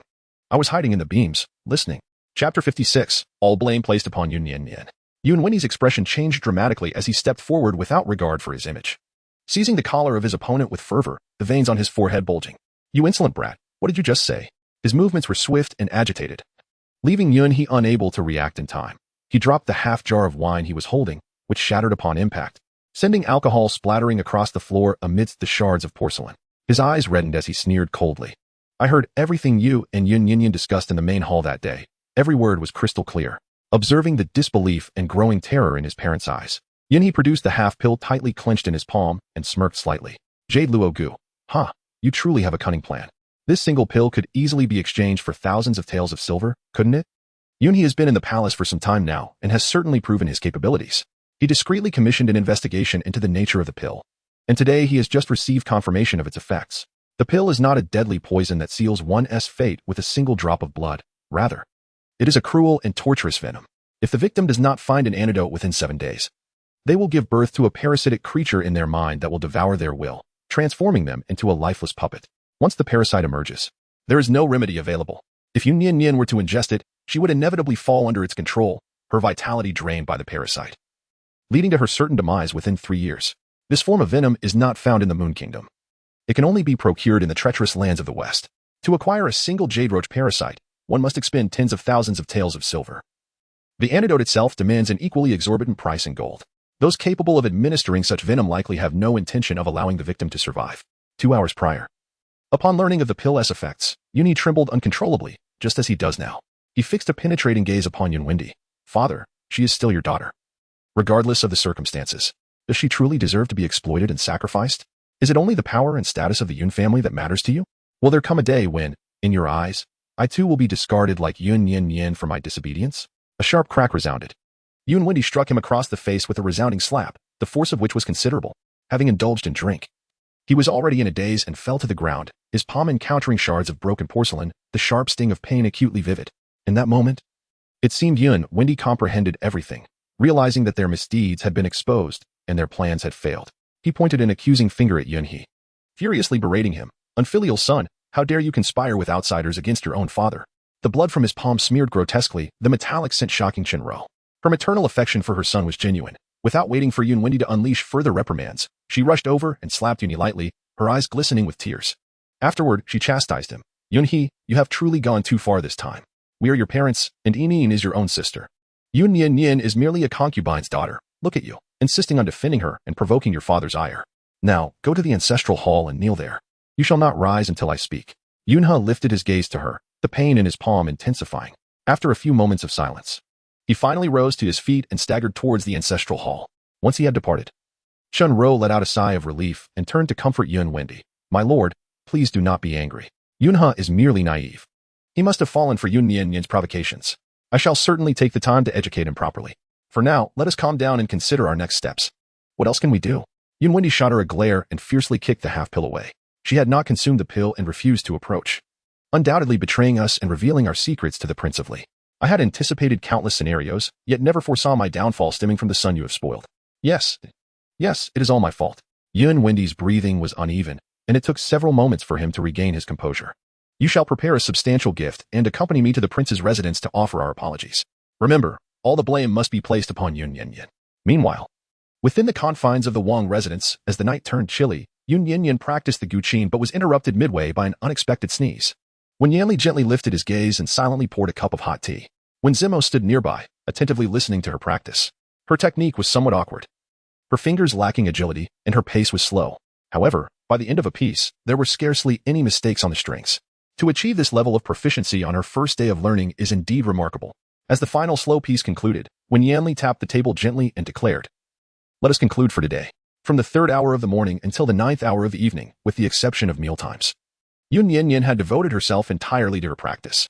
Feeling quite fatigued, she raised her hand to massage her shoulder and smiled at Wen Zimo, saying, "Thank you very much." Fourth Prince. Wen Zimo returned her smile and replied, "Sister-in-law, you are too kind." Yun Nian Nian rose and hurried to Wen Yanli's side, taking a generous sip from her cup of tea, exhaling contentedly. Together, they accompanied Wen Zimo out of the royal residence. As she emerged, she donned an additional black cloak. Wen Zimo, holding a folding fan, gently tapped it against his palm as he walked, remarking, "Third sister-in-law possesses remarkable talent. If given more time, you could master the guqin splendidly. However, with only 2 months remaining until New Year's Eve, should you wish to delve deeply into the guqin, it may prove quite challenging. Yet, if your aim is to make an impression at the palace banquet, I have a suggestion." "What suggestion?" Yun Nian Nian inquired. He paused briefly before continuing, "Tomorrow, I shall bring a score for you. For the next 2 months, third sister-in-law need only practice this one piece. The guqin's tonal complexity and the multitude of scores available mean that if one were to approach it like a novice, diligently studying each piece in turn, even the most gifted individual would find it impossible to attain the status of a guqin master in just 2 months. One has studied the guqin for many years, and she too would struggle. The sole solution, as Wen Zimo suggests, is to select one piece, master it thoroughly, and then showcase it to make a statement." Yun Nian Nian pondered earnestly before nodding. "All right, then I shall trouble you." After watching Wen Zimo's carriage depart, Yun Nian Nian returned to the vicinity of the Wangfu and, with carefree abandon, stretched her limbs. "Ah, Yin Yin, I am so hungry." Wen Yanli, positioned beside her, raised his hand to support the cloak that was on the verge of slipping off. After resting for a brief moment, she grasped his hand and began to make her way back. "How did you manage to persuade the 4th prince to come and teach me the guqin?" Upon mentioning this, Yun Nian Nian's eyes sparkled with excitement. Wen Zimo truly excelled in this regard. His teaching was exceptional, and he was unafraid to correct her mistakes, promptly identifying issues, a stark contrast to her previous instructor. "It's nothing," Wen Yanli replied nonchalantly. In truth, Wen Zimo was quite easy to understand. He yearned for freedom and despised being constrained by the bureaucracy. Thus, Wen Yanli offered to assist him in managing the Ministry of Rights, which he readily accepted. After enduring more than half a month, the internal situation of the ministry began to unravel, and reclaiming the co-management authority would now be significantly easier than before, requiring little effort on his part, a win-win situation. Chapter 57. Yunhe questions, should a bastard daughter deserve death? In the dead of night, Shinro coaxed Yun Wendy to rest before she ventured alone to the ancestral hall. Yunhe stood upright, kneeling before the ancestral tablets of the Yun family. The wound on his hand, untreated, had already formed a scab, and the ground was stained with blood. Shinro stood at the doorway, letting out a soft sigh before stepping inside and crouching down in front of Yunhe. "Just now, your father and I went to the Crown Prince's residence to offer our apologies." Your father, at his age, lowered his pride to the point of nearly kneeling before the Crown Prince, taking all the blame upon himself. "The Crown Prince is unaware of your actions. Let this matter pass for now, but in the future, be careful not to let anything slip." Her voice was gentle, and her expression radiated compassion. Yuna pressed his lips together in silence. After a few moments of stillness, Shinro retrieved a box of external ointment from her bosom, grasping his hand as she said, "This ointment was also given to you by your father. Though he may speak harshly, his heart is tender, and he truly cares for you. However, your mistake this time is utterly outrageous." Yunha raised his gaze to her. Shinro kneaded the medicinal ointment and applied it to the wound in his palm, continuing, "As you know, Yinin has cherished the Crown Prince for a long time, harboring thoughts of marrying him. Our family will inevitably depend on the Crown Prince in the future, assisting him in his endeavors. As for Yun Nian Nian, she is but a concubine's daughter, while Yinin is your true sister. Your actions a few days ago nearly jeopardized her future. Yinin is the true sister, while Yun Nian Nian is the concubine's daughter." This phrase had echoed in Yuna's ears countless times from Shinro. Previously, he had felt no dissonance, yet this time, an unexpected sorrow washed over him. Should a concubine's daughter be condemned to death? He had not anticipated this question would slip from his lips, leaving Shinro momentarily taken aback. After several seconds of silence, she responded with a hint of guilt. "Her mother caused me great distress during childbirth, nearly preventing Yunyu from being born. She has brought numerous troubles to our family during her years in the Yun residence. You have witnessed it yourself. Yun's face turned pale, his fingers curled slightly, and he fell silent. Chenro sighed and placed the ointment into his hand. Here, you are still too kind-hearted. However, Yun Nian Nian does not deserve such kindness from you. At her core, she is selfish and self-serving, just like her mother. Deep down, you are aware of this. You have merely been deceived by her for the time being. Chenro cast one last glance at him and gently patted his shoulder. Once you have come to terms with this, return and rest. As for today's incident, your mother and father have discussed it and do not hold you accountable. However, we hope that such occurrences will not happen again in the future. After Chenro departed, silence enveloped the room. Yuni continued to kneel on the mat, raising his head in a daze, uncertain of what to do. Indeed, as Chenro had said, his impression of Yun Nian Nian was that she was selfish and self-serving, willing to go to any lengths to obtain what she desired. However, just days earlier, he had witnessed her unhesitatingly approach Wen Yanli, choosing him even in a state of severe illness. For reasons unknown, Yuni suddenly felt that his memories of Yun Nian Nian might be flawed. In recent days, relentless rains had persisted, exacerbating the flooding in Su City to a critical point. Situated at the confluence of the Moon Kingdom and the Qi Kingdom, Su City belonged to the Moon Kingdom and was surrounded by mountains, with the city itself located in a low-lying area. After several bouts of heavy rain, water had accumulated both inside and outside the city, causing river levels to rise. Not long ago, the emperor had issued a decree for disaster relief. But the supplies were still en route when the mountain torrent struck, sweeping away several nearby villages and leaving many citizens displaced, and some tragically lost their lives. The Ministry of Rights established an altar to seek forgiveness from the heavens, while the Ministry of Revenue once again distributed relief supplies. In recent days, Wen Yanli had become extraordinarily busy, and Yun Nian Nian seldom saw him even once a day. Only in the stillness of the night would the man return to the Li Wang residence after a long day, only to attend to more matters in the study. Yun Nian Nian brought in a bowl of freshly cooked hot milk. Over the past few days, it had become increasingly evident that the man bore the marks of fatigue upon his brow. She felt a pang of sympathy, yet chose to remain silent. Placing the milk down and quietly standing behind Wen Yanli, offering a gentle massage to his temples. The atmosphere was tranquil and harmonious. After an indeterminate period, Wen Yanli finally spoke. Regarding the matter you mentioned previously, I have conducted a thorough investigation. Indeed, Master Liang is affiliated with the Crown Prince, having lurked by the Empress's side for many years. The Empress's health has deteriorated significantly over the past 2 years, a consequence of his covert machinations. I discreetly arranged for his removal, and his remains have been delivered to the Crown Prince's residence.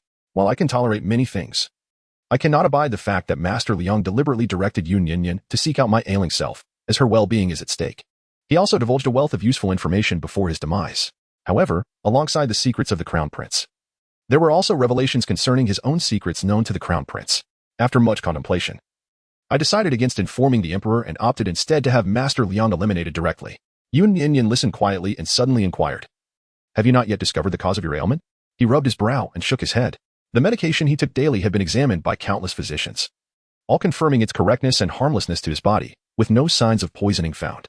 The Crown Prince was particularly cautious about this matter, revealing it to no one. Not even Eunuch Liang or others around the Crown Prince were aware. Yun Nian Nian sat beside him, pushing the warm milk towards him. With her hand supporting her head and a slight furrow in her brow, she pondered aloud, "It's neither a matter of a prescription nor poison. Everything seems fine. So how could he suddenly fall ill? This situation must be investigated promptly. Otherwise, you may find yourself at the mercy of the Crown Prince at any moment, which could also jeopardize your health." The concern in her eyes was unmistakable. Wen Yanli gently pressed her brow, smoothing away her worry. "Indeed, I will investigate swiftly. Do not fret. At least for now, the Crown Prince is preoccupied with other matters." Yun Nian Nian tilted her head and inquired, "What does that mean?" He raised his spoon and stirred the milk in his bowl, responding, "The flood in Su City. His Majesty has issued a decree for him to go there for disaster relief. Normally, such relief efforts would be initiated by the Ministry of Revenue. But with Wen Yanli still recuperating from a severe illness, the Emperor was reluctant to let him undertake such a taxing endeavor. Consequently, the Crown Prince took the initiative at this juncture. This was also influenced by some actions taken by Wen Yanli during this period, which had led to discontent among court officials and the populace regarding the Crown Prince, thus compelling him to prove his worth and seek to claim the merit of disaster relief for himself. Su City, being remote and mountainous, had suffered greatly from the flood, with 3 rivers converging in the area. In the past, there were even imperial envoys who perished in the waters. Therefore, embarking on a relief mission at this time would likely result in a return only after 1 or 2 months, at the very least. Yun Nian Nian watched him finish the hot milk and nodded. This is also acceptable. In truth, had he chosen to manipulate events along the prince's route for disaster relief, it could have spared him considerable trouble in the future. However, Wen Yanli pondered deeply and ultimately refrained from such actions. After all, he was an imperial envoy. Should any mishap occur, The safety of the citizens of Sioux City would be at stake. They had already endured mutual restraint for many years, so a little longer would not matter.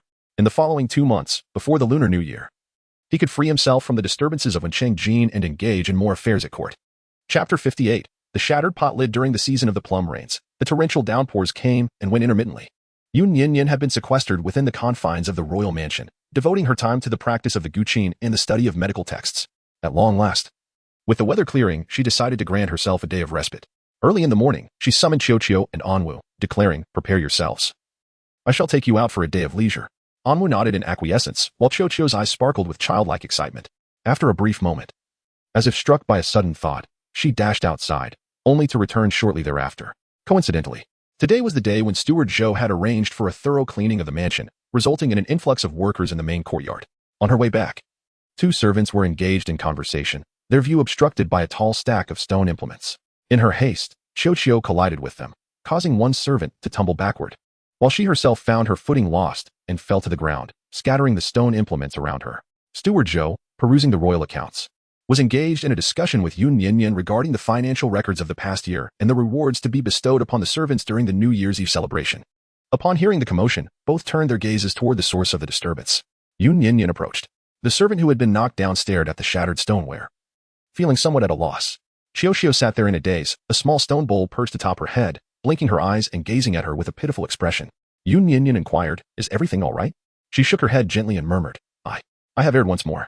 The ground was strewn with stone utensils once used by the royal residence, which had now been replaced by fine porcelain. These items had not yet been discarded, as Steward Zhou intended to economize and allow the servants to continue utilizing them. Breaking 1 or 2 of them is not a matter of great consequence. Yun Nian Nian tapped her forehead gently and extended her hand. She grasped the hand, using it as leverage to rise to her feet. At the same time, Steward Zhou instructed 2 servants to stand up. Yun Nian Nian said, "As long as you are unharmed, we shall let this incident pass. Please assist them in tidying up the debris on the ground, and remember to watch your step next time."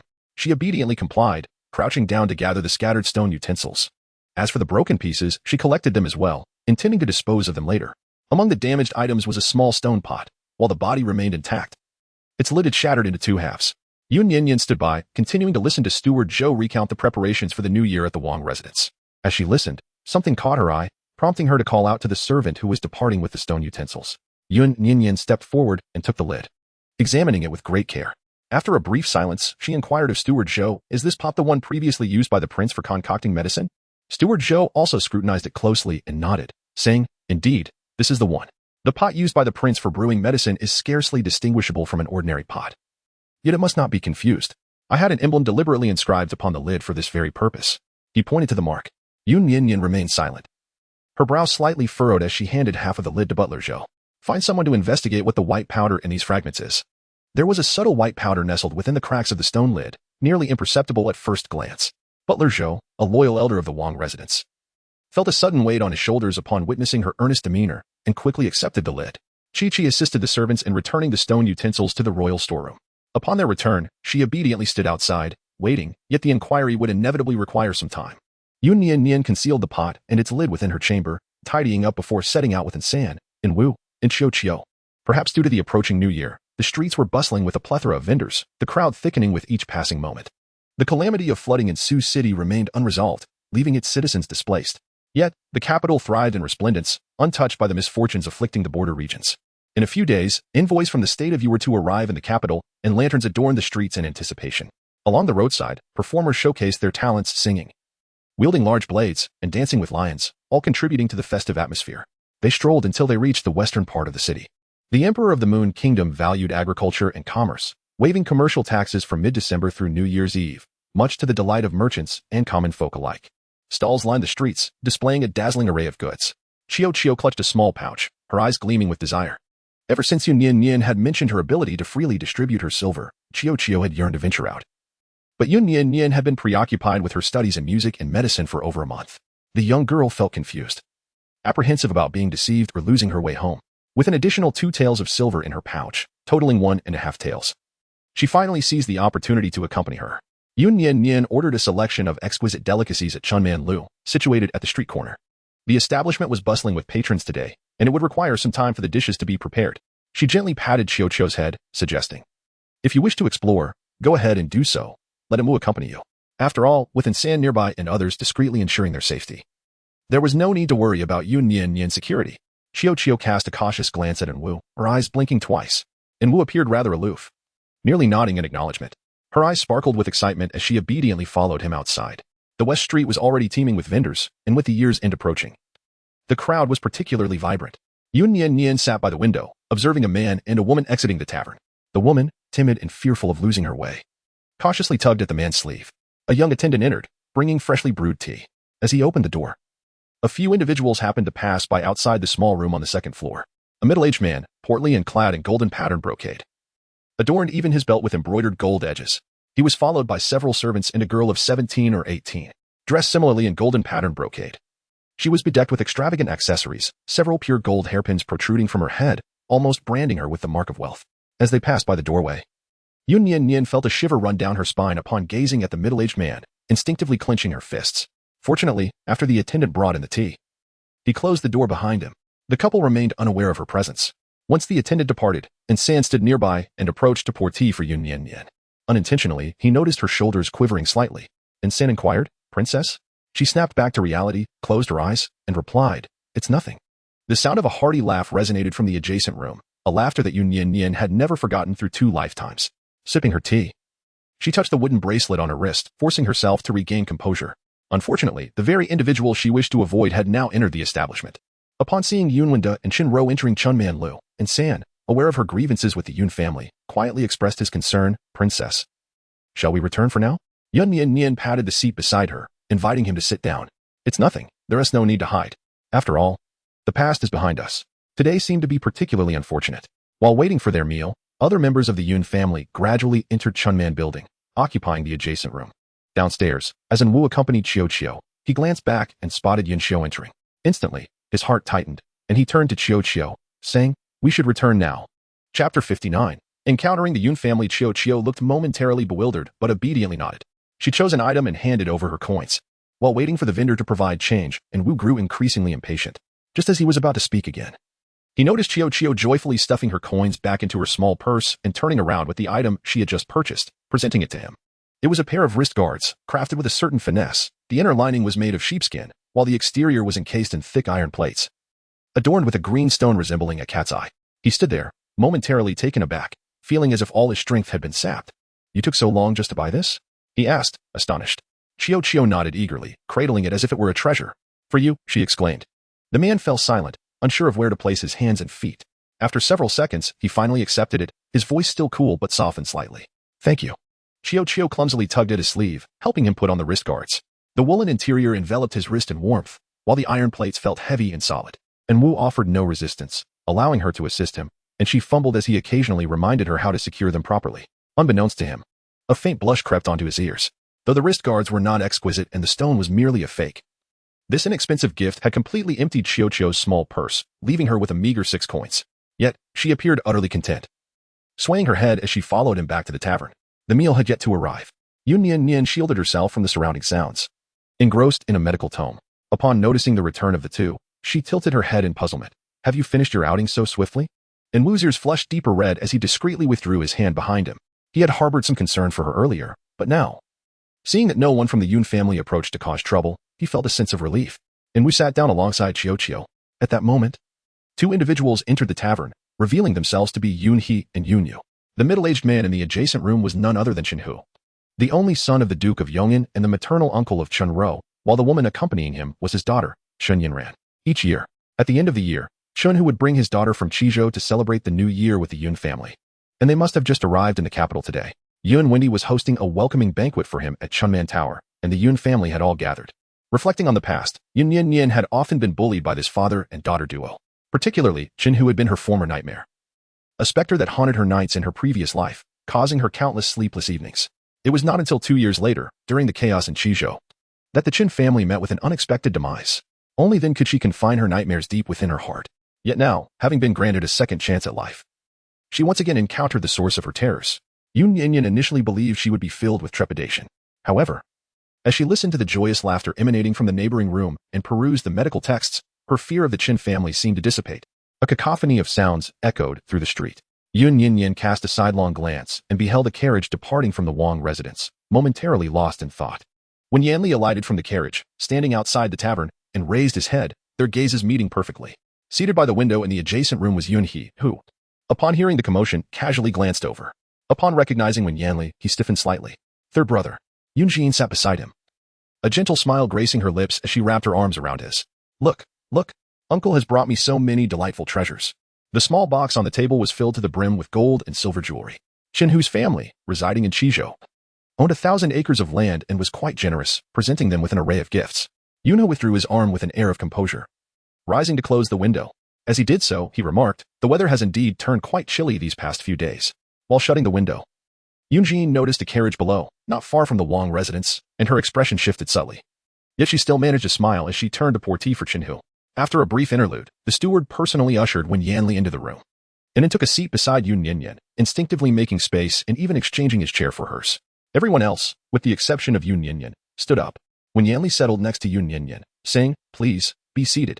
Only then did the group resume their seats, carefully maintaining a respectful distance.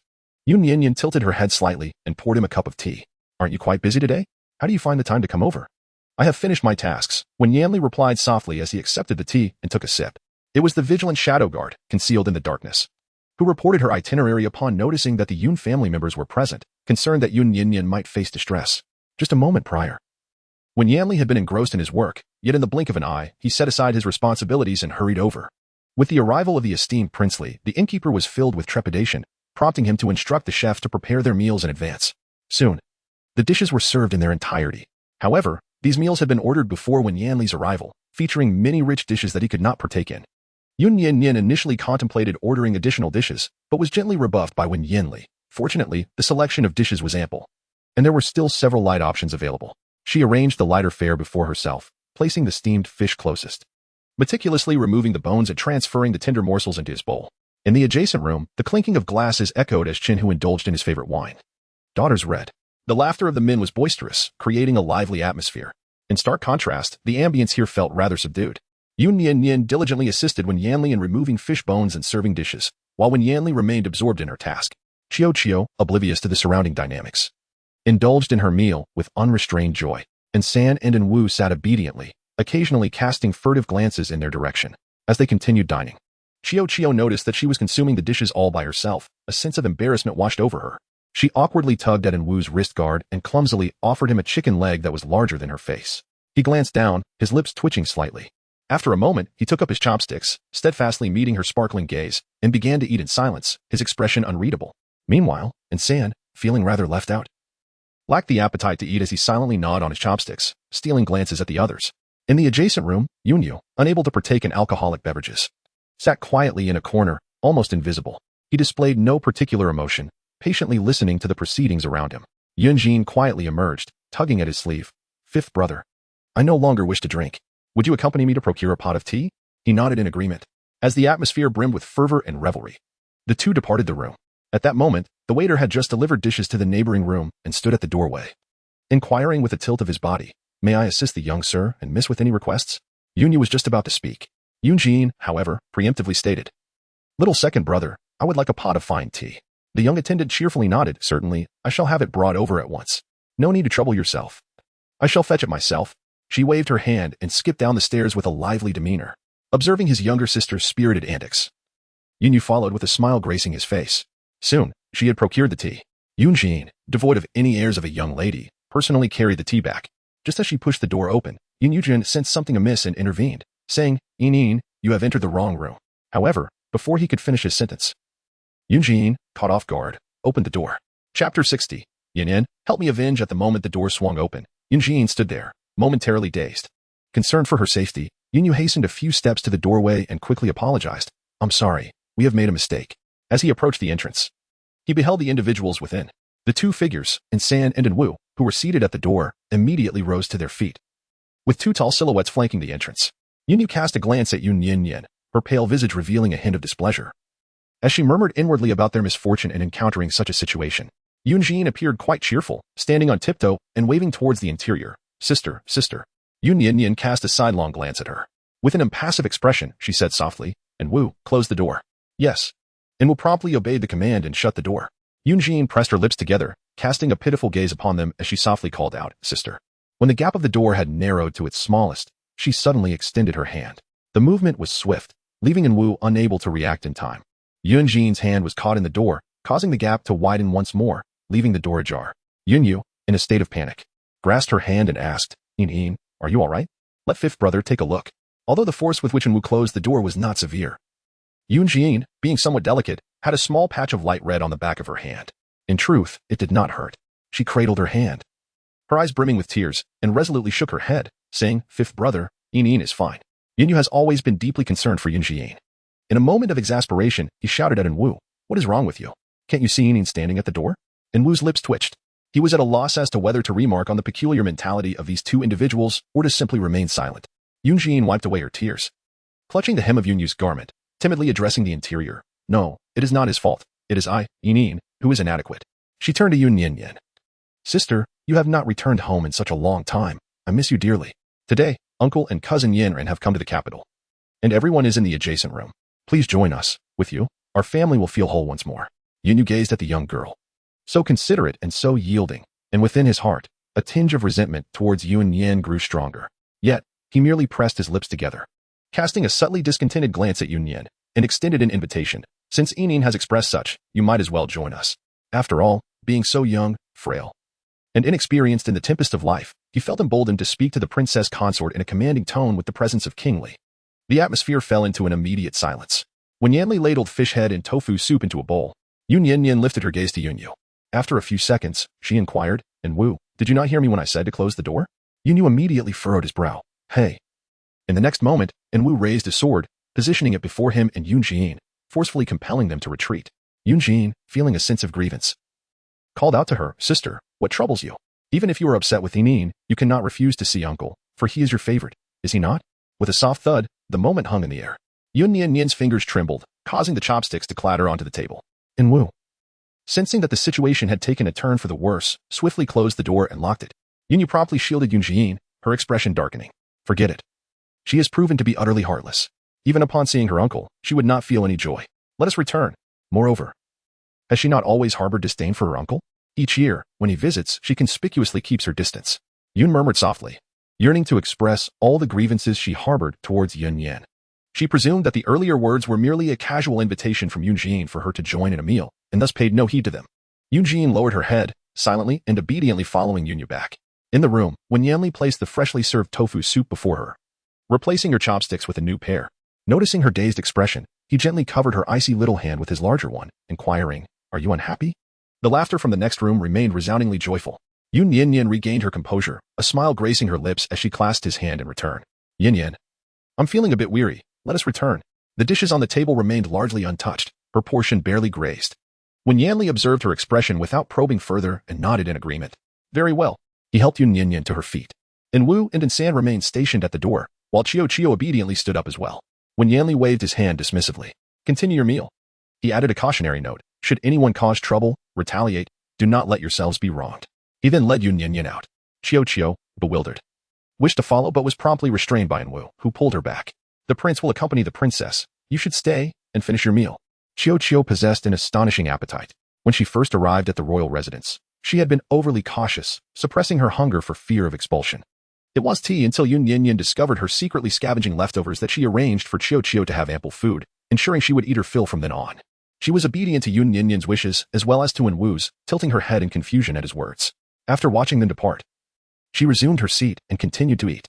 Wu also took a seat, and with the afternoon just beginning, it seemed he would not need to remain by Yun Nian Nian's side for the rest of the day. However, San was not inclined to linger. He glanced outside, stretched lazily, and announced, "You all continue. I have some time to spare and wish to take a stroll." With that, the clever San departed without a backward glance, leaving only Wu and Chio behind. As the company dwindled, Chio felt a pang of anxiety, fearing Wu might leave as well, prompting her to consume as much food as possible before he could go. Having endured years of hunger, she could not bear to see even a morsel wasted. With a voracious appetite, she devoured a large piece of crispy meat, her cheeks stuffed to capacity. Wu, observing her, helplessly offered her a cup of hot tea. "Take your time, there is no rush." After blinking her eyes in surprise, she finally slowed her pace. Yun Nian Nian and Wen Yanli descended the stairs and departed. Upon reaching the street corner, she raised her gaze. The window of that room was shut, yet it seemed as though a grotesquely corpulent figure could be discerned within. Her fingers stiffened. Wen Yanli gently tugged at her twice. She intertwined her fingers with his and continued onward. After walking a short distance, she suddenly uttered, "Yin Yin. Could you assist me in seeking vengeance?" Vengeance. When Yanli paused for a moment, pondering who could have caused her such distress. Yun Fu has treated her this way. Yet she has never once requested his assistance. This time, however, Yun Nian Nian openly spoke of vengeance, revealing the depth of her animosity. Prior to their arrival, the shadow guards informed her of the individuals residing next door. When Yanli quickly deduced the identity of one, scrutinizing her expression before cautiously inquiring, "Shenhu?" "Indeed," she affirmed without hesitation, nodding. "Very well, what would you have me do?" "Please send someone to Qi Prefecture." After returning to the royal residence, before Yun Nian Nian could take her seat, Steward Zhou approached her with a fragment of a pot lid in hand. "Your Highness, we have ascertained the contents of this powder." Chapter 61, The Proud and Aloof Dark 5. "Have you lost some money?" The steward placed the broken lid upon a tray, presenting it to her with both hands. The storeroom contains records indicating that the pot was retrieved from the palace. I discreetly inquired about the white substance within the lid, and it has been confirmed to be the powdered form of Qingyu grass, which calms the mind and spirit, beneficial for the prince's ailment. Yun Nian Nian furrowed her brows, her mind racing to recall the effects of the Qingyu grass. After a brief moment, she lifted her gaze and said, "I understand now. Thank you for your efforts." Once Steward Zhou departed, she settled into a spot, holding a half piece of the pot lid and plunging into deep contemplation. When Yanli cast a sidelong glance in her direction and inquired, "Is there an issue?" The Qingyu grass indeed possesses the ability to enhance focus. Yun Nian Nian propped her head on her hand, her brow furrowed in deep contemplation as she murmured, "Yet I cannot shake the feeling that something is amiss."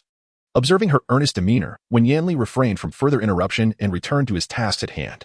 Yun Nian Nian also took out a book that elucidated the properties of herbs, locating the entry on Qingyu grass to examine it closely.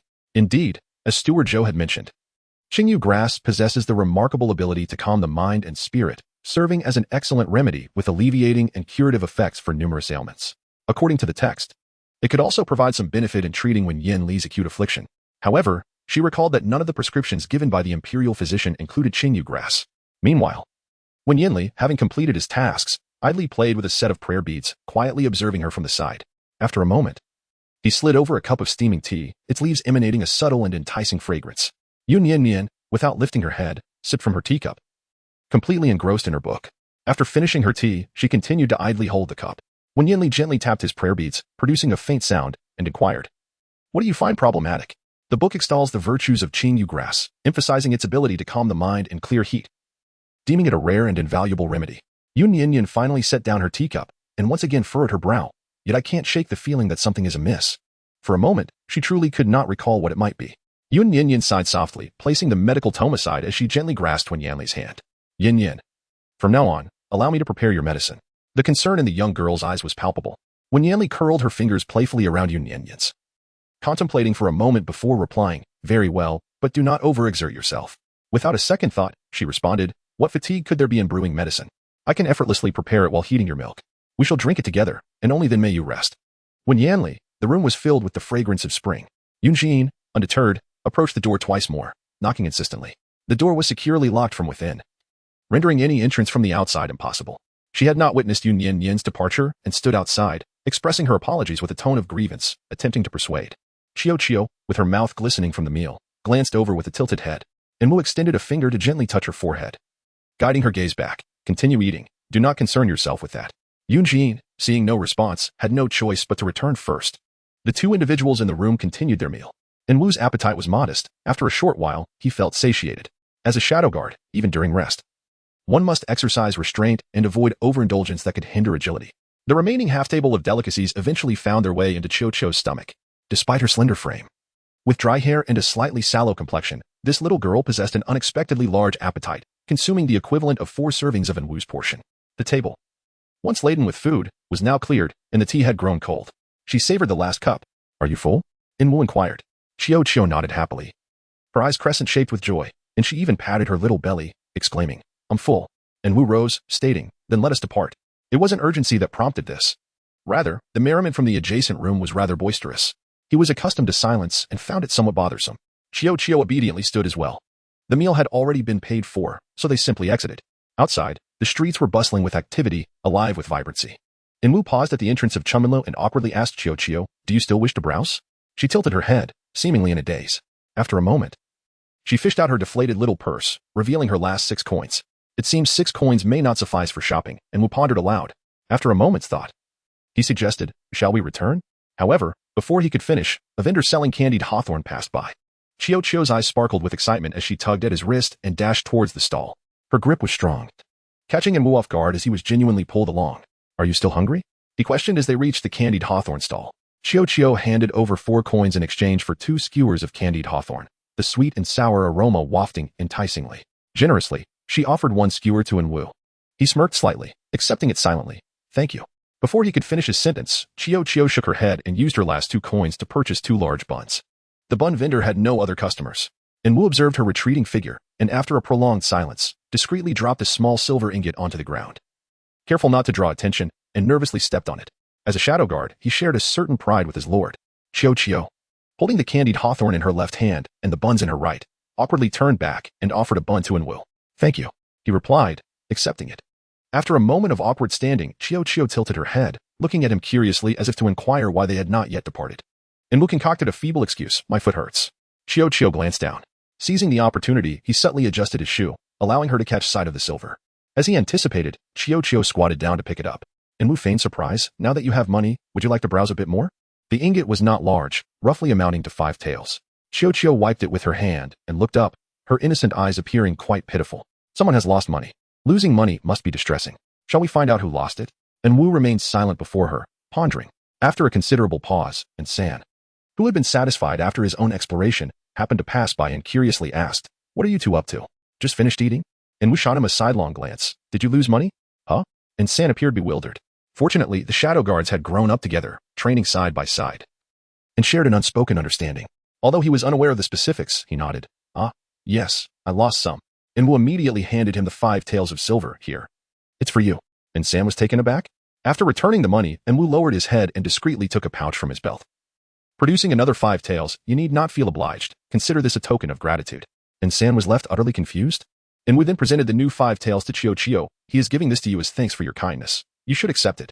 Chio found this reasoning sound and accepted it willingly. With 5 taels of silver in hand, she could now indulge in further shopping, happily following Wu. San stood in place, bewildered, clutching the 5 taels. Chapter 62. Someone has taken a liking to Yin after Wu and Chio had gone shopping. The room adjacent to Chum and Lu had nearly finished their meal, and the guests began to exit one after another. Yun Nian anxiously approached the door next door. Gazing at the wide-open entrance and the staff inside who were tidying up the aftermath, she momentarily froze, her eyes instantly filled with tears. Yun approached with an air of irritation and remarked, I told you she lacks conscience, yet you insisted on forcing the issue. It's for the best that such a person departs, as her presence is rather disheartening. I feel utterly uncomfortable in her company. Xin Yanran, intrigued, inquired. Who are you talking about? Yun. Who else could it be but that heartless wretch? Yun Nian Nian? 5th brother Yun Xiyin gently called out to him. At that moment, Yun Mo was supporting Shinhu as he staggered out. Shinhu, inebriated, had his jowls piled together, belching and swaying as he walked. Who dares to bully our precious Yinyin? Yun Wendy and the other brothers have already descended the stairs. Only they remain upstairs. Yun turned her eyes playfully and said with a smile, It's Yun Nian Nian. She has been bullying Yinyin. Uncle, you must stand up for Yinyin. Yun Nian Nian is most afraid of you. Shinhu generally maintained a cordial demeanor towards others. However, after indulging in drink, for reasons unbeknownst to him, he appeared rather displeased upon seeing Yun and disdainfully remarked, What do you think you are? Did I ask for your opinion? Yun's expression slightly changed. Upon witnessing this, Yun Jin hastily interjected, Uncle, you have had too much to drink. He is my brother. Oh, my brother, Shinhu, in a state of befuddlement, seemed genuinely intoxicated and oblivious to the situation. Yun Jin sighed, her eyes glistening as she spoke to him. Uncle, you have no idea. Over the past 6 months, our family has encountered numerous events. As night fell, Chio and Wu returned to the Wang residence. Wu carried an abundance of items, a significant portion of which consisted of delectable treats, while Chio clutched a substantial stack of books. With a swift motion, she placed the books onto the table, right in front of Yun Nian Nian. She wished to present Yun Nian Nian with a gift, but was at a loss as to what to choose. The Wang residence boasted everything one could desire, and all of exceptional quality. The only thought that came to Chio's mind was Yun Nian Nian's fondness for reading. Passing by a small stall, she noticed several books bundled together, all appearing brand new, their titles lengthy and elaborate. Although Chio could scarcely recognize a few characters, she recalled that the titles of the books Yun Nian Nian favored were always brief. Unfortunately, she did not possess any books with lengthy titles. In a moment of impulse, she purchased numerous volumes, spending 4 out of 5 taels of silver on books. Yet, she seemed utterly delighted, obediently crouching down and gazing up at Yun Nian Nian with admiration. Yun Nian Nian was taken aback. Are these meant for me? She nodded. The thoughtfulness behind this gesture was already quite rare. Yun Nian Nian smiled gently, ruffling her hair. Thank you. There were a total of 7 books. She briefly glanced at the titles: the chaste prince's enigmatic bunny, the cherished coy princess, raising a wolf cub as a husband. The lovesick villain's tearful rejection of my advances. Yun Nian Nian gazed at the long and peculiar titles of the books. A slight twitch at the corner of her mouth as she glanced at Enwu, who was following behind Qiu. Enwu, equally exasperated, raised his gaze towards the beams of the ceiling. After a moment, Yun Nian Nian remarked, it should be quite appealing. After all, it is Qiu's heartfelt intention. Yun Nian Nian requested Enwu to assist in placing the books upon the shelf, turning to Qiu and saying, once the new year has passed, I shall teach you some characters. There was no time before the festival, as she still needed to practice the piano. Upon hearing about learning characters, Qiu was immensely delighted and nuzzled against the hem of her garment. The books within the shelf were arranged neatly. Enwu stood each of the books bought by Qiu upright as he placed them inside, glancing at the title of each one. He contemplated that it was indeed time to learn some characters. As he placed the final book, a folded piece of paper tumbled out from within. Enwu picked it up, and to ensure Yun Nian Nian's safety, he opened it first. Inside were not just one, but several drawings. Enwu's ears instantly flushed with a rosy hue. Yun Nian Nian inquired, what is the matter? What is inside? He paused for a few seconds before folding the paper and responding, nothing, just a blank sheet. Fortunately, Yun Nian Nian did not glimpse its contents and remained utterly convinced of Enwu's words. After Enwu took the paper outside, Qiu followed him out. He awkwardly handed her a large assortment of food, saying, eat less tonight and rest early. The man departed swiftly. Once he was gone, Qiu crouched down and discovered a peculiar piece of paper. The following morning, Chenhu and Chen Yanran, the sole heirs of the Yong'an Marquis, appeared at the gates of the Wang residence. Chenhu boldly strode inside, only to be halted at the entrance by the guards drawing their swords. The servants behind him recoiled in fright. Unfazed, he raised his chin and bellowed, where is the princess? I am her uncle. Summon her to meet me. The guards exchanged glances, aware from prior chapters that relatives of the princess typically could not enter the Wang residence. Nonetheless, they dutifully instructed Chenhu to wait outside while they went to relay the message. As they took a few steps, they collided with Wen Yanli, who emerged dressed in official robes and promptly stepped aside to bow. Your Highness, there is someone outside claiming to be the princess's uncle. Wen Yanli cast a glance at Chenhu before stepping outside. Chen Yan, impatient, stood at the entrance. Hearing footsteps, she glanced up casually. Just a fleeting look, and she found herself captivated. The man was tall and exuded an icy demeanor. Though half of his face was concealed by a mask, the visible side was exquisitely flawless. Particularly striking were his peach blossom eyes, dark and profound, far surpassing any handsome man she had ever encountered. When Yanli approached her, Chen Yanran blinked in surprise and asked, who are you? He halted, casting a sidelong glance at her, yet remained silent. And he approached from behind, leading a horse. Accustomed to being pampered, Chen Yanran, having spent years in Qizhou and ignorant of the capital's affairs, felt no fear. She even leaned in a little closer. Want to you speak? And why are you wearing a mask? She raised her hand, attempting to remove Wen Yanli's mask, and he immediately kicked her, sending her sprawling to the ground. Unfamiliar with such a scene, she looked up at him with teary eyes. Chenhu rushed over, indignantly shouting, hey, why did you kick my daughter? Are those from the Wang residence so ill-mannered? Wen Yanli, ignoring him, mounted his horse and glanced down at the father and daughter, stating, these two have disturbed me. Return them to the Yun residence, give them 50 slaps, and have them kneel until noon. You supervise personally. And he bowed, yes. Only then did Chenhu realize his identity, his expression shifting in shock. Why, your highness? This man was a prince, a member of the royal family. Chen Yanran's eyes brightened as she fell weakly at his horse's feet. Your highness. Meanwhile, Yun Nian Nian approached and happened to witness the scene. Her expression shifting upon seeing Chenhu. Chen Yan lay prostrate before Wen Yanli. Expressionless, he tightened the reins and took a few steps forward. As the horse's hooves nearly grazed her face, Chen Yan, frightened, swiftly rolled aside, only to have her shoulder stepped on, causing her to cry out in pain. Yanran. Chenhu rushed over. Two servants from the Chen family also stepped forward to rescue her from under the horse. Observing the complete hoof print left on her luxurious attire, Yun Nian Nian couldn't help but laugh aloud. Everyone turned to look, realizing she was standing at the entrance. Wen Yanli quickly dismounted and walked towards her. Chen Yan remained on the ground, her delicate eyes reddened as she watched him approach step by step. Your Highness. When Yanli drew near, her heart leapt with joy as she pushed aside the servants, weakly extending her hand toward him. However, Wen Yanli disregarded her entirely, passing by without even brushing against her clothing. Her expression faltered as she watched him approach Yun Nian Nian, stopping in front of the young girl and asking in a deep voice, why are you out here? Since the guards had encountered Wen Yanli on their way to report, they had informed the main courtyard of the Chen family's arrival, leaving Yun Nian Nian unaware of the situation. She shoved an oil paper package into Wen Yanli's hands, saying, you left too quickly and missed breakfast. I just made some peach blossom cakes. Remember to eat them on your way. Holding the warm pastry, Wen Yanli paused. Somewhat exasperated, I wish to ride today. Am I to hold the reins with one hand and stuff my mouth with peach blossom cakes with the other? Chen Yanran was helped up by the servants, a flicker of anger sparking in her eyes as she bit her lip and called out, Your Highness. Her voice was not soft, yet it seemed to go unnoticed. Yun Nian Nian furrowed her brow slightly, raising her small face and shaking her head earnestly. No, you haven't eaten. You cannot ride a horse. After being interrupted, Qin Yanran grew even angrier, raising her voice towards Yun Nian Nian. It is the prince's own affair to ride. What right do you have to dictate that? When Yanli cast a faint sidelong glance at her. Ani, he called out. At your service, came the reply. I commanded you to escort them back to the Yun residence. Did you not hear me? A hint of anger laced Wen Yanli's voice. Ani shuddered slightly and nodded quickly. Yes, my lord, do not be angry. I shall attend to it immediately. With that, he gestured for the guards at the entrance to assist, seizing the Qin family members. Qin who? A brash and foolish man who had relied on his family's influence in Qizhou, now found himself in a panic outside the Li Wang residence in the capital, shouting. How dare you capture me? I am the uncle of your Li Wangfei, here to see Yun Nian Nian. With his hands bound, he looked towards Yun Nian Nian, exclaiming, Nian Nian. It is I. I am your uncle. Qin Hu forced a flattering smile, his face resembling a mass of flesh. It has been years since we last met, Nian Nian. You have grown ever more beautiful. Yun Nian Nian's hand trembled slightly. When Yanli promptly grasped it, his dark eyes rippling with deeper fury. Return at once. Lest you tarnish my sight. The guards obediently followed his orders, escorting the father and daughter outside. Qin Yanran, however, remained silent, gazing at him with a pitiful expression.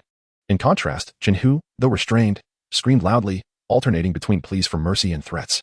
When Yanli handed the oil paper package to a servant beside him, his warm palm gently resting upon her almond-shaped eyes. Disregard those filthy creatures, cease your gaze and return. Yun Nian Nian momentarily lost her focus, nodding in agreement. When Yanli gently pressed on her shoulder, guiding her to turn and face the interior of the Wang residence, he clasped her small hand in his large one and began to walk back. When Yanli, don't you have court to attend? She inquired. His fingers caressed her fingertips as they continued on. There is still time. I will accompany you for breakfast first. The court convenes in half an hour. The Emperor of the Moon Kingdom was known for his benevolence towards his subjects, and the court meetings, held every 5 days, were not burdensome. Since being conferred a title, Wen Yanli had never missed a session, always arriving early to wait outside. However, on this particular morning, he had ridden swiftly to the palace gates, arriving just in time to coincide with the emperor's entrance. Even as he stepped into the Qianqing Hall, his official robes bore slight wrinkles. He stood composed before the assembled officials, pausing briefly to straighten himself, noticing something peculiar about his son. The emperor couldn't help but steal a few glances before officially commencing the court session. As the year drew to a close, the agenda became more extensive. Discussions encompassed the security of the capital during the New Year's Eve, the reception of envoys from the Yu Kingdom, as well as the tax assessments for the coming year and the upcoming imperial examinations in March. The emperor had arranged a plethora of matters to address. Towards the end of the meeting, a soldier entered the hall bearing good news. From Sioux City came a report that the Crown Prince had successfully managed disaster relief in February, alleviating the flood by clearing the waterways, and was now en route back to the capital. The credit for the relief efforts was firmly attributed to Wen Qingji. The emperor, upon reading the report, chuckled heartily and instructed the Ministry of Rites to set up an altar for a heavenly tribute, bestowing honors upon the Crown Prince on the spot. In the Yun residence, Qin Hu and Qin Yan were returned by the guards of the Li Wangfu, and he stood at the entrance, instructing the attendants to release them. And with an impassive expression stated, the prince has decreed that for your uproar outside the Li Wangfu, you are to receive 50 slaps and kneel until noon. Now, kneel and accept your punishment. Qin Hu brushed off his sleeve, glaring at him furiously. Let us see who dares. He commanded his servant to fetch something. Shortly thereafter, a gleaming golden immunity token was presented to him. Qin Hu raised the token triumphantly, declaring, I possess the immunity token bestowed by the late emperor. Let us see who dares to strike me. Even the most foolish individual would hesitate to forge a golden token. The immunity token was indeed authentic. Yi's expression shifted dramatically. After a few moments of silence, he collected himself and departed the Yun residence with his guards. Yun Jin remained by their side, watching intently. Once the individuals from the Li family departed, she approached them with concern etched on her face. Uncle, cousin, what troubles you? It is still about Yun Nian Nian. Qin Hu replied, his discontent palpable as he placed the golden plaque down. Yesterday, upon hearing how she bullied you, I felt a deep unease and decided to confront her at the Li residence. To my surprise, I encountered Lord Li just as he was leaving. And that wretched girl acted as though she were blind to our presence, not even acknowledging us. No wonder you all claim she has no conscience. Listening to his tirade, Yun Jin pressed her lips together in silence. After a considerable pause, she sighed, Sister still harbors resentment towards me, yet it is unjust to unleash her anger upon you. Qin Hu snorted dismissively, do not worry, Ini. As long as I am here, I shall always stand up for you. A smile crept across his corpulent face. Yun Jin suppressed her disgust, forcing a bitter smile as she nodded. Then I must thank you, uncle, but please do not act impulsively. Do not harm my sister. Has Ini not considered her feelings? You are so understanding, yet she remains oblivious to your pain. Qin Hu, infuriated, berated her once more. After a few scathing remarks, he noticed his daughter's unexpected silence upon returning home and turned to her, asking, Yan Ran, what is the matter? Yun Nian Nian was taken aback for a moment. After a brief pause, her eyes sparkled with determination as she declared, Father, I wish to marry the Prince of Li. Chapter 64. Nian Nian's Grievance. I detest him. The atmosphere suddenly fell into silence. Yun Jian's eyes widened in astonishment, as if lost in contemplation. However, Chun Hu furrowed his brow in disapproval, exclaiming, What nonsense is this? Li Wang already has a consort, referring to none other than Yun Nian Nian. Yun Nian Nian displayed a look of disdain, remarking, If she complies, we could allow her to serve as a concubine. If she defies us, we shall find a way to persuade Li Wang to divorce her. Yun Jin's eyes sparkled with brilliance. Chun Hu rubbed his forehead and remarked, You have truly been spoiled in Qizhou. Do you believe that the Prince Li is so easily manageable? The rumors circulating in the capital depict him as a frightful figure. Both ugly in appearance and irascible in temperament, a man of bloodshed, hardly a suitable match. He is not ugly. Qin Yanran interjected, her eyes gleaming. Though she had not yet glimpsed the other half of his face, she felt an inexplicable flutter in her heart. A person possessing such beautiful eyes could certainly not be a hideous creature. Yet, his temperament is indeed fierce. Had it not been for my golden ticket of immunity, we would have faced punishment just now. Qin Yanran continued, We ought not to have caused such a ruckus at the Prince Li's residence. Father, did you not just say he is a man of bloodshed? He did not harm us. He merely sent us away, which suggests that the rumors are false. Prince Li must surely be a victim of slander. Yun Jin timidly remarked, In truth, the prince's temperament is rather amiable. His disdain for us largely stems from my sister. Upon hearing Yun Jin's words, Qin Hu fell into a contemplative silence. Seizing the moment, Qin Yanran added, Father, he is the heir apparent. Marrying the heir or the prince would certainly elevate your standing in society. Qin Hu appeared somewhat swayed, remaining silent for an extended period. The Qin family had once basked in glory, yet following the death of Qin Hu's father, he found himself ill-equipped for bureaucratic affairs. The family relocated to the distant Qi prefecture, where they possessed both land and wealth. However, they were undeniably lacking in political influence. If his daughter could wed into the royal family, it would bring a sense of fulfillment to their lineage. After a considerable pause, Qin Hu, with a troubled expression, remarked, Yet, we are currently unable to gain entry into the prince's residence. Yun Jin inquired, Cousin, do you truly wish to marry Li Wang? She nodded affirmatively, I do. Yun Jin cast a furtive glance around, ensuring there were no outsiders present. With a sigh, she whispered, This is your affair, and I had no intention of involving myself. However, uncle, you are aware that my sister has been excessively tyrannical of late, causing our eldest brother and fifth brother to follow one after another. I can no longer bear to witness this. I am willing to assist you, but please, do not let anyone else know. Otherwise, our parents and brothers will scold me. Yun Jin's expression was sincere. Qin Hu nodded without hesitation, saying, Very well, since Yan An is marrying into your family, she can also assist you in seeking vengeance. Whatever you decide, uncle, I shall follow your lead. Qin Yanran added, As long as Yining can help me secure this marriage, I am willing to do anything. Do not rush. We must carefully contemplate this matter. After the court session, when Yanli returned to the Li Wangfu. Upon hearing from his servants that Yun Nian Nian was practicing the qin in her chamber, he made his way there. As he stepped into the small courtyard, he was greeted by the melodious and fluid notes of the qin. In just 2 short months, Yun Nian Nian had become quite adept at this particular piece. However, the tempo was slightly hurried, and the tones were unstable, as if harboring an unexpressed anger. When Yanli stood quietly outside the door, listening attentively. Observing her furrowed brow and her distracted demeanor as she practiced, he refrained from interrupting her until the piece concluded. Yun Nian Nian gently rubbed her fingers. When Yanli remarked, You seem restless. Perhaps you should take a moment to rest. Upon hearing this, she looked up, her almond-shaped eyes twinkling with a subtle smile. Why are you back so early? Aren't you busy with court affairs? Not at all, he replied, though it was evident that during the court assembly, he had been assigned several tasks. At this moment, he appeared remarkably unhurried as he approached, standing beside the Guqin, and extended his hand towards Yun Nian Nian. Are you feeling down? Is it because of Qin Hu? Yun Nian Nian pressed her lips together and placed her delicate hand upon his broad palm. I despise him. To say despise feels somewhat superficial, more accurately, it is hatred. Having been reborn, she merely wished to sever ties with the Yun family and her brothers. To exist in mutual indifference, free from entanglements, such was her desire. However, her feelings towards Qin Hu were genuine hatred. She yearned for revenge, even to the extent of wishing to take his life. Detecting the chill within her almond-shaped eyes, when Yanli silently massaged her fingertips, saying, I had intended to punish them on your behalf today, but it seems my efforts were in vain, as Qin Hu possesses a pardon. Yun Nian Nian nodded, acknowledging that Qin Hu's father was a founding hero, the Duke of Yong'an. Indeed, the Qin family possessed a token of immunity from punishment, which Qin Hu had exploited over the years to commit various wrongdoings. When Yanli furrowed his brow, sensing Yun Nian Nian's discontent, feeling a pang of sympathy, he too was enveloped in a sense of unease. Should I discreetly seek assistance? Yun Nian Nian raised her gaze in mild astonishment. She had always known that when Yanli adhered to his own principles, even in the throes of a violent episode, he would not easily take a life nor utter such private words. Each individual he had slain was one whom he had unequivocally deemed worthy of death.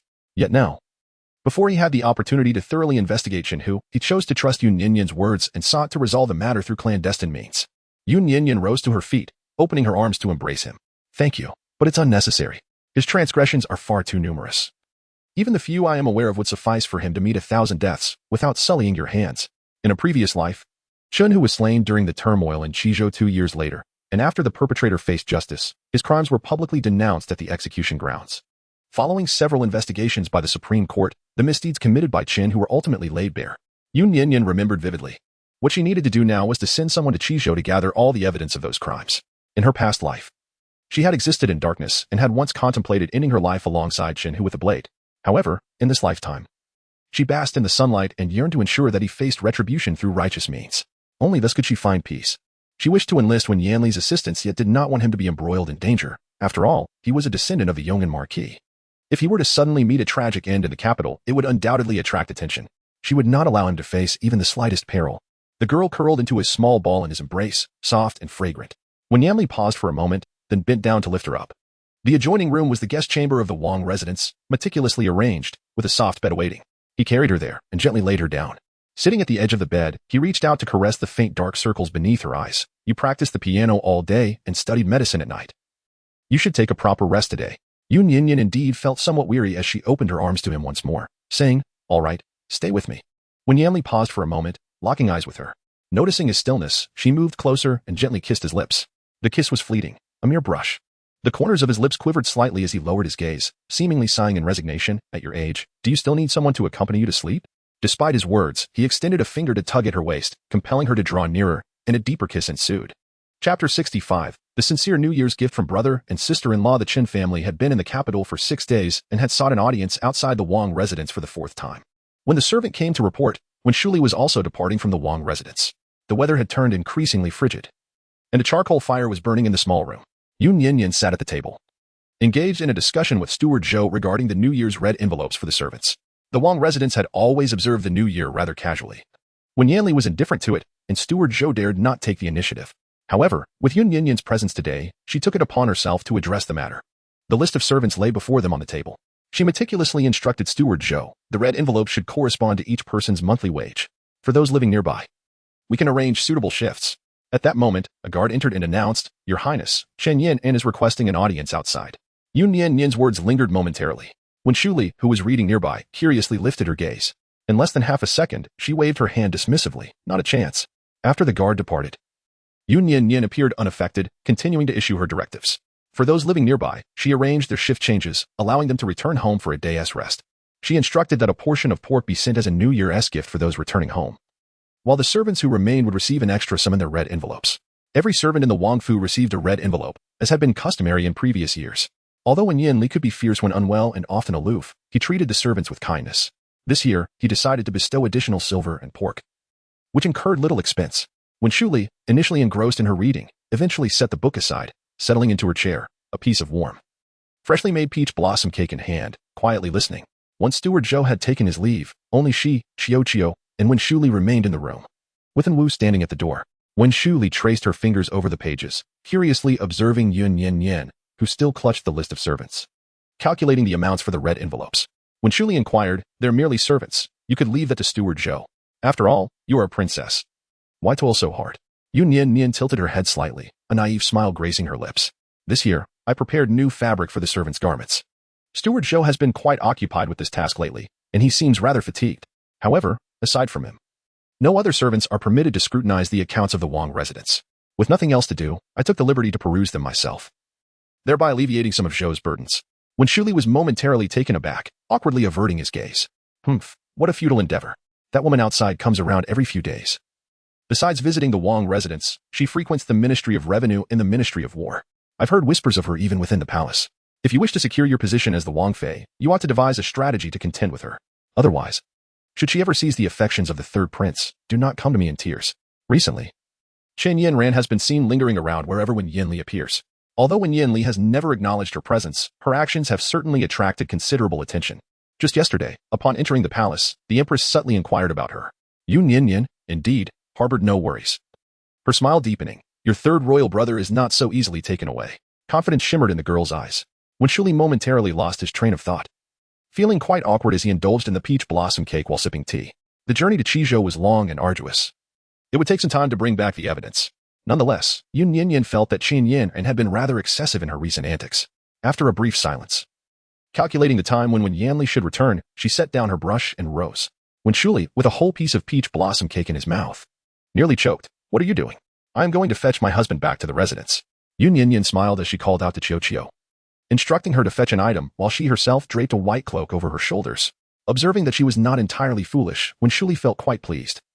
It was about time for such behavior. The women from outside, whom I have seen, are unattractive yet harbor vain aspirations. You should strive harder to keep an eye on the third prince and prevent outsiders from intruding. Just as the young lad rambled on, Qiu returned, cradling a red sandalwood food box in her arms. Yun Nian Nian gracefully accepted the food box, placing it on the table beside Wen Shuli, 8th prince. "Tomorrow is New Year's Eve. This is a token of my heartfelt wishes for you. Happy New Year." Wen Shuli was momentarily taken aback. Yun Nian Nian nodded slightly and then stepped outside. With the young master's frequent visits, she regarded him as family and no longer treated him with the same cautious hospitality as before. This was indeed preferable. She felt at ease, as did Wen Shuli. He sat there, momentarily dazed, gazing at her retreating figure, a warmth blossoming within him, yet he stubbornly muttered to himself, "What has this prince not seen? Others present gold, silver, and jewels, yet here I receive merely a humble gift. Who sends food boxes during the new year?" After a while, he cautiously opened the food box. The crimson container was lined with a layer of cotton to retain warmth. Inside lay an array of pastries, peach blossom cakes, cloud-layered cakes, crab roe puffs, auspicious fruits, and wish cakes. Each item emanated warmth, being the very delicacies he had indulged in during his visits to the Li Wang residence. All crafted by Yun Nian Nian's own hands. The peach blossom cakes, however, were not as satisfactory, their petals varying in size. A red envelope was affixed to the lid of the box. Wen Shuli removed the envelope and opened it. Inside was merely a string of copper coins tied with a red cord, the end of which bore a talisman for safety, accompanied by the words peace inscribed in neat and bold characters, unmistakably in the hand of Wen Yanli. Unlike the jewels bestowed by officials and concubines, this food box contained a heartfelt New Year's gift from his brother and sister-in-law to him, devoid of aspirations for wealth or grandeur, solely wishing for peace. Wen Shuli held the red cord, pressed his lips together, and treasured it carefully. Moments later, he instructed his servant to keep an eye on the food box and rose to follow the direction in which Yun Nian Nian had departed, heading towards the entrance of the Li Wang residence. At this moment, Yun Nian Nian had just arrived. Delicate snowflakes danced gently from the sky, blanketing the earth in a pristine white. Qin Yin was adorned in a pink ensemble, her red gauzy attire accentuating her figure, yet she felt the biting cold. In stark contrast, Yun Nian Nian had dressed herself in a round and cozy fashion, likely a result of the sumptuous meals provided by the Wang Fu. In the 3 months since her marriage, she had gained a bit of weight, her stature slightly increased. Clad in a red jacket beneath a white cloak, she had just emerged from the warmth of the charcoal fire room, her cheeks flushed with warmth, completely unfazed by the chill. Qin Yin, trembling from the cold, finally spotted her and hurriedly positioned herself in front of her, adopting an authoritative tone. "Hey, Yun Nian Nian, you are utterly heartless. By virtue of our relationship, I am your elder cousin. I have sought you out several times, yet you refuse to meet me. Why the airs of a princess? What is there to boast about?" Yun Nian Nian found the surroundings unbearably noisy and walked past her without a sideways glance. Qin Yin, filled with indignation, exclaimed, "Yun Nian Nian, I am speaking to you. Are you deaf?" Not far away, a carriage appeared at the street corner. She took 2 steps forward and halted, waiting, believing that Yun Nian Nian had conceded. Qin Yin grew even more arrogant. "Can you hear me now? Not leaving? It seems you possess some sense. I wish to enter the prince's residence. You should instruct those guards to let me through and inform them that they are not to obstruct me in the future." At that moment, Wen Shuli emerged, exasperated yet amused. "What nonsense are you spouting?" Chapter 66. Self-destruction. Does she consider Wen Shuli a servant? Qin Yin did not recognize Wen Shuli, and given his simple attire that lacked grandeur, she retorted, "I am conversing with Yun Nian Nian. What right do you, a mere servant, have to interject?" Wen Shuli glanced around, pointing at himself. "You refer to me? A servant?" His tone suggested he was anything but a servant. Qin Yin shot him a dismissive glance, sneering, "If you are not a servant, then you are merely a commoner. Truly, anyone can now enter the prince's residence." Wen Shuli regarded her with a peculiar gaze. Expecting the young lad to react with anger, he instead smiled knowingly after a brief pause. "Indeed, I am akin to a common creature. I can enter. Why do you remain outside? You are not even inferior to a beast, are you? How dare you insult me?" Someone silence him. Several servants of the Qin family exchanged glances behind her. Her personal maid, Chunhua, sharing her temperament, arrogantly stepped forward, raising her hand to strike. However, before she could reach Wen Shuli, a guard beside him delivered a swift kick, sending her crashing to the ground. Chunhua let out a sharp scream, tumbling backward and bringing Chun Yinran down with her.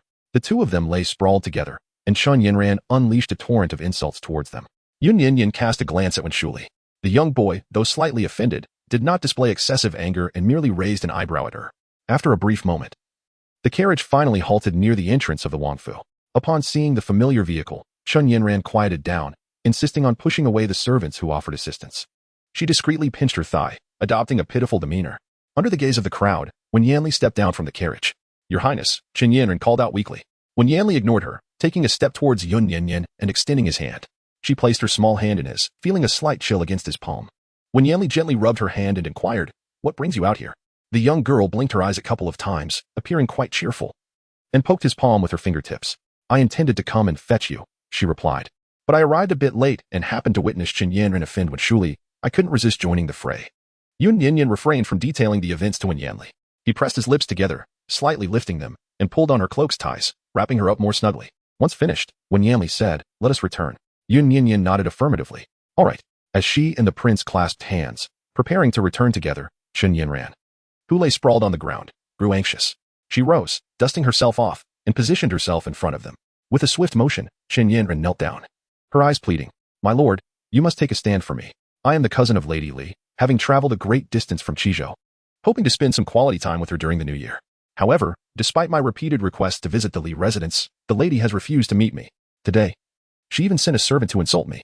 My lord, look at my hand. It is bruised from my fall." Indeed, there was a slight abrasion on her palm, which would have healed had it been discovered later.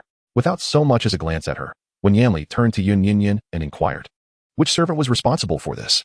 If they have acted so, I intend to reward them." Yun Nian Nian had yet to explain when Chun Yinran's eyes brightened with the belief that Wen Yanli would aid her in avenging the wrongs done to her. Pointing an accusing finger at Wen Shuli, she exclaimed, "It was him. He even insulted me, calling me a beast." Wen Yanli responded with a puzzled expression. Considering Chun Yinran's flamboyant and domineering nature, Wen Yanli began to comprehend the situation. Since it was indeed Wen Shuli's doing, there was no need for a reward. The snowfall intensified, accompanied by a biting gust of wind. Chun Yinran knelt on the ground, trembling from the cold. In contrast, Yun Nian Nian's cloak was merely lifted slightly by the wind, the soft white fur brushing against Wen Yanli's hand. Frowning slightly, he drew her closer, suggesting, "Perhaps we should return now." The young girl obediently acquiesced, her apricot eyes filled with regret. Clearly, she yearned to witness the unfolding drama yet felt compelled to heed his words, leaving her in a state of inner conflict. Wen Yanli rubbed his temples with one hand, letting out a resigned sigh. Instead of returning to the Wangfu, he addressed Wen Shuli, "How do you intend to resolve this?" "Be swift, she cannot withstand the cold wind." Chun Yinran mistakenly believed he was speaking to her and felt momentarily dazed. After a brief pause, she gleefully replied, "Thank you, your highness, for your concern. I'm not cold. He has insulted me repeatedly. I implore your highness to take vengeance on my behalf." Throughout this exchange, Wen Shuli remained silent, observing the spectacle with a hint of amusement. At last, he could no longer restrain himself and smirked once more. "What of your insults? I wish to strike you myself." The youthful nobleman, equally proud, commanded his attendant beside him, hold her down and break her mouth. This very sentiment was echoed by Chun Yinran moments ago. Now their roles had reversed. His trusted aide understood immediately, bowing respectfully, "As you wish, 8th Prince." Only then did Chun Yinran realize his true identity, her face paling in terror. Eighth Prince." Several guards advanced, pinning her to the ground. The servants of the Chen household dared not intervene, save for Chunhua, who was left alone and obstructed. In a panic, she looked toward Wen Yanli, pleading, "Your highness, save me. If you are willing to rescue me, I shall serve you as a maid in gratitude." Her eyes sparkled with a flirtatious charm, her gaze towards Wen Yanli seemingly capable of weaving a spell.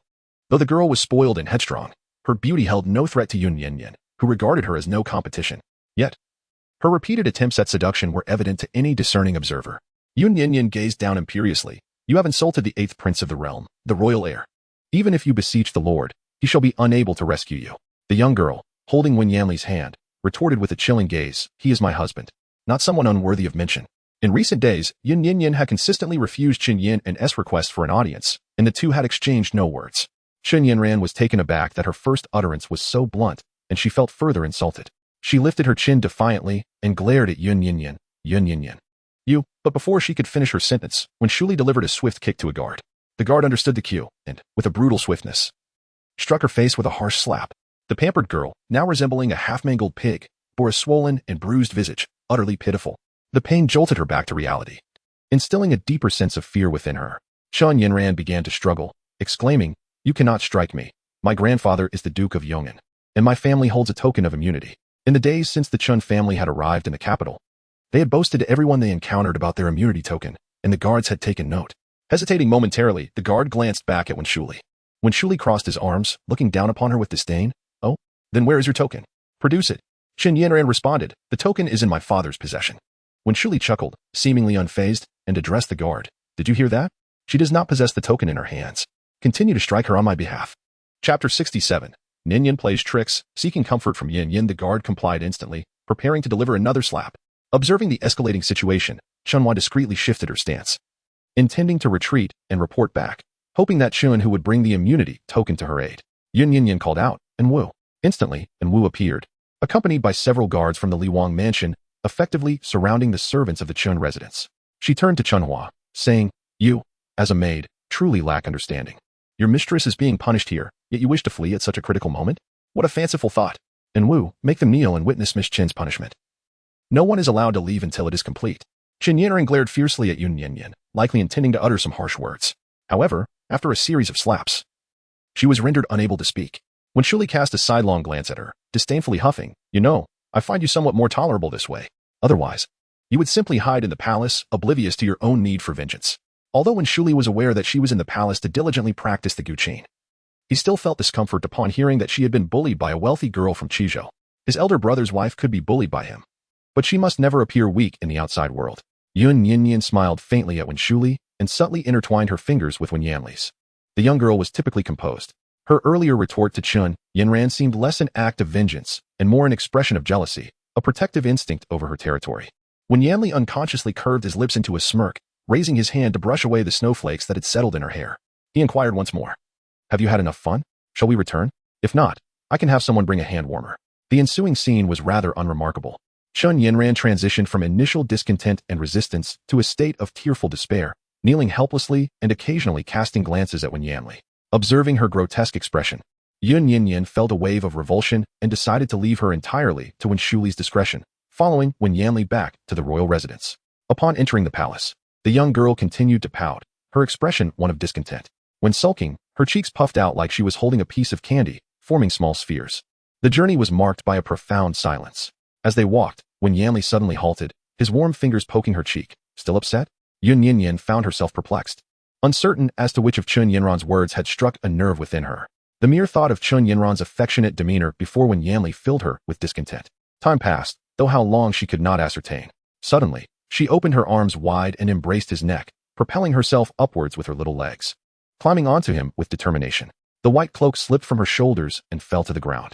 Wen Yanli's eyelashes fluttered, his body remaining still, as he cradled her with his palm, wary of her potential fall. Though she had gained a bit of weight recently, making her feel more substantial, she still felt light as a feather in his grasp. The young girl playfully clung to him, her tone a blend of petulance and command. Wen Yanli, I'm unhappy. Soothe me. Wen Yanli paused for a few seconds, his masked visage revealing a charming smile. The warmth of his laughter radiated deeply as snowflakes danced around them, appearing almost as if they were melting in his presence. Even with half of his face concealed, his smile remained captivating. Yun Nian Nian was momentarily lost in thought, forgetting her playful antics, and asked in a daze, what are you laughing at? It's nothing, Wen Yanli replied, gently lifting her as he embraced her in a sweet and romantic manner while walking back. He slowly added, I was merely reminded of something you once said. Yun Nian Nian tilted her head slightly. Wen Yanli's handsome face leaned in, their noses touching gently. The coolness of the mask brushed against her nose, while the warm breath from his lips enveloped her. You once said that you don't need coaxing and that you're not so sentimental. Yun Nian Nian, in a moment of realization, felt her cheeks flush, recalling the voice of the man. She remembered her early days after marriage when the Yun family had persistently sought to provoke her. At that time, Wen Yanli had bought her peach blossom cakes to cheer her up, and she indeed had uttered those very words. She wondered when it was that she had become so sentimental. The young girl pondered, unable to make sense of it all. Yet her mood suddenly brightened as she whimsically wrapped her arms around his neck, declaring, I don't care. I just want you to indulge me. Wen Yanli continued to stride forward, his deep, melodious voice resonating, indulge. The servants by the roadside, witnessing the scene, averted their gazes in restraint. In the backyard, Steward Zhou stood before several plum trees, directing the hanging of lanterns. One servant, holding a red lantern while perched on a ladder, remained motionless for quite some time. Growing impatient, Steward Zhou raised his hand and tapped him, admonishing, I asked you to work, not to daydream. In the next moment, his gaze swept across, spotting Wen Yanli, clad in official robes, a faint smile gracing his face from a path nearby. Yun Nian Nian, clad in a crimson coat, clung to him with an affectionate tenacity. She appeared to be quite delighted, glancing around with a furtive demeanor before leaning in to plant a kiss on his mask. Steward Zhou promptly shielded his eyes with his hand, yet he made sure to leave a small gap for his own view. Observing the gradually dissipating hostility etched on Wen Yanli's brow, the steward could not suppress the upward curve of his lips. Oh dear. Is this a sight he ought to witness? The following day, on New Year's Eve, Wen Yanli dressed himself early in the morning. Although there was no court assembly to attend that day, he still needed to arrange some matters at the Ministry of Revenue and the Ministry of War. Just as he finished donning his attire, the door behind him creaked open slightly. Yun Nian Nian, clad in a white nightgown and casually draped in a cloak, sighed as she peeked in. Although they could share the same bed as long as they refrained from intimacy, their moments together in the same room were few and far between. Wen Yanli was reluctant to lose control, and Yun Nian Nian feared he might feel uncomfortable. Their daily routine was nearly identical. One would occupy the master bedroom, while the other took the guest room, each respecting the other's space. Yet, the only person permitted to enter Wen Yanli's room without knocking was Yun Nian Nian. She poked her head in, her almond-shaped eyes still clouded with sleep. Yin Yan, may I come in? Wen Yanli's eyelids flickered, and he stepped forward to open the door. Upon seeing her hastily thrown attire, he couldn't help but frown slightly. Gently pulling her into the room and guiding her to sit on the bed, he draped a blanket over Yun Nian Nian, who was also just awakening, the quilt radiating a gentle warmth, enveloping her in a cozy embrace. Yun Nian Nian obediently nestled herself into the bed, sitting cross-legged as she playfully produced a red envelope. Presenting it with both hands, "This is for you, Happy New Year." The envelope, though not thick, was quite sizable. Wen Yanli gazed at her in astonishment, filled with curiosity about the source of her whimsical charm. The young girl wore only her inner garments beneath her cloak, and as her thoughts wandered, Wen Yanli felt a flush creeping to her ears. With a guilty glance upward, she accepted the red envelope, murmuring, "Thank you." Yun Nian Nian spent the money belonging to the Wang family, which in turn had been earned by Wen Yanli. She initially intended to purchase some gifts, but upon reflection, realized that Wen Yanli lacked for nothing, and it felt somewhat inappropriate to buy him gifts with his own money. After much contemplation, Yun Nian Nian chose to present a small token that held little value. Wrapped in a quilt, she blinked her almond-shaped eyes twice and asked, "Do you like it?" As she wished, Wen Yanli opened the red envelope. Chapter 68.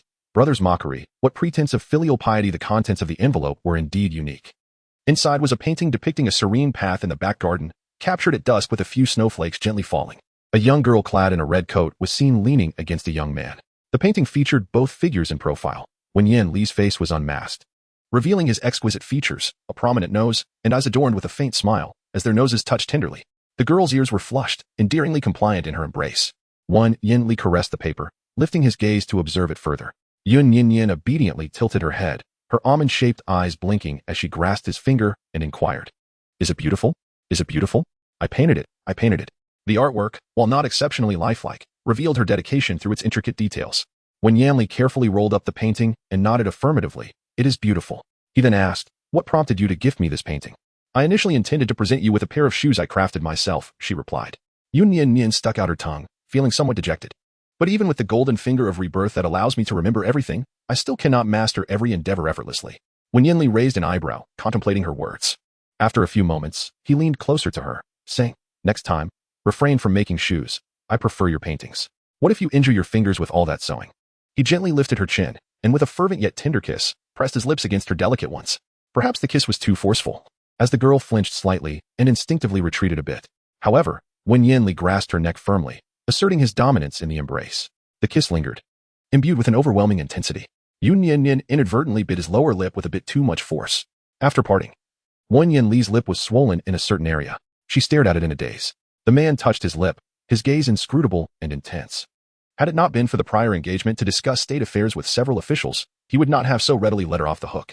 After a moment, Wen Yanli sighed and gently stroked Yun Nian Nian's hair, saying, "Next time you present me with a painting, do capture the scene from just now." Yun Nian Nian felt a fiery sensation on her lips. As she listened to his deep, authoritative voice, a swift blush crept across the young girl's cheeks. Wen Yanli gently caressed her lips. "I have matters to attend to. I shall return for you in the afternoon. Tonight, there would be a royal banquet at the palace." Marking the moment she would showcase the fruits of her 2 months of diligent practice on the guqin, Yun Nian Nian parted her lips, initially intending to request his company to a certain destination. However, upon observing his neat attire, adorned in formal robes, she ultimately acquiesced with a gentle nod. "Very well. Do return early." It was only natural to be busy during the festive season. Wen Yanli offered a faint smile and planted a tender kiss on the tip of her nose before departing from the royal residence. Yun Nian Nian adjusted her attire and called upon Wu to accompany her outside. Steward Zhou was in the midst of distributing red envelopes as New Year's gifts to the servants, creating a long queue. As she passed by, Yun Nian Nian tilted her head in contemplation and approached Steward Zhou to request and Wu's red envelope. After all, it was only fair since they would be leaving together, thus missing the opportunity to queue. And Wu was the most loyal and capable shadow guard of Wen Yanli, and the red envelope he received was exceptionally large. When Yun Nian Nian handed it over, he accepted it without hesitation, expressing his gratitude before taking it. The weather today is quite frigid. The biting cold wind slashes against his face like a knife. Yun Nian Nian took some ghost money and funeral garments. She sat in a carriage, leaving the capital and arriving at a cemetery not far from the mass grave. A path she had secretly traversed countless times now felt all too familiar. Yun Nian Nian approached a gravestone, the inscription upon it uneven and crooked, painstakingly carved by her own hand with a knife when she was merely 10 years old. It bore only 2 characters, Alu, the name of her beloved mother. She squatted before the gravestone, lost in thought for an extended period, before casting Joss money and garments into a small fire pit, allowing them to ignite. Time passed, though she could not discern how long. Behind her, alongside the shadowy figure of Wu, another presence emerged. This newcomer was a man, his voice familiar yet devoid of warmth. What pretense is this? If you truly wish to honor her memory, you ought not to have allowed your mother to rest in such a disordered place. As the princess consort of the Li family, would it not have been a simple matter to bring her back to the royal estate for a proper and dignified burial? Yun Nian Nian turned her head back. Yun Xian clutched a hand-copied scripture, standing resolutely behind her, among several elder brothers. The man had previously exhibited a relatively favorable disposition towards her. Indeed, not long ago, his demeanor had still been amiable. However, 3 months into his previous life, an unfortunate incident during the imperial examination had led Yun Jian to unjustly attribute the blame to her. From that moment onward, Yun Xian's attitude towards her had soured. In this lifetime, having recently heard tales of her arrogance and mistreatment towards the Yun family after her ascension to the status of a princess, Yun Xian began to harbor a growing disdain for her. The glances she cast were tinged with aversion. Yun Nian Nian pressed her lips together, rising to smooth the creases of her garment, her expression devoid of emotion as she recounted the facts. The final words spoken by my mother before her passing were a simple desire for freedom. During her life, while lying in bed, each time she regained consciousness, she would plaintively utter, "Nian Nian, I long to leave this place." Until the day of her demise, Alu would no longer feel wronged. With a feeble squeeze of Yun Nian Nian's fingers, she offered a resigned smile, saying, "Nian Nian, I am free now. You must take good care of yourself and live well." Alu yearned for liberation, to escape the confines of the capital. At that time, as a daughter of secondary status, Yun Nian Nian knelt outside Yun Wenda's chamber, enduring hunger and thirst for 3 days, until she finally pleaded for the funds to provide her mother with a proper burial. As for the location of the burial site, apart from Yun Xian and Yun Nian Nian, the rest of the Yun family remained oblivious. Yun Wendy is also indifferent to knowing. Yun Nian Nian, holding the silver he had given her, selected a graveyard on the outskirts of the capital for her mother. Chapter 69. Do you simply enjoy placing the blame upon my shoulders? There are no picturesque mountains or flowing waters, nor the melodious chirping of birds and fragrant blossoms. The surroundings are filled with identical gravestones. Yet, despite this, the place is not unkempt. It is remarkably clean. In the capital, there exist impoverished families. And when a member passes away, if they are of little significance, they are cast into a mass grave. Only those of considerable importance are interred here. The graveyard frequently receives visitors, and it is meticulously maintained. Before the gravestones on both sides, one is adorned with a cluster of small yellow flowers, while the other features a plump, red apple, its freshness indicating it was placed there recently. Yun Xian furrowed his brow and took a step forward. Enwu reached out to stop him. He scoffed, saying, "What? Am I, a mere scholar with no strength to crush a chicken, to be feared by the princess?" Yun Nian Nian, without turning back, said, "Enwu, let him come over." He approached slowly, brushing past her side. Ultimately, he knelt before Alu's tombstone and cast the sutra he had transcribed by hand into the fire pit. Yun Xian harbored a fear of water, having once fallen into the pond of Yunfu during his childhood. It was Alu who rescued him from the water. After Alu's passing, Yun Xian has made it a ritual to burn a handwritten copy of the Sutra of the Afterlife each year. In previous years, he would come to perform this rite at the year's end. Perhaps this year, occupied with the rigors of examinations, he arrived today. Otherwise, their paths would not have crossed. Before Alu's grave, Yun Xian refrained from uttering any harsh words. Yet, throughout it all, he maintained a stoic expression. Once the Sutra of the Afterlife was consumed by flames, Yun Xian rose to her feet and regarded her with a furrowed brow. Coldly, she remarked, "Yun Nian Nian, fulfill your role as the princess of Li and refrain from provoking the Yun residents. Otherwise, do not blame me for my lack of courtesy." This was the first time she had not demanded an apology from her upon returning to the Yun residence. Yun Nian Nian was somewhat taken aback. After a brief moment, she noticed that the contents of the brazier had vanished, so she scooped up some snow to extinguish it, then turned and departed. The brazier was collected by Wu, and the ashes were buried in the earth. Yun Xian pressed her lips together, watching the departing figure with a cold snort. Moreover, Yun Nian Nian, you are not to bully Yin Ran. No matter what, she is still my cousin. If you continue to torment her, I shall not let you off easily. Throughout the previous exchange, Yun Nian Nian felt no trace of anger. In fact, she found comfort in Yun Xian's admonition to refrain from provoking the Yun family. However, upon hearing Chun Yin Ran's name, she halted her steps. Her fingers curled momentarily around the wooden bracelet as she turned her back to Yun Xian and inquired, "What do you mean by bullying? You still pretend to be ignorant. Yin Ran has already confided in me." Yun Xian's voice was notably loud. Suddenly, a thought struck her as she glanced at the tombstone. Pursing her lips and stepping forward a few paces, approaching Yun Nian Nian, she spoke softly. "You have repeatedly kept her at the threshold, even silencing her. Although many witness that Day's command as a decree from Shuli here in the Yun residence. She remains a sinner." Yun Nian Nian curled her lips into a faint smile. There is no need for the fourth young master to speak so softly. After death, the soul wanders, possessing heightened hearing and enhanced vision. Even if you lower your voice, Mother will still be able to hear you. Having once experienced death, she was most aware of the sensations that accompany becoming a spirit. Yun Nian Nian lifted her gaze to him and said, "Did you not just caution me to keep my distance from the Yun residence? Yet now you proclaim that Chun Yin Ran is your cousin, which would indeed make her a member of the Yun family. By denying her entry, am I not aligning with your wishes?" Yun Xian's expression darkened slightly. Indeed, this was the case. Yet, for reasons unknown, upon encountering Yun Nian Nian, he felt an insufferable tightness in his chest, as if he could not relieve the pent-up frustration without unleashing his ire. As for silencing her, that was an order from the 8th prince. Chun Yin Ran's disrespect towards him warranted punishment, but what concern was that of mine? Does your Yun family take pleasure in placing the blame squarely upon my shoulders? If Yun Nian Nian had issued the command to silence her, Yun Wendy would have dispatched someone long ago. In truth, they all understood that it was Wen Shuli's doing. And Yun Xian was no exception. The young girl's gaze was clear and innocent. He was compelled to divert his gaze, his voice barely above a whisper. "Since you were present at the time, could you not have interceded for Yin Ran? Do not assume that I am unaware of everything while at the academy. I have heard that you share a close relationship with the 8th prince. If you plead on her behalf, he would surely acquiesce." Yun Nian Nian inquired, "Fourth young master, what do you suppose is the reason for Chun Yin Ran's presence outside the Wang residence? As her cousin, you must be aware that she has harbored a disdain for me all these years, does she not? Every time she visits the Yun manor, she contrives to create trouble for me, insisting that I serve as a maid at her side, fetching tea and water. This time, upon her arrival in the capital, she has lingered outside the Wang residence for several days. Surely, you cannot genuinely believe she has come to visit me? In these past few days, aside from her visits to the Wang residence, she has also frequented the Ministry of War and the Ministry of Revenue. Curiously enough, wherever my husband goes, she seems to appear unexpectedly. Given her reputation and temperament in Qizhou, I trust you possess a more profound understanding than I do." Yun Xian's expression darkened.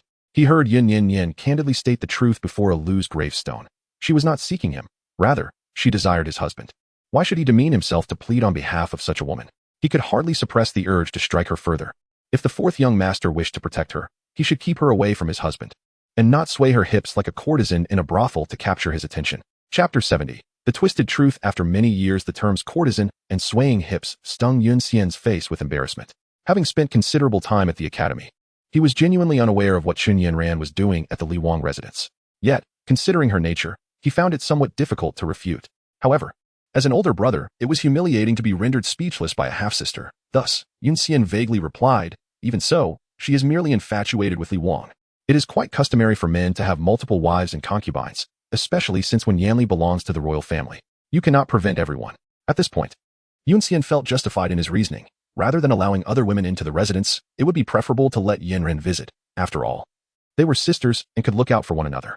Yun Nian Nian gazed upwards, her almond-shaped eyes remaining clear and untainted by emotion, before suddenly breaking into laughter. "Huh, Yun Xian, do you perceive us as sisters? What kind of sisters, I wonder? The kind that sees me as a mere mortal, or the kind whose father has wronged my mother?"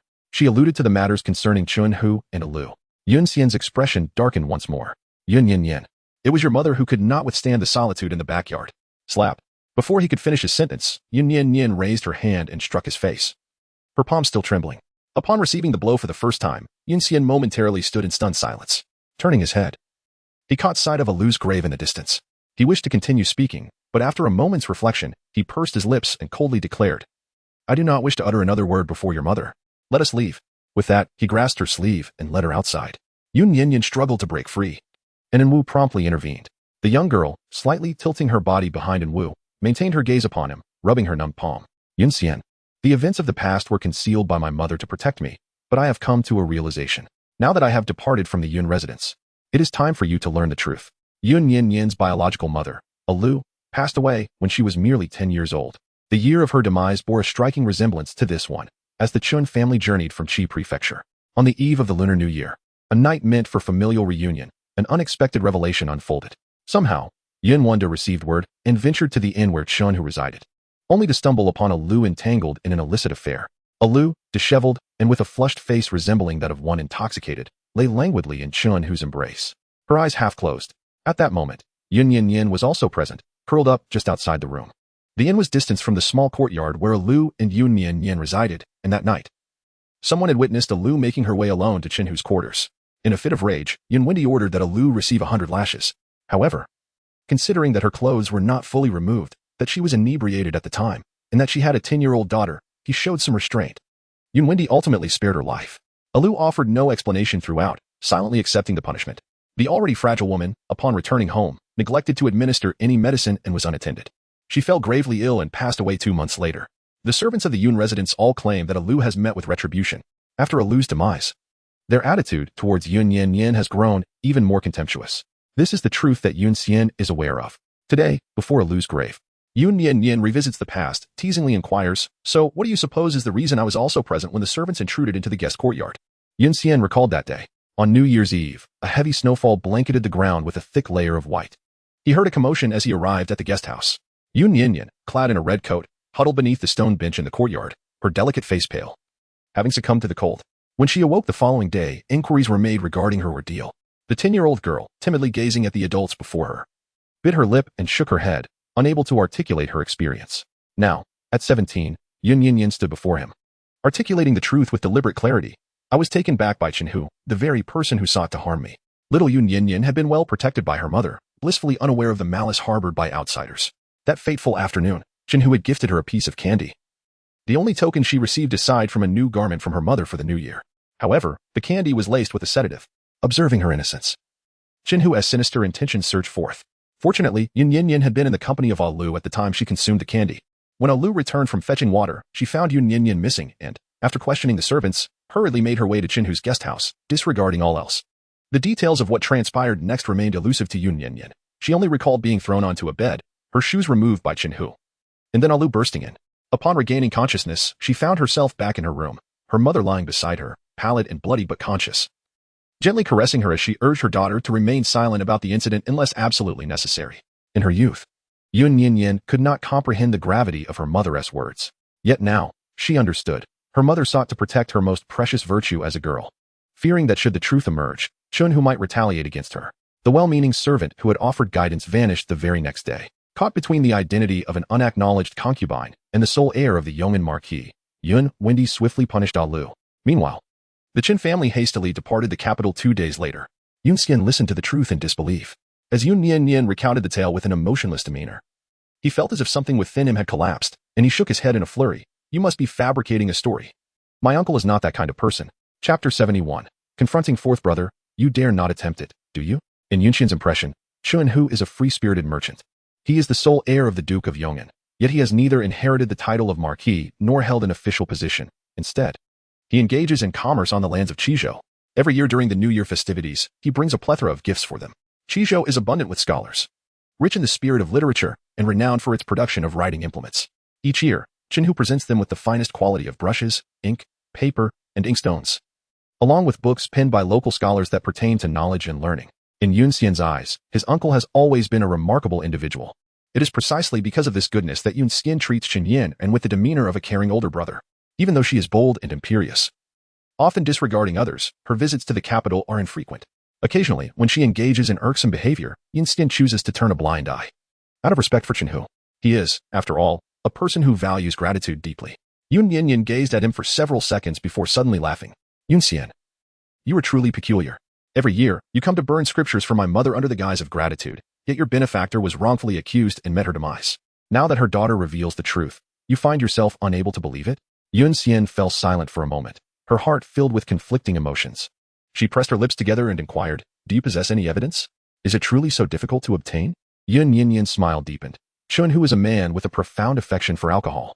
When he is inebriated, he becomes remarkably candid, revealing whatever you wish to inquire. Would you care to pose a question? This statement holds a grain of truth. In his inebriated state, Chinhu loses all self-restraint. Consequently, he seldom indulges in drinking nowadays, only partaking in the company of those he implicitly trusts. Yun Xian's lips pressed together more tightly, forming a straight line, her lower lip slightly pale. Yun Nian Nian felt an overwhelming sense of discomfort, almost gasping for breath.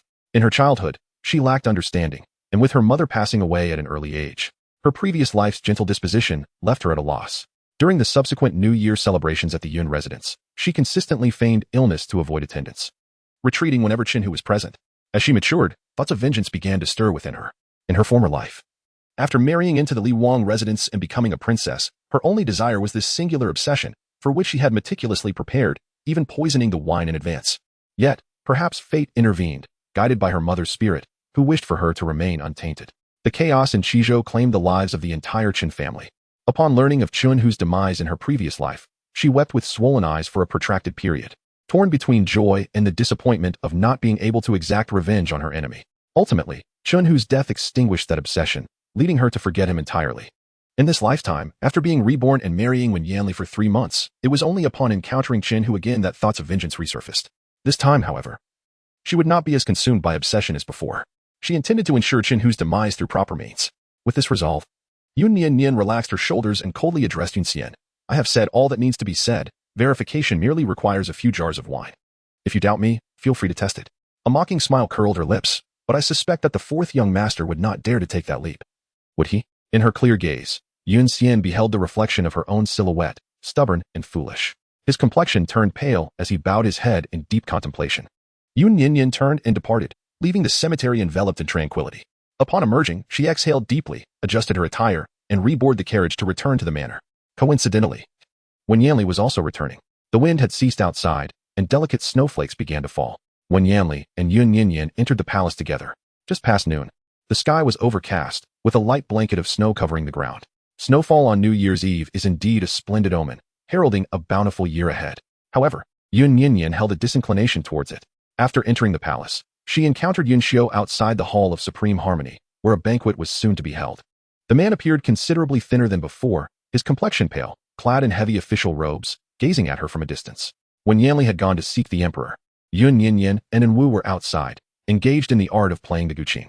He observed her for a considerable time before approaching, his voice gentle as he said, Nian Nian, if you do not wish to play, I can find a way. He had never witnessed her perform on the guqin before and was aware that she had never received formal training. Yun Xiu expressed these words out of genuine concern, fearing that she might be humiliated by Mu Wan during the palace banquet, losing her dignity in the process. Yun Nian Nian lifted her gaze to glance at him briefly before entering the Hall of Supreme Harmony without uttering a word. Yun Xiu hesitated behind her, words unspoken. Ultimately standing there with a wry smile, Yuni stood at the palace gate, sword in hand. From a distance, she caught sight of him, biting her lip, her body stiffening momentarily before she ultimately turned away, fulfilling their unspoken agreement. Upon seeing her, he took a detour. It was still early, and few had arrived at the Taiha Palace. When Shuli had, however, arrived ahead of time, the young man had a red string tied around his wrist, adorned with a charm for safety, as he leaned in to observe her tuning the strings of the guqin. The previous day, at the king's residence, he had listened to Yun Nian Nian practice for the last time. He had found her performance satisfactory, but now, seated beside her, he felt somewhat bored and drowsily dozed off. Slowly, court officials and noblewomen entered the Taiha Hall. Mu Wan followed concubine Mu into the hall and immediately spotted Yun Nian Nian's awkward attempts at sound production, letting out a disdainful scoff. Yet, after a moment's reflection, her expression shifted slightly as she strode over. How did you come to possess the Jinghong Qin? Chapter 72. The wager with Wen Shuli, an individual, and Wu stepped forward to obstruct the two. Mu Wan stood outside, her gaze fixed intensely on the guqin, wishing she could bore a hole through it with her stare. The people in the Taiha Hall turned to observe the commotion. As their attention converged on her, Yun Nian Nian felt somewhat bewildered. The guqin had been gifted to her by Wen Yanli. She was unaware of its name, yet having perused guqin literature, she had vaguely heard of it before. The Jinghong Qin was crafted by a recluse from the Yu Kingdom, having changed hands multiple times before being presented to the emperor of the Yu Kingdom, who subsequently bestowed it upon the mother of the fourth prince, consort Su, eventually landing in the possession of Wen Zimo. The instrument was carved from ancient wood sourced from deep mountains, its strings woven from exquisite ice silk and wrapped in golden threads, rendering them difficult to break. Its sound was chillingly unique, imbued with profound artistic resonance. Wen Zimo cherished it dearly, reportedly never permitting outsiders to touch it. Such a precious item left one wondering how Wen Yanli had come to acquire it, and why Wen Zimo personally instructed her in the art of playing the guqin. Those present at the palace banquet were all high-ranking officials, with the noble women being of notable standing as well. Many, including Yun Nian Nian, were aware of a particular fact. Mu Wan had harbored feelings for Wen Zimo for many years. Concubine Mu had even broached the topic of their potential union with the emperor. However, 3 years prior, for reasons unknown, Wen Zimo had outright declined the emperor's proposal, even going so far as to vacate the palace early to avoid Mu Wan, never receiving a title of nobility, and establishing the fourth princess residence, severing ties with the Mu family. Nonetheless, Mu Wan continued to harbor affection for Wen Zimo. She would often appear before him, feigning chance encounters or seeking his guidance on the guqin, to which he remained indifferent. With her infatuation, upon seeing the Jinghong Qin, she felt a tumult of indignation and frustration, glaring fiercely at Yun Nian Nian with nowhere to direct her emotions. In the midst of the silence, Wen Shuli languidly reclined nearby, chuckling, "What she plays has nothing to do with you." His youthful voice jolted the others from their reverie. Mu Wan continued to stare intently. Concubine Mu, sensing the tension, cleared her throat disapprovingly, and said, "Wanner, come back." Clenching her fists, Mu Wan huffed quietly. "It is merely a fine instrument. If the player is lacking, even the finest guqin is of no consequence." Yun Nian Nian blinked her eyes and smiled faintly. "There is no need for Miss Mu to worry. My guqin was personally taught to me by the fourth prince. Whether I play well or not, it is he who shall provide the evaluation." Mu Wan's eyes widened in disbelief, unable to restrain her emotions as her voice rose again. What did you say, Wanner?" The Empress Dowager Mu called her with a stern face, casting a disapproving glance at Yun Nian Nian before commanding, "Come back." The number of people in the Taiha Hall was steadily increasing, and all eyes were turned toward them. Mu Wan, struggling to suppress her anger, stamped her foot and silently returned to the side of the Empress Dowager. Yun Nian Nian continued to refine her skills on the guqin. Wen Shuli whispered beside her, "The Jinghong Qin was crafted by renowned scholars of the Yu Kingdom and was sent to the Yu Kingdom as a symbol of the friendship between our two nations. Today, as the envoy from Yu visits, your fourth royal brother had to reluctantly part with it, fearing that your banquet might be compromised. As long as you can successfully play the piece in its entirety, you will be able to navigate this challenge." Wen Zimo's implication was not lost on Yun Nian Nian. "2 months ago, did you all believe I would lose to Mu Wan?" Wen Shuli, taken aback, silently nodded under her gaze. Even now, there remained a lingering belief that Yun Nian Nian would falter. Yun Nian Nian, Wen Shuli offered vague words of consolation, saying, "Oh, she has been learning the piano since she was 3, practicing for 15 years. You have only been learning for 2 months, even if you lose. It is nothing to be ashamed of." Wen Shuli felt a twinge of guilt, muttering, "Even if it is embarrassing, it doesn't matter." He sensed the deep-seated disbelief emanating from the young boy's heart. Yun Nian Nian remained silent for a long while before suddenly breaking into laughter.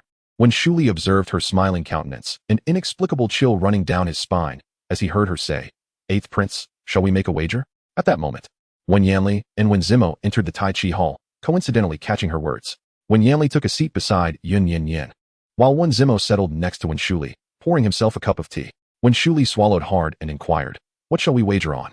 Yun Nian Nian continued to smile, stating, "Let us wager on whether I will outshine Mu Wan today. If I succeed, you must henceforth obediently refer to me as sister-in-law." Wen Shuli was momentarily taken aback. Wen Zimo took a sip of tea, nearly choking. The master leads one to the door, yet the practice lies within the individual. He cherished his freedom and, after imparting the art of playing to Yun Nian Nian, seldom returned to assess her progress, leaving him uncertain of her current abilities. Even a teacher can feel a tinge of insecurity. Only Wen Yanli remained composed, casting a sidelong glance with lowered eyes, listening to the lively exchange. Wen Shuli glanced at his 2 royal brothers. Wen Zimo shrugged, indicating he too was unsure of the outcome. In Wen Yanli's eyes, there was only the princess. He did not even glance in Wen Shuli's direction. The young boy, now filled with playful enthusiasm, nodded eagerly. "Very well, but if you lose, you must prepare fresh pastries for me every time I visit the Prince of Li's residence." Yun Nian Nian unhesitatingly extended her hand. "It's a promise."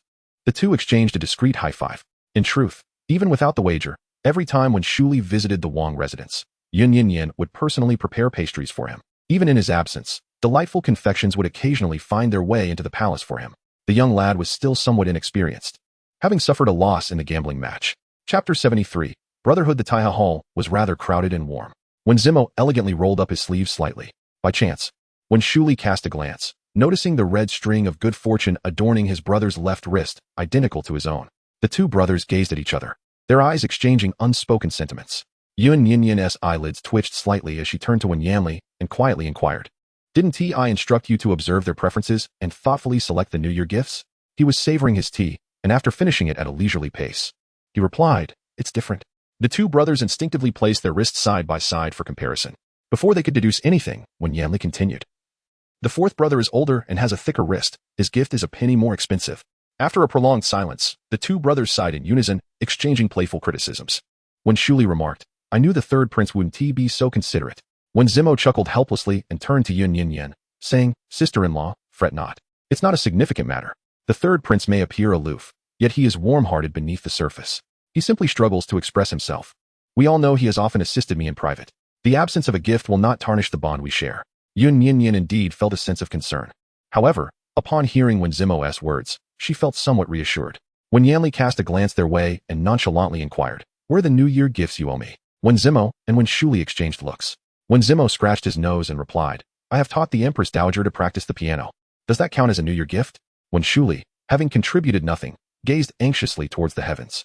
Observing that they had not allowed trivial matters to disrupt their brotherly bond, Yun Nian Nian smiled. It became evident that true family, despite occasional misunderstandings and separations, could forge profound connections. In this harmonious atmosphere, Yun Nian Nian held Wen Yanli's hand and engaged in casual conversation with the two princes, ultimately seeking Wen Zimo's guidance once more regarding the tuning of her strings. Wen Zimo rose to personally test the sound, assisting her in adjusting the strings. A gentle smile gracing his face. Seated beside the noble consort Mu Wan's frustration boiled over as she ground her teeth and stomped her foot. Aunt, look at her. Why can't she simply be the consort of Prince Li? Why must she attempt to entice the fourth prince? I wonder what kind of charm she employs. Consort Mu, being the mother of the crown prince, observed the other princes gathered around Prince Li and Yun Nian Nian with an expression of discontent. Today's palace banquet must not be marred by discord. Wan you must ensure Yun Nian Nian faces defeat, she urged. The performances at the banquet seemed to transform into a contest reminiscent of political rivalries. Without hesitation, Mu Wan nodded, her teeth clenched in determination. Do not worry, Aunt. I will ensure her utter humiliation. As the families of the court officials began to fill the hall, anticipation hung in the air. The Yun family sat together on the right side, a little distant from this side, making Yun Nian Nian feel quite at ease. The emperor and empress accompanied the envoy from the state of Yu into the palace. The envoy was a young man in his 20s, possessing a pleasing appearance, albeit with a somewhat youthful visage. However, no one dared to look down upon him for being present at the banquet of the Moon Kingdom. With a few cordial exchanges from the emperor, the banquet officially commenced. The palace attendants successively presented exquisite wines and delicacies. The performances of the banquet began in turn. After several song and dance segments, it was time for the Guqin performance, with only Mu Wan and Yun Nian Nian having signed up. Mu Wan rose first, casting a cold glance at her. Princess Li, who shall begin first? Yun Nian Nian chuckled. That is quite acceptable. The envoy is named Shiryu, the crown prince of the Yu kingdom. Previously, the court officials were gathered in the hall, and he found it difficult to discern the faces among the multitude. Now, following the sound, he turned his gaze toward the young maiden's visage, momentarily lost in thought. Mu Wan's tone was laced with sarcasm. It appears that the young lady has made her clumsy debut ahead of time. Her exceptional skills on the Guqin were intended to overshadow Yun Nian Nian's presence with an imposing aura. Yun Nian Nian nodded slightly, indifferent. All right. The stage was cleared meticulously. Mu Wan bowed gracefully to the emperor and Shiryu, then ascended the platform with her Guqin in hand. The young woman performed her signature piece, Phoenix Seeking the Queen, with exquisite skill and flawless execution, leaving no room for criticism. When Shuli whispered to Yun Nian Nian, given this, victory is assured for me. Do remember to prepare yumpian cake for me tomorrow. The boy seemed to belittle her, yet his intention was merely to enliven the atmosphere. Seeking to ease Yun Nian Nian's tension through his own means, she smiled faintly. The eighth prince may indulge in whatever he desires. When Yanli raised his gaze, subtly caressing her fingers, she promptly served him a bowl of clear soup, softly saying, You may have anything you wish. He arched an eyebrow, remaining silent. As the performance concluded, the emperor laughed heartily. Miss Mu Wan's Guqin skills have improved remarkably. Upon descending the stage, Mu Wan walked past with her head held high, brimming with pride. Next, it was Yun Nian Nian's turn. As she rose, she sensed some peculiar gazes, notably from the Yun family seated diagonally across. Yun Wendy and Shinro gazed at her with evident dissatisfaction. The gaze of the clouds is equally frigid. Yun Jin remains an enigma, lost in contemplation. In Yun Shou's eyes, there resided a profound concern. Yuna dared not meet her gaze. Meanwhile, Yun Stian, who had just had a quarrel with her today, lowered his head, devoid of any intention to look at her. Then, she inadvertently sensed Shiyu's gaze. The man was observing her with keen interest, yet there was no malice in his eyes. After all, it was a performance meant for the audience. Yun Nian Nian paid little heed, cradling the Guqin as she ascended the stage. The surface remained unkempt, allowing her to place the Guqin upon the table recently occupied by Mu Wan. After a brief moment of finger exercises, she lowered her gaze and earnestly began to play a melody. In the next instant, The ethereal and melodious strains of the guqin resonated throughout every corner of the Taiha Hall, drawing the attention of all present. Yun Nian Nian sat gracefully before the guqin, her fingers dancing with remarkable agility, her technique far surpassing that of a novice. The onlookers had never anticipated that Yun Nian Nian could outshine Mu Wan in the realm of guqin, and thus had little expectation for her performance. However, as the melodious and flowing notes filled the air, their eyes widened in astonishment. Mu Wan's expression darkened, her gaze at Yun Nian Nian betraying a hint of anxiety. Wen Zimo, with his eyes slightly closed, appeared quite pleased with her rendition, gently tapping a folding fan against his palm to maintain the rhythm. When Shuli, in disbelief, rubbed his ears, a connoisseur of the guqin whispered in awe, "It is the moonlit surprise of the swallow." This piece and the surprise of the swallow were composed by the same reclusive master. The intricate composition was far beyond the capabilities of a beginner. Few could perform the moonlit surprise of the swallow in its entirety, and even fewer could capture its profound essence. Yet, Yun Nian Nian possessed the surprise of the swallow. The ethereal tones of the guqin, paired with a mountain melody, evoked a sensation of being immersed in the tranquility of the forest under the young maiden's skillful touch. High mountains, flowing waters, and the songs of birds and cicadas. When Yanli sat to the side, from where he could glimpse Yun Nian Nian's profile, observing her demurely lowered head, with her eyelashes casting shadows upon her cheeks. The flickering candlelight framed her visage in delicate silhouette. Her long, thick lashes fluttered slightly. He quietly accompanied her, gently rubbing the beads of a prayer bracelet, until the final notes resonated in harmonious completion. The emperor laughed heartily. "Excellent, excellent. What a splendid rendition of Moonlit Surprise of the Swallow. The Princess of Li truly conceals her talents, and has indeed earned my admiration." Yun Nian Nian rose gracefully, leaning slightly in his direction. As she turned, she caught a glimpse of Mu Wan's expression. The woman's face was ashen, her eyes filled with a seething hatred as she fixed her gaze upon her. Yun Nian Nian curled her lips in a mocking smile as she descended the stage with the exquisite Qinhong Guqin in her embrace. Sure, you gazed at her with profound significance, remarking, "The moonlit Qinhong melody of the princess is indeed splendid." As for Mu Wan's rendition of The Phoenix Seeks the Phoenix, he refrained from offering any commentary. The Qin performance was a duel between the two, and the outcome had already been revealed in that very moment. Yun Nian Nian returned to her seat, her small hand grasped by Wen Yanli. On the stage, several dancers continued their enchanting performance, their movements captivatingly graceful. Yet, he did not cast a single glance their way. His brows furrowed, he lowered his gaze and gently massaged her crimson fingertips. Yun Nian Nian turned her head slightly and smiled at him, saying, "I am perfectly fine." He remained silent, continuing to gently massage. When Zimo, unable to contain his admiration, remarked from the side, "The performance of the third imperial sister-in-law just now was flawless. She has truly embarked on her journey. It is a testament to your exceptional teaching." Yun Nian Nian nodded gratefully, saying, "I must also express my gratitude to the fourth prince.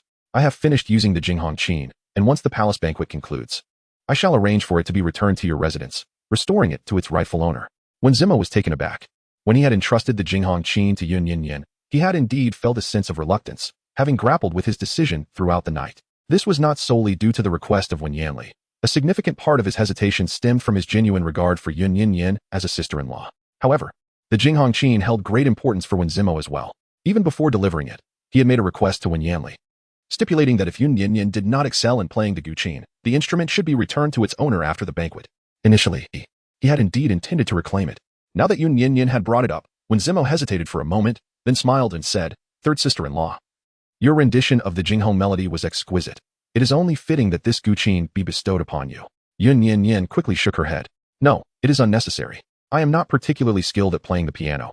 Having the exquisite Jinghong Qin in my hands would be a mere waste. Furthermore, I truly do not have a fondness for the guqin. In an effort to save face, I have practiced during the day and night for the past 2 months, and I am nearly at my wit's end." Seeing her sincere attitude, Wen Zimo ceased to insist and nodded. "Very well, then I shall keep it with me for now. Should San Huangsha wish to use it, she may come to me at any time." Yun Nian Nian exhaled in relief, observing the lively conversation among a few individuals. Mu Wan's resentment deepened as she fixed her gaze upon them. Yun Jiyin shared a similar sentiment. The palace banquet was a significant affair for the Moon Kingdom, and as a family member of an official, she could only occupy a seat at the back of the crowd. Clenching her fists, she inwardly chastised Mu Wan for her lack of resolve. The atmosphere in the Yun family is somewhat desolate. Although the brothers are all offspring of Yun Wendi, they lack his diplomatic finesse, particularly Yun Xiao, who, during his years as the Minister of Justice, has frequently found himself at odds with the powerful figures in the court. The entire family sits at the back, each lost in their own thoughts. Yun Wendi gazed towards the front row, letting out a sigh of helplessness. In the days before he resigned from office, he too occupied the foremost position, engaging in conversation with the Emperor and Empress. Now, With several sons who have yet to prove themselves, their seats have been relegated to the back, and he felt a twinge of embarrassment. His gaze shifted towards the crown prince as he silently clenched his teeth. Yun Nian Nian, this little wretch, seems to be of no reliance. His 5 sons have all entered the court, yet it remains uncertain when they might ascend to positions of power. For now, only Yun Jian remains. They assist the crown prince, and as long as Yun Jian becomes the future empress, the Yun family can preserve its century-long prosperity. However, before his daughter ascends to the throne, he must aid her in eliminating all obstacles in her path. The palace banquet competition soon concluded, and without a doubt, Yun Nian Nian emerged victorious.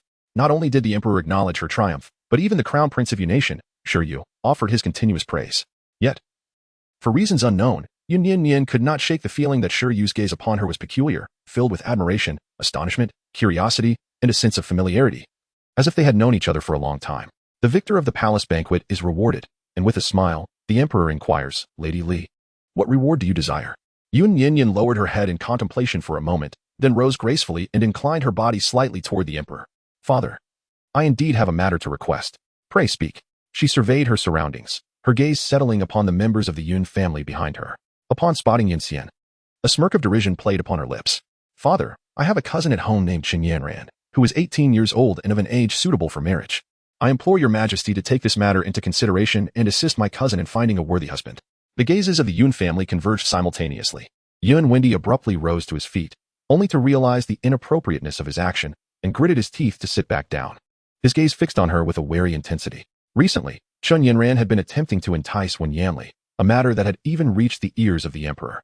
The emperor, momentarily taken aback, regarded her with keen interest. Are you referring to Qin Yanran, the granddaughter of the Duke of Yong'an? I have indeed heard that name mentioned recently. Pray tell, what kind of suitable match does your esteemed self believe she should be betrothed to? Yun Nian Nian remarked that she has 5 elder brothers, each a paragon among men, and has known her cousin since childhood. If she were to marry into the Yun family, it would be a union of kin, surely bringing joy to all. Except for Yun Yu, who was gravely ill in bed, all the other brothers were present, their expressions shifting dramatically. Chapter 75. The Marriage of a Rival. Whom will she marry?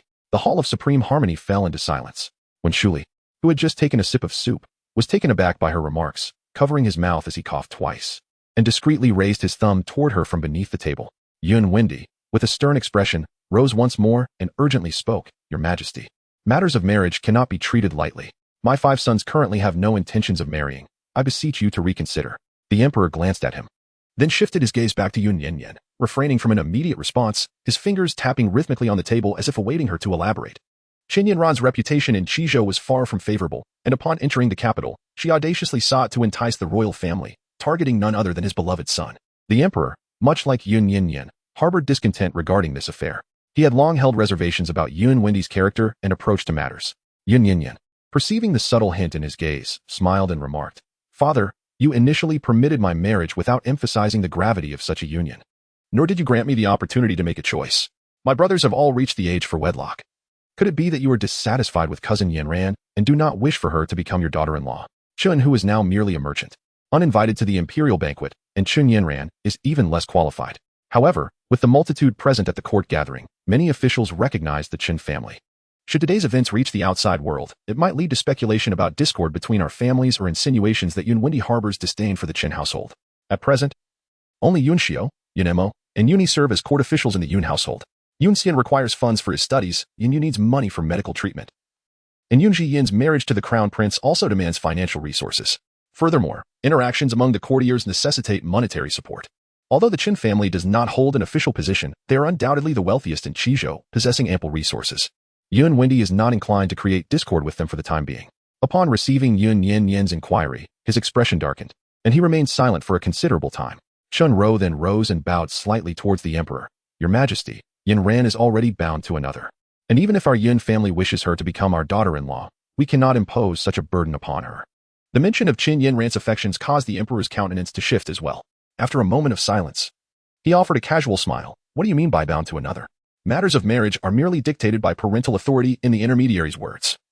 How can a young lady decide for herself? He turned to Yun Taifu, a hint of caution lacing his words. Yun Wendy appeared to grasp some understanding.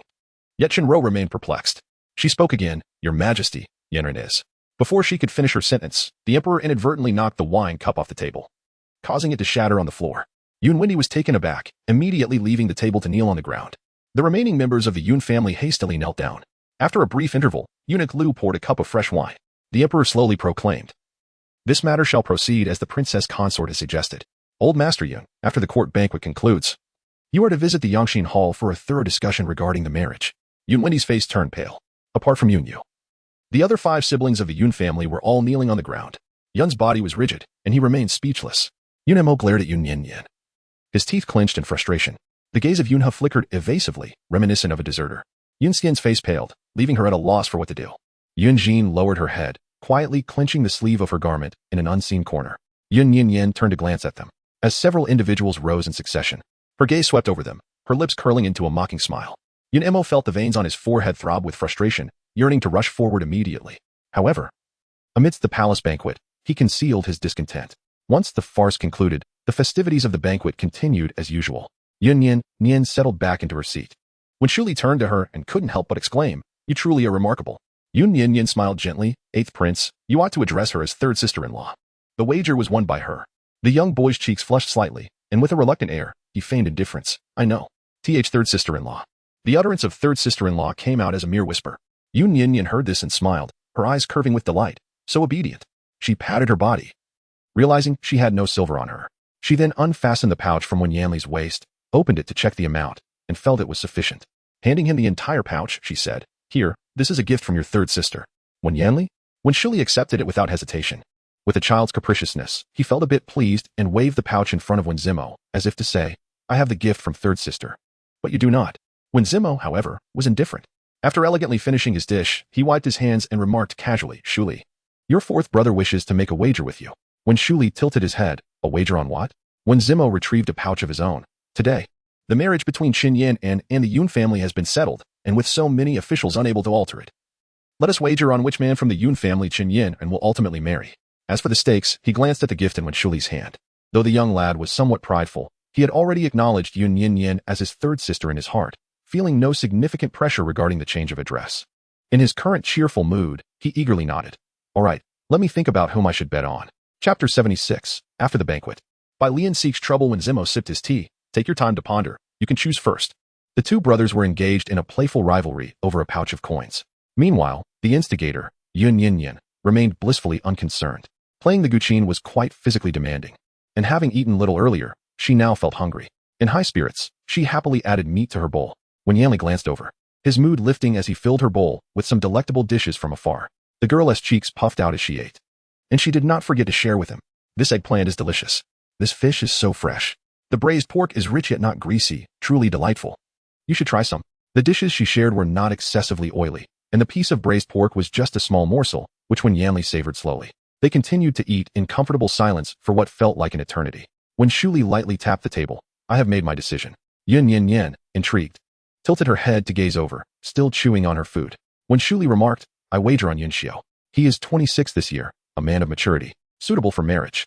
When Zmo, as if anticipating his choice, smiled and shook his head, asking with a significant tone, "Have you considered the implications?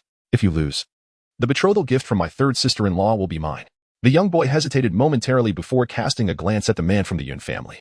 Ultimately, he gritted his teeth and nodded. "I've made up my mind. It is him. He is of an age, and the Yun family must be eager for his marriage." When Zmo chuckled helplessly, "Very well, then I shall choose Yun Yu." Yun Yu? The name momentarily puzzled Wen Shuli as he pondered who Yun Yu was. After a few seconds, he finally recalled, bursting into hearty laughter, "Qin Yan ran is 18, and Yun Yu, like my 3rd sister-in-law, is only 17, even younger than her. How could a man possibly marry a woman older than himself? While it is not uncommon for child brides in rural areas, families of any standing would hardly wish for their sons to wed women older than them, especially in the capital where such unions would invite ridicule." In Wen Shuli's mind, among the 5 brothers of the Yun family, Yun Yu was the first to be dismissed. Feeling triumphant, Wen Shuli believed his victory was assured and curiously turned to ask, "3rd royal brother, who do you think it will be?" The young couple had nearly finished their meal. Wen Yanli elegantly served the fish soup, and without pausing her spoon, she declared a name, "Yun Yu." Wen Shuli was taken aback, exclaiming, "How could you think the same?" He fell silent, pushing the fish soup towards Yun Nian Nian. The young boy could accept defeat, but he needed to understand why. Noticing Wen Zmo's reluctance to speak, he inquired further. When Zmo dried his hands, curled his fingers, and tapped the boy's head. "Think for yourself." When Shuli winced at the pain, somewhat dissatisfied, and closed his mouth in contemplation. Following the conclusion of the palace banquet, the officials departed in an orderly manner. Yun Nian Nian rose to her feet alongside Wen Yanli. As they stepped out of the Taiya Hall, Yun Jian intercepted them, saying, "Sister, you have not returned to the residence for over 3 months. Today is New Year's Eve. Could you come back and celebrate with us?" The court officials had yet to disperse, and many turned their gazes toward them. Her words, spoken in front of so many, subtly cast blame on Yun Nian Nian for her perceived lack of filial piety. Wen Yanli, who had remained steadfastly by Yun Nian Nian's side, raised his eyes coldly. The onlooking officials felt a chill run down their spines and hastily departed one by one. Yun Nian Nian tilted her head and gazed over. Yun Wendy and Qin Ro have already proceeded to the Yangxin Hall, while the remaining 4 brothers of the Yun family stand nearby. Their gazes towards her tinged with a hint of discontent.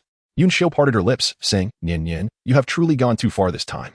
She curled her lips and softly inquired, "What, are you unwilling to accept the marriage arrangement?" His handsome face turned pale, reflecting on the torment she had once endured. He felt a pang of guilt and could find no words to respond.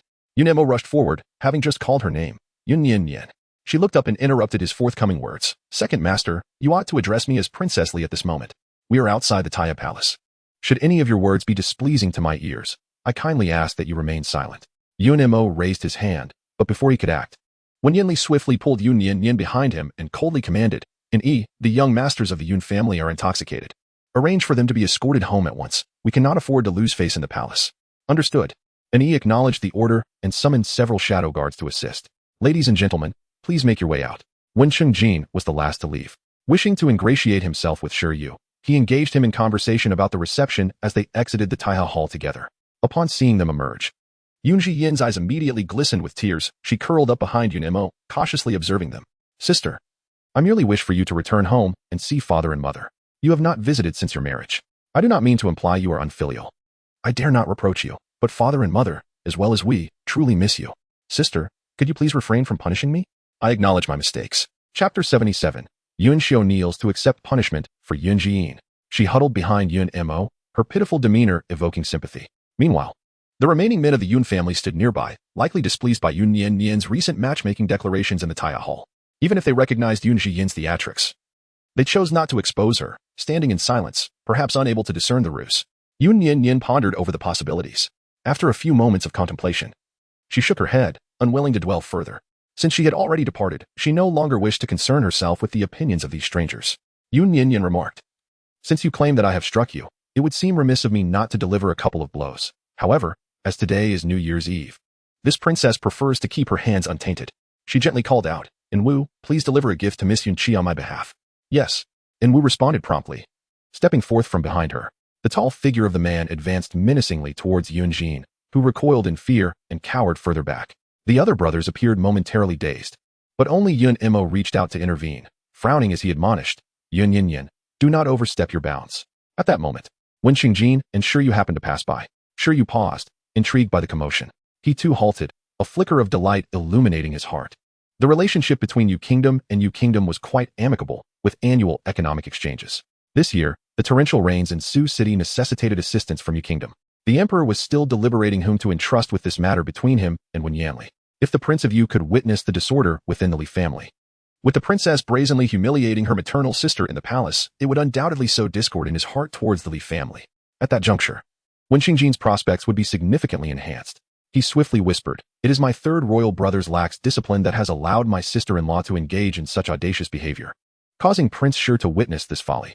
Shi Yu narrowed his eyes, refraining from response. The two stood at a respectful distance, and Yun Nian Nian caught a glimpse of the envoy present. She pressed her lips together, intending to summon Wu back. While she was indifferent to criticism directed at her, she wished not to hinder Wen Yanli due to unworthy family matters. Yet before she could speak, the man beside her caressed her fingertips, coldly commanding, "Wu, why do you hesitate? I order you to strike." Compared to Yun Nian Nian, Wen Yanli's command held far more weight. Wu, momentarily taken aback, nodded and replied, "Understood." Yun Nian Nian felt a twinge of concern as she tiptoed closer, intending to inform him of the envoy's presence nearby. However, he spoke before she could. "It's nothing to worry about." Yun Nian Nian seemed to have consumed a calming elixir after a moment of silence. She turned to him and offered a gentle smile. Wu advanced toward Yun Jiyin, while several shadow guards encircled the Yun family. "Sister, please don't hit me." Een understands her mistake, came the pleading cries of Yun Jiyin, prompting Yun family's brothers to finally regain their senses. Yun Mo and Yun He united to resist the shadow guards. Yun Skin pulled Yun Jiyin to the back, keeping a vigilant watch over them. Yun Ha remarked, "Lady Yun, Please understand that Ini merely misses her elder sister and harbors no intention of offending you. I kindly ask that you exercise your magnanimity and grant her clemency this once." Yun Nian Nian tilted her head slightly and said, "Release? Does young Master Yun San not realize? I have let her go numerous times." Yun's complexion turned pale. While the other brothers remained oblivious to the truth, he had witnessed with his own eyes the treachery of Yun Jin against Yun Nian Nian. At this moment, he found himself at a loss for words, silently standing in front of the shadow guards, protecting Yun Jin. Yun Xiao, adorned in the official attire of the Dali Temple, strode over with determination. He fixed his gaze upon Yun Nian Nian. Yun Nian Nian was also gazing at him, her apricot-shaped eyes clear and bright, devoid of any trace of emotion. After a moment, the man's figure began to stoop. Yun Xiao bent his knee, and with a resounding thud, knelt before Yun Nian. The sound echoed clearly, heard by all present. Yun Mo, with eyes filled with tears, exclaimed in anger, "Elder brother, what are you doing? Please, rise at once." Yun Xiao remained motionless, gazing thoughtfully at the clouds. The man's eyes reflected a hint of remorse. Nian Nian has distanced herself from the princess. My younger sister, in her naivety, has acted unwisely. It is my failure in guidance. I am willing to accept the punishment in her stead. I implore the princess to show mercy. Just moments ago, Yun Jin had instigated trouble, and the Yun brothers were all witnesses to it. Yet, at this moment, everyone stood united in her defense. Yun Nian Nian took 2 steps back and coldly inquired, "Is this what young Master Yun once told me, that he would no longer show favoritism?" He lowered his head, lost in thought. After a few moments, a smile curved upon Yun Nian Nian's lips. "Very well. Since that is the case, Master Yun may take matters into his own hands." The shadow guard ceased his movements in response. Yun Mo rushed over with crimson eyes. But before Yun Nian Nian could finish her words, Yun Xiao interjected, calling out, "Yun Mo, stand down." The brothers had always heeded the words of their elder brother. Yun Mo gritted his teeth, having defied for the first time, and approached him. He struggled free, raising his hand to deliver a resounding slap to his own face. The sound echoed sharply, crisp and clear. Yun Mo was taken aback, standing still in place. The others also ceased their movements. Yun Xiao struck her own face twice, leaving her cheeks swollen and marked with distinct fingerprints under the flickering light of the candles by the roadside.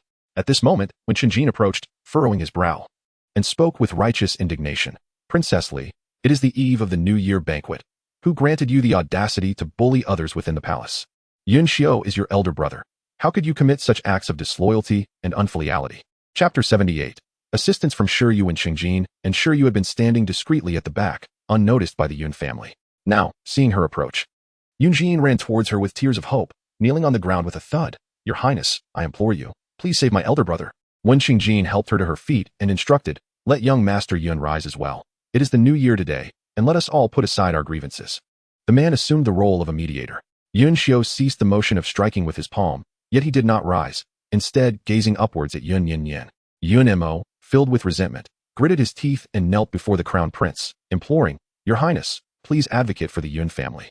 Since the day Princess Li married into the family, she has forsaken us brothers.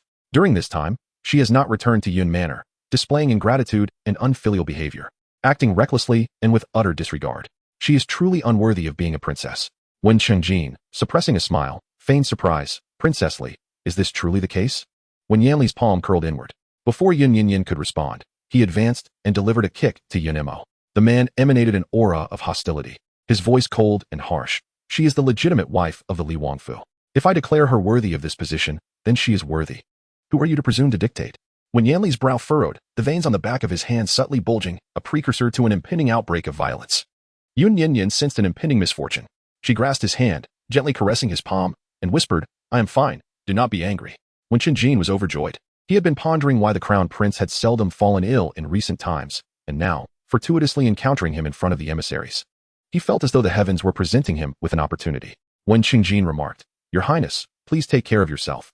This ailment is exacerbated by anger." Before he could finish his sentence, he cast a hurried glance at Shiryu, hastily covering his mouth in alarm. Yun Nian Nian pressed her lips together, her small hand clasping Wen Yanli's larger one as she placed the prayer beads into his palm. Wen Yanli, momentarily lost in thought, regained his composure and replied, "Your Highness, it would be best if you refrained from intervening in matters concerning the Prince of Li."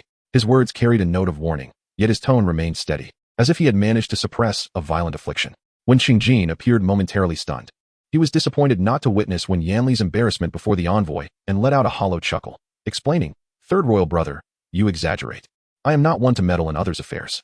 However, today, Lady Li struck Lord Yun, who, regardless of the circumstances, holds the esteemed position of Minister of Justice and is a significant figure in the court. To allow such an affront, especially outside the Hall of Supreme Harmony, would surely invite gossip among the court officials. This could potentially impact your reputation. His palm curled once more, the affliction lingering at the edge of his consciousness. Yun Nian Nian tightly clasped his fingers, her gaze signaling him to behave. She turned to Wen Qingjin and inquired, His Highness claims that I ordered Lord Yun to be slapped. But that is an overestimation of my authority. I have never uttered such words. The Crown Prince replied, Do not attempt to wriggle out of this. For I just heard you instruct Lord Yun to take matters into his own hands. Yun Nian Nian raised her eyebrows and smiled, saying, I merely suggested that he take the initiative himself, only mentioning that he should bring his siblings back with him. Throughout the entire conversation, I never once indicated that I wished to control his words. Her evident attempt at evasion only served to darken Wen Qingjin's expression, who was still eager to retort. Yun Nian Nian inquired once more, Your Highness, the Crown Prince, was listening at that time. Why has he chosen to emerge only now? Could it be that he intends to intervene as a mediator only after Lord Yun has endured his punishment? When did His Highness begin to listen? Yun Nian Nian found himself beset by a series of perplexing inquiries, leaving him momentarily at a loss for words. It was then that Shiryu, standing nearby, finally spoke up. It was when young Master Yun reprimanded Princess Li that I began eavesdropping. He even employed the term eavesdrop. The atmosphere fell into a profound silence as all eyes turned toward Shiryu. The young man wore a playful smile and continued, Your Highness, I distinctly heard that Princess Li never mentioned punishing Lord Yun. It was entirely his own doing. Yun Nian Nian initially aimed to uncover a flaw in Wen Qingjin, yet she was taken aback by Shiryu's unexpected assistance. She paused momentarily, noticing Shiryu's gaze, a look that was imbued with curiosity intertwined with admiration. Yun Nian Nian sensed no malice and nodded slightly. Wen Qingjin wore a grim expression, seemingly having noticed Shiryu standing by Wen Yanli's side. He let out a cold snort, suppressing his anger as he remarked, It appears I have misheard. With that, His Highness the Crown Prince, in a fit of rage, swept his sleeve and departed. Shiryu turned to Yun Nian Nian, innocently blinking her eyes. Yun Nian Nian bent slightly towards him, expressing her gratitude. Thank you for your assistance, Your Highness. He nonchalantly waved his hand, replying, It is nothing. The resemblance of the princess to a friend of mine merely piqued my interest. The man, possessing great composure, offered a casual explanation before turning to depart. This left only the Yun family and their companions. When Yanli's violent ailment nearly flared up, and Yun Nian Nian, unwilling to delay him further, grasped his hand and led him towards the Imperial Medical Institute. Before leaving, she turned to the Yun family and declared, Since Lord Yun has chosen to punish himself out of sheer folly, I shall temporarily overlook your earlier offense towards the princess. I prefer not to revisit the past, but should you dare to provoke me again in the future, do not blame this princess for being unkind. Chapter 79. Internal strife among the Yun brothers. Perhaps sensing Wen Yanli's distress, the unpleasant individuals refrained from approaching at that moment. The atmosphere became notably quieter. On the path to the Imperial Medical Institute, Yun Nian Nian's heart raced with anxiety as she quickened her pace. Her youthful face was taut with worry as she hurried him along, almost breaking into a run. Recently, a snowfall had blanketed the ground, and the pathways of the Imperial Garden remained inadequately cleared, making the night winds fierce and the roads treacherous. Following closely behind her, Wen Yanli spoke in a gentle tone, resembling that of a soothing companion. I am fine, do not fret. Just a few more turns along these narrow paths, and they would reach the Imperial Medical Institute. Yun Nian Nian harbored concerns that he might stumble, though she gradually reduced her pace. As they walked, she pressed her lips together, feeling a sense of grievance as she murmured an apology. Why are you apologizing? Wen Yanli inquired, at a loss for words. She remained silent for a considerable time until they entered the Imperial Medical Institute. Several physicians attended to them, delivering the reassuring verdict that there was no significant ailment. And in fact, his condition had improved somewhat. They advised that after the distress of the day, a good rest would suffice. Hearing this consensus from multiple physicians, Yun Nian Nian let out a slight sigh of relief. Standing still, she surveyed her surroundings, sensing something was amiss. After a moment, she asked, Why is Physician Su not present today? After all, it had always been Physician Su who oversaw Wen Yanli's health, and she felt he should also take a look. Physician Sun, who was on duty at the institute, respectfully replied, Physician Su has been called away for a matter today, since he was unavailable. Yun Nian Nian did not press further. After resting for a brief while, she accompanied Wen Yanli as they departed the medical facility. Upon exiting the gates of the institute, she finally articulated her thoughts, having organized her words. In a secluded alley of the Imperial Garden, Yun Nian Nian sighed and declared, Yin Yin, the Yun family has ceased to hold significance for me. I regard them as strangers. Her statement emerged unexpectedly. When Yanli turned his head in bewilderment, Therefore, if they were to act inappropriately again, you need not concern yourself with my feelings. Do not suppress your emotions. Express your anger and seek retribution as necessary, lest you harm yourself. She lifted her gaze to meet his, her almond-shaped eyes pure and untainted. When Yanli was momentarily taken aback. After a pause, he gently ruffled her hair and responded warmly, All right. Cloud Mansion. Yun's cheeks were swollen, coated with ointment, as she sat silently in the chair, her head bowed. Yun, Wendy, and Shunro are still at the Yangxin Hall discussing their marriage, and have yet to return. The atmosphere in the main hall is oppressive, with only the soft sound of Yunjin's sobs piercing through the silence. The other brothers wear stern expressions. In the past, when they heard their sister cry, they would rush to comfort her, eager to soothe her until she smiled once more. However, this time, Yunhee, weary, rubbed his temples and coldly stated, "Yin, stop crying." His words were laced with an unmistakable tone of authority. Yunjin endeavored to stifle her sobs, yet the sound of her weeping still permeated the air. Time seemed to stretch indefinitely. Yunhee, feeling an overwhelming sense of agitation, finally struck the table with his fist and exclaimed loudly at Yunjin, "Why are you crying? If it weren't for your provocation of Yun Nian Nian, how could my elder brother have been injured without cause?" Yunjin was taken aback, her eyes reddening once more as a thick mist of tears enveloped her. Sitting beside her, Yun Mo furrowed his brow and handed her a handkerchief. Turning to Yunhee and saying, "Have you lost your senses? It was Yun Nian Nian who caused our elder brother to suffer punishment. Why are you being so harsh towards Yun Nian?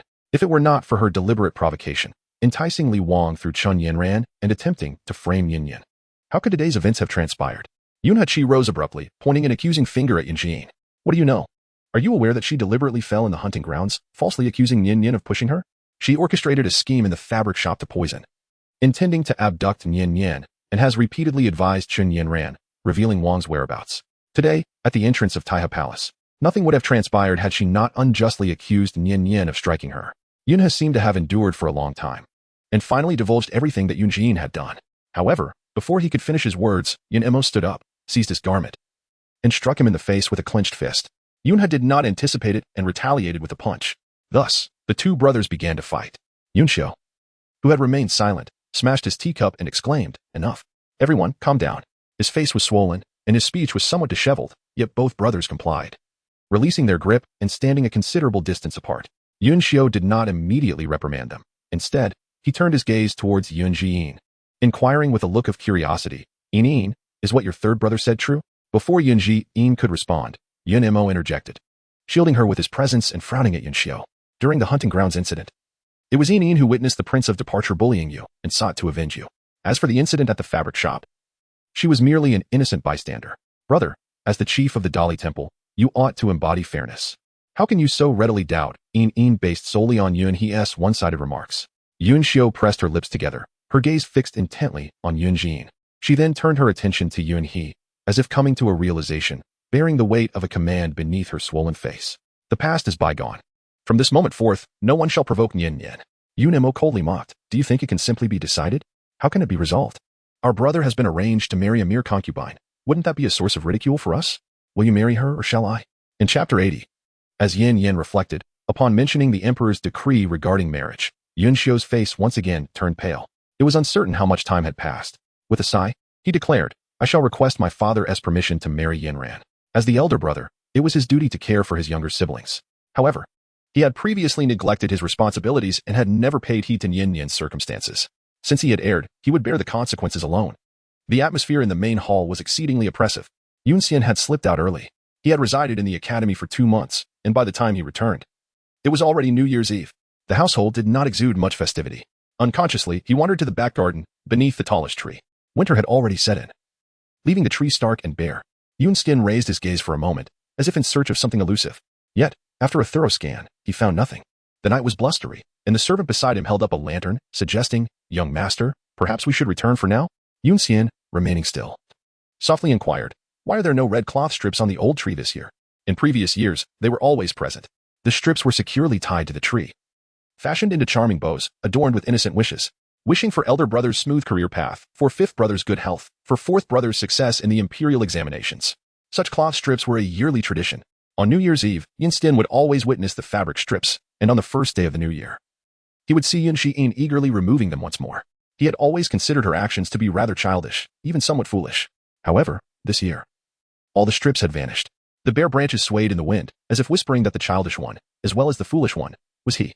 The servant stood momentarily dazed, his expression a blend of embarrassment and concern. "Fourth young master." Yun Xian gently touched the bare branches of the tree.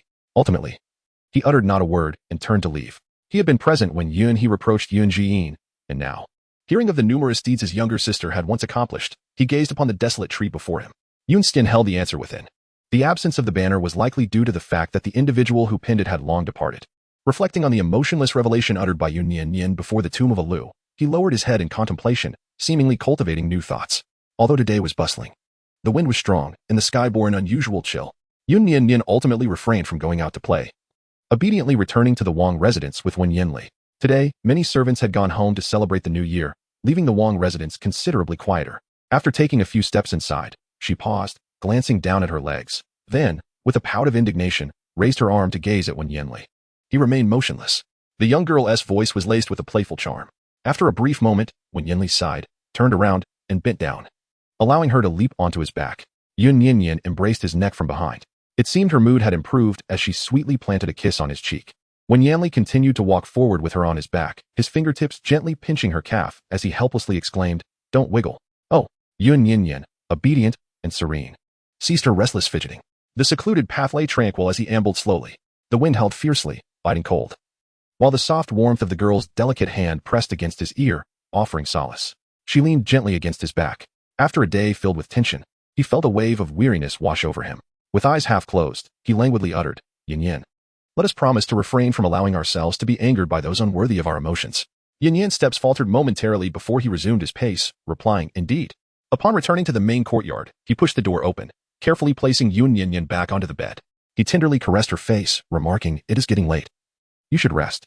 With that, he knelt beside the bed, intending to assist her in removing her shoes and socks. Yun Nian Nian rose to her feet, contemplating a brief return to slumber.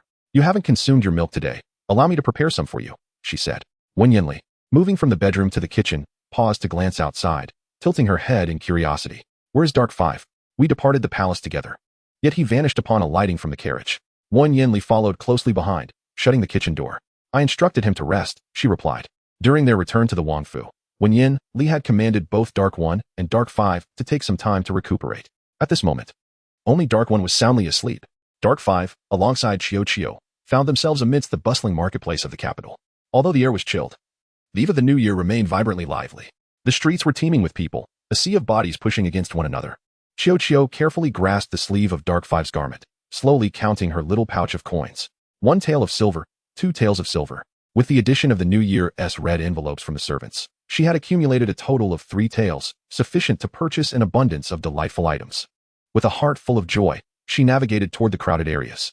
She first acquired 2 candied hawthorns, presenting the one she deemed superior to Dark 5 as a token of gratitude for his companionship. Upon receiving the treat, she earnestly continued her exploration. Their excursion led them to spend the night outside. The following day dawned. As Yun Nian Nian regained consciousness, daylight had already broken. Wen Yanli, clad in his undergarments, lay beside her in a languid position. She sat up, still in a daze, staring blankly for a moment. Observing her bewilderment, Wen Yanli also propped himself up and wrapped the blanket around her, inquiring, "What is it?" Shaking off her stupor, she curiously gazed outside. "Why hasn't Chio come to wake me today?" A sense of unease washed over her upon realizing the absence of both Chio and Dinwu after her mind cleared. Following a hasty wash, Steward Zhou rushed into the room, exclaiming, "Your Highness, Dinwu is in trouble." Chapter 81. Dinwu takes action for Chio on New Year's Eve. The streets of the capital were bustling with life. Chio had been wandering for quite some time, using her meager funds to purchase gifts for both Dinwu and Yun Nian Nian. She bought Dinwu a red safety knot tassel that could be hung on a sword, and for Yun Nian Nian, a delicate light pink pouch. Though the gifts were not extravagant nor particularly useful, they were intended to bring joy. However, prices were inflated on New Year's Eve, making these modest items considerably more expensive than usual. Chio also indulged in a variety of treats, and after her shopping spree, she found herself with less than half a tael of silver. Still yearning to explore, she stood before a vendor, gazing longingly as her funds had run dry. Dinwu, meanwhile, was burdened with a multitude of items, all food she had purchased, candies, pastries, 2 large buns, and warm, freshly baked pancakes. He silently popped a piece of candy into his mouth, noting that the street sweets paled in comparison to those from a pastry shop, too saccharine and not particularly palatable. Observing her lingering at the stall for several seconds, he remained oblivious to her desires. After a brief moment, he tugged at Chio's collar, pulling her close and offering her his pouch. With an awkward expression, he looked up at the lanterns and said, "I haven't given you a New Year's gift yet. This silver is for you. You can buy whatever you wish." The pouch felt heavy, filled to the brim with silver. Having loyally served beside Wen Yanli for many years, Dinwu had accumulated a fair amount of wealth. Chio paused momentarily, her eyes sparkling with delight as she carefully cradled the pouch, resembling a little miser. Ecstatic, she hurried to buy a jade bracelet, spending only a tael of silver. Being a young girl, she had a penchant for exquisite little trinkets. However, The jade bracelet was not particularly translucent and of a rough quality. Indeed, a tael of silver would not procure anything of great value. Yet, she treated it as a treasure, wearing it and admiring it for quite some time before returning the leftover silver to Enwu. She cherished money but was not greedy. Just as Enwu reached for the pouch, an individual brushed against him. He swiftly grasped Chio's collar, pulling her closer. In the blink of an eye, the pouch slipped from his grasp and fell to the ground, promptly snatched by an ugly man in his 40s, whose beady eyes glinted with malice as he weighed the pouch in his hands and cast a scornful glance in their direction. Well, you little wretch. I was wondering where you had disappeared to. Turns out you were cozying up to someone else. Chio trembled slightly before Enwu, her once bright and hopeful eyes now dimmed, as though haunted by some dreadful memory. She curled into a small ball, turning her back to the old man. Had Enwu not supported her, she might have fled. After leaving the Dali temple, it was the first time Enwu had seen Chio like this. He cast a cold gaze at the man and softly reassured her, "Do not be afraid. Do you know him?" Still shaking, Chio looked up at him, her eyes glistening with tears. She opened her mouth, pondering how to respond, but before she could, the old man taunted, "Of course, I know her. I'm her husband. Her parents sold her to me not long ago." Chio trembled even more violently. Enwu recalled the case from the Dali temple and faintly deduced the man's identity. Chio's parents had indeed sold her to an old widower, and this man was likely him. The old man, named Su Biao, displayed a menacing grin, revealing a set of yellowed teeth. "This is my wife. I've come to take her home." Chio shivered and grasped Enwu's hand, yearning to escape. Her hands were cold. Enwu remained steadfast, squeezing her hand gently, offering comfort once more. "Do not be afraid. I am here." She seemed dazed, trembling as she hid behind him. Enwu extended his hand towards the old widower, demanding, "Return my silver." The man was tall, with an icy demeanor, and bore a sword at his side, presenting an intimidating presence. Su Biao appeared somewhat intimidated, but the allure of the silver clouded his judgment. He concealed the pouch behind his back, saying, "You and my wife seem rather close. Perhaps you've done something unspeakable. This silver shall serve as compensation." Greed was evident on Su Biao's face. Enwu, displeased, stepped forward. With a crowd surrounding them, Su Biao had nowhere to retreat. Enwu seized his arm, reclaiming the pouch with ease. Su Biao glared at him, unwilling to accept defeat, but the sight of the sword made him think twice about his next move. He turned to Chio, barking, "Hey, little wretch. Come back with me." It seemed he had resolved to claim Chio as his wife. Enwu intercepted him, furrowing his brow and speaking coldly, "Get lost." Hearing the commotion, the crowd's attention turned towards them. Su Biao, with a crafty glint in his eyes, shouted, "Come quick. On New Year's Eve, my wife is being pulled by another man, and he even dares to hit me. Truly outrageous. I tell you, little wretch, you are mine by purchase. In life, you belong to me, and in death, you remain mine. Once I take you home, I shall teach you a lesson." Before he could finish, Enwu raised his fist and struck Su Biao squarely in the face. Chapter 82. Chio is comforted by Enwu. Yun Nian Nian and Wen Yanli had already succumbed to slumber. Enwu and the elderly widower were taken away by the officials alongside Chio. He could have fled with Chio, but the multitude of witnesses made escape implausible, leaving him unable to offer any explanation. Such trivial disputes were hardly worthy of the Dali temple. Instead, they were relegated to the city's court. On New Year's Eve, even the county magistrate was on leave. The group was separated and confined, not in the Dali temple, yet once again imprisoned in cells. Chio curled up in a corner, trembling with fear. Su Biao seemed to frequent the place, hurling curses at them from across the cell before lying down to sleep. The cold wind howled through the night, its eerie sound echoing ominously. Rats scurried about within the confines of the cell. Although Enwu and Chio were detained separately, they were not too far apart, residing in adjacent cells. He softly called out to her, "Chio, do not be afraid, come here." After countless attempts, she finally raised her gaze, her legs weak as she leaned against the wall to approach him. Standing before Enwu, separated by iron bars, her tear-filled eyes glistened with a sense of injustice as she sniffled, "I am so sorry." Chio believed she had brought misfortune upon him, causing him to suffer alongside her. She felt like a calamity, destined to be despised. Enwu remained silent, extending his hand toward her. The various parcels he had purchased from the street, including his sword, had been seized by the officials, leaving him with only this, a piece of candy wrapped in oiled paper. Unperturbed, Enwu offered her the candy. She hesitated momentarily before accepting it after a long pause, unwrapping the paper to savor its sweetness. Clumsily wiping her tears, her entire face flushed red, she managed a faint smile, saying, "It's sweet." Observing her pitiful yet endearing demeanor, Enwu felt a slight easing of his heart. Softly reassuring her, "Do not cry. It is merely a day of confinement. He provoked us first. We have nothing to fear, for we have not committed any wrongdoing." Rarely did a man speak so many words. With him present, Chio seemed genuinely comforted, obediently nodding her head. The following day, news of the incident reached the prince's residence. Yun Nian Nian and Wen Yanli had just finished their morning ablutions and had yet to partake in breakfast. Today was a day of rest, free from court duties. Concerned for Qiu and Enwu, they made their way to the local magistrate's office in the capital. They fortuitously arrived just as a court session commenced. The county magistrate invited them to sit in the audience.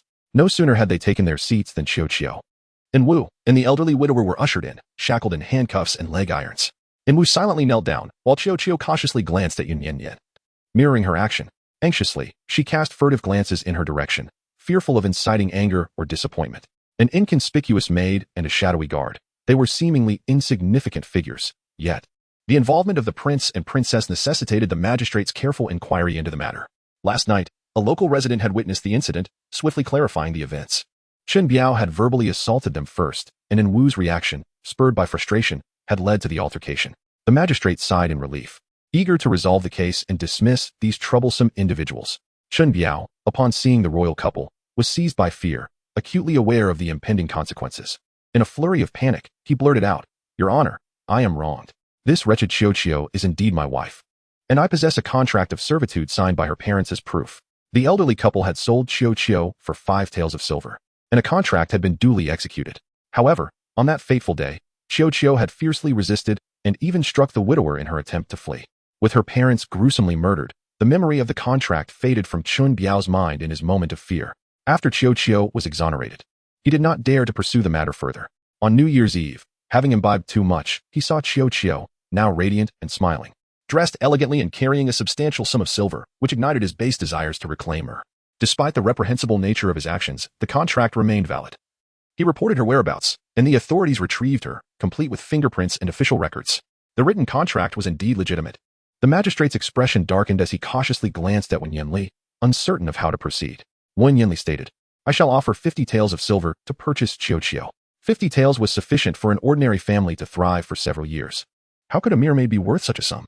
Chen Biao's eyes gleamed with greed, and after a moment's contemplation, he obstinately shook his head. "No.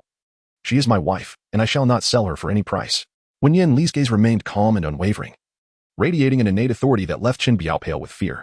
Without displaying any emotion, Wen Yanli continued, 100 taels, refuse, and it shall be so." 100 taels was an amount Chen Biao had never encountered in his lifetime. Desiring to demand more yet fearing the prince, he pondered briefly before acquiescing. Very well. In the courtroom, they executed a new contract of servitude. When Yanli handed the new contract to Yun Nian Nian, his voice still cold, county magistraately. Both Qiu and Enwu belong to the prince's household. His verbal abuse and physical assault on them are acts of provocation against the prince's estate. You must determine the appropriate punishment. With the contract signed and the 100 taels handed over to Chen Biao, Qiu was definitively returned to the prince's household. She had never wed Chen Biao, thus severing their ties. His public humiliation of her and the ensuing fight with Enwu were matters that could now be properly addressed. Magistrate swiftly comprehended the situation.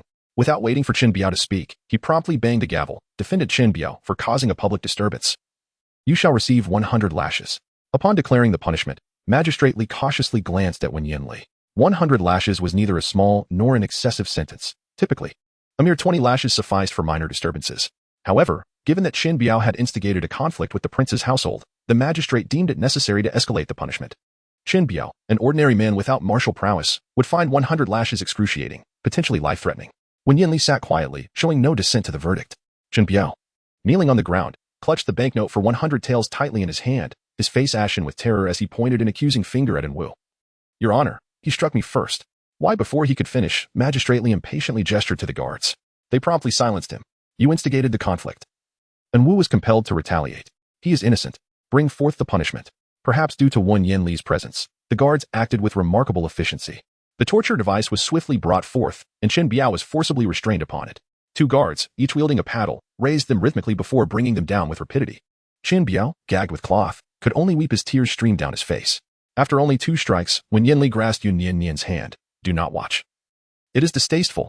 In any case, Enwu and Qiu are unharmed and will be free to leave after the court session." Yun Nian Nian did not wish to linger any longer and obediently followed him out of the courtroom. Having skipped breakfast, she felt a pang of hunger and decided to head to Chunminlu, requesting the waiter to prepare a meal. After dealing with Su Biao's punishment, the courtroom was dismissed, and the onlooking townsfolk gradually dispersed. Enwu and Qiu emerged together, guided by a servant to a small room on the 2nd floor of Chunminlu. The meal was not yet ready, and when Yanli had just poured a cup of tea, Enwu closed the door, fully aware of the trouble he had caused, and bowed his head, kneeling before them. Chio, standing beside him, hurriedly followed suit, cautiously lifting her gaze towards them. What is this all about? Yun Nian Nian inquired gently. Please rise. Are you injured? Chio shook her head. Overwhelmed by her soothing tone, tears spilled down her cheeks. I am sorry. I only bring trouble. In the Chio household, every New Year, I would toil from dawn until dusk, often receiving scoldings from my parents. During the New Year's Eve dinner, they would disdain me for being an unlucky girl and send me away. It was only by the grace of heaven that I found refuge in the Li Wangfu, where there was warm food, and the master never chastised me, even rewarding me with silver. I thought those days of misfortune were behind me. I am not an ill-fated person. Yet this year, on New Year's Eve, I found myself imprisoned, and on the first day of the new year, the prince and princess had to personally escort me out, dragging Yin Wu into this mess as well. Surely, no one could be more unlucky than I. It seems I am destined to bring calamity. Chio's expression darkened. As her gaze fell, she noticed Yun Nian Nian's shoes lying on the ground, slowly approaching her. The pain in her heart was profound, and she dared not look up. Moments later, a delicate, white hand extended towards her. Yun Nian Nian grasped her hand, while her other hand gently rested upon her wrist, checking her pulse. Chio cautiously lifted her head, her expression one of bewilderment. Once she confirmed that Chio was unharmed, Yun Nian Nian revealed a soft smile, tugging at her hand to beckon her to rise. Perhaps it was the tenderness in her gaze that proved irresistibly captivating. Chio stood in a daze for a moment, but ultimately complied and got to her feet. After all, who has encountered a few distressing moments? They shall pass with time. Yun Nian Nian solemnly handed over the carefully folded contract of servitude to her. From now on, you are free, no longer burdened by fear. In an instant, she felt a surge of anxiety, gripping Yun Nian Nian's fingers tightly. Please, don't drive me away. The usually naive and silly girl suddenly appeared enlightened. Responding with remarkable quickness, she refused to accept the contract, persistently attempting to push it back into Yun Nian Nian's hands. Yun Nian Nian sighed internally as she retrieved the contract of servitude, tossing it into the hearth meant to warm the room, reducing the 100 taels worth of parchment to mere ash in an instant. After this act, she gently caressed Chi-Chi's head, soothingly whispering, I will not cast you aside. You may remain near the Wangfu for as long as you wish. Do not be afraid. By incinerating the contract, she sought to bid farewell to the past, granting Chi-Chi her freedom, ensuring she would no longer be bound or mistreated. Under her tender words, Chi-Chi gradually relaxed, her eyes glistening with unshed tears. Yun Nian Nian urged her to take a seat. Were you frightened last night? I have ordered some food, so please eat well later. The atmosphere began to ease. Yin Wu remained kneeling, feeling a sense of relief as he gazed at Wen Yanli. After finishing his tea, Wen Yanli cast a casual glance. What? Are you not going to rise? Do you require my coaxing? Chapter 84. The marriage arrangement of Yun Yu and Qin Yan, and Yin Wu was not afraid even while confined in the cell. He was not particularly intimidated by the punishment from Wen Yanli either. However, upon hearing those words, an inexplicable shiver ran down his spine, and he obediently stood up. Yun Nian Nian chuckled softly, inquiring with concern, Yin Wu, are you unhurt? I am perfectly fine, my lord. Yin Wu hastily responded. Rising, he promptly returned to his duties, positioning himself beside Wen Yanli to refill his tea. When Wen Yanli cast a glance in his direction, Yin Wu instinctively bent down, lowering his head. If you can be injured by an old widower, then there is no need for you to return to the royal residence, he remarked coldly. Yet the undertone of his words was laced with care. Should such an incident occur again, there is no need to concern yourself with the officials, simply return to me. I am more than capable of protecting you. Yin Wu remained in a bowed posture, momentarily taken aback. Just then, a waiter entered, delivering the dishes, prompting him to respond loudly. Yes, I acknowledge my mistake. With the meal fully served, Yin Wu assisted in serving rice, handing a bowl to Wen Yanli. He accepted it, his expression softening considerably. Yet he did not forget to issue a command. I have heard that Su Biao has a penchant for gambling and a fondness for wine. You have 2 months. The household is at your disposal, provided you return the 100 taels to me. 100 taels is not an insubstantial amount, yet Yin Wu, having served Wen Yanli loyally for many years, was capable of managing it. However, he grasped the underlying implication. Wen Yanli sought not merely the return of money. He intended to reclaim the 100 taels given to Su Biao. Without hesitation, Yin Wu replied, understood. Wen Yanli cast a sidelong glance at him, his voice lowering slightly. Join me for a meal. Yin Wu bowed respectfully and then found a seat. Chio obediently moved her stool closer, taking a place beside him. While dining, Yun Nian Nian whispered quietly to Yin Wu, thank you. Yin Wu turned his head, noticing the renewed sparkle in her eyes, and nodded slightly in acknowledgement. It was not until the 3rd day of the Lunar New Year that the marriage between the Yun family and the Chun family was successfully arranged. Yun Wendi had previously rebelled and pleaded with the emperor. However, all his efforts proved futile, as the emperor was intent on punishing the Yun family and had issued an edict that could not be altered. After several discussions, Yun Wendi ultimately decided to have one of his sons marry Qin Yanran. The imperial decree was delivered to the Yun residence. Yun Yu and Qin Yanran are set to wed on the 6th day of the coming month. The matter has stirred considerable commotion, but it has finally reached a resolution. The condition of Prince Li has deteriorated significantly, rendering it unsuitable for him to be surrounded by too many people, particularly those like Yun Nian Nian, who harbor profound thoughts. The emperor's actions serve not only to eliminate a potential threat but also to instill a sense of caution among those who, upon witnessing the happiness and tranquility of the prince's consort, might have harbored envious intentions of marrying into the prince's residence. It appears that the situation has culminated in a satisfactory conclusion. However, not everyone shares this sentiment. In the afternoon, Yun Nian Nian, accompanied by Qiu and An Wu, unexpectedly encountered Yun Yu, who approached them with evident fury. The youth appeared more emaciated than before, his illness having worsened. His complexion was pale, with little color even in his lips. In the biting cold of winter, he stumbled, relying on a servant for support to position himself before them. An Wu remained vigilant, protectively shielding Yun Nian Nian. Yun Nian Nian gestured for him to relax, stepping out from behind him to meet Yun Yu's gaze. Her complexion was rosy, her delicate face smooth, adorned with a subtle touch of powder, exuding an exquisite beauty, complemented by a gentle fragrance. Yun Nian Nian flashed a smile towards Yun Yu and inquired, "Is there something you need, fifth young master?" Yun Yu glared at her fiercely, his fists clenched tightly. "You cough. You did that on purpose. What are you saying? I do not comprehend." She tilted her head, seemingly in contemplation.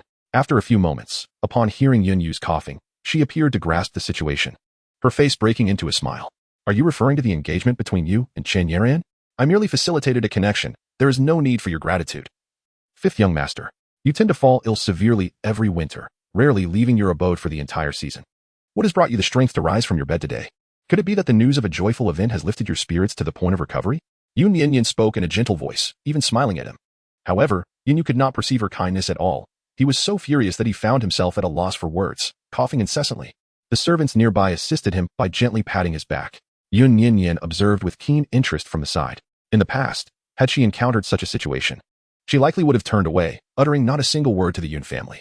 However, having endured countless trials, she has come to understand a profound truth. Retreat is futile, and evasion serves no purpose. During this period, the Yun family has relentlessly pressed her. If she were to continue avoiding them, it might create the illusion that she is fearful and intimidated, rather than succumbing to such perceptions. It is far better to confront them directly and convey to these individuals that she is not to be trifled with. After a brief, tense silence, Yun Yu finally regained his composure, his eyes reddened with fury as he glared at her, exclaiming, "What do you think you are? By what authority do you meddle in my marriage? Yun Nian Nian, are you not afraid of retribution?" Yun Nian Nian gazed at him, still smiling. "I do not comprehend your words. The marriage of the fifth young master was a decision jointly made by the emperor and old master Yun. What I meant is that among the 5 scions of the Yun family, each is an elite. Whoever marries Chen Yanran would be a cause for celebration. It is old master Yun who chose you from among the 5 of you. What relevance does that have to me?" Chapter 85. Yun Yu was so enraged that he spat blood. Had it not been for your proposal at the palace banquet to betroth Yin and to a man of the Yun family, how would the subsequent events have transpired? Yun Yu displayed an expression as if he were about to devour her whole. The young man possessed a pair of almond-shaped eyes reminiscent of hers, glaring at her with a gaze filled with disdain, annoyance, and animosity. In the face of his reprimand, Yun Nian Nian remained unperturbed, her smile deepening instead. Ultimately, it was the venerable elder Yun who proposed the union with Chen Yanran, and it was the current emperor who sanctioned the betrothal. How pitiable you are. Unable to counter your father's words, nor dare to defy the imperial decree, resorting instead to venting your frustrations upon me. With that final remark, Yun Nian Nian clicked her tongue at him. Yun Yu coughed incessantly, and in a fit of agitation, his cough intensified, resulting in a spurt of fresh blood. He swayed precariously, and a nearby servant hurried to support him. A drop of blood fell upon Yun Nian Nian's shoe. She furrowed her brow slightly, retreating a step, and coldly remarked, "Is it merely a matter of marrying a wife? One cannot defy the will of one's parents. What is there to be so sentimental about?" This statement lingered in Yun Yu's memory. Months prior, he had uttered the very same words to Yun Nian Nian, even mirroring her tone. This recollection only fueled his anger further, prompting him to expel another mouthful of blood before collapsing to the ground. Gazing down at the blood pooling beneath him, he was momentarily lost in thought, then looked up and smiled at Yun Nian Nian, saying, "Yun Nian Nian, you must be quite pleased with yourself. Because of you, the Yun family is now shrouded in turmoil, and even my elder brother and third brother have begun to speak in your favor." Cough, cough, cough. Yet, regardless of what others say, regardless of whether you have been wronged or oppressed in the past, I shall not extend an ounce of sympathy towards you. My hatred for you will endure forever. These 2 declarations had nearly exhausted all the strength he possessed. Yun Yuhan and Yun Nian Nian have been intertwined since their childhood. He has suffered from frail health and numerous ailments since his early years, a consequence of the malice wrought by Yun Nian Nian's mother, who, during Chen Ro's pregnancy, poisoned her, ensuring that he would be born afflicted with congenital toxins, with even the physician foretelling that he would not survive beyond the age of 30. Yun Yu, like any man, harbored aspirations to practice swordsmanship and martial arts akin to his second and third brothers, and to pursue scholarly endeavors and attain official rank like his eldest and fourth brothers, thereby serving the court with distinction. Yet, he found himself utterly incapable of achieving any of these ambitions. It is precisely for this reason that upon witnessing the vigorous vitality of Yun Nian Nian, he was consumed by a seething resentment. No matter the circumstances he faced, his hatred for her remained unwavering, to the extent that he wished for her demise. Yun Nian Nian gazed down at him, her smile gradually fading from her face. She pursed her lips and said, "Very well, then let your hatred flourish. I would prefer to witness your disdain for me, your inability to tolerate my foolishness while being powerless to confront it." With that, she turned and stepped around Yun Yu, even going a short distance away to purchase candied hawthorns within Wu and Xiao. Yun Yu coughed for an extended period, his eyes of vivid crimson, the metallic scent of blood growing increasingly potent. Ultimately unable to endure the humiliation, he succumbed to unconsciousness. Several servants, in a flurry of panic, hurriedly transported him back to the Yun residence. The street remained tumultuous for a brief moment, only to return to tranquility once Yun Yu had departed. As they gazed upon his retreating figure, Yun Nian Nian took a bite of the candied hawthorn, and it was rather sweet. The fifth young master of the Yun family collapsed on the street due to a severe illness, yet his sister, the princess, seemed rather unconcerned. A man's voice resonated from the side. Yun Nian Nian gazed over. Shiryu, dressed in casual attire, stood a short distance away, a gentle smile gracing his lips. She blinked and slightly bent her waist in a courteous bow. Greetings, Prince Shir. His eyes, fixed upon her, curled into a smile as he remarked, "You truly resemble a friend of mine." This was the second time he had uttered those words. Yun Nian Nian tilted her head in confusion. What kind of friend? Shiryu scrutinized her from head to toe. You bear a striking resemblance to the future crown princess of the solitary realm. Yun Nian Nian observed that although the man's words lacked any discernible emotion, they carried a hint of frivolity, and Wu once more positioned himself protectively in front of Yun Nian Nian. Shiryu, unfazed, inquired gently, "May I ask, esteemed lady, if you have heard of the Lu family from the kingdom of Yu?" Yun Nian Nian nodded, acknowledging her familiarity with the subject. The Lu family is a formidable lineage of military generals in the state of Yu, a fact she had previously encountered in historical texts. The head of the family is an esteemed elder statesman of Yu, renowned for his countless conquests and once celebrated as the god of war in his youth. Presently, the Lu family has diminished in numbers. The Duke of Lu has one son and 3 granddaughters. The 3 young women are particularly noteworthy. The eldest, Lu Qinran, holds the esteemed position of general of Yu, commanding the army with great authority. The second daughter, Lu Panyan, serves as the principal commander of the Southern Army. The youngest, Lu Yuanshuang, also serves in the military and currently holds the rank of deputy commander in the Southern Army. These 3 beautiful and capable women, embodying the spirit of resilience, have earned the admiration of the populace. Yun Nian Nian, in a moment of reverie, recalled Lu Jiazhangs and Lu Qinran, who appeared to be none other than the crown princess of the Yu kingdom. Shiryu's earlier words were not mere frivolous flirtation. Yun Nian Nian inquired tentatively, "Are you suggesting that I bear a striking resemblance to the crown princess?"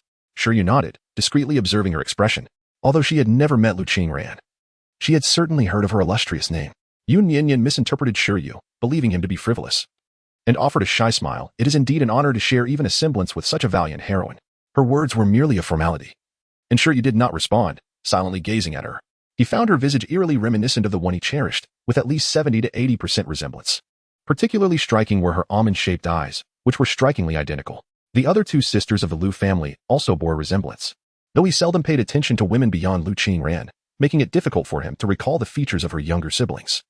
He only retained a vague sense that they were all quite alike. The silence lingered, and feeling awkward, Yun Nian Nian added, "Your Highness, I have matters to attend to, so I shall take my leave." Shiryu nodded, "Very well." Yun Nian Nian nodded at him once more before circumventing him and departing. He turned around, gazing at her receding figure, still feeling that such coincidences were improbable in this world. His subordinate softly called out, "Your Highness, it appears that snow is again imminent. Shall we return?" It was only after Yun Nian Nian's silhouette vanished that Shiryu turned back and said, "Let us proceed into the palace."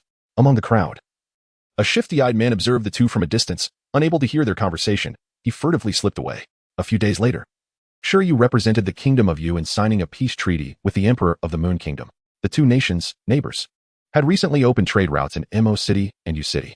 This matter, significant for both countries, ultimately fell upon Wen Yanli's shoulders. It was said that Shiryu had requested it from the emperor, leaving Wen Qingjin with no opportunity to partake. Shiryu was not one to dawdle or be careless. He quickly drafted the trade line in consultation with Wen Yanli, facilitating economic interchange between the 2 nations. The crisis in the Moon Kingdom, brought about by flooding, was gradually dissipating. Due to the recent establishment of trade routes and the numerous ensuing matters, Shiryu proposed to remain in the Moon Kingdom for 3 months. The emperor acquiesced, inviting him to stay temporarily within the palace and even granting him the freedom to come and go as he pleased. Just after the new year, Wen Yanli began to busy himself. As for the Yun residence, only a few days had passed since the marriage was conferred when Qin Yinran had already caused several disturbances. Yun Nian Nian was unaware of the specifics of the resolution, only knowing that Qin Hu had purchased a house in the capital, right next to the Yun residence. In recent days, preparations for Qin Yinran's bridal gown had commenced. Chapter 86. Qin Yu grass, Ling Yu flower. His illness when Xu Li, at the Li Wang residence, munched on pastries while expressing his dissatisfaction regarding the matter. He had lost a bet to Wen Zmo and had relinquished all his red envelopes for the betrothal gifts, leaving the young boy quite vexed. I still do not understand why it must be Yun Yu. Not only is he frail and sickly, but he is also younger than Qin Yinran. Given her temperament, how could she ever marry him? Wen Zmo had handed over the Ministry of Rights and returned to being a leisurely prince. Though he had a bit more work than before, he was not busy, relishing the tranquility of playing chess with Yun Nian Nian. Listening to the incessant chatter of the young boy beside him, he found himself in a stalemate. Rubbing his temples, he beckoned the boy over. When Xu Li swallowed his pastry and obediently approached. However, as soon as he drew near, Wen Zmo tapped him lightly on the head. After all these years of study, you still fail to adapt. You are becoming quite the bookworm. When Xu Li winced, covering his forehead. Fourth brother. Why do you always hit me? I believe my reasoning is sound. Yun Xiu is mature and stable. Is he not more suitable as a husband than Yun Yu? Indeed, Yun Xiu possessed superior qualities compared to Yun Yu, yet the choice of marriage was not in the hands of the Qin family, but rather the Yun family. When Zmo waved his folding fan, relieved that there were no outsiders present, and spoke candidly, the marriage was decreed by father. Yun Laofu had no choice but to acquiesce. In his eyes, although the Qin family is affluent, they possess wealth without power. He believes that Qin Yinran is not worthy of a son of the Yun family. Consequently, the suitor chosen for Qin Yinran could not be the most exceptional man, but rather the one Wen Zmo deemed the least suitable. Among the 5 sons of the Yun family, only Yun Yu, beset by illness and with a challenging career ahead, could be considered the most inconsequential. The capable ones, like Yun Wenda, were too precious to part with. He had chosen the utterly lacking Yun Yu. Perhaps this was the only value Yun Yu held in his continued existence. When Xu Li, somewhat understanding yet still pondering, propped his head on his hands, frowning. Should not parents consider the well-being of their children? Even father, as the emperor, does not prioritize mere interests as Yun Wenda does. Yun Nian Nian was tidying up the chessboard when, upon hearing his words, a chess piece fell onto the board. The 2 brothers turned their gaze towards her. When Xu Li, assuming she was reminiscing about a sorrowful memory, quickly offered his consolation. It is fortunate that you, third sister-in-law, have come to clarity. Now, sever ties with the Yun family. Otherwise, who knows what hardships may await you in the future. The young lad's address of third sister-in-law seemed to grow increasingly familiar with each utterance. Yun Nian Nian picked up the chess pieces and tossed them into the chess box, replying with a smile. Indeed, Qin Yinran has handled matters quite well. She attempted to flee but was confined to the Yun residence, while Wen Yanli enjoys a leisurely time. It seems her actions in requesting a marriage for the Yun brothers before the emperor have incurred widespread displeasure. During this period, the members of the Yun family have ceased to approach her. Even Yun Xiu and Yun He, upon seeing her, have turned their faces and distanced themselves. Perhaps this is for the best. Perhaps this is indeed preferable. Having tidied up the chessboard, just past midday, the servants returning from Qizhou finally arrived, bearing a long and substantial letter, along with a few others. Yun Nian Nian instructed Steward Zhou and another individual to arrange accommodations at the Li Wangfu. After pondering for a moment, she concealed the letter in her bosom, rose, and inquired, would the 2 princes care to remain at the Li Wangfu for a luncheon? When Xu Li appeared quite fond of the cuisine offered at the Li Wangfu, nodding eagerly like a chick pecking at grains. Wen Zmo also responded affirmatively, indeed. Perhaps due to the biting cold of the first lunar month, following that day, Yun Yu remained confined to his bed, no longer venturing beyond the confines of the Yun residence. His forced engagement weighed heavily on his spirits, leading to a deterioration in his condition. Upon hearing the news, the emperor, displaying great benevolence, summoned all the physicians from the Imperial Medical Bureau to attend to him. He clung to life through the aid of medicinal potions. Qin Hu, possessing his own residence in the capital, tidied up within a few days and subsequently moved in with Qin Yanran. After departing from the Yun residence, Qin Yan seemed considerably subdued, refraining from berating Yun Yu further, nor did she seek trouble at the Li Wangfu. The days flowed by in tranquil succession. On the 15th day of the first lunar month, 2 trade routes were splendidly connected between the Yu and Yu nations. Yun Nian Nian engaged 2 esteemed educators to establish a school within a secluded courtyard, situated closest to the main entrance of the Wang residence, encouraging Qi to pursue her studies. Not only her, but also the long-serving servants of the Yun household could apply to the steward for the opportunity to send themselves or their family members to the Wang residence for free education at the elementary school. Many servants toiled to provide for their children, aspiring for their descendants to achieve greatness, and upon hearing this news, they were filled with joy. The two instructors were quite proficient, and the attendance was substantial. The courtyard hosting the school featured a small door leading to the outside. Since the courtyard was enclosed within the Wang residence, the students were not permitted to wander freely. They would enter through this small door to attend classes and exit the same way to return home, ensuring that the integrity of the Wang residence remained undisturbed. Although the school was not officially recognized, the teachers were indeed reliable. The servants cherished this benefit and, fearing expulsion, became even more diligent in their work. In recent days, when Yanli had been returning home quite late, concerned for his exhaustion and potential health issues, Yun Nian Nian took it upon herself to venture into the kitchen, exploring various medicinal dishes to prepare for him, while the chef was busy with lunch preparations. She busied herself, arranging several herbs beneficial to Wen Yanli's health on the table. As the chef passed by, he kindly cautioned, "Your Highness, Qingyu grass should not be consumed alongside Lingyu flower." Yun Nian Nian was momentarily taken aback, tilting her head in confusion. Why? She had perused numerous medical texts, yet had never encountered such information. The cook scratched his head in a rather foolish manner. "I am uncertain as to why. I have merely heard it from others. My home is situated in a village at the foot of the mountain, where abundant Kinjiuko and Linjiua flourish. The village's venerable doctor often cautions against consuming them together, asserting that every medicine harbors a measure of poison." Yun Nian Nian furrowed her brow, expressing her gratitude to the chef before departing. Clutching the Qingyu grass and Lingyu flower, she sought knowledge from the medical texts. The Qingyu grass serves as an excellent antidote and a herb for enhancing focus, while the Lingyu flower bears similar properties. The prescriptions provided by the imperial physician for Wen Yanli consistently included the Lingyu flower, whereas the pot used for brewing the medicine contained a dusting of Qingyu grass. Yun Nian Nian seemed to have sensed something, yet lacked any evidence. She was intently studying the medical text when an bearing wounds, knocked on the door. Gazing at her with a pleading look, "Your Highness, the prince has fallen ill in the palace." Yun Nian Nian felt a sharp pain in her heart and immediately rose to rush outside. An and Wu followed closely by her side. After a moment's contemplation, she quietly instructed, "Let Wu accompany me. You have worked hard all day, please assist me with one task." In Chapter 87, Yin Yin, be good. Do not fear. Previously, Yun Nian Nian had witnessed Wen Yanli suffer an episode, during which the Emperor, the Empress, and both Wen Zimo and Wen Shuli had endeavored to protect her. However, this time, it seemed they were indeed convinced that she could aid Wen Yanli, and the path to the palace was unobstructed. Wen Zimo even anxiously appeared at the doorway to accompany her. Under Wen Zimo's guidance, she once again entered the Rui Palace. Unlike her previous visit, the palace courtyard was now filled with imperial guards. Yunha stood amidst the guards, brushing past her. The man swallowed hard, yet remained silent.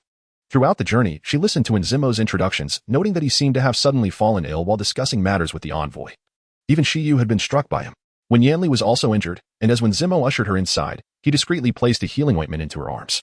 The salve had been transferred from a delicate porcelain vial to a small wooden container, likely to prevent Wen Yanli from accidentally breaking it and injuring herself further.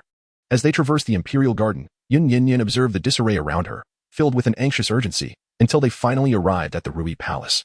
She approached the door of Wen Yanli's chamber and gently rapped on it. The silence within was eerily unsettling. Yun Nian Nian pushed the door open and immediately spotted the man curled up in the corner. The room was in disarray, as though a fierce altercation had just taken place. Wen Yanli's neck, wrists, and ankles were shackled in chains. He wore a mask, and the corner of his lips on the unmasked side bore a bruise, as he huddled in the corner, clutching his legs, his expression vacant, lost in thought. Yet, judging by his demeanor, it appeared that he had regained consciousness. Yun Nian Nian cautiously approached the past. He sat at the foot of the bed, while she crouched before him, gently extending her finger to caress the wounds on his face. When Yanli's body trembled slightly, his gaze momentarily unfocused before slowly converging back to meet hers. His thin lips were tightly clenched, but eventually relaxed just a fraction, revealing imprints of teeth and traces of blood. Yun Nian Nian remained silent, kneeling beside him as she checked his pulse and administered medicine. Time passed without her noticing. His voice became hoarse as he softly spoke. "I am fine now. Do not worry. I understand." Yun Nian Nian gently massaged the ointment with her fingers, applying it to the bruises on his face. Her almond-shaped eyes glistened slightly. Yet she refrained from tears, maintaining a smile. "Wen Yanli, do you recall our last visit? Back then, you were unable to control yourself, and I had to coax you for quite a while. Now, you can manage it on your own. Look, you have become quite remarkable." Wen Yanli appeared lost in thought, offering no response. He was bewildered by the events that had transpired. He and Shiyu had been reviewing accounts when his mind had wandered, and upon regaining consciousness, he found himself here. He held fragmented memories of having struck Shiyu twice in a fit of madness. Fortunately, Shiyu was also skilled in martial arts and retaliated in a timely manner. Otherwise, the consequences could have been dire. He had once again wreaked havoc in the imperial garden, injuring numerous guards. When Yanli found himself engulfed in a painful recollection, Yun Nian Nian applied the medicine for him, the ointment carelessly set aside. Observing his discomfort, Her heart ached in tandem. She knelt and opened her arms, striving to embrace him. When Yanli's body remained rigid, the girl's long hair cascaded into his clothing, her small hands soothingly caressing his back in a gentle rhythm. Yin Yin, be good, do not be afraid. Nothing else matters. As long as you are safe, that is enough. Let me tell you, today I discovered something, a chef in the kitchen mentioned it, that might help alleviate your affliction. The girl spoke softly, her voice a tender balm. Slowly. When Yanli began to calm his mind, the tension in his stiff back gradually eased. A pair of large, sturdy hands encircled her waist carefully, drawing her into his embrace. Yun Nian Nian was seated on his lap, cradled in his embrace. He lowered his head, burying his face in the crook of her neck, seemingly overwhelmed with grievance. His voice barely a whisper. Did I frighten you? Of course not. Yun Nian Nian continued to soothe him. As long as you are well, that is what matters. Time seemed to stretch indefinitely, and he let out a soft sigh. Still hiding his head in a state of distress, I struck the crown prince of the Yu kingdom in public. The days ahead for the Wang residents may not bode well, even considering my illness, even if he is blameless. Yet, as a prince of the Yu kingdom, my condition cannot be disclosed to the crown prince of Yu. It remains uncertain how the emperor will interpret this incident and what resolution will follow. Regardless of the outcome, the Wang residents cannot evade repercussions. Yun Nian Nian gently caressed his somewhat disheveled hair, murmuring, let the punishment be what it is, at worst. I shall be confined for a little longer. This will allow you to rest and spend quality time with me. You have been so busy lately that we hardly have had the chance to play together. We could tend to the garden in the mansion, play chess. And I could prepare a variety of delicious dishes for you. You could teach me how to manage the accounts of the estate. I am rather slow-witted, and Mr. Wang has been unable to teach me effectively. She whispered softly in his ear. Gradually, when Yin Li's emotions began to stabilize, the two of them curled up together in the corner. He lifted his finger to gently grasp her chin, tenderly sealing her rosy lips with a kiss, light and fleeting, so delicate that the slightest struggle would cause them to part. Yun Nian Nian could hardly bear to struggle any longer. She embraced his neck, taking the initiative to deepen the kiss. Moments later, a knock echoed from outside the room. An ominous voice announced, Your Highness, the princess, and the imperial physician have arrived. Yun Nian Nian lifted her gaze from his embrace, her moist lips and delicate face radiating a rosy glow. After a considerable while, she finally rose to her feet, assisting him in shedding the shackles that bound him. The iron chains were carelessly discarded upon the ground. When Yanli casually adjusted his attire and seated himself at the head of the bed, prompting her to open the door, the emperor held a profound affection for this son. Even when he found himself in trouble, concern was never far behind. All the esteemed physicians of the Imperial Medical Bureau had gathered, a rarity even for the empress herself. In addition to the physicians, Wen Zimo and Wen Shuli had also arrived, standing vigilantly at the entrance. Yun Nian Nian stepped outside to greet them. Standing at the door, they could hear the physician's diagnosis. While the physicians were taking their pulses, Wen Zimo inquired, Third sister-in-law, are you unharmed? She paused momentarily before shaking her head. Wen Shuli scrutinized her from head to toe, suggesting, perhaps you should also have the physician examine you later. A fright can be quite detrimental. The concern of both was genuine. Yun Nian Nian smiled at them and said, I am perfectly fine. By the time I arrived, he had already recovered and did not hurt me. When Zimo nodded in acknowledgement, the young boy beside them, with an innocent demeanor, inquired, Are you truly unharmed? Then why is your face so flushed? Did the third prince pinch you? It seems your lips are also. Before he could finish, when Zimo swiftly brought down his folding fan upon the boy's forehead, maintaining a cheerful expression, and remarked, You speak far too much. Yun Nian Nian's petite face flushed deeper, and she unconsciously touched her lips. Glancing at the group of imperial physicians in the room, she inquired in a barely audible voice, Fourth prince, what was Physician Su doing when you arrived at the imperial hospital? When Zimo pondered for a moment and replied, I was sent by His Majesty to summon the physician. Coincidentally, the other physicians were present, yet Physician Su was not. Just as I was lamenting his absence, he returned from outside. What specific actions he undertook, I am unaware. Yun Nian Nian gently furrowed her brows, remaining silent. When Shuli, feeling aggrieved, crouched beside her, rubbing his forehead. When Zimo observed her expression, as if he had come to an understanding. Could it be that third sister-in-law harbored doubts about Dr. Su? Chapter 88. The Cause of the Illness, Part 1. Yun Nian Nian nodded, then shook her head again, her brow furrowed in contemplation. I am at a loss for words. There is simply something amiss. She turned her gaze towards the fourth prince and whispered, I harbor suspicions regarding Physician Su. And I kindly request that your highness keep this matter confidential for the time being. Without a moment's hesitation, when Zimo nodded in agreement. Of course. Meanwhile, as the group engaged in conversation, several physicians gathered around Wen Yanli to take her pulse, collaborating to deliberate over the medicinal prescription. Yun Nian Nian approached and listened to the past. Physician Su suggested increasing the dosage of the spirit travel flower. She pinched her fingers, subtly absorbing the information before receiving the new prescription. When Yanli, having no urgent matters, rested briefly in the palace before instructing the attendants to report, and then departed in a carriage alongside Yun Nian Nian. Under normal circumstances, such a significant incident would warrant an apology and punishment before the emperor. However, the emperor concerned about a potential relapse of his illness, chose to remain silent. The Crown Prince of Yun Nation, injured within the palace of Yun Nation, found himself overwhelmed and still uncertain about how to address the situation. By the time they exited the palace, dusk had fallen. Yun Nian Nian held a prescription in her hand, alongside the medicinal herbs she had procured from the imperial hospital, lost in contemplation. She had previously believed that when Shinjin had administered some undetectable poison. However, today, with the palace physicians present, it was implausible that they were all deceivers. Their collective diagnosis revealed no issues at all. The 2 episodes of sudden illness experienced by Wen Yanli were neither due to poisoning nor sorcery. Rather, his prescriptions were accurate and beneficial for alleviating his condition. The prescription posed no problems. The issue might lie within the herbal components. Wen Yanli shifted his gaze to the prescription, raising his hand to smooth her furrowed brow. Momentarily distracted, she turned to him with a smile, asking, "What would you like for dinner?" "Anything will do," he replied.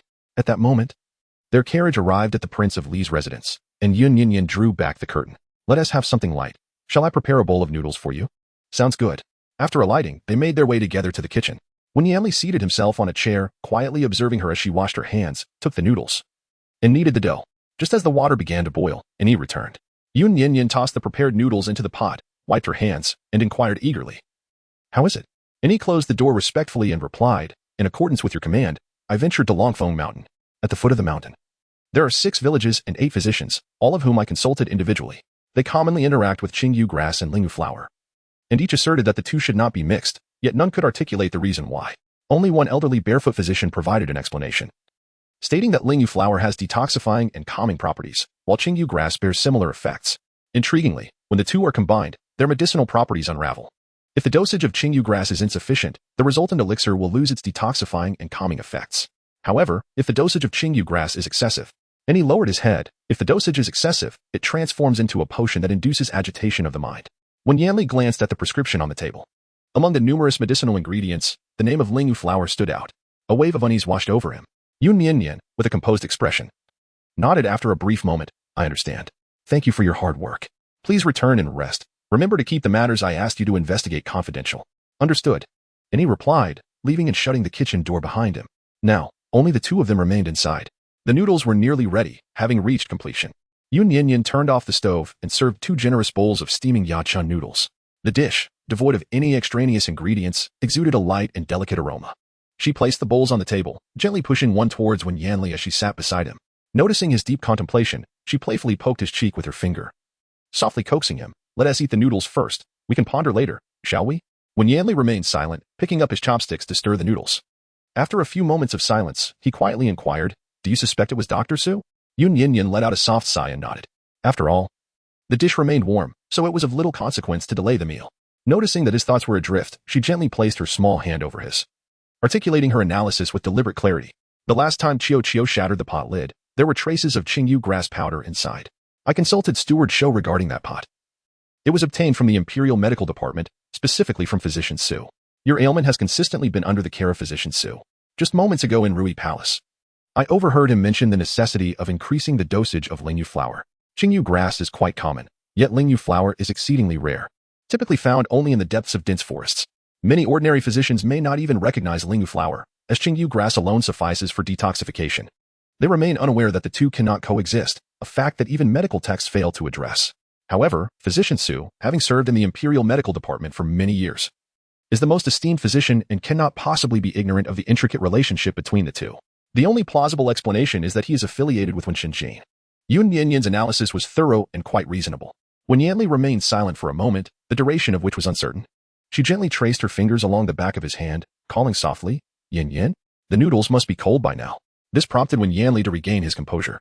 With an elegant motion, he consumed a single noodle before setting down his chopsticks and rubbing his brow, murmuring, "I can no longer eat."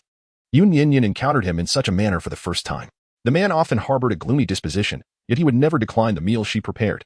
Even when she occasionally added too much salt, rendering the dish unpalatable or not to his liking, he would dutifully consume every bite.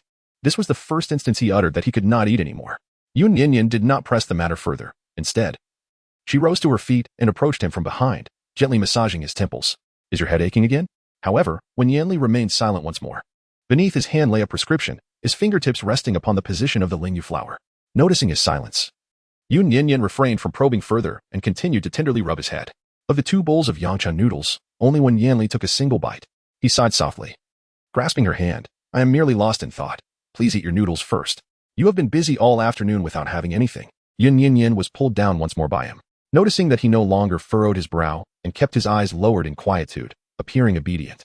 She took up her chopsticks and silently began to enjoy her bowl of yancha noodles. Once she had finished her meal, Wen Yanli finally spoke of Physician Su. Physician Su was once in charge of my mother's ailment. He saved my life. In those simple yet profound words lay an unspoken lament. Imbued with a sense of helplessness and grievance, Yun Nian Nian set down her chopsticks, listening to his voice as he reminisced about the past. His affliction was not a result of poison but a genuine illness stemming from his childhood. And Wen Yanli's memories. The days spent in Rui Palace were far from joyful. Yin Fei, his biological mother, was an extraordinarily beautiful woman, yet she was also the source of his torment. In the eyes of outsiders, Yin Fei appeared to be an exceptionally gentle woman, never engaging in disputes.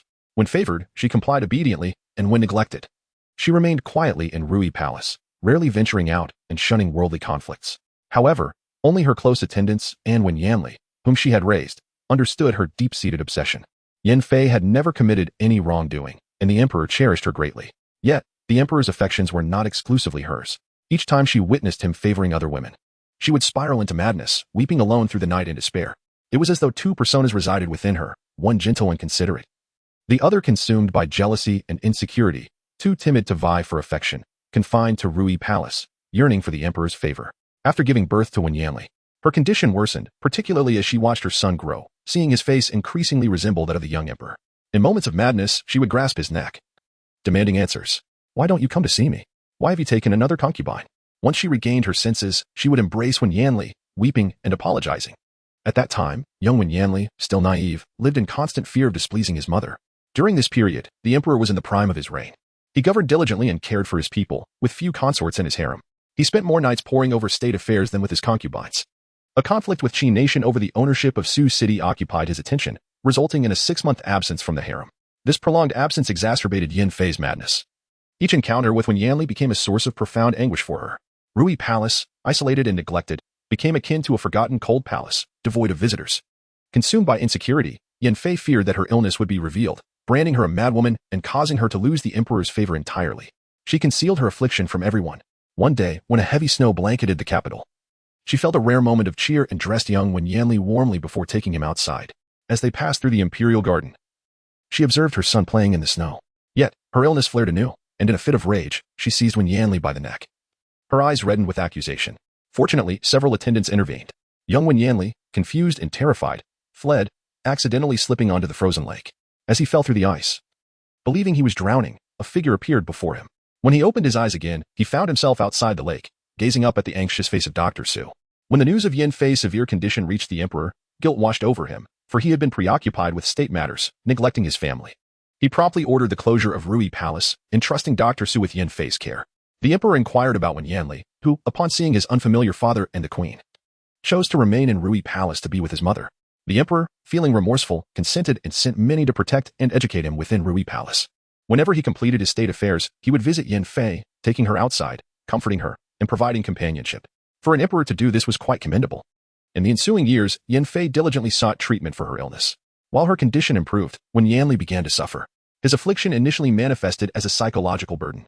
He would awaken in the dead of night, haunted by dreams of his mother choking him, demanding answers, and hurling accusations. Eventually, he developed headaches, succumbing to nightmares and bouts of rage. Despite numerous physicians summoned by the emperor, their remedies proved ineffective. The year Yin Fei passed away, when Yanli's affliction transformed into a severe malady, as in his dreams, she repeatedly remarked on how much he resembled the emperor, mistaking him for his father. He began to wear a mask, isolating himself in Rui Palace, becoming increasingly reclusive and eccentric, speaking only when the emperor and queen visited. The recollections came to an end, and the young woman beside him had tears in her eyes. She seemed to grasp Wen Yanli's plight. The nightmares of his childhood were the true source of his affliction. Dr. Su, who had once saved his life and healed Yin Fei, had consistently been responsible for his health. Over the years, Wen Yanli's condition had deteriorated, with severe episodes occurring frequently. Although he had harbored suspicions about Dr. Su, the physician remained a beacon of hope in Wen Yanli's childhood, the one who had altered the course of his fate. Moreover, every examination of the prescriptions revealed no discrepancies. Even when other doctors were consulted, the outcomes remained the same, with Dr. Su alleviating his pain. To this day, he held unwavering trust in Dr. Su. Yun Nian Nian let out a soft sigh, carefully grasping his fingers, at a loss for words. After a considerable pause, Wen Yanli gently massaged her fingertips and, closing his eyes momentarily, suggested, "Let us investigate. If he is indeed responsible, you shall face the consequences." Yun Nian Nian nodded. She raised her hand to caress his mask, which was cold and felt quite rigid. The young girl, in a moment of daze, spoke softly. Wen Yanli, the past is behind us. Your illness is not your fault, nor is the betrayal you endured. You are a wonderful person. All you need to do is focus on your recovery. She had always been articulate and astute. Yet, at that moment, she found herself at a loss for words, uncertain of how to offer comfort. After a brief contemplation, she opened her arms and lunged forward, wrapping them around his waist in a determined embrace. Wen Yanli reciprocated by holding her close, lowering his head to bury his handsome face in the crook of her neck. Yun Nian Nian gently patted his back and softly remarked, "Do you know? I actually harbor a sense of envy towards you. My mother devoted 15 years to Yun Wendi during his times of poverty and despair, yet he, in his insatiable quest for power, took Shenro, the only daughter of the Duke of Yong'an, as his wife, relegating my mother to the status of a concubine. My mother, bless her heart, was a fool. Even under such circumstances, she never left Yun Wendi. Eventually, she bore me, and her attachment only deepened. I entered this world as a lowly illegitimate daughter, and within the opulent confines of the Yun residence, my mother and I endured a life of utmost hardship." Her eyes shimmered with memories as she continued. "Wen Yanli, I have 5 brothers and 1 sister, all born of Chenro. In truth, they once treated me with great kindness. She was no fool. She understood the hierarchy between legitimate and illegitimate children, aware that they favored Yun Jian. Her aspirations were never extravagant. Perhaps in her childhood, there was a fleeting moment when her brothers, while showing affection towards Yun Jian, would cast a smile in her direction. It is likely that such moments instilled within her a faint glimmer of humble hope. Yet, in her past life, that very hope ultimately led to her demise. Every time Yun Nian Nian reminisced, her heart would ache. Now, as she recalled the past, she gently comforted Wen Yanli along his back. "You see, Wen Yanli, you are indeed fortunate. Yanfei is merely unwell. It does not mean she does not care for you. You have a father who loves you dearly, and 2 brothers who respect and support you." She spoke softly. "You still have me. I will always be by your side." Chapter 90. Lu Wenju. Wen Yanli remained silent. Yet, under her tender, soothing words, his eyes glistened with unshed tears. He pressed his thin lips together, then released them, repeating this action several times. Finally, he merely leaned against Yun Nian Nian's shoulder and, in a low voice, said, "I am hungry." Yun Nian Nian promptly released him.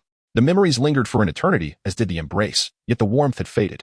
She wiped her eyes and rose to her feet, saying, "I shall warm it for you." "All right." The fire in the stove was rekindled, and Yun Nian Nian set about boiling water once more, preparing the noodles. It was merely a matter of heating them, requiring little effort. Before him appeared a steaming bowl of yancha noodles. This time, when Yanli did not refuse, he lowered his head and began to eat slowly. Observing him obediently consuming the food, Yun Nian Nian's spirits lifted, and with a gentle smile, she affectionately patted his head. His movements while eating the noodles were slightly stiff, but he continued without protest. The prescription on the table remained in its place. Yun Nian Nian scrutinized intently, her almond-shaped eyes sparkling slightly as she poked his cheek. "Wen Yanli, I have a plan." Meanwhile, within the envoy's hall where Shi Yu resided, he had just bid farewell to the emperor and wearily sank into a chair. The servant Li Ren was applying medicine to his wounds. Shi Yu's face bore the marks of a recent beating. The moment Li Ren touched a tender spot, Shi Yu yelped in pain. "Be gentle, it hurts terribly. One must not underestimate the Prince of Li. He truly fought with me to the death." Shi Yu was already somewhat dramatic and sensitive to pain. Being inexplicably beaten had further soured his mood. Li Ren eased his touch, cautiously studying Shi Yu's expression. "Your Highness, since you were in pain, why did you tell the Emperor of the Moon Kingdom that it was nothing and request leniency for the Prince of Li?" Shi Yu rubbed his temples. As soon as he closed his eyes, he recalled Yun Nian Nian's smiling face, which gradually overlapped with Lu Qingran's visage. They were not identical but bore a striking resemblance, at least 7 or 8 parts alike. While Li Ren continued to apply the medicine, he suddenly inquired, "Your Highness, have you uncovered anything regarding the background of the Princess of Li that you asked me to investigate?" "I have privately looked into it. The Princess of Li is a secondary daughter of the Yun family, her birth mother being a concubine of Yun Wenda, named Lu," Li Ren emphasized. Shi Yu listened intently, murmuring, "Lu Wenju." The hand of his attendant applying the medicine suddenly tightened, causing him to wince in discomfort and glare in discontent. Li Ren immediately knelt in apology, cautiously raising his head. "Your Highness, do you suspect that Yun Nian Nian's birth mother is Lu Wenju?" Lu Wenju was the younger daughter of the old Duke of Yun, and the aunt of Lu Qingran's 3 sisters, who had been missing for many years. Shi Yu had never met her, but felt a strange connection upon seeing Yun Nian Nian, who resembled Lu Qingran. Observing Shi Yu's reaction, Li Ren continued, "If that is the case, why not inquire with Miss Lu?" Shi Yu pursed his lips and rolled his eyes at him. "Do you think I wish to?" Qingran is preoccupied with military affairs. She scarcely has time to eat, let alone travel to the Moon Kingdom, even if she had the time. If she came and found that Yun Nian Nian is not the person she seeks, would she not blame me? Li Ren, Shi Yu, with a hint of indignation at women's reasoning, massaged his temples. "She is a free-spirited woman. It was only due to my father's decree that we became betrothed. She has long harbored resentment towards me and would relish the chance to strike. I must confirm this matter before informing her. Helping her find her lost family might even earn me her favor. Li Ren twitched his lips. Your Highness makes a valid point. But we are not of the Lu family. How can we ascertain a Lu's identity?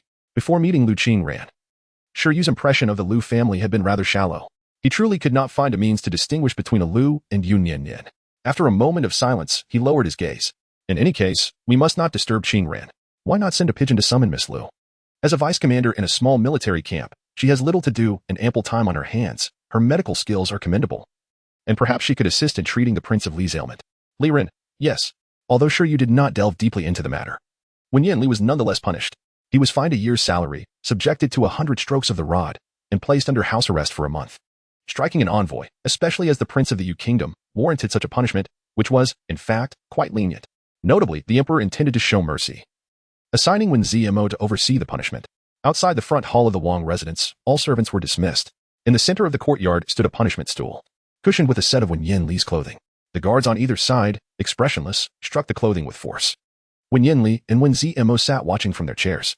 Wen Zmo was still trying to console him. Third brother, father did not intend to punish you. It was simply that your actions were a bit much. He still cares for you. Even though you're under house arrest, your authority in the third department remains intact.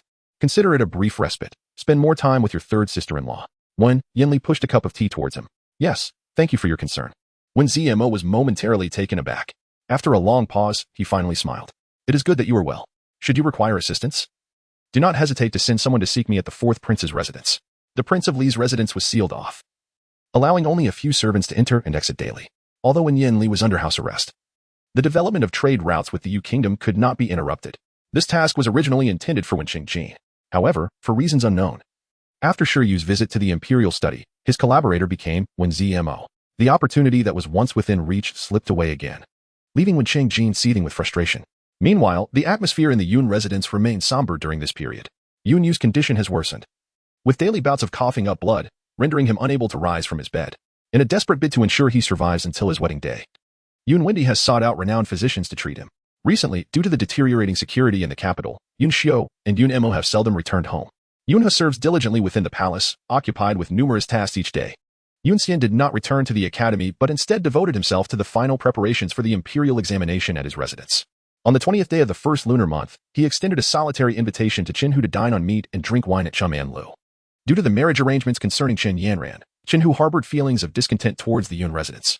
During this period, he had declined several of Yun Xian's previous invitations. However, with the marriage now settled, any regrets were futile. Moreover, as a candidate, Yun Xian had consistently achieved commendable results, having secured the top position in his previous examinations, and was regarded as the leading contender for this upcoming one. Qin Hu, harboring a desire to ingratiate himself, thus acquiesced to this invitation. The two found themselves in a private room within Chum'an Lu. Yun Xian summoned the waiter to present an array of exquisite wines. After exchanging casual pleasantries and indulging in some delectable dishes, Qin Hu soon found himself pleasantly intoxicated. Yun Xian gazed intently at his expression, then pushed another cup of wine towards him and inquired, Uncle, do you still remember Lu? You mean that little vixen? Of course, I remember. Her daughter is so charming and delightful. I have been thinking about her for quite some time. TSK, if it weren't for Lu's interference, I would have had her long ago.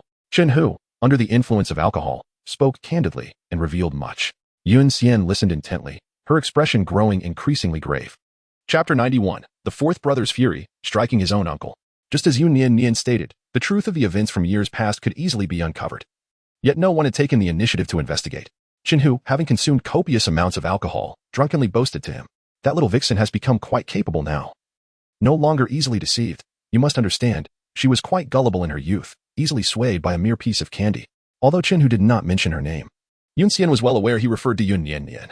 Approximately 6 or 7 years ago, during my visit to the Yun residence for the new year, it was indeed a piece of candy that lured her to my side. Despite her youth, she was undeniably charming. Yun Xian, suppressing his anger, trembled as he poured another bowl of wine for him. What did you do to her? He asked. He shook his head regretfully. Unfortunately, her damned mother discovered it too quickly. I had just brought her back, and before I could even remove her clothes, her mother barged in. But it's all right. Her mother is quite a beauty as well. Qin Hu, inebriated, recounted the events with clarity, as he longed to share the delightful taste of a Lu. Yun Xian, clenching his fists, could not restrain himself and struck his face. The night was cold, and the wind howled, and Wu stood outside the gambling house, coldly observing the scene within. Several gamblers, along with Su Biao, had gathered around a table. In less than half an hour, they had won all the silver from him. A small plate of broken silver was presented before Yin Wu, over 40 taels. Over the past fortnight, he had relied on Wen Yanli's assistance, using Su Biao's gambling addiction to set up today's game. When men become wealthy, they tend to spend extravagantly, having started with 100 taels. Only a little over 40 remained. Yin Wu cast a disdainful glance at the dirty silver and chose not to touch it, continuing to stand in the corner and watch. Su Biao, his eyes bloodshot from gambling, exclaimed, "Let us go again. Lend me some silver. I still have the deed to my house and land to wager." Seeing him engrossed in the game, Yin Wu felt a sense of relief. After quietly observing for a while, he had someone wash the silver before taking it away. The gambling house was a stronghold of Wen Yanli in the capital, and the people inside were obedient. As Yin Wu returned with the silver, he passed by Chunman Lu, where a crowd had gathered, along with many officials from the Yamen.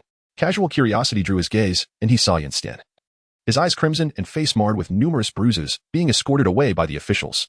The following day, the incident of young Master Yin beating his uncle at Chunman Lu spread throughout the streets and alleys of the capital. Wen Yanli was under house arrest, with the gates of the Wang residence sealed, yet the emperor had turned a blind eye, allowing all but Wen Yanli's servants to come and go through the side and back doors. When Shulai stealthily entered, clutching a handful of sunflower seeds, cheerfully chatting with Yun Nian Nian. Yun Xian's altercation with Qin, who had already reached the palace. He was imprisoned in the Dali temple. When Shulai clicked his tongue, "Third sister-in-law, what do you think he was thinking? March is his last imperial examination, and he has excellent grades. Even the emperor has praised him. If he doesn't cause trouble, this year's top scholar will undoubtedly be him. Why would he commit an offense at such a critical moment?" As spring approached, Yun Nian Nian and Qiu squatted outside the flower bed, each wielding a small shovel to loosen the soil. Upon hearing his words, she paused slightly and shrugged nonchalantly. Who knows? When Shulai, resting his chin on his hand, displayed an expression of confusion. After pondering for a few seconds, when Yanli approached them, he stood up straight, obediently lowering his head. "Third royal brother." When Yanli replied curtly, not diverting his gaze as he walked past him towards Yun Nian Nian, who was squatting on either side with Qiu. And Wu took the initiative to grasp Qiu by the collar, pulling her up in his side. Qiu, with a dirty face, was dazed as she was led away. When Shulai, self-aware, silently returned to his seat, hiding his face behind a book. When Yanli approached step by step, his tall figure blocked the sunlight, casting a shadow that enveloped her entirely. She looked up, her small face equally soiled. Yun Nian Nian winked at Wen Yanli and unceremoniously uttered, "Please bring me the water bucket." When Shuli could no longer bear to watch, and quietly peeked out, he observed that Wen Yanli did not even furrow her brow, resignedly assisting her in carrying the water-filled bucket. He even crouched down to help her tend to the flower bed. When Shuli was stealing glances, and Qiu was also discreetly observing, Wen Yanli picked up a small shovel from the ground and, without looking back, instructed, "Yin Wu, escort the 8th prince back to the palace." When Shuli nodded in agreement, while Yin Wu promptly lifted Qiu and escorted Wen Shuli out. The young boy was somewhat reluctant to leave but displayed remarkable composure and understanding, allowing the attendants to take away many pastries made by Yun Nian Nian before departing at a leisurely pace. Yun Nian Nian cradled the flower seeds, generously sharing half with him. He accepted the seeds and casually scattered them upon the soil. "Just a moment ago, 2 officials from the Ministry of Rights sought my presence. Although Wen Yanli is under house arrest, his responsibilities have not been delegated to another. He must continue his duties. The ministry is currently drafting the list for the March Imperial examination, and they inquired whether Yun Xian's eligibility for the examination has been revoked. Given that he is currently detained in the Court of Judicial Review, it stands to reason that he has indeed lost his eligibility. However, the minister of the court, Yun Xiu, claims that he has been wrongfully accused and has been fervently stalling the proceedings of the case." Yun Wendi also entered the palace early in the morning to plead for forgiveness, beseeching the emperor to show leniency. His fate remains uncertain. Yun Nian Nian was momentarily taken aback, a smile gracing her lips as she remarked, "As the assistant to the Ministry of Rights, it is best to adhere to protocol." After scattering the seeds, she took a small trowel to tend to the soil, patting here and there. Wen Yanli accompanied her, only extending his hand to gently wipe the dirt from her face when he could no longer bear to watch. After considerable effort, they finally completed the little flower bed. Yet Yun Nian Nian succumbed to laziness, leaving her tools carelessly strewn on the ground. She crouched down, playfully opening her arms towards Wen Yanli. He readily obliged, giving her a piggyback ride home. As for the other flower beds in the royal residence, they were entrusted to the gardener. Along the way, Yun Nian Nian playfully rubbed her somewhat dirty hands against his forehead. "Wen Yanli, have you experienced any headaches in recent days?" Wen Yanli paused briefly, responding candidly, "There are still some occurrences." However, after heeding Yun Nian Nian's advice, his headaches had significantly improved. Yet, after all these years, the blue raingrass and spirit travel flower had rendered him increasingly irritable. Even with newfound discoveries and a glimmer of hope, his affliction could not be wholly cured. Yun Nian Nian leaned against him from behind, gently massaging his head and softly reassuring him, "It's all right. At least now, we have a new opportunity. With proper care in the future, he will surely recover." When the girl felt delighted, her legs would sway playfully. Wen Yanli grasped her calf, giving it a gentle rub, his lips curling into a faint smile. Chapter 92. Yun Nian in prison. I made a slight revision to the previous chapter. I've been experiencing some writer's block recently and am not entirely satisfied with my work. Let's take it slow. I appreciate your understanding. In the afternoon, Yun Xiu entered the prison cells of the Dali Temple. In a solitary corner of the cell, Yun Nian sat alone, clad in the garb of a prisoner. His hair was disheveled, and his eyes bore the marks of countless crimson veins. A stubbled beard adorned his chin, hinting at neglect. He sat there, lost in thought, unresponsive to the inquiries of others, uttering not a single word. Yun Xiu dismissed the soldiers and approached him, crouching down. The once spirited man now appeared in such a diminished state. As the elder brother, witnessing this transformation pained his heart. Taking a deep breath, he solemnly admonished, Yun Nian, regardless of the grievances you may have with your uncle, resorting to violence is unacceptable. Have the teachings of the sages over the years been in vain? Yun Nian bowed his head in silence, enduring the reprimand without uttering a word. Yun Xiu imparted a few more words of wisdom and inquired once again, Are you still unwilling to speak? What prompted you to strike Qin Hu? The incident had occurred abruptly, with only the two of them present in the room. Additionally, Qin Hu had indulged in excessive drinking. Upon regaining consciousness, he could recall nothing, save for the pain coursing through his body, which served as a reminder that he had indeed been assaulted. In Yun Nian, regardless of how persistently the officials and soldiers of Dali Temple pressed for answers, he remained resolute in his silence, leaving the case stagnant. Even when Yun Xiu personally inquired, the outcome was identical. He refused to utter a single word. His head bowed in obstinate quietude. Yun Xiu gazed at him for several seconds, saying, Yesterday, my parents sought your uncle on your behalf. I am unaware of what was offered, but your uncle has agreed to a private reconciliation on the condition that you must apologize to him in person. Yun Xiu was acutely aware that, as the prefect of the Dali Temple, he ought not to handle cases with such recklessness. However, Yun Nian was still young and had aspirations for the imperial examination. Should the matter escalate to the court, it would irrevocably ruin his life. Given that there were no casualties on either side and that Qin Hu was amenable to reconciliation, all that was required from Yun Nian was a nod and an apology to transform the incident into a family matter, allowing it to be resolved peacefully. Yet, Yun Nian suddenly raised his head, the crimson veins in his eyes appearing fierce and terrifying. Clenching his fists, after spending a night in the prison, his voice emerged hoarse and harsh, laced with anger and resentment. It is impossible. Even if I were to die, I shall never apologize to this beast. Yun Xiu's expression darkened. Yun Nian, you are not an impulsive person. What has transpired? Weren't you once on good terms with your uncle? That was in the past. What he did was deserving of punishment. Even divine retribution would be too lenient. What exactly happened? Speak to me, as the minister of justice. I shall not engage in favoritism or injustice. After pondering throughout the night, Yun Nian remained uncertain whether to reveal the truth. In the past, as a victim, Yun Nian Nian had now married into the Prince of Li's household and should be living a relatively happy life.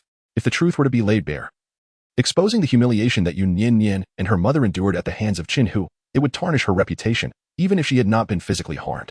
And then there was Lu. She had already passed away. Uncovering old wounds and announcing to the world that she had suffered at Qin Hu's hands would be akin to desecrating her grave. The victims were two women. Lu had once saved his life, and Yun Nian Nian was his own sister. Yun Nian's eyes were tinged with crimson as he parted his lips.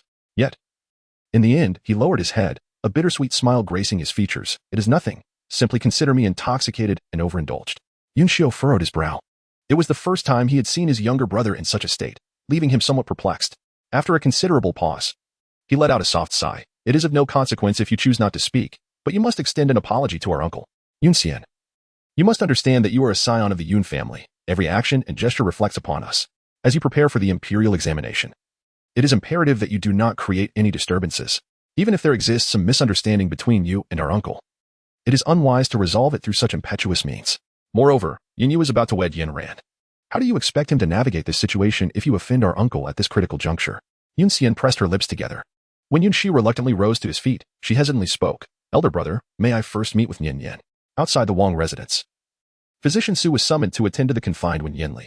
Yun Nian Nian stood to the side, observing intently. He knelt upon the ground, respectfully taking the pulse of Wen Yanli, his brow furrowed in concentration as he examined for an extended period. Wen Yanli inquired, how is it? Physician Su, with an air of professionalism, replied, it appears that the prince's condition has shown signs of improvement, likely due to recent rest. Shortly, I shall prepare a new prescription for you. After completing the pulse examination, Physician Su posed a few straightforward questions to Wen Yanli before rising and moving to the table, where he took a paper and pen to draft a new prescription. Yun Nian Nian leaned into the past to observe.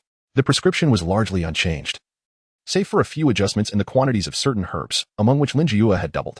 She feigned nonchalance and inquired, Dr. Su, you must have practiced medicine for quite some time, haven't you? It is my fortune to have served in the Imperial Medical Bureau for 30 years, he replied. 30 years, a seasoned physician should surely be aware of the interdependence and antagonism between Kinjiako and Linjiua. Yun Nian Nian lowered her gaze, smiling gently, and with a hint of apology, remarked, by the way, I have a matter I would like to request your assistance with, esteemed physician Su. The last time, my little maid accidentally broke the pot used for preparing medicine. The prince is quite particular and finds it uncomfortable to use any other pot. I have heard that the one he prefers was a gift from you. Could you kindly inform me where it was purchased, so that I may send someone to acquire another? Physician Su was momentarily taken aback.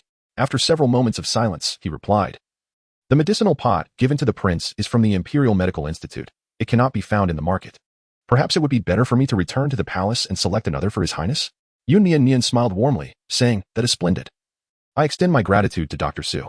After he completed the prescription and provided some instructions, he intended to take his leave. Yun Nian Nian personally saw them off. Along the way, she casually inquired about several intricate questions concerning herbal medicine, to which Physician Su provided flawless answers. As they traversed the narrow path through the back garden, the adjacent lake lay frozen over. This winter had been particularly harsh, with a thick layer of ice covering the surface as they passed. One could see individuals busily clearing the ice. This route was the most direct way out of the Wangfu, yet when they approached the lake, Physician Su instinctively stepped aside, taking a slight detour before continuing on. Yun Nian Nian escorted him to the entrance of the Wangfu. As she turned her head, she noticed Yun Xiu approaching with several officials. Yun Nian Nian has yet to return. Yun Xiu took 2 swift steps and intercepted her before she could enter. Greetings, Princess Li. This humble servant pays his respects to you. He maintained a composed demeanor, bowing respectfully in a display of utmost decorum. Yun Nian Nian took a step back, her expression devoid of emotion. Lord Yun, you are usually preoccupied with your cases. How do you find the time to visit me? Yun Xiu did not beat around the bush. I have a case, and I wish to seek the assistance of the princess. Chapter 93. Yun Xian seeks an audience at the Supreme Court. Yun Xiu was acutely aware that she was unwilling to meet him. If he were to approach her in the capacity of the eldest son of the Yun family, her brother, she would undoubtedly refuse his request. Thus, he presented himself this time as the Minister of Justice. Since its inception, the ministry has resolved countless injustices, punished corrupt officials, and safeguarded the populace. Even the emperor had once decreed that officials must cooperate fully with the ministry's endeavors, or else face the consequences of defying the imperial edict. Should the ministry require assistance in investigating a case, Yun Nian Nian, as the princess consort of the Li Wang, could not decline. She pressed her lips together, silently gazing at him. Yun Xiu continued, did the princess have any knowledge of Yun Xian's altercation with Qin Hu at Chang'an Tower last night? When he served as the Minister of Justice, his tone of voice inadvertently transformed into one of inquiry. Yun Nian Nian gazed into his eyes and suddenly burst into laughter. What does it matter to me? If Master Yun is asking this, could it be that you harbor some doubts about me? Yun Xiu remained silent. Yun Xian was imprisoned in the Dali Temple, refraining from mentioning anything regarding the case, yet insisted on meeting her. Coupled with Yun Nian Nian's recent vendetta against the Yun family, she indeed appeared suspicious. Noticing his tacit agreement, a deeper smile graced Yun Nian Nian's face, though her eyes remained frosty. In a soft voice, she remarked, I know nothing. You have inquired of the wrong person. Her tone was devoid of sorrow or joy, rendering her emotions indiscernible. Yun Xiu clenched his fist and bowed once more, saying, it is indeed my impertinence. Today, Yun Xian requests an audience with you at the Dali Temple. I humbly ask for the princess's gracious consent. He deliberately emphasized the words Dali Temple. Yun Nian Nian tilted her head slightly and inquired, may I ask, shall I be regarded as a prisoner detained by the Dali Temple, or as the 4th young master of the Yun Manor? If it is as a prisoner, then my visit serves the purpose of assisting the Dali Temple in solving the case, which indeed warrants my presence. However, if I am to be considered the 4th young master, then I shall act according to my own whims. If I do not wish to attend, I shall not. Yun Xiu understood her meaning, his face slightly paling as he replied, it is as a convict, as an elder brother. To publicly declare that his younger brother is a criminal filled him with an overwhelming sense of distress. Yun Nian Nian, unfazed, nodded slightly. Since you have expressed it so, my lord Yun, then let us meet. An hour later, I shall visit the Dali Temple. I kindly ask you to prepare in advance for how the prisoners should be presented to the royal consort and the appropriate etiquette for such an encounter. I trust you are well aware of these matters. With that, she turned on her heel, entering the royal residence without a backward glance. Yun Xiu stood outside, a bitter smile gracing his lips as he bent slightly. Upon returning to the study, Wen Yanli remained seated, holding a prescription, his gaze unwaveringly fixed on the dosage of the spiritual flower. Yun Nian Nian approached and seated herself beside him. Just moments ago, when I had sent off Dr. Su, I posed several inquiries, and he demonstrated familiarity even with the handling of tiger whisker herb. This particular herb is quite unique, seldom studied so thoroughly by physicians. He must also be aware of the interplay between Lingyu flower and Qingyu grass, as well as their mutual influences. Yun Nian Nian hesitated for a moment, holding onto Wen Yanli's hand. Yin Yin, I just realized that Dr. Su seems to have a fear of water, even with such a thick layer of ice. He dares not approach it. How was he able to venture onto the icy surface of the Imperial Garden all those years ago to rescue little Wen Yanli? Wen Yanli set aside the prescription, and upon hearing her words, his fingers suddenly stiffened. The man's brow furrowed in contemplation as he unconsciously picked up his prayer beads. He had always placed unwavering trust in Yun Nian Nian's words. Yet, the thought that he had misidentified his benefactor all these years gnawed at him. Dr. Su might have aligned himself with the Crown Prince long ago, possibly even before his mother's demise. Could her death be intertwined with this revelation? His frown deepened with each passing moment. Yun Nian Nian extended her hand, smoothing his furrowed brow, gently reassuring him, "It is still uncertain. We must not wrong the innocent. Do not dwell on it. Focus on your recovery." He closed his eyes briefly, the prayer beads slowly returning to the table. The man forced himself to regain his composure, appearing as though he had endured a profound injustice. Yun Nian Nian rose and leaned closer. The door was firmly shut, and there was no one around. Boldly, she straddled his lap, her arms raised to encircle his neck. Wen Yanli remained silent and unresisting, his hand hovering behind him, gradually drawing nearer. She blinked and gently brushed her lips against his. "Yin Yin, I'm quite hungry. Will you accompany me for a meal?" It was still early for dinner. When Yanli was aware that she sought to divert his attention, preventing him from overthinking. The little princess perched on his lap was slightly heavier than before, yet still felt weightless. Accompanied by her playful tone, Wen Yanli's gaze deepened, and his fingers pressed against her lips, the motion lacking gentleness as he rubbed against them. "What would you like to eat?" Yun Nian Nian rested her head upon his shoulder, contemplating earnestly. "Well, I can eat anything," she mused, still undecided. Suddenly, her gaze was elevated. When Yanli lifted her in his arms and began to walk slowly outside. After the passage of an hour, and then a stick of incense's burn, time continued to elapse. Having had her fill, Yun Nian Nian exchanged pleasantries with Wen Yan before leisurely departing from the Li Wangfu. She climbed into a carriage and made her way to the Dali Temple at a leisurely pace. Chapter 94, A Delayed Apology from the Fourth Brother. The distance from the Li Wangfu to the Dali Temple was considerable, and since she had set out rather late, she was further delayed by a whimsical decision to purchase freshly baked pastries from a street vendor. By the time she arrived at the Dali Temple, nearly an hour had elapsed. During this hour, Yin Xiu stood at the entrance, his gaze fixed intently in the direction of the Li Wangfu, standing tall and straight. Fuzai followed closely behind him. Glancing at the ominous sky, he hesitated for a moment before cautiously inquiring, "My lord, it appears that rain is imminent. The lady of the Li Wangfu may not come. Shall we return for now?" Yun Xiu remained unresponsive, continuing to stand in place and wait. Time passed until the gentle drizzle descended from the heavens. Yun Xiu's garments were drenched, his hair disheveled, when at last he discerned the sound of galloping hooves. The carriage from the Wang residence approached at a leisurely pace. His eyes brightened as he grasped the umbrella prepared by the attendants and made his way forward to greet it. The curtain of the carriage was drawn back slightly. An attendant named Enwu descended first, extending a hand to assist. Chiu cautiously peered out, perhaps haunted by some fearful memories of the Dali Temple. Upon catching sight of Yun Xiu, she promptly withdrew her head back inside. Yun Nian Nian found the situation amusing. Observing her demeanor, her mood noticeably brightened. She reached out to pat Xiu's head and said, "You may wait for me in the carriage. The prince does not favor the sin of too much food inside. Please help me finish these leftovers." Without the need to disembark, Xiu felt a surge of joy, obediently nodding and settling in. On the small table lay an array of delectable dishes: crab roe soup dumplings, braised lion's head meatballs, rose cakes, and an abundance of other culinary delights. With a hearty appetite, she felt confident she could consume it all by herself. Yun Nian Nian assisted Enwu as he alighted from the vehicle. Yun Xiu raised her umbrella against the rain. She took 2 steps back to evade it. At the same time, Enwu opened his umbrella, and Yun Nian Nian sought refuge beneath its canopy. Yun Xiu's eyes darkened slightly as he lowered his umbrella, standing amidst the rain, with hands clasped in a respectful gesture. He bowed deeply and said, "Your humble servant pays his respects to the princess consort of Li." Yun Nian Nian remained silent, her gaze unwavering as she passed by him. Once she entered the Dali Temple, Yun Xiu straightened his posture and silently followed her. The cells within the Dali Temple were somewhat cleaner than those of ordinary government jails, yet they still exuded a dim and gloomy atmosphere. Countless high-ranking officials and dignitaries had been confined here. Regardless of their status, all received the same treatment. The prisoners donned damp garments within these shadowy confines. Yun Xiu brought her all the way to the outside of Yun Xian's cell. The man huddled in the corner, his head bowed in despair. As the lock of the cell creaked open, an officer entered and shackled him with iron chains. Another officer brought in a clean chair. Yun Nian Nian unceremoniously took a seat. He lifted his gaze to her, a bitter smile gracing his lips, and slowly rose, dragging the heavy chains towards her as he knelt before her. Yun Xian turned to Yun Xiu and said, "I wish to speak with the princess consort of Li alone for a few moments." Yun Xiu hesitated as he gazed at them, contemplating for a moment before allowing the officials to depart. He then stepped outside the prison cell, and Wu remained by Yun Nian Nian's side. In a hushed tone, she urged, "You should also step outside." "Yes." With that, the cell was left with only the 2 of them. One sat while the other knelt, the atmosphere heavy with tension. Even with everyone else dismissed, Yun Xiu, as the Minister of Justice, could not stray too far, and Wu, 2. Remained close, for they could still hear everything from outside. Silence enveloped the cell. Yun Nian Nian cast a fleeting glance at him, and after a few moments of waiting, her impatience began to surface. If you have nothing to say, this princess shall take her leave. Yun Xian's fingers tugged at the sleeve of her garment as she gazed at her for several moments before bowing her head and uttering softly, I am sorry.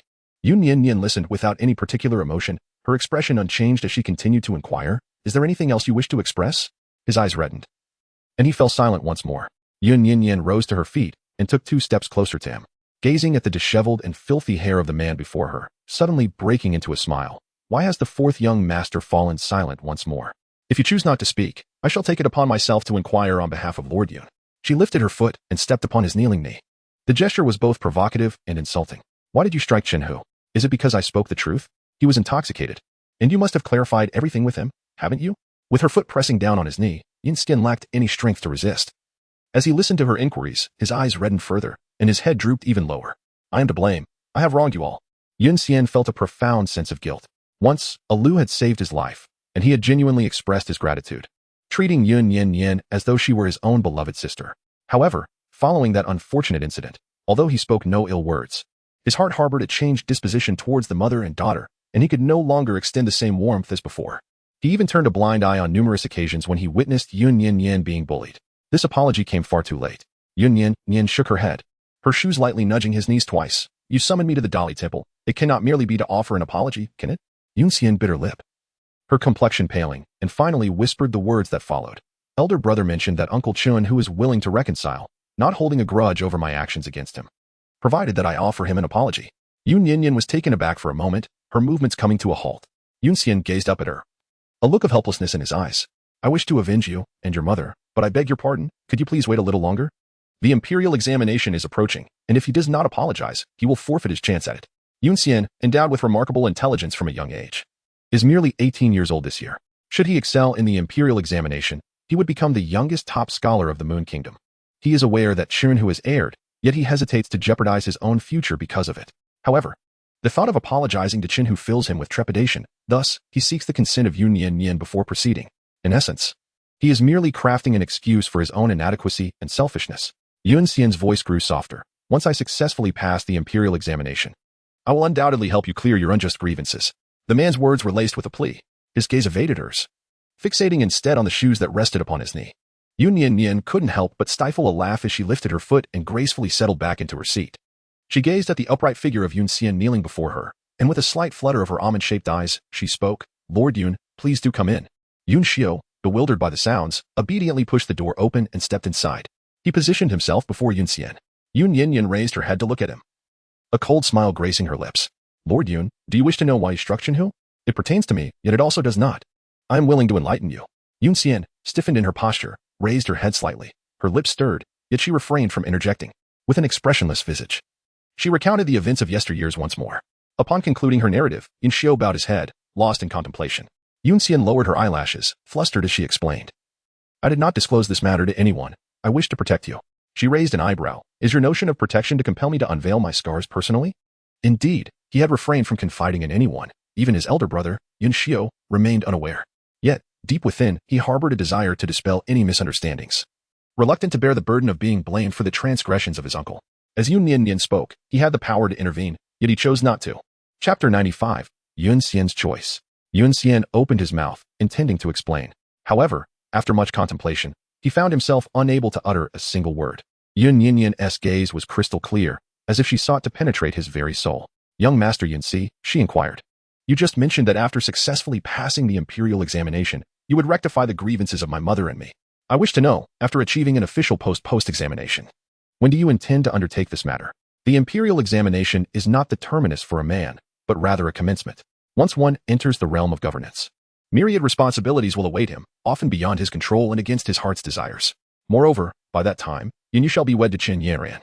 On one side is his biological brother, and on the other, a daughter of lesser status who has been estranged from her family. Naturally, he would not choose her. His current procrastination merely serves as a means to ensure his own success in the examination, providing himself with a convenient excuse. Yun Xian's complexion turned even paler, unsure of how to respond. Yet, deep down, he understood that Yun Nian Nian was indeed correct. The relationship between the Yun family and the Qin family is extraordinary, and they are about to become even more closely related. He remained composed throughout the night, yet internally, he had already established a scale that leaned towards his own family. Yun Nian Nian averted her gaze from him and inquired of Yun Xiu, Lord Yun, now that you comprehend the reason behind his aggression. I believe I have fulfilled my purpose in coming here. Thus, I shall take my leave. Yun Xiu remained silent as ever. Yun Nian Nian rose to her feet, her gaze piercing as she fixed it upon him. There is no evidence regarding the events of that year, relying solely on Qin Hu's drunken ramblings. I wonder, my Lord Yun, do you have the courage to investigate, and are you willing to do so? Before Yun Xiu could respond, Yun Nian Nian circumvented him and approached the cell door. An attendant from the Dark Five assisted in opening it. With half of her body already outside, she uttered one final remark before departing. Since there is nothing you can accomplish, I, the princess, sincerely hope that young Master Yun Si will be a coward and refrain from appearing before my mother's grave. No matter how many scriptures you copy for her rebirth, it will not absolve her of the injustices she has suffered. Yun Nian Nian departed from the Dali Temple. As she stepped outside, the light rain intensified. A dark figure held an umbrella, escorting her to the front of the carriage. Before the curtain could be lifted, a large hand emerged from within. The palm was broad and sturdy, adorned with a string of prayer beads around the wrist. Yun Nian Nian detected a familiar scent and took his hand to board the carriage. An E emerged from beside the vehicle and patted and Wu. He gestured towards a nearby corner. Under the tree not far from the entrance of the Dali Temple, there squatted an individual holding an umbrella. The carriage moved slowly forward while an E and an Wu remained in place. With a hint of helplessness, an E explained. The prince heard that the princess had come to the Dali Temple, so he secretly ventured out as well. Chio was originally in the carriage, but sensing his trepidation, she decided to disembark. She was frightened by the Dali Temple and has been crouching there for quite some time. The carriage had already departed.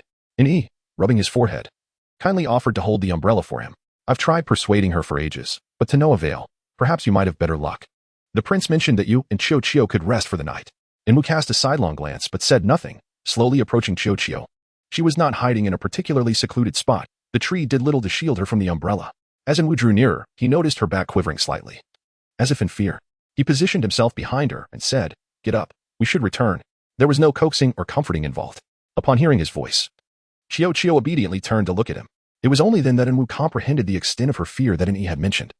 She held a bowl containing several buns, with one clenched between her teeth, her head tilted in confusion. She even generously offered to share, extending the bowl towards Enwu. Enwu's lips twitched as he pinched one of the buns and inquired, Why are you eating here? Chio, her words somewhat slurred, replied earnestly. An-E said the prince disliked strong-smelling food. The crab roe soup dumplings indeed had a potent aroma. After swallowing the morsel in her mouth, she flashed him a simple smile, saying, He just brought me here. And Wu turned to look back, only to find that an E had vanished into thin air. Although Chio was indeed frightened of the Dali Temple, during this time, she had been pampered and comforted by Yun Nian Nian and the people of the princess residence. Upon entering the Dali Temple, Yun Nian Nian devoured the rose cake, and her fears began to dissipate, particularly after the appearance of Enwu. Clumsily, she stood up, one hand clutching a bun while the other grasped an umbrella. The Dali Temple was situated in a remote location, devoid of nearby carriages. Enwu gazed into the distance and sighed in resignation. Let us go.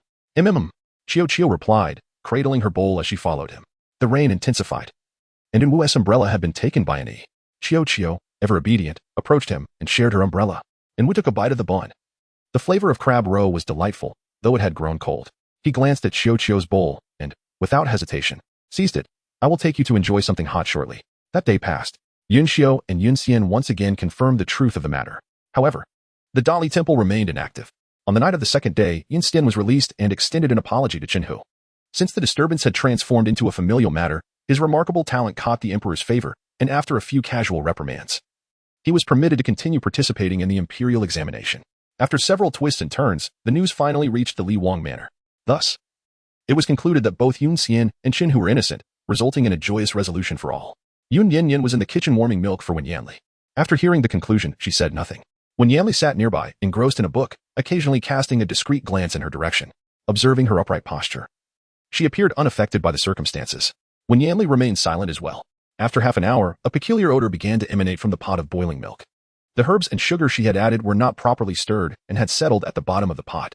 Yun Nian Nian furrowed her brows as she poured the milk into the bowl. Wen Yanli reached out to take it, but she placed it a bit farther away and shook her head, saying, You cannot drink this. I shall heat another bowl for you. After all, the milk contained medicinal herbs. Although it was most detrimental to his health, it was better to err on the side of caution. She busied herself once more. Wen Yanli set down his book and rose to embrace her from behind, resting his head on her shoulder. At last, she paused. Wen Yanli inquired, Are you angry? Not at all. Yun Nian Nian embraced him tightly, saying, I have given them opportunities. It is they who have chosen to reject them. The individuals sent by Wen Yanli to Qizhou had long since returned, bearing a plethora of evidence, sufficient to ensure that Qin Hu would face dire consequences. Not long ago, Yun Nian Nian pondered the situation. After all, Yun Nian had confronted Qin Hu on her behalf. It was a matter of principle. She harbored resentment towards them. Yet she couldn't deny that Yun Nian's actions were undeniably commendable.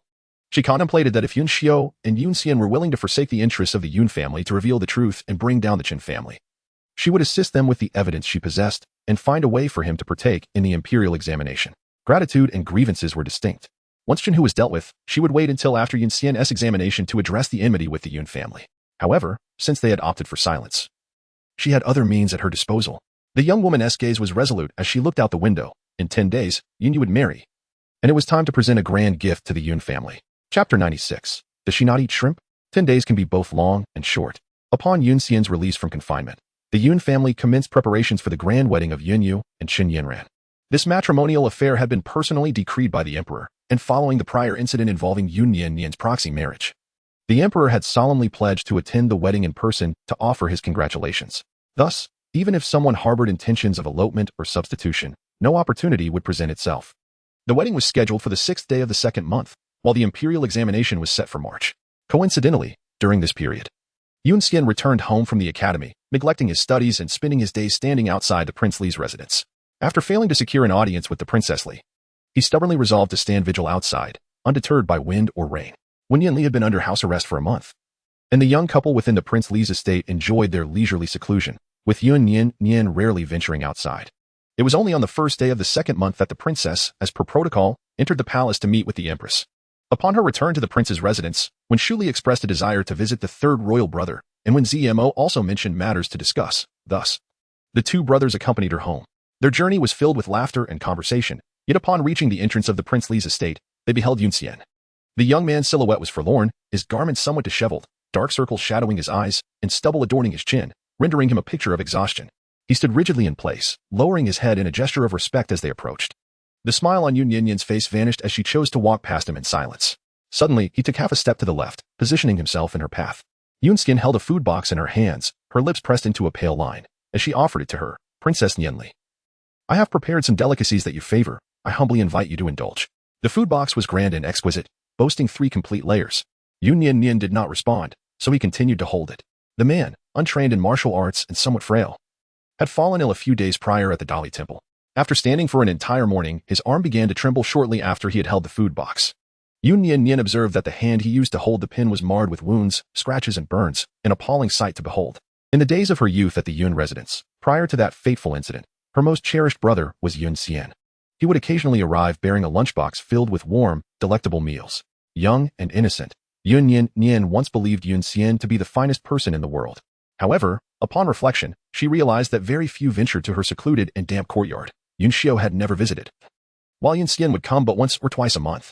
Yet, he merely stood at the courtyard's entrance, watching as Yun Nian Nian rushed towards him to receive the lunchbox, then nodding casually to Lu before departing with indifference. The filthy courtyard, which he seemed to disdain, remained untouched by his presence. His so-called kindness was merely a fade, a pretense for outsiders and a charade in the recesses of his own heart. The memories lingered, stretching into the distance. Yun Nian Nian furrowed her brows, lost in thought and standing still, when Shuli approached with a hint of dissatisfaction, tugging at her sleeve to pull her back. Third sister-in-law, it's rather chilly. Let's head inside. She barely snapped back to reality, offering an apologetic smile. All right, once more. She disregarded Yun Nian as they passed by him. Yun Nian's eyes glistened with a hint of crimson, as if he yearned to intervene. When Zemo, wielding a folding fan, struck his arm with a gentle yet firm motion. At that precise moment, when Yanli emerged from within, standing gracefully at the threshold, the food container slipped from Yun Nian's grasp, spilling its contents upon the ground. His face paled as he gazed at Yun Nian Nian, resembling a child who had erred. The dishes are spoiled. I shall prepare them anew. There is no need to do so. Yun Nian interrupted with a frosty tone. However, I kindly request the 4th young master to tidy up this place, so as not to sully the Wang residence. The young girl's voice was devoid of warmth, and the palpable sense of detachment in her words was unmistakable. It remained uncertain whether Yun Nian had heard her. He knelt on the ground, gazing at the meal he had painstakingly prepared, his eyes growing ever redder. As Yun Nian Nian passed by him, he softly spoke. Nian Nian, I once truly regarded you as a younger sister. I merely misjudged the situation. Could you possibly grant 4th brother another chance? Without waiting for Yun Nian Nian's response, when Shuli could not help but chuckle, did you genuinely consider her a sister? She has never touched shrimp. Were you unaware of that? The young lad had not known Yun Nian Nian for long, yet through their interactions, he had discerned that the meals at the Wang residence never included shrimp. Even during palace feasts, while Yun Nian Nian sampled various dishes, shrimp remained untouched, relegated to a corner, as she abstained from it entirely. The food box of Yun Xian was filled with a generous serving of large prawns. Upon hearing this, he paused momentarily, shaking his head and stating, "That's not right. Nian Nian adores prawns. Whenever I brought her some before, she would always be delighted." After uttering this, a hint of self-doubt crept in as he lifted his gaze, his eyes reflecting a glimmer of hope as he looked towards Yun Nian Nian.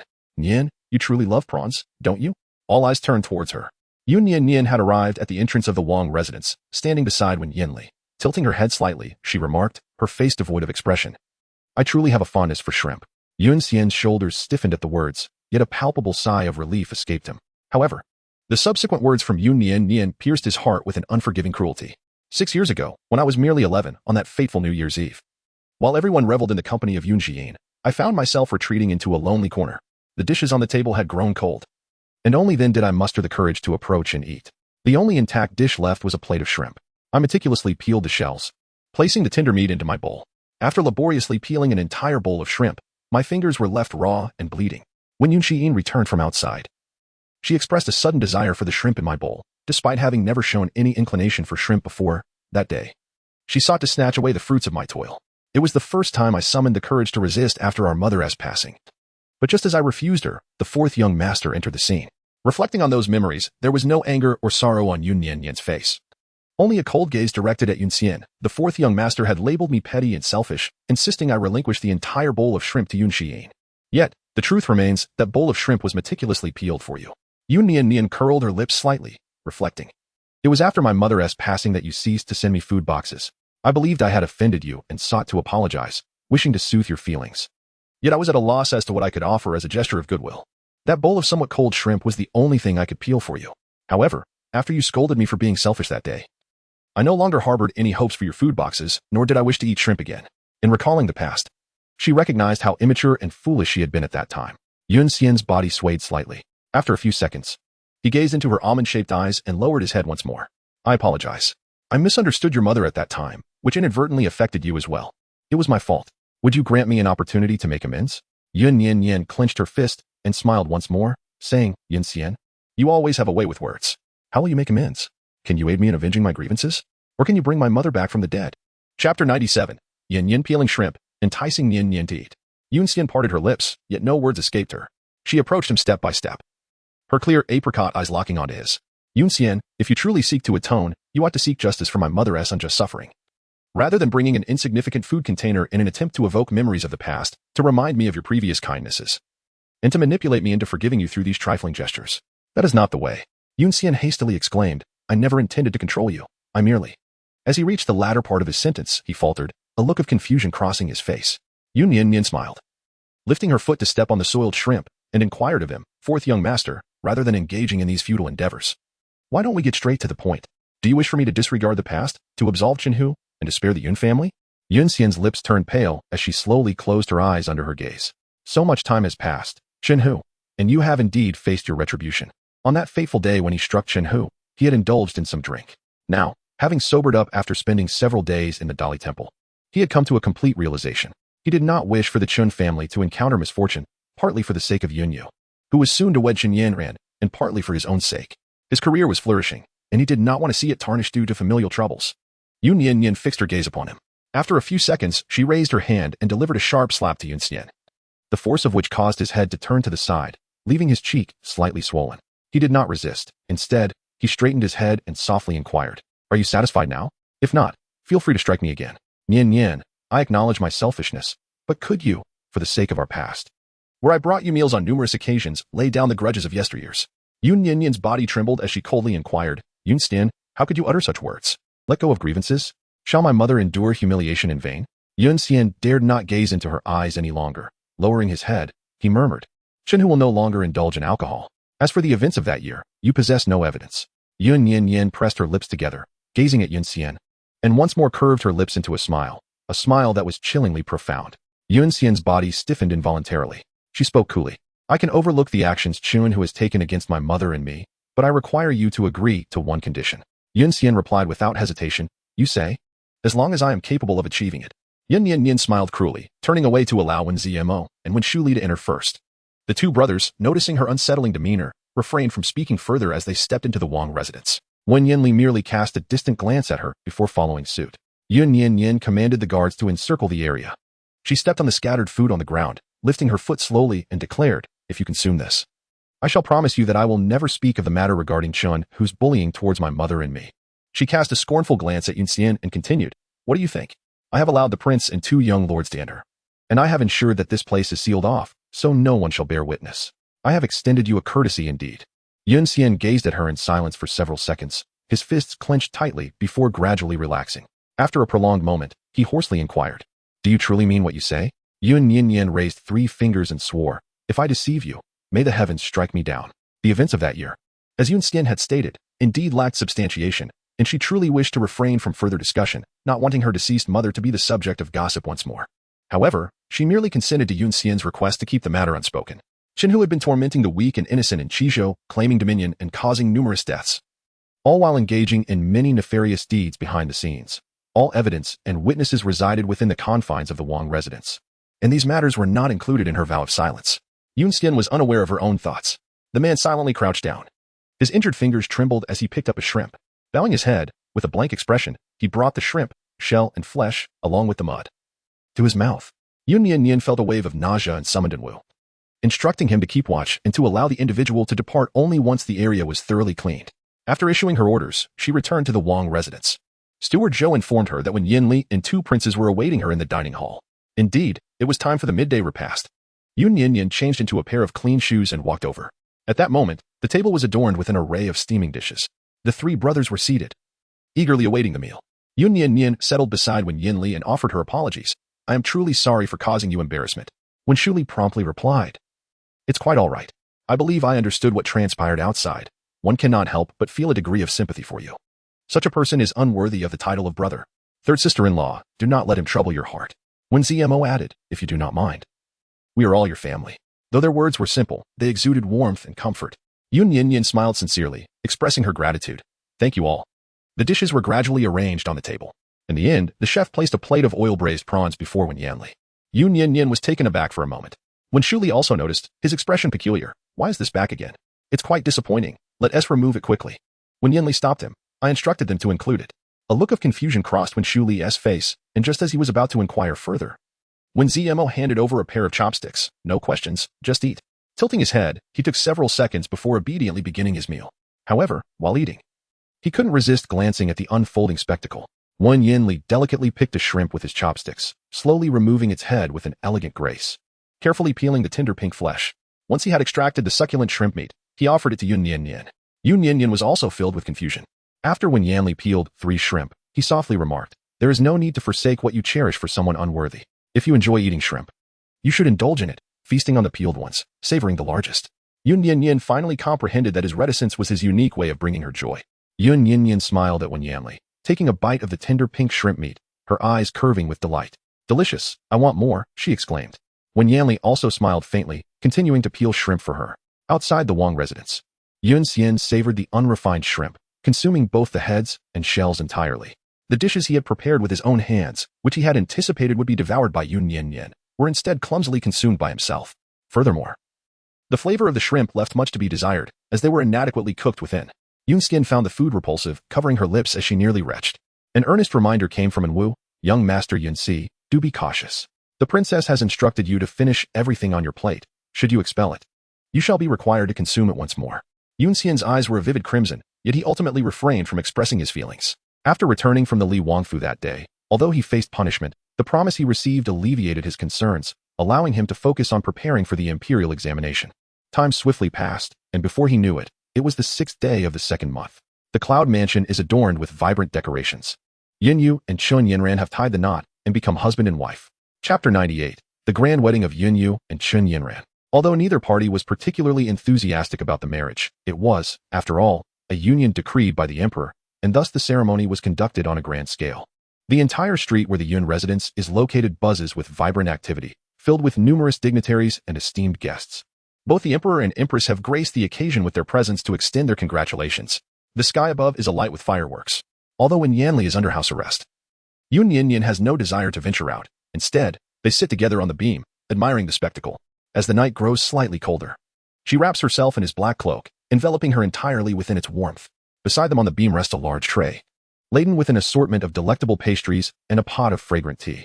When Yanli gently drapes his arm around her shoulder, Yun Nian Nian gazed at the fireworks, bringing a sip of tea to his lips, which he accepted without hesitation. Below, a slight commotion ensued, when Shuli had unexpectedly dashed in. Standing below and waving at them, third royal brother, third royal sister. The young lad was clad in a sky-blue outfit, cradling an oiled paper package in his arms. Although when Shuli had trained in martial arts, his youth rendered him somewhat clumsy, as he attempted to leap and climb several times without success.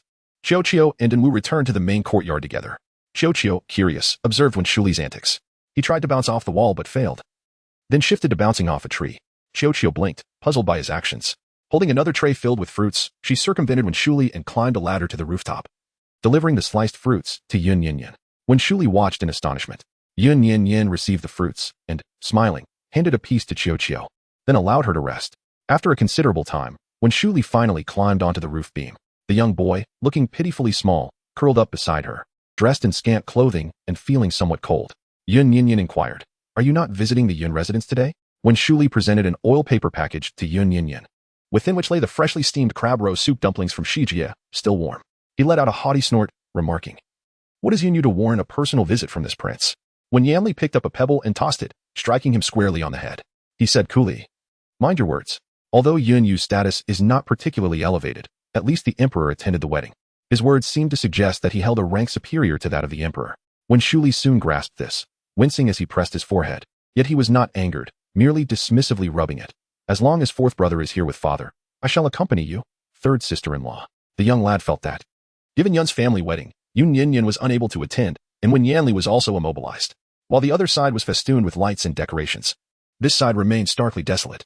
He feared they might feel lonely and kindly came to keep them company. However, it seemed that someone might not desire his presence. When Yanli's cold gaze fell upon him, "It has been a long time since I last checked your studies." When Shuli's smile faltered, Yun Nian Nian covered her lips with a smile and called out to Enwu from a distance, asking him to prepare a cloak for Wen Shuli. She then handed over some pastries, remarking, "It is truly a pity that the eighth prince has come." With a hint of significance in her tone, she continued, "Tonight, the Yun residents shall be presenting a splendid spectacle." When Shuli, perplexed, tilted his head and replied, "It is merely a wedding. What makes it so grand?" Yun Nian Nian smiled silently, raising her gaze towards the dazzling fireworks. The resplendent display illuminated the night sky.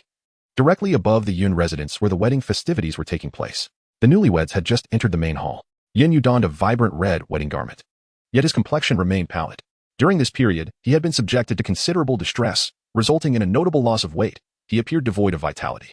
As he trembled while grasping the ceremonial fabric, he was fortunately assisted by servants who occasionally steadied him.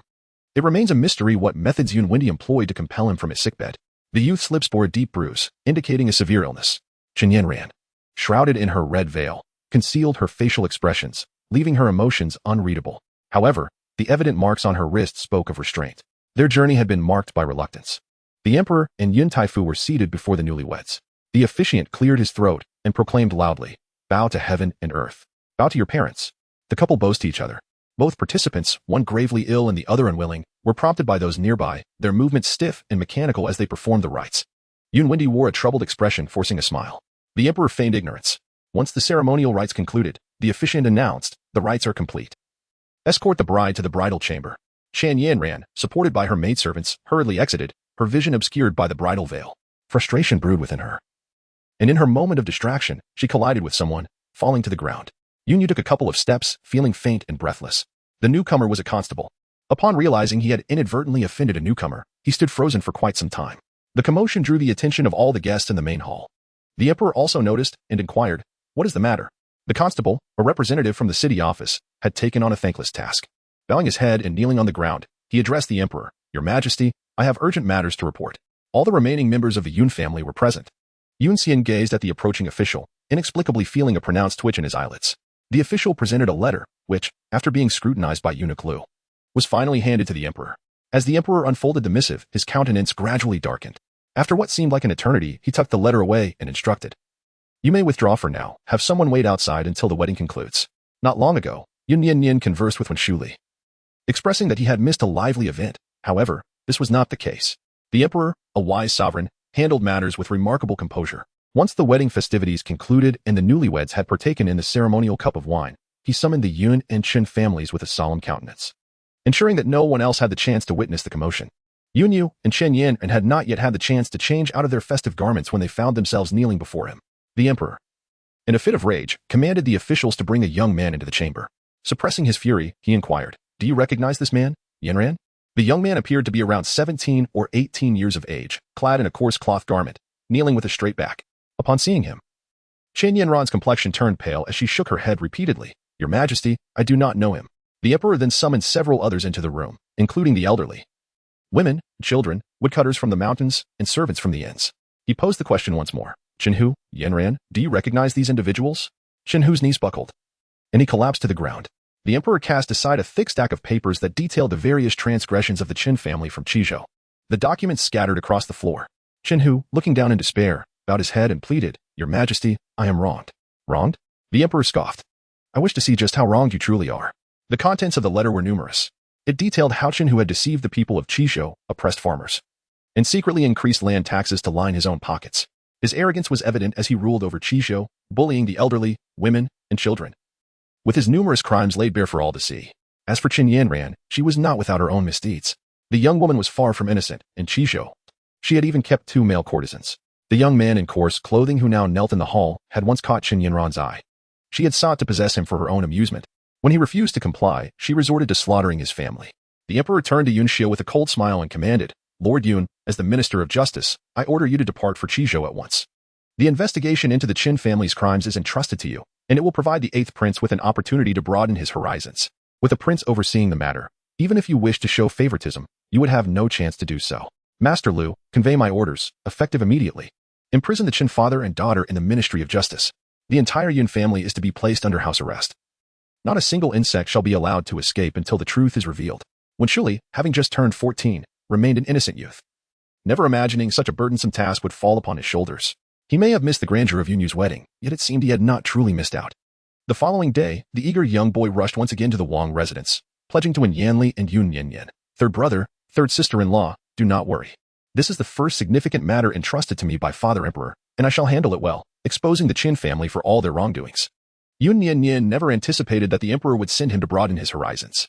This parting would last at least a month. She felt a tinge of reluctance. The Qin family had committed numerous transgressions, and even a couple of their misdeeds sufficed for their doom. The 8th prince need not take it too seriously, but should prioritize his own safety.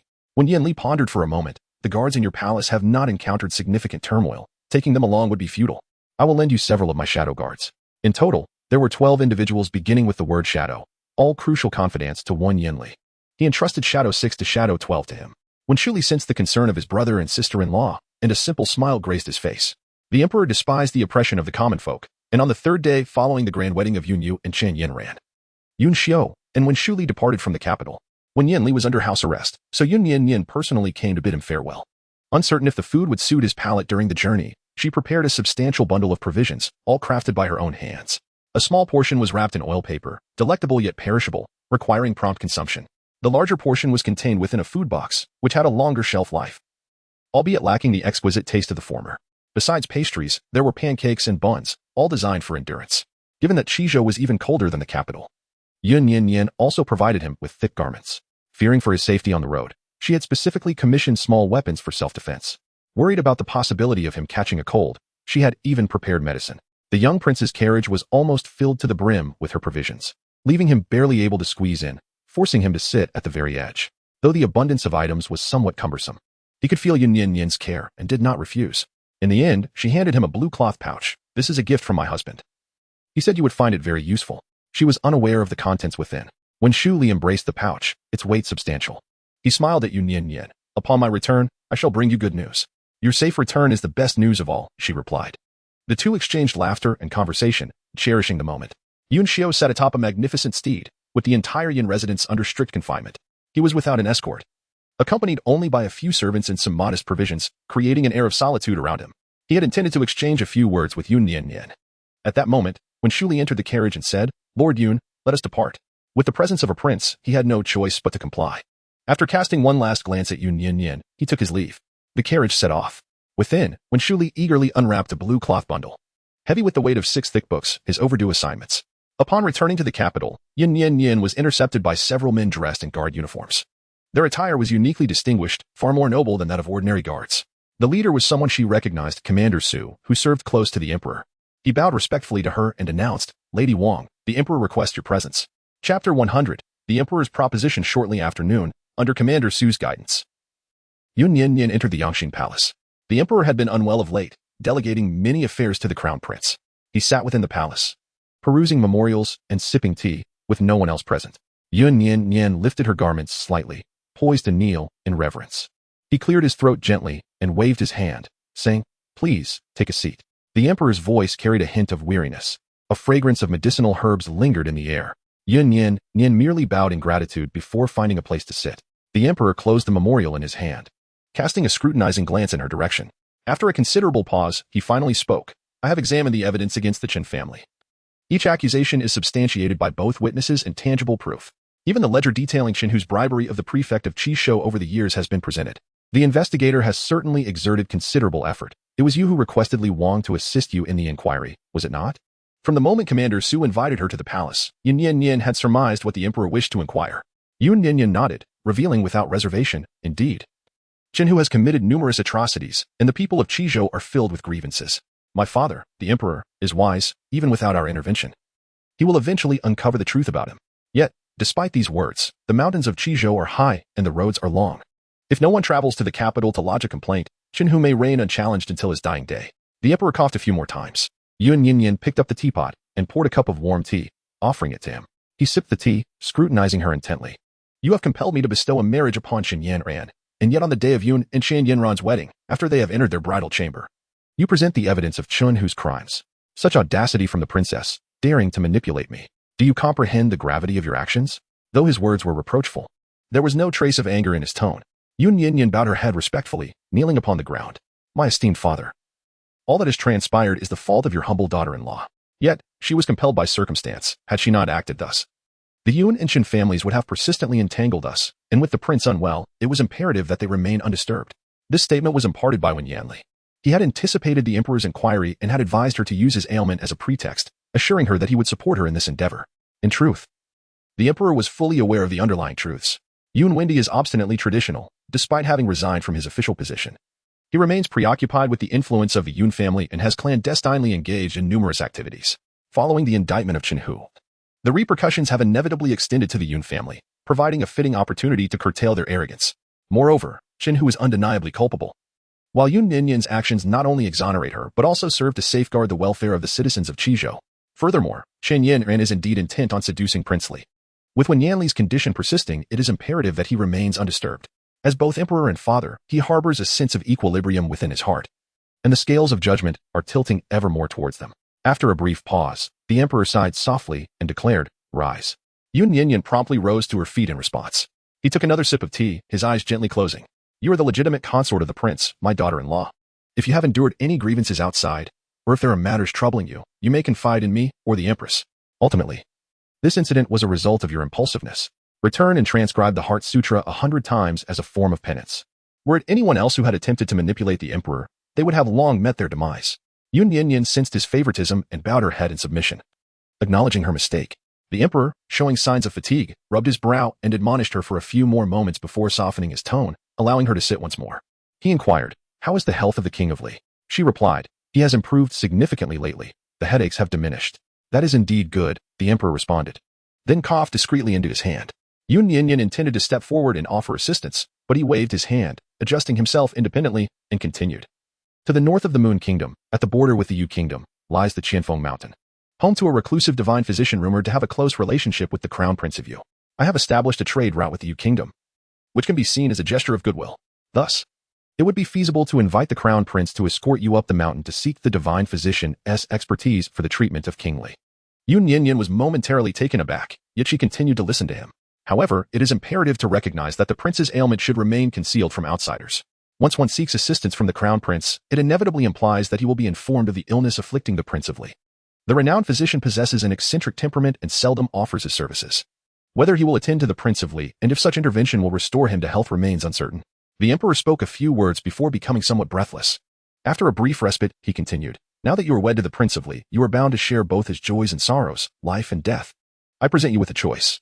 Should you wish to enlist the physician's aid, it signifies that the Prince of Li relinquishes his claim to my throne, retreating to the northern frontier, never to return to the capital. Upon hearing this, Yun Nian Nian suddenly recalled her previous life. It was 3 years later that when Yanli was dispatched to the northern borders, forbidden from ever returning to the capital. At that time, she had failed to comprehend, even perceiving the emperor as heartless. Now, upon receiving this revelation in advance, she seemed to grasp the reasons behind his actions as an emperor and a father. He had long been aware of his impending demise and recognized the irreconcilable conflict between the brothers, Wen Qinjin and Wen Yanli. Perhaps Wen Qinjin was ill-suited for the role of emperor, when Zimo yearned for freedom and had grown accustomed to a life of leisure, while Wen Shuli was still too young to bear significant responsibilities. Ultimately, Wen Yanli appeared to be a commendable choice, yet his health issues ultimately hindered this path. In his previous life, the emperor's decision to send Wen Yanli to the northern borders was, in truth, a means to protect him. The Moon Kingdom maintained a cordial relationship with the Yu Kingdom, and the emperor must have implored the crown prince to seek out the physician for assistance. However, this very circumstance led to the Prince of Li's illness being known to the Yu crown prince, further diminishing his prospects of ascension. Thus, he could only guard the borders, distance from the capital, leading a leisurely life as a prince, a conclusion that, after all, was not without its merits. Yun Nian Nian pondered deeply. She did not immediately refuse, for she was indifferent to the throne of Wen Yanli. Her greater concern lay with Wen Yanli's well-being. Upon observing her, the emperor felt a sense of satisfaction and remarked, "Take your time to consider this matter with Prince Li. I shall grant you a month." Yun Nian Nian lowered her head as she departed from the Yangqing palace. Engrossed in her thoughts, she nearly collided with someone as she turned a corner by the palace wall, the darkness enveloping her momentarily. Fortunately, Enwu was close behind, gently grasping her arm to prevent the impending mishap. Before her stood a girl of similar age, adorned in a crimson attire, her long hair intricately tied up, a long sword hanging gracefully at her waist. The girl offered an apology, saying, "I beg your pardon, I was not paying attention." As she raised her gaze towards Yun Nian Nian, her voice faltered. Yun Nian Nian was momentarily taken aback. The two young ladies stood face to face, their features strikingly similar. The girl blinked at her with her almond-shaped eyes. Although it was their first encounter, she had recognized her instantly from the letters of Shiryu, and greeted her with a friendly smile. "You must be the Princess of Li," she said, introducing herself with grace. "I am Lu Yuanshuang." Chapter 101. Lu Yuanshuang. Lu Yuanshuang, the youngest daughter of the Lu family from the Kingdom of Yu, was 17 years old, perhaps due to their similar features. Yun Nian Nian felt a certain fondness for her and smiled politely, nodding her head in acknowledgement. "I am Yun Nian Nian." She tilted her head, even leaning in for a closer look. Having trained in martial arts since childhood and grown up in a military camp, her movements were somewhat rugged, yet her thoughts were quite delicate. Concerned that Yun Nian Nian might feel intimidated, she deliberately placed her sword behind her. Lu Yuanshuang stood on tiptoe to examine her neck. After a prolonged gaze, she was slightly disappointed not to find a familiar emblem there. She did not say much more, yet maintained a friendly demeanor, smiling at Yun Nian Nian. "I have long heard of the Princess of Li's extraordinary beauty, and upon meeting you today, it truly is as they say." It was merely a polite compliment, to which Yun Nian Nian graciously expressed her gratitude. Shiryu approached from an unknown direction. Noticing the harmonious atmosphere between the two young ladies, he chose to stand aside and refrain from interrupting. It was only when Enwu reminded Yun Nian Nian that she noticed him. "Prince Shir." The injuries on Shiryu's face had vanished, and he wore a smile. "Greetings, Princess of Li." He inquired casually, "How's the health of the Li King these days?" "Much improved," she replied. Yun Nian Nian smiled gently, expressing her need to apologize to His Highness, Prince Shir, for the earlier incident, when Yanli had struck him, and an apology was in order. Shiryu dismissively waved his hand, stating that it was merely a friendly contest between men. He gazed at the sky and added, "This is General Lu from the state of Yu. She is to enter the palace today, and I must accompany her to meet the emperor. So I shall take my leave now." Yun Nian Nian nodded in agreement. It was indeed time for her to return to the royal residence, having been away for so long. When Yanli would be worried, Yun Nian Nian nodded towards the two and departed with Enwu. Observing her retreating figure, Shiryu inquired, "What do you think? Is she the person you were searching for?" Lu Yuanshuang shook her head regretfully. "She does not bear the birthmark. She is not my aunt." Shiryu paused momentarily, feeling somewhat exasperated. "What are you thinking? She is merely 17, just like you. How could she possibly be your aunt?" Lu Yuanshuang's eyes reflected a naive innocence as she tilted her head in confusion. "Then what does your highness wish for me to perceive?" Shiryu gazed after Yun Nian Nian. Pondering, Lu Wenju has been missing for over 20 years. If she had a child, the offspring would likely be of similar age to you. Realization dawned upon her, and she exclaimed softly, "Oh." The third miss of the Lu family appeared to possess a natural lack of wit, resembling a mere brawler. Shiryu shook his head in disappointment, secretly questioning the efficacy of bringing her here. Yet, regardless of its usefulness, she was already summoned, and regret was futile.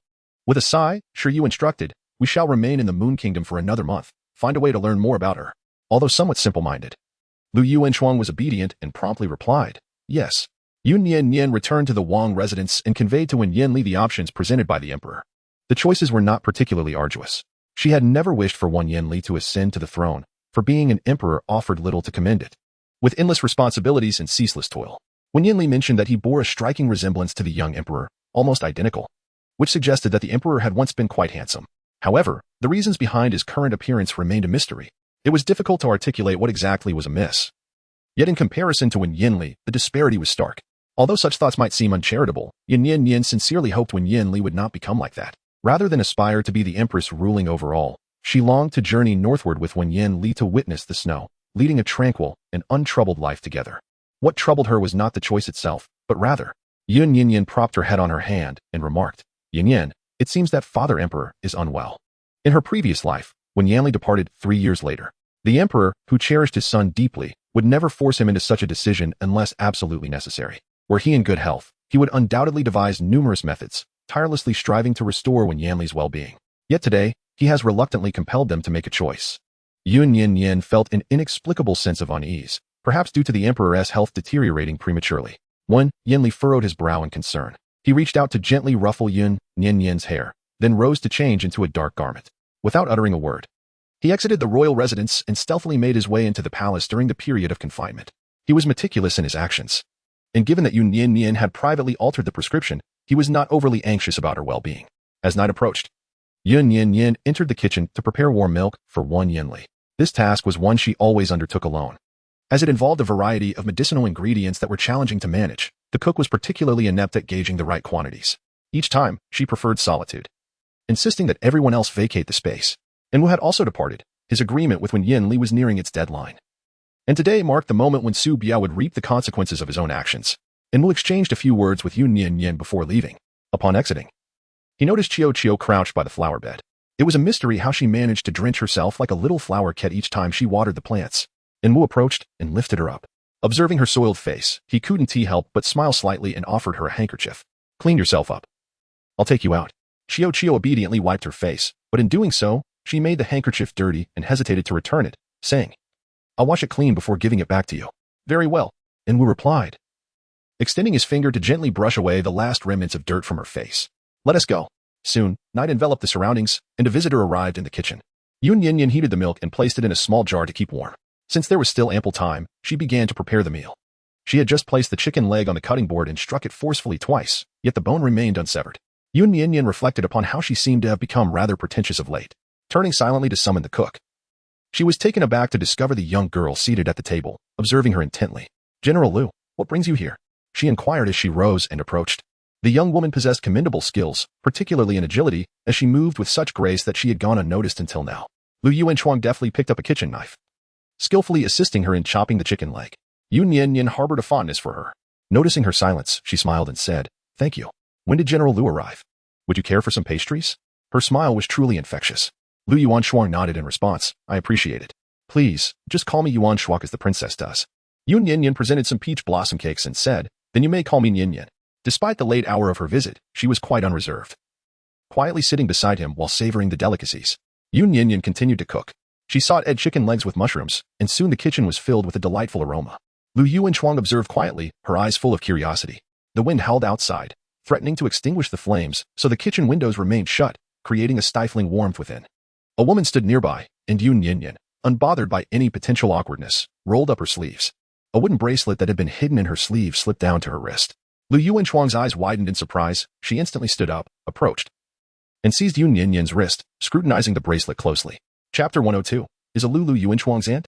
Yun Nian Nian felt a fondness for this girl who bore a striking resemblance to her, so even though the latter had trespassed into the prince's residence, she refrained from voicing any objections. However, at that moment, she was taken aback, her body pressed against the stove, her wrist firmly grasped. The proximity was such that she could feel Lu Yuanchuang's breath on her face. Lu Yuanchuang blinked her almond-shaped eyes, examining the patterns on the wooden bracelet intently. Yuanchuang? Yun Nian Nian gently called her name. Is something the matter? Upon hearing the voice, Lu Yuanchuang realized her impulsiveness and quickly released Yun Nian Nian's wrist, taking a step back and lowering her head apologetically. I noticed your wooden bracelet. It seems somewhat familiar. Lu Yuanchuang furrowed her delicate brows slightly. My mother has one as well. It looks quite similar to this. Yun Nian Nian was momentarily taken aback. Is that so? How serendipitous. This wooden bracelet was also bestowed upon me by my mother, as she recalled the moment of her mother's passing. Trembling hands had placed the wooden bracelet upon her wrist. A wave of melancholy washed over her, prompting a strained smile. Lu Yuanchuang examined the bracelet closely and inquired, "May I take it off and have a closer look?" Yun Nian Nian nodded, "Of course." The bracelet was seldom removed, leaving a faint circle of pale pink on her wrist. Lu Yuanchuang carefully took the wooden bracelet into her hands, scrutinizing it with great attention. The bracelet appeared quite unadorned, uncarved, with patterns that were entirely natural. Yet, upon gently turning it, one could discern a character carved close to the wrist, an inscription of a deer. At that moment, the dishes in the pot were ready. Yun Nian Nian extinguished the fire and fetched a plate. Just as the steaming food was being served, she heard Lu Yuanchuang's voice. "Nian Nian, may I meet your mother?" Yun Nian Nian turned to look at her, feeling an inexplicable sensation within, yet devoid of any aversion. With a sense of resignation, she said, "Perhaps it is something I can no longer witness. My mother has been gone for quite some time." "Gone?" Lu Yuanchuang suddenly raised her head. "In the letter from Shiyu." Only news of Lu Wenju was mentioned, with no indication of whether she was still alive. Hearing of her demise now filled Lu Yuanchuang with trepidation, leaving her frozen in place. After a considerable pause, she finally returned the wooden bracelet to her. Yun Nian Nian donned the wooden bracelet, gazing in a daze. Unable to restrain herself from asking, "Do you know my mother?" Lu Yuanchuang appeared momentarily lost in thought, hesitating for a brief moment. She grasped Yun Nian Nian's hand, caressing the wooden bracelet, and earnestly elucidated, "This bracelet is crafted from the root of the only millennium-old fragrant wood found within Qianfeng Mountain. Fashioned by the finest artisans of the Yu Kingdom. It was a gift from a friend of my grandfather to my mother and aunt. The character for deer engraved within the bracelet signifies the Lu family of the Yu Kingdom. My aunt, Lu Wenju, mysteriously vanished 30 years ago, and there has been no word of her since." Lu Yuanchuang straightened her posture, her message conveyed with clarity. Yun Nian Nian, struck by a wave of inspiration, paused for a moment before inquiring, "Do you suspect that my mother is the aunt you have been searching for?" She nodded in affirmation. "The Crown Prince sent a message via carrier pigeon, instructing me to come here, as he had seen someone who bears a striking resemblance to my aunt, and urged me to verify her identity." Yun Nian Nian recalled that Shiyu had often remarked on her striking resemblance to someone he knew. Her mother had once suffered a grave illness, resulting in the loss of numerous memories, even to the extent of forgetting her own name. The name Lu was derived from her observation of the character for deer inscribed within a wooden bracelet, which she had chosen for herself. Considering this, it indeed seems plausible that there could be a connection. Yun Nian Nian also glanced at the wooden bracelet and inquired once more, "Do you possess any other evidence?" She pondered earnestly, her brow furrowing once again. "My aunt departed before I was born. All I recall is her portrait." Lu Yuanchuang pointed to the area of her neck, where it meets her shoulders, to show Yun Nian Nian, "Here on my neck, there exists a birthmark, resembling a small crescent moon." Yun Nian Nian was also lost in reminiscence. She shook her head and replied truthfully, "My mother does not have a birthmark on her neck, but she does bear a scar that resembles a sword wound." Suddenly struck by an idea, Yun Nian Nian's eyes brightened. "Do you recall your aunt's portrait? Allow me to create an image of my mother for you." This indeed seemed a splendid idea, and Lu Yuanchuang quickly nodded in agreement. She placed the vegetables into the pot to warm them and led Lu Yuanchuang out of the kitchen. Outside the door stood 2 guards, who exchanged glances upon seeing Lu Yuanchuang. No outsiders were permitted in Wen Yanli's study, so Yun Nian Nian sought a guest room, requesting paper, ink, brushes, and inkstone to be brought forth. Drawing upon her memory, she began to sketch a likeness of a Lu. As soon as she had delineated the contours of the face and the eyes, Lu Yuanchuang was already convinced, yet she patiently awaited the completion of the drawing. The woman depicted in the portrait bore an uncanny resemblance to her missing aunt. Nodding, Lu Yuanchuang affirmed, "It is she." Observing the similarities in their features, Yun Nian Nian found herself momentarily stunned, taking a moment to process. After a brief reflection, she asked Lu Yuanchuang to wait and dashed out, returning from the study with 10 medical texts cradled in her arms, which she stacked before Lu Yuanchuang. "Take a look at these. They are the medical books my mother left behind before her passing." The books were tattered and worn, their pages yellowing with age, having been perused numerous times. Alu had lost most of her memories, yet she retained a faint recollection of her medical studies. Once, Alu had displayed these medical texts to Yun Nian Nian, affectionately ruffling her hair while saying she had a vague memory that these books were gifted to her by someone of great significance. Later on, during one of Yun Yu's episodes, he had stormed in like a madman, burning several of the medical books, causing Alu to weep with anguish. Consequently, she had safeguarded the remaining volumes, leaving only these 10. Lu Yuanchuang, being rather straightforward, glanced at the chaotic script and shook her head in disappointment. "I have never seen these books, but I have heard my parents mention that my aunt was exceptionally skilled in medicine during her youth and had apprenticed under the renowned physician of Qianfeng Mountain, Master Sangmu. These texts must have been given to her by Master Sangmu. My family is well acquainted with him, and I have even studied medicine under his tutelage.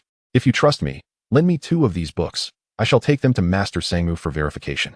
As fate would have it, Master Sangmu was indeed the divine physician mentioned by the emperor earlier that day.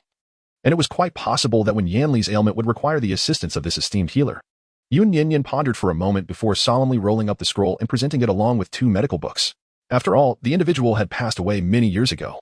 And now, in the pursuit of uncovering her lineage, it was imperative to proceed with caution and meticulous inquiry.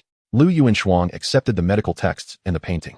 Her almond-shaped eyes lifted slightly as she regarded Yun Nian Nian with renewed seriousness, stating, "I shall provide you with a prompt response. And I will take good care of the books to return them to you in due course. Regardless of whether we share a familial bond, I have resolved to be your friend." The young woman candidly expressed her admiration. Yun Nian Nian smiled gently. "All right, I shall await your good news." Chapter 103, Yun Xian. It is your own confusion that has led to your plight. Until Lu Yuanshuang departed, Yun Nian Nian remained seated, gazing at the wooden bracelet adorning her wrist. Still somewhat lost in thought. Deep down, she believed Lu Yuanshuang's words. Yet, for someone who had relinquished familial bonds, the sudden revelation of newfound kinship inevitably stirred a sense of disarray within her. This night felt extraordinarily prolonged. An hour later, as the dishes in the kitchen grew cold, Wu and Chiu finally returned from their outing. With reddened eyes, Chiu rushed to her side. Before Yun Nian Nian could inquire, she mustered her courage and enveloped her in a warm embrace. Wu slightly bent forward and presented a pouch filled with coins. "Your Highness," he said, "I have fulfilled the prince's command and ensured that Su Biao has faced his retribution. Here are the deeds to his property, along with 142 taels of silver."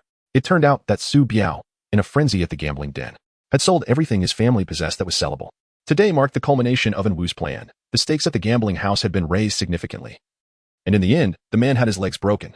Though he survived, he was left with nothing, destined to live a life worse than death, begging for scraps. Wu executed his task with precision, leaving no trace behind.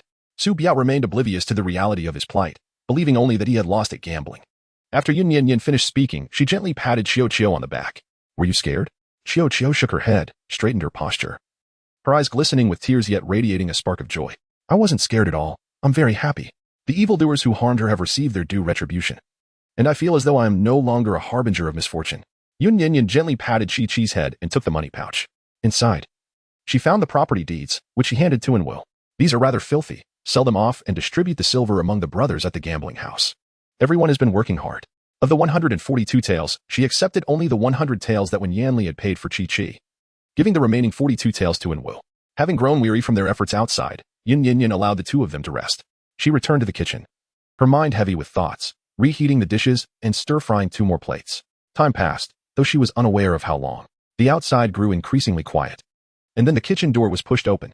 As Yun Nian Nian turned around, the man's sturdy arm enveloped her, drawing her in with an unmistakable intensity. The faint aroma of alcohol lingered in the air. "Wen Yanli?" Yun Nian Nian called out to him in confusion. He offered no response, only tightening his embrace. Yun Nian Nian raised her hand to touch his back and inquired, "Have you been drinking?" "Just a little," Wen Yanli replied, his voice low and muffled. Yun Nian Nian resigned herself to his embrace. The man returned from outside, appearing rather displeased. After a considerable pause, he finally released her, standing before her. She reached up to touch his mask and inquired, "How is Father Emperor?" Wen Yanli responded, "There is no serious harm." While he said this, his body remained tense, and his demeanor was far from normal. Fearing that his anger might exacerbate his condition, Yun Nian Nian swiftly shifted the conversation, saying, "As long as everything is well, I have prepared some dishes for you. Let us dine together." Thus, the young couple shared a meal in the kitchen.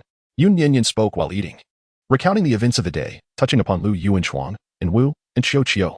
She shared an abundance of stories, while Wen Yanli merely listened, occasionally offering a response. Once the meal concluded, he set down his chopsticks, hesitating for a moment before saying, "I have been contemplating undertaking a certain endeavor.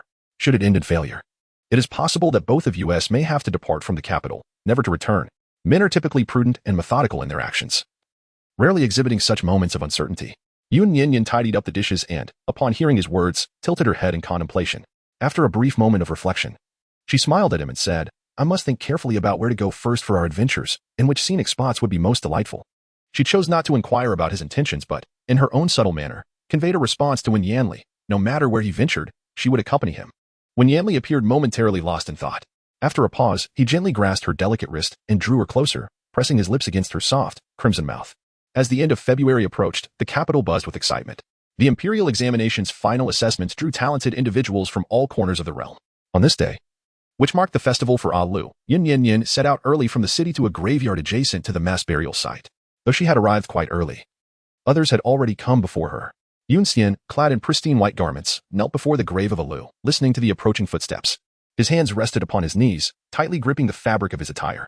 The emperor, in his benevolence, had decreed that the Yun residents be placed under house arrest. Yet, he recognized the value of talent and, as the imperial examinations approached, permitted Yun Nian to emerge from confinement. However, he was alone in his release, without even a servant by his side. As Yun Nian Nian entered, she noticed some embers glowing in the fire pit. Her expression remained impassive as she calmly instructed, "And Wu, bring a new fire pit." Yun Nian Nian said to Yun Nian, "Since the person is deceased, there is no need for the fourth young master to continue pretending. Having chosen to uphold the Qin family, how can you have the audacity to show your face here?"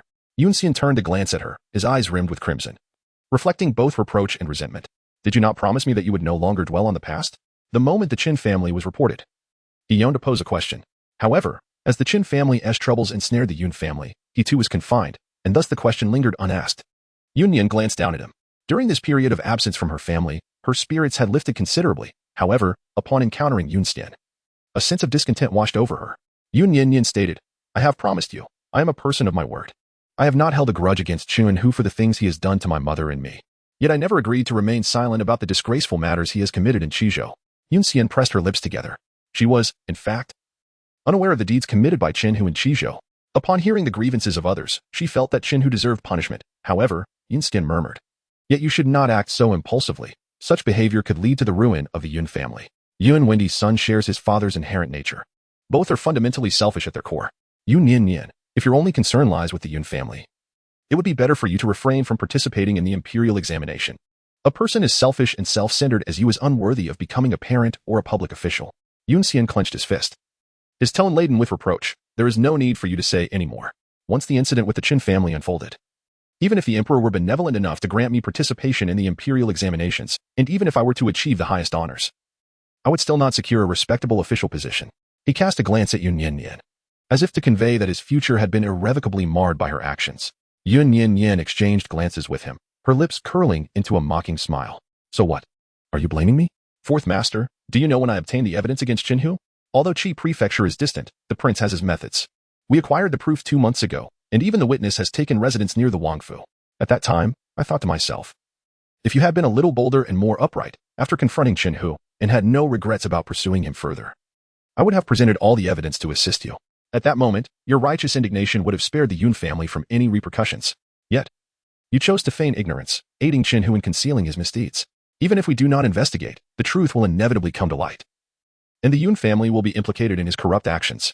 Now, you cannot blame anyone but yourself, instead. It is your indecision and confusion that have brought about your own misfortune." Chapter 104. The imperial examination commences. Yun Nian knelt with a pallid complexion and a rigid demeanor. He was a man of contradictions. Prior to Qin Hu's denunciation, he was consumed by guilt towards Yun Nian Nian and Alu, his academic pursuits in disarray. Following the report against Qin Hu, the entire Yun residence was put under strict house arrest, and he channeled his guilt into reproaching Yun Nian Nian for her failure to uphold their agreement, yet he still neglected his studies. Confined within the walls of the Yun estate, this resentment festered within him. Now, having received the emperor's grace to emerge, he found himself before Lu's grave, where he listened to Yun Nian Nian's impassioned accusations, his heart tumultuous, the pent-up grievances lodged in his throat, unable to find release. He was a man of pride, deeply concerned about his reputation. However, some truths were undeniable. In the matter concerning Qin Hu, he had indeed erred, and Wu brought forth a new braziers. Yun Nian Nian continued, casting the object to the ground, gazing down at him with an air of superiority. "Fourth young master, please take your leave. This princess wishes to have a private conversation with my mother." Yun Nian raised his gaze to her, his lips pressed tightly together. His pallid lips formed a straight line. After a prolonged silence, he finally pushed himself up from his knees, yet he still did not depart. Yun Nian inquired, "Nian Nian, my elder brother has already gone to Qi Prefecture to investigate. Qin Hu will inevitably face the consequences for his actions. Will you and your mother still be able to forgive me?" The apology came too late and lacked sincerity. Yun Nian Nian understood that he merely harbored an emotional knot, seeking her assistance to unravel it. His remorse was not genuine. However, it mattered little. Regardless of his sincerity, she was unwilling to accept his apology. Yun Nian Nian crouched down to arrange the brazier, then smiled and said, "Indeed, Qin Hu will eventually face retribution." She turned to Yun Nian and spoke deliberately. "You are no exception." Yun Nian continued to press her lips together, lost in thought. After a while, Wu urged her from beside her, "Young Master Yun, please take your leave." Yun Nian departed from the Yun residence, utterly alone, without even a servant by his side. Having never trained in martial arts, he was naturally no match for the guards of the royal palace. Ultimately, the man fell silent for a moment before turning and leaving. Yun Nian Nian meticulously arranged the prepared paper money and paper garments into a pile, methodically igniting them one by one for Alu. The yellow paper transformed into a gray ash. She silently knelt before Alu's grave, uttering not a single word throughout the solemn ritual. On the 9th day of the 3rd month, the imperial examination commenced, drawing together the most talented scholars from the capital. In clandestine betting houses, wagers were placed on who would emerge victorious. Notably, in addition to Yun Xian, a new contender emerged. His name was Zhuang He, a candidate from Qi Prefecture who had once suffered at the hands of Qin Yinran. He was one of the witnesses who exposed the crimes of the Qin family in Qi Prefecture. After being brought to the capital, he resided near the Wang residence. And following the denunciation of Qin Hu, Yun Nian Nian ensured his continued safety. 3 years prior, Zhuang He had participated in the examination. But due to the malice inflicted by Qin Yinran, which led to the suffering of his parents, he was overwhelmed by sorrow and indignation, resulting in a poor performance and failure. This year, however, the Qin father and daughter were imprisoned, and he had cast aside the burdens of the past, wholly dedicating himself to the imperial examination. At the break of dawn, Zhuang He donned a fresh set of garments in preparation. The examination would consist of 3 sessions, each spanning 3 days, totaling 9 grueling days of assessment. Yun Nian Nian instructed someone to prepare a change of clothing and provisions for him at the examination hall, placing them together in the examination basket for his convenience. Zhuang He, having received assistance from the Prince of Li, though he had yet to exact full vengeance, felt a deep sense of gratitude towards her, bowing respectfully. I am profoundly thankful for the support of the Prince and Princess. Should fortune smile upon me in my future endeavors as an official, I shall undoubtedly repay the great kindness of the Prince of Li. Upon hearing these words, Yun Nian Nian momentarily lost her train of thought. She handed the examination basket to Zhuang He, saying, "We do not require your gratitude. Rather, we hope you remember that serving as an official is for the court and the people, not for the sake of repaying kindness, and should not be tainted by personal motives." Her ability to articulate such sentiments only deepened Zhuang He's admiration, prompting him to bow once more. With some time still remaining, Yun Nian Nian urged him to check his belongings thoroughly and requested Steward Zhou to prepare additional supplies, for it is better to be prepared than to be caught unawares. When Yanli had lifted his house arrest, and as the co-administrator of the Ministry of Rites, he entered the examination hall ahead of time. Seizing the opportunity of a quiet afternoon, Yun Nian Nian personally escorted Zhuang He to the entrance of the examination hall, coincidentally waiting for Wen Yanli. Outside the examination hall, she caught sight of Yun Xian once more.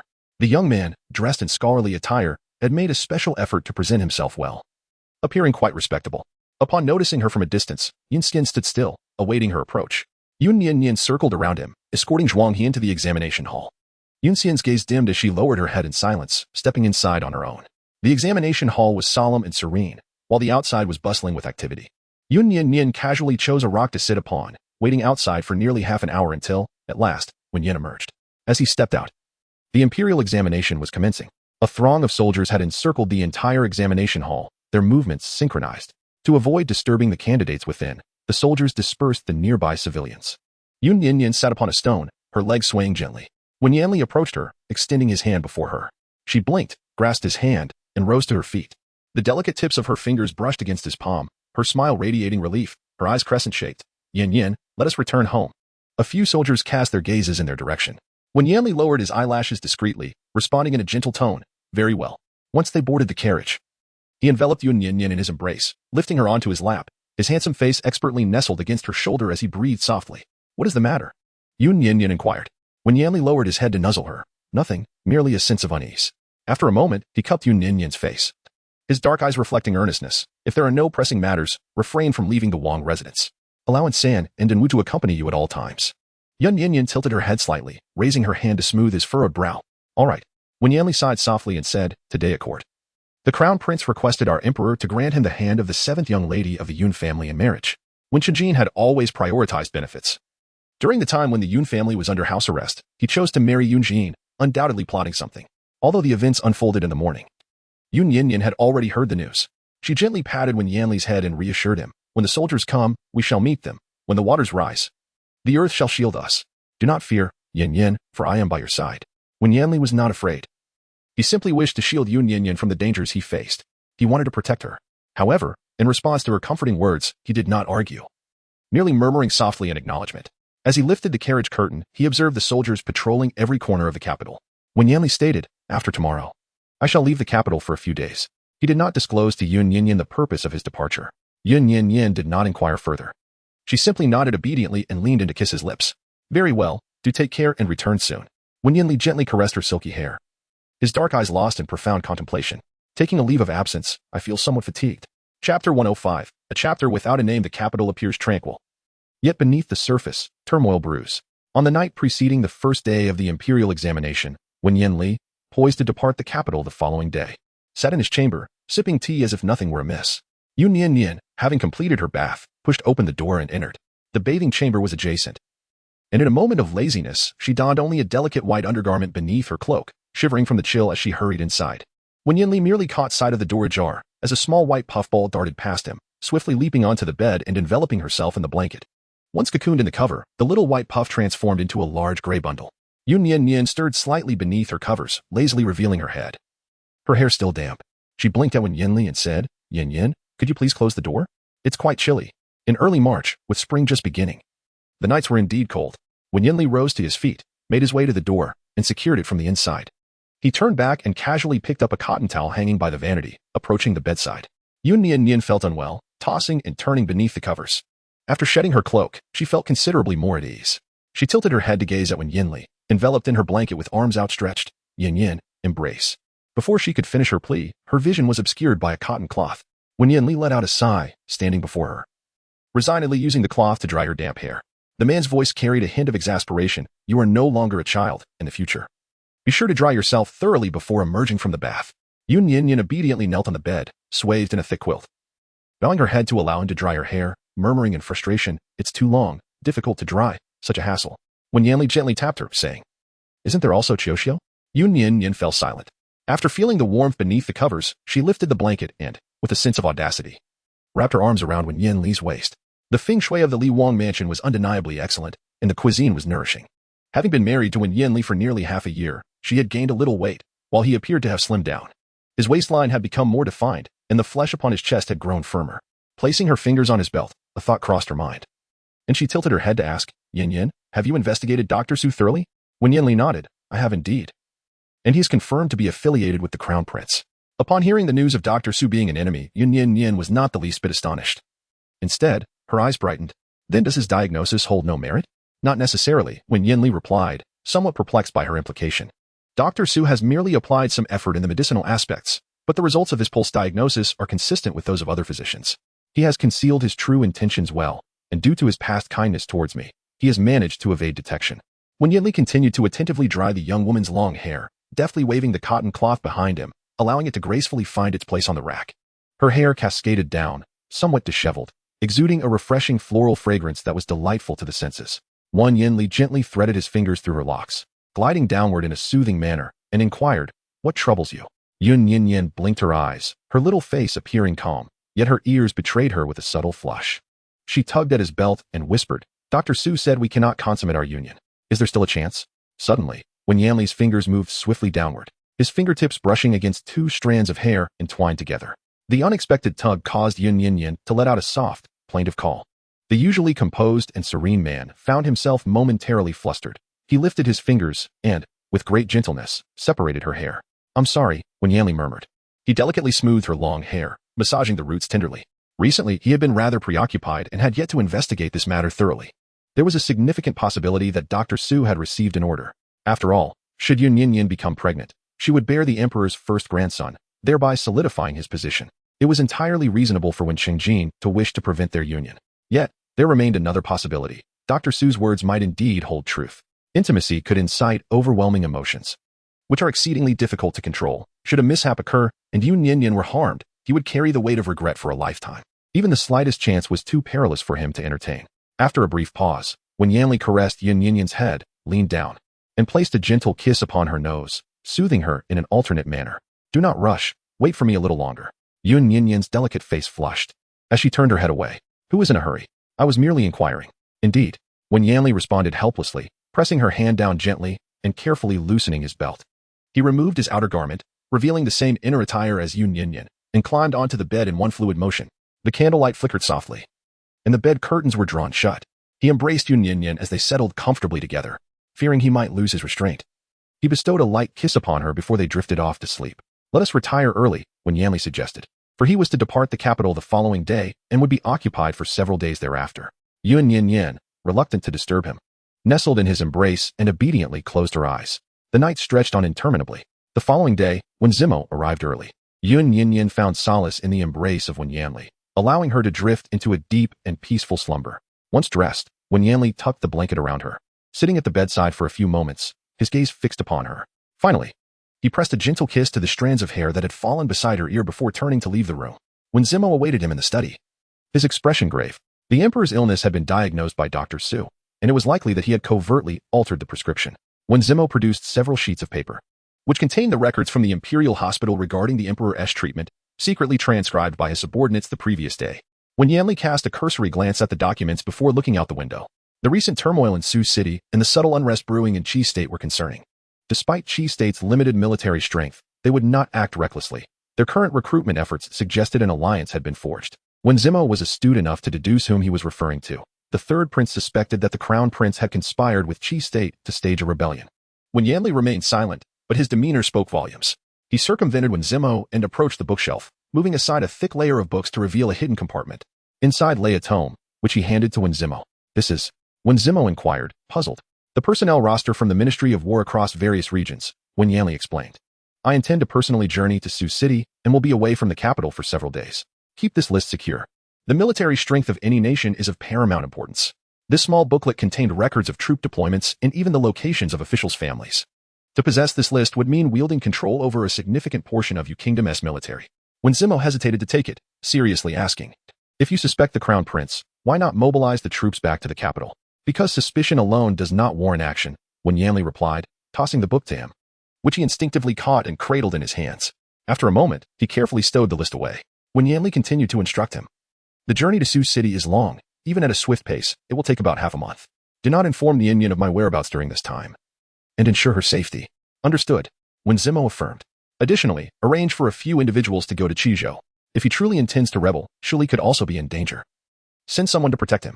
The trade routes between you and Yu kingdoms are nearly established, and the crown prince will likely return to you soon. He too requires protection. Wen Yanli offered numerous directives, which Wen Zimo acknowledged one by one. Finally, he murmured, do take care of yourself as well. I am aware. Wen Zimo smiled. May we both be overthinking this matter. A silence fell between them. After a while, Wen Yanli departed quietly. Once he was gone, Wen Zimo exited the study. And Yun Nian Nian peeked from her chamber, her eyes slightly reddened. Wen Zimo hurriedly reassured her, sister-in-law, do not worry, the third prince will return soon. How soon is soon? Yun Nian Nian did not inquire further, merely offering a faint smile. I am fine. Wen Zimo also managed to smile, the book in his arms feeling weighty. To him, both Wen Yanli and Wen Qingjin were half-brothers, yet they differed in many respects. Wen Qingjin's maternal family, the Mu clan, wielded considerable influence. To cultivate their bond, he had once attempted to send Mu Wan into Wen Zimo's bed. Fortunately, thanks to a timely warning from Wen Yanli, he had narrowly escaped that fate. Yet, when Zimo understood the ruthlessness of royal life, power could be perilous, leading him to willingly embrace the role of a leisurely prince, while Wen Qingjin was driven by profit. Wen Yanli appeared to value emotional connections more. If the two stood side by side, he would decisively choose to trust Wen Yanli. The Prince of Li feigned illness to discreetly leave the capital. Yun Nian Nian remained at the Wang residence, engaging in her own pursuits while she awaited his return. 3 days later, a man and a woman stealthily approached the estate under the cover of night. The man, in his 60s, was a robust elder, while the woman was Lu Yuan Shuang. They made their way into the main courtyard of the Wang residence, unaware that the defenses had been fortified. The elder, agile and sprightly, betrayed no signs of distress. However, Lu Yuan Shuang inadvertently snapped a branch beneath her foot. The guards, alerted by the sound, swiftly converged, demanding, who goes there? Intruders. The perimeter was soon enveloped in layers of vigilant guards. As Lu Yuan Shuang twisted her ankle, she hesitated to harm the Wang guards and, from a distance, spotted Yun Nian Nian's figure, calling out in desperation, Nian Nian, help. With Wen Yanli absent, Yun Nian Nian had succumbed to a sense of lethargy. The evening meal, prepared by the cook, was rather mediocre in flavor. She sat on a stone bench outside, perusing medical texts while dining. When she first noticed the commotion among the guards and then heard Lu Yuan Shuang's cry for help, her eyelids twitching in response, she promptly rose and commanded, wait. The guards halted at her call, as the pair found themselves encircled. The elder, having not yet taken notice of those surrounding him, brushed off the dust from his clothing and, in a huff, kicked Lu Yuan Shuang lightly. You foolish girl. One would think you learned your tree climbing skills from a three-legged cat. Climbing a tree seems a Herculean task for you. And now you've brought trouble upon your old master. Lu Yuan Shuang let out a soft her embarrassment manifesting in a sheepish grin. Yun Nian Nian instructed. You may all leave, there my friends. The royal guards withdrew in an orderly fashion, once the crowd of dark figures had vanished. The elderly man finally laid his eyes upon Yun Nian Nian, standing frozen in place. Lu Yuanchuang, wincing in pain as she clutched her ankle, gazed at her with a look of helplessness, saying, Nian Nian, the trees near the royal residence are far too high. Yun Nian Nian approached, extending her hand to help her up, and gazed down at her ankle. Let us head to the guest room. Fortuitously, I have concocted some ointment for bruises. Allow me to tend to your injury. All right. Yun Nian Nian instructed the servants to prepare 2 guest rooms and personally assisted Lu Yuanchuang into one of them, with the elder following closely behind. Once the door was closed, Lu Yuanchuang boldly sat down and introduced, Nian Nian, this is my grandmaster, the esteemed physician Sangmu, who is also my aunt's minor. I brought back your medical texts and paintings for him to review, and he was so thrilled that he immediately accompanied me here. The esteemed physician Sangmu remained silent, quietly observing the two of them. Yun Nian Nian lowered her head slightly. Noticing the lack of response, Lu Yuanchuang promptly nudged the divine physician's arm, saying, Master, did you not mention the necessity of asking Nian Nian directly about the matter? Please, do inquire. After regaining his composure, the esteemed physician hesitated for a moment before asking in a rather dry tone, How long has it been since your mother passed away? Yun Nian Nian replied, It has been 7 years. The old man's eyes glistened with tears. She has endured much suffering. This is indeed true. Over the years, Alu has borne considerable hardships, and when she passed away, she did so with lingering regrets. Yun Nian Nian pressed her lips together and remained silent. The old man continued, There is no need to inquire further, for merely seeing you brings to mind the undeniable truth. You must be the child of Wanzhou. You bear an uncanny resemblance to her in her youth. One can only lament that Lu Yuanchuang and sure you have never encountered the youthful Lu Wanzhou. Otherwise, they would have recognized you at once. Yun Nian Nian was momentarily taken aback, raising her hand to caress her own face. As the sleeve of her garment slipped down her wrist, a wooden bracelet emerged. The venerable doctor, Sangmu, trembled as he reached out to touch it. The elderly man, who had just moments ago scolded Lu Yuanchuang with vehement words, now appeared subdued, approaching the delicate object with utmost care, as if it were a treasured relic. Lu Yuanchuang stood up with joy, nearly overwhelmed with the urge to embrace her. Nian Nian, I told you we are family. She tilted her head in curiosity, inquiring, When is your birthday? The 1st of October, Yun Nian Nian replied. A smile brightened her features, her eyes curving with delight. I am a month younger than you. I should call you elder cousin. Embracing this unexpected familial bond, she felt no aversion and boldly addressed her, elder cousin. In the past, Yun Nian Nian had only ever been addressed as sister by Yun Xian, a title she found distasteful and loathed. However, when Lu Yuanchuang referred to her as cousin, it evoked a distinctly different sensation within her, a fluttering heartbeat, as if her heart were yearning to take flight. The sage physician Sangmu inquired, Nian Nian, would you be willing to call me Master Grandpa? Lu Yuanchuang, limping closer, whispered in her ear, Nian Nian. This old fellow is rather pretentious. He actually prefers to be called Master Great-Grandfather by others. Yun Nian Nian blinked her apricot eyes and finally broke into a smile, sweetly calling out, Grandmaster. Indeed, the revered physician, Sangmu, was visibly delighted, his aged face crinkling into a multitude of smiles. Good, truly good. He rummaged through his garments and produced a bundle of silver needles, a pouch of golden leaves, 2 bags of coins, and 3 medical texts, alongside numerous small porcelain vials inscribed with names, each containing various medicinal pills. It appeared as though the elderly man was burdened with an array of packages, continuously retrieving items from his person. Ultimately, he even placed the pastries he had purchased on West Street upon the table. Sangmu chuckled. I came in haste this time and did not prepare much for you. Please accept these for now. Once I return to Qianfeng Mountain, I shall prepare a proper gift for our meeting. Chapter 107. Does porcelain have gender? Various items of all sizes were laid out upon the table. While none appeared particularly extravagant, aside from the 2 pastries, each was of considerable value. Renowned across the land, Sangmu was sought after by countless individuals from nation to nation. The medicinal pills and ointments he concocted were priceless, each vial worth its weight in gold. Over 20 small porcelain vials were meticulously arranged, containing both antidotes and poisons, including cooling powders, detoxification pills, petrification powders, and 5-step poisons. The 3 medical texts were unfamiliar to Yun Nian Nian, yet the handwriting within matched that which Alu had left her, an assurance of her mother's lineage. However, the sudden addition of several relatives left Yun Nian Nian somewhat bewildered. Lu Yuanchuang leaned closer, exclaiming, Grandmaster, you said these 3 medical texts are your life's work.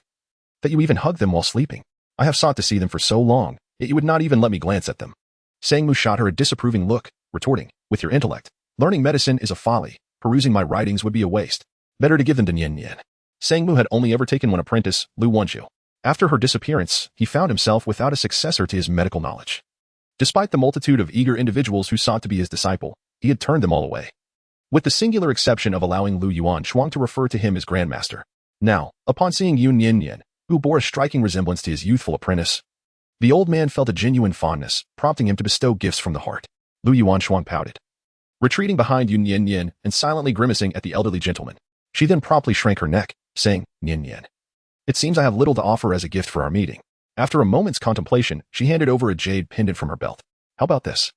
I acquired it from the crown prince of the Sher. It is said to be worth a fortune. The belongings of Sher you had been inexplicably presented. Yun Nian Nian found it amusing and pushed the jade pendant back, saying, there's no need for that. As your cousin, it is I who should present you with a gift to commemorate our meeting. Lu Yuanshuang's eyes sparkled with delight as she obediently awaited her present. However, she was troubled, unsure of what to give in return. After a moment of contemplation, Yun Nian Nian handed her a small jar of ointment she had made herself. These are my own creations. They may not compare to what Master Grandpa can provide, but if you don't mind. Before she could finish her sentence, Lu Yuanshuan eagerly embraced the small porcelain bottle as if it were a treasure, grinning from ear to ear. Of course I don't mind. How could I ever? She exclaimed, casting a triumphant glance at the venerable Dr. Sangmu, as if to say, look, my cousin has gifted me something, while you, old man, have not. Yun Nian Nian prepared remedies devoid of toxins, consisting solely of fundamental ointments, including a healing salve for injuries sustained from falls. Coincidentally, Lu Yuanshuang had twisted her ankle and nonchalantly settled onto the bed, removing her shoes and socks. Yun Nian Nian assisted her in applying the medicine. As the small porcelain bottle was opened, a subtle fragrance wafted forth. The ointment, a milky white, spread effortlessly, providing a refreshing and soothing sensation upon application to the wound.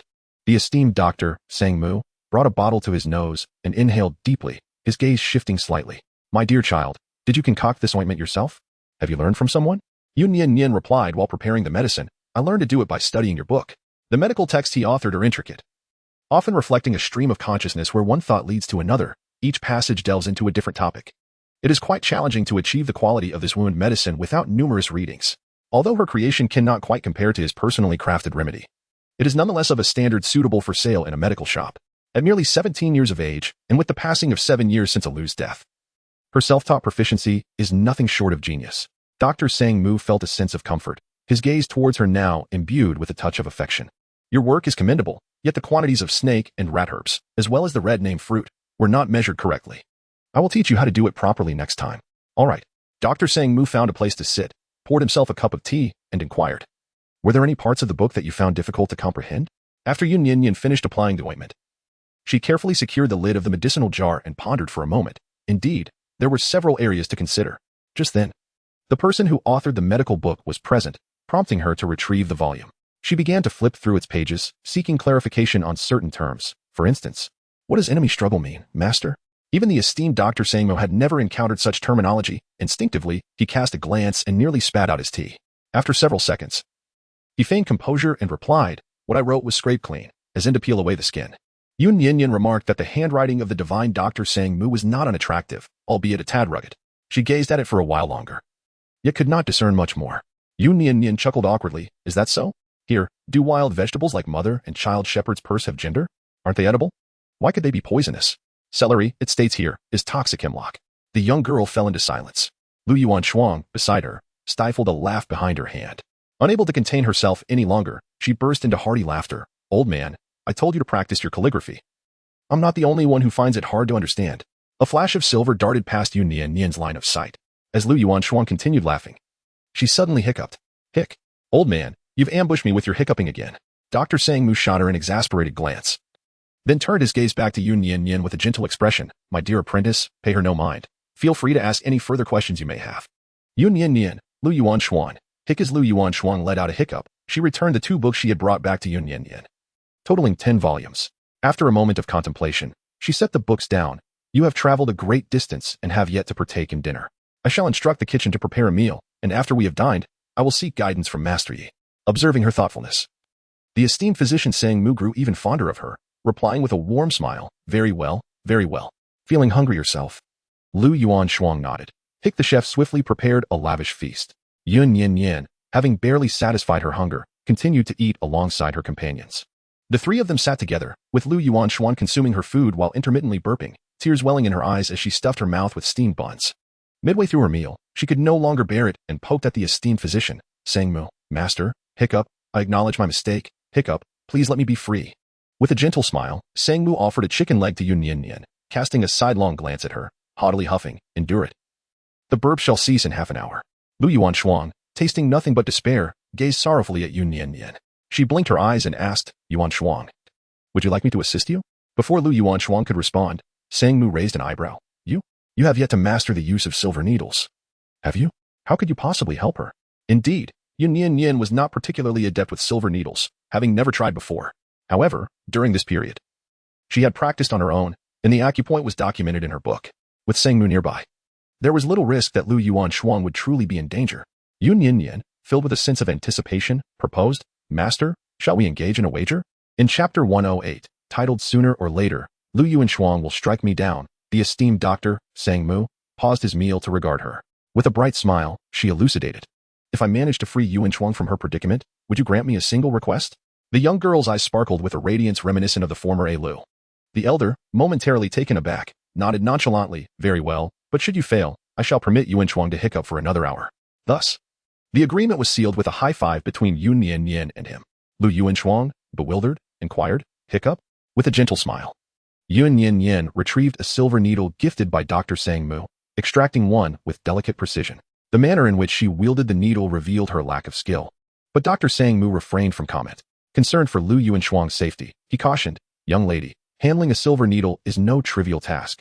Without at least a decade of medical expertise, it is quite challenging to perform even a single insertion. If done correctly, all may be well. Yet a slight miscalculation could prove fatal. I advise you to concede." However, Lu Yuan Shuang interjected, "Master, I shall not hiccup any longer." Immediately, Dr. Sang Mu sprang from his seat. The silver needle remained firmly inserted at the acupoint, and judging by its depth, the pressure appeared appropriate. As he grasped Lu Yuan Shuang's hand to take her pulse, he was astonished to discover that she had indeed succeeded in her endeavor. The elder stood in stunned silence for a moment before his gaze illuminated with admiration for Yun Nian Nian, bursting into hearty laughter. "Splendid! Splendid! Splendid!" he exclaimed. Conceding with a smile, "I admit defeat. What is it that you desire?" Yun Nian Nian withdrew her silver needle and smiled softly. "I wish to request Grandfather Shi's assistance in treating my husband's ailment."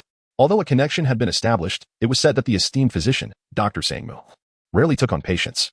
Furthermore, considering that when Yanli's condition was entangled with royal matters, a cautious and formal appeal to the elder was warranted. To her surprise, upon hearing her request, Dr. Sang Mu paused momentarily.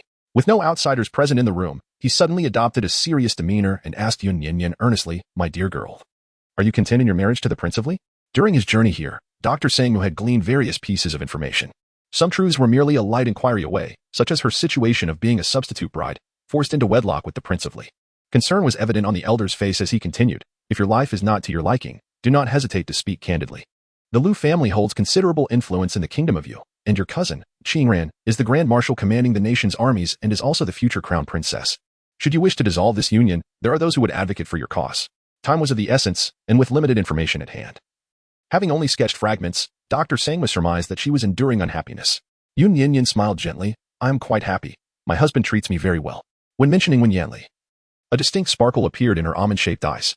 Dr. Sang Mu exchanged glances with her for a few moments before nodding. "That is good to hear. I have heard about the troubles from the Yun family. You need not concern yourself with them. From now on, we shall be your family. If you are ever unhappy, feel free to return to your family." The term family was somewhat unfamiliar to Yun Nian Nian, yet hearing it from him evoked a sense of warmth. Lu Yuan Shuang added, "By the way, Nian Nian, when will you visit home? Your grandfather would be overjoyed to see you." Since Lu's identity was now established, she would certainly visit the Lu family of Yu Nation at least once. However, Yun Nian Nian smiled apologetically, saying, "Please wait a little longer. I wish to return with my husband. The Moon Kingdom is on the brink of internal strife, and when Yin Li is fulfilling his duties as a prince, I shall not flee in the face of adversity." As the emperor stated, they share the same bed in life and the same grave in death. The young lady mentioned her husband multiple times, which surely indicated her deep feelings for him. Sang Mu, the esteemed physician, smiled with understanding and remarked, "In that case, I find myself with little to do lately, so I shall remain here for a few days to see your husband." His words implied a willingness to attend to Wen Yanli's health. Moreover, rather than going to Qianfeng Mountain, he would discreetly enter the royal residence to provide treatment without drawing attention.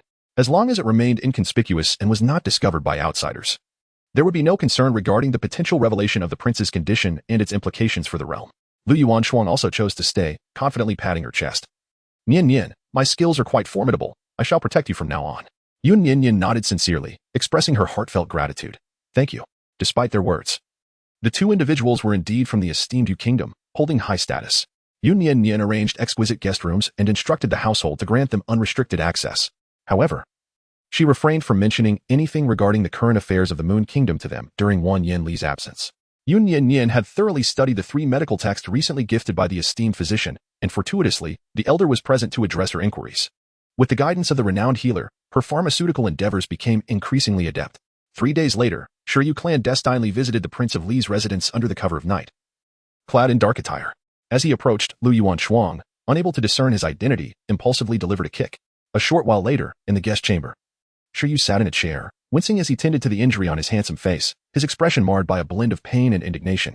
Lu, the young general, has truly sharpened her skills. Her kicks have grown so formidable that they can reach my face, he remarked. Meanwhile, Lu Yuanshuang trembled in fear, kneeling before him in silence, too intimidated to utter a word. After receiving guidance from the esteemed physician, Sang Mu, Yun Nian Nian successfully concocted the healing ointment for severe wounds, which now found its purpose. Once Shiryu had applied the medicine, he let out a faint grunt and addressed Lu Yuanshuang, urging her to rise. She complied and stood up. Shiryu continued, at dawn tomorrow, I shall embark on my journey back to your country. He then turned his gaze towards Yun Nian Nian and inquired, would you care to accompany me?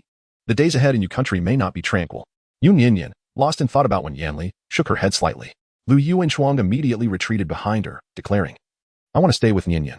The esteemed physician Sang Mu, unfettered by official duties, was beyond the reach of the royal family. His decision to stay or leave rested solely in his thoughts, and when Shiryu inquired, he could scarcely muster a reply. Shiryu's lips twitched, the pain from his injuries evident on his face. After a prolonged silence, he turned his gaze towards Lu Yuanshuang, the only one he could control. Very well. You may remain. However, should Qingran inquire, I shall have no choice but to inform her that you have disobeyed military orders. It was not that Shiryu wished for Lu Yuanshuang to depart, but as a young general of the Yu Kingdom, her presence in the camp of the Yu Kingdom could lead to misunderstandings. Currently, with the Yu Kingdom at peace, returning to the barracks would prove rather uneventful. In truth, it mattered little whether she stayed or left. His concern lay solely in the potential inquiry from Lu Qingran. The mere mention of her name sent a shiver down both Shiryu's and Lu Yuanshuang's spines. Lu Yuanshuang pouted, trembling slightly. Let her ask. She is my sister, and she can't possibly kill me, right? By the end of her words, self-doubt crept in. Shiryu shrugged. She probably won't. Both displayed a palpable lack of confidence. Lu Yuanshuang feared that defying military orders and not returning to camp would result in her sister's wrath. Shiryu worried that failing to protect Lu Yuanshuang would lead to the same fate at the hands of Lu Qingran. Chapter 109. A conflict arises. Lu Qingran's influence loomed large, prompting the two to huddle together in deliberation for quite some time. Eventually, Lu Yuanshuang, with a dejected expression, turned to Yun Nian Nian. Nian Nian, I must leave again. My sister's hits are exceedingly painful, and I am terrified. Her glistening apricot eyes conveyed a profound sense of fear. Yun Nian Nian couldn't help but smile. It's all right. After some time, I will visit you in the Yu Kingdom. After all, being a young girl, Lu Yuanshuang was immediately delighted. Gazing at her with eager eyes, really? Is that true? Truly? Yun Nian Nian nodded earnestly, affirming her sincerity. With a heart full of joy, she set about organizing the small packages. In her haste to arrive, she had brought only a few sets of clothing. So Yun Nian Nian prepared several new garments for her, along with delicacies from the Moon Kingdom. The medicinal ointments she had crafted over the past few days were meticulously labeled and ready for delivery to her. The following day, Lu Yuanshuang cradled the small package in her arms. From within her bosom, she retrieved a jade pendant, its translucent quality cool to the touch, inscribed with the character for dear. Nian Nian, keep this, she said. It is the token of the Lu family, granting you access to the Lu residence. Moreover, Lu Yuanshuang produced another jade tablet. This is a gift from the Crown Prince. He mentioned that turmoil is imminent in the Moon Kingdom. Should you encounter peril, take this. This jade tablet symbolizes the Crown Prince's authority. Although it cannot summon troops for you in any city of the Yu Kingdom, you may present this tablet to the local magistrate for assistance. They will be able to offer some aid. Both items were exceptionally precious, embodying the care and concern of relatives from the Yu Kingdom. Yun Nian Nian did not decline. After expressing her gratitude, she carefully tucked it away. Lu Yuanshuang, feeling a sense of reluctance, embraced her before finally turning away. Shiryu's subordinates would soon arrive to escort her from the prince's residence. Yun Nian Nian accompanied her at the door for a while, waiting for a carriage to arrive. However, it was merely. Yun Nian Nian gazed at the carriage. Feeling an inexplicable familiarity, it was not the prince's but rather. The carriage halted outside the Wangfu. Lu Yuanshuang's eyes brimmed with tears as she clutched her small bundle tightly, waving goodbye. Nian Nian, I must take my leave. Sensing the impending farewell, she could scarcely bear to witness Yun Nian Nian's expression and hurriedly dashed towards the carriage. Yuanshuang, wait. Yun Nian Nian barely had time to utter her plea. Even the attendants by the carriage were caught off guard. A man clad in white descended from the vehicle, elegantly wielding a fan. Upon landing, he immediately spotted the young girl rushing towards him, her head bowed. Startled, he swiftly raised his fan to block her forehead. Lu Yuanshuang, mistaking him for an assailant, drew her sword in defense. When Zimo, recognizing her face, sidestepped without alarm, closing his fan to parry her formidable strike. The fan, commonly wielded by men, bore a deep gash from her blade. Lu Yuanshuang continued her assault, while he deftly evaded her blows. A practitioner of martial arts, his movements were swift, in mere moments. They exchanged over 10 strikes. In truth, Yun Nian Nian later called herself Lu Yuan Xuan, attempting to inform her that she had taken a wrong turn. However, it seemed that she did not hear.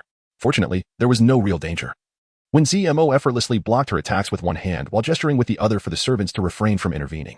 Armed with his folding fan, he engaged in a playful exchange with the third young lady of the Lu family. It was well known to Yun Nian Nian that Lu Yuan Xuan possessed considerable skill. Yet she had never realized that when ZMO was equally formidable. After years of being a prince, it was evident that he had been concealing his prowess. Lu Yuan Xuan finally comprehended the true capabilities of her opponent. As she swung her blade, it veered slightly off course. And when ZMO deftly parried it with his fan, in that moment, both remained still. When ZMO cast a glance at his fan, which had been custom-made for him, robust and of superior quality, concealing mechanisms within, should he find himself at a disadvantage, he could resort to hidden weapons. His concealed weapons were laced with poison, seldom utilized. Noticing the distinct marks left by the blade, his eyes glimmered slightly, yet he displayed no overt anger. Offering a courteous smile, the martial skills of the young general truly astonished this prince. As a member of the royal family of the Moon Kingdom, Lu Yuan Xuan felt a pang of trepidation and sheathed her sword, apologizing. "My apologies, I meant no harm." When ZMO replied, "I came to visit my sister-in-law at the Li Wang residence, which may have led to your misunderstanding." His smile radiated warmth, and even when not smiling, he possessed an appealing demeanor. Moreover, he appeared genuinely considerate, assisting her in clarifying the situation. Lu Yuan Xuan was momentarily taken aback. When ZMO gestured behind him towards another carriage approaching the Li Wang residence, "You must be looking for that carriage, am I correct?" Following his gaze, Lu Yuan Xuan noticed the elongated, fair fingers of his hand, elegantly defined, and wondered how such hands could wield such formidable martial prowess, surpassing her own significantly. Had he not shown restraint, his fan could have easily pierced her throat.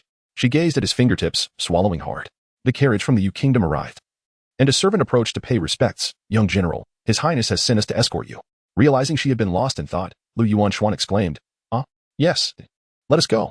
As she took a few steps toward the carriage, she turned to glance back at when ZMO, sensing her gaze, he smiled and nodded in acknowledgement. He clasped his hands together, saying, "Young general, travel safely. You are always welcome to visit the Moon Kingdom again." With a thud, engrossed in watching him, Lu Yuan Xuan accidentally bumped her head against the carriage, letting out a pained gasp. Embarrassed, her cheeks flushed, she hurriedly boarded the carriage without looking back.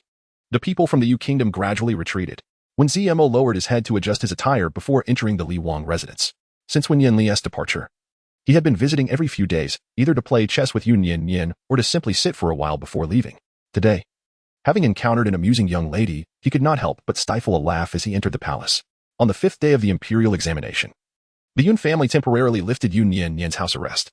The reason for this reprieve was not due to Yun Shou's return, but rather, Yun has fallen gravely ill, teetering on the brink of life. Just a couple of days ago, all seemed well, but today, early in the morning, he lies in bed, unconscious, his complexion pallid, and his breath shallow and faint. Yun Wendy knelt at the entrance, beseeching the officers stationed outside for assistance. Coincidentally, these officials hailed from the military camp in the capital, serving under the command of Yun Mo. Upon receiving the news, their leader promptly made his way to the palace to implore the emperor for aid. The emperor arranged for several imperial physicians to attend to the matter and temporarily lifted the house arrest imposed on the Yun residence, allowing for Yun Yu to receive medical treatment. The Yun residence holds a significant position in the Moon Kingdom, and when faced with such circumstances, the emperor, wary of courtly gossip, had no choice but to concede. Due to Yun Yu's illness, all members of the Yun family were released from their house arrest. Shortly after noon, following the imperial physician's diagnosis, doctors from various medical establishments in the capital were summoned. Yun Yu seems to be genuinely unwell this time, as if afflicted by a grave illness. Yun Wendy even issued a proclamation, offering a reward of 1,000 taels of silver to anyone who could awaken him. Chapter 110. To lift the house arrest, poison his own son? The imperial physician, having found no solution, had already advised them to abandon hope. Yet at this moment, Yun Wendy displayed the depth of paternal affection, resolutely determined to save his son. On the very first day of his release from confinement, he knelt outside the Yangxin Hall, imploring the emperor to grant freedom to Chun Hu and Chun Yanran, so that the couple could reunite, perhaps igniting a desire for life within Yun Yu. The Yun residence has not committed any grave errors. Its confinement is merely a consequence of collateral damage, and release is inevitable in due course. However, Chun Hu's crimes are glaringly evident, and he cannot be set free. The emperor has, for the time being, declined his request. Outside the Cloud Mansion, various doctors and wandering physicians gathered together. As individuals entered, others emerged. Those who ventured inside wore expressions of confidence, while those who exited could not help but shake their heads in disappointment. Across from Yunfu, there stands a quaint little inn. Yun Nian Nian and the esteemed physician, Dr. Sangmu, sat together in a modest room on the second floor, observing the bustling scene below. The commotion was more lively than that outside the examination hall, where the imperial examinations were being held. Dr. Sangmu, casually cracking sunflower seeds, gazed at the plaque of the Yun family and inquired, "Is this the place where a Lu has lived for over 20 years?" Yun Nian Nian nodded, casting her gaze upon the physician below. The venerable healer, Dr. Sangmu, snorted softly, remarking that the Yun family had indeed exerted considerable effort to save their son. 1,000 taels of silver, sufficient to sustain an entire family in opulence for a lifetime, would tempt anyone. The old man's eyes darted around thoughtfully. After accompanying Yun Nian Nian back to the residence, he changed his attire and stealthily slipped out once more. Dr. Sangmu spent 10 taels of silver on the paraphernalia of a wandering doctor at the street corner, devising a scheme to infiltrate the Yun household. The residence of the Yun family was expansive, yet flanked by vigilant guards on either side. Upon entering, 2 servants shadowed him closely, ensuring he did not stray, guiding him directly to Yunyu's courtyard. Within the courtyard, numerous physicians were present. The esteemed healer, Sangmu, surveyed his surroundings. The estate appeared opulent and grand. Yet this small courtyard exuded a certain simplicity. It could not be deemed shabby. Rather, it was clean and unadorned, devoid of any extravagant items. At the entrance stood a man, reportedly the 3rd young master of the Yun family, Yun He. He appeared anxious, inquiring about the results from each physician. Sangmu followed the others inside. As anticipated, Yunyu lay upon the bed, his breathing faint, the air thick with the scent of herbs. As he approached, he detected an unusual aroma that seemed out of place. Sangmu furrowed his brow. When it was his turn to take Yunyu's pulse, the elder finally recognized the figure on the bed. The youth's eyes were tightly shut, yet his visage seemed familiar. Sangmu hesitated momentarily. It was only when the physicians behind him urged him with impatience that he proceeded to examine Yunyu. Upon exiting, Yunhe inquired about the diagnosis, to which Sangmu offered only a few vague reassurances. It was not until he returned to the Wang residence that Sangmu settled cross-legged on a stone bench. Deep in contemplation, Yun Nian Nian brought him a pot of hot tea and sat beside him. It was rare to see the old man so serious, so she inquired, "Master, what are you pondering?" He turned to Yun Nian Nian, remained silent for a moment, and replied, "Today, I secretly visited the Yun residence." Yun Nian Nian was already aware of this. Though the old man had a peculiar temperament, he would not harm her. Moreover, with his exceptional skills in both martial arts and medicine, she felt little cause for concern. Seeing him return safely, she refrained from asking further questions. Now, with Divine Dr. Sangma voluntarily mentioning it, Yun Nian Nian listened attentively. Divine Dr. Sangma stated,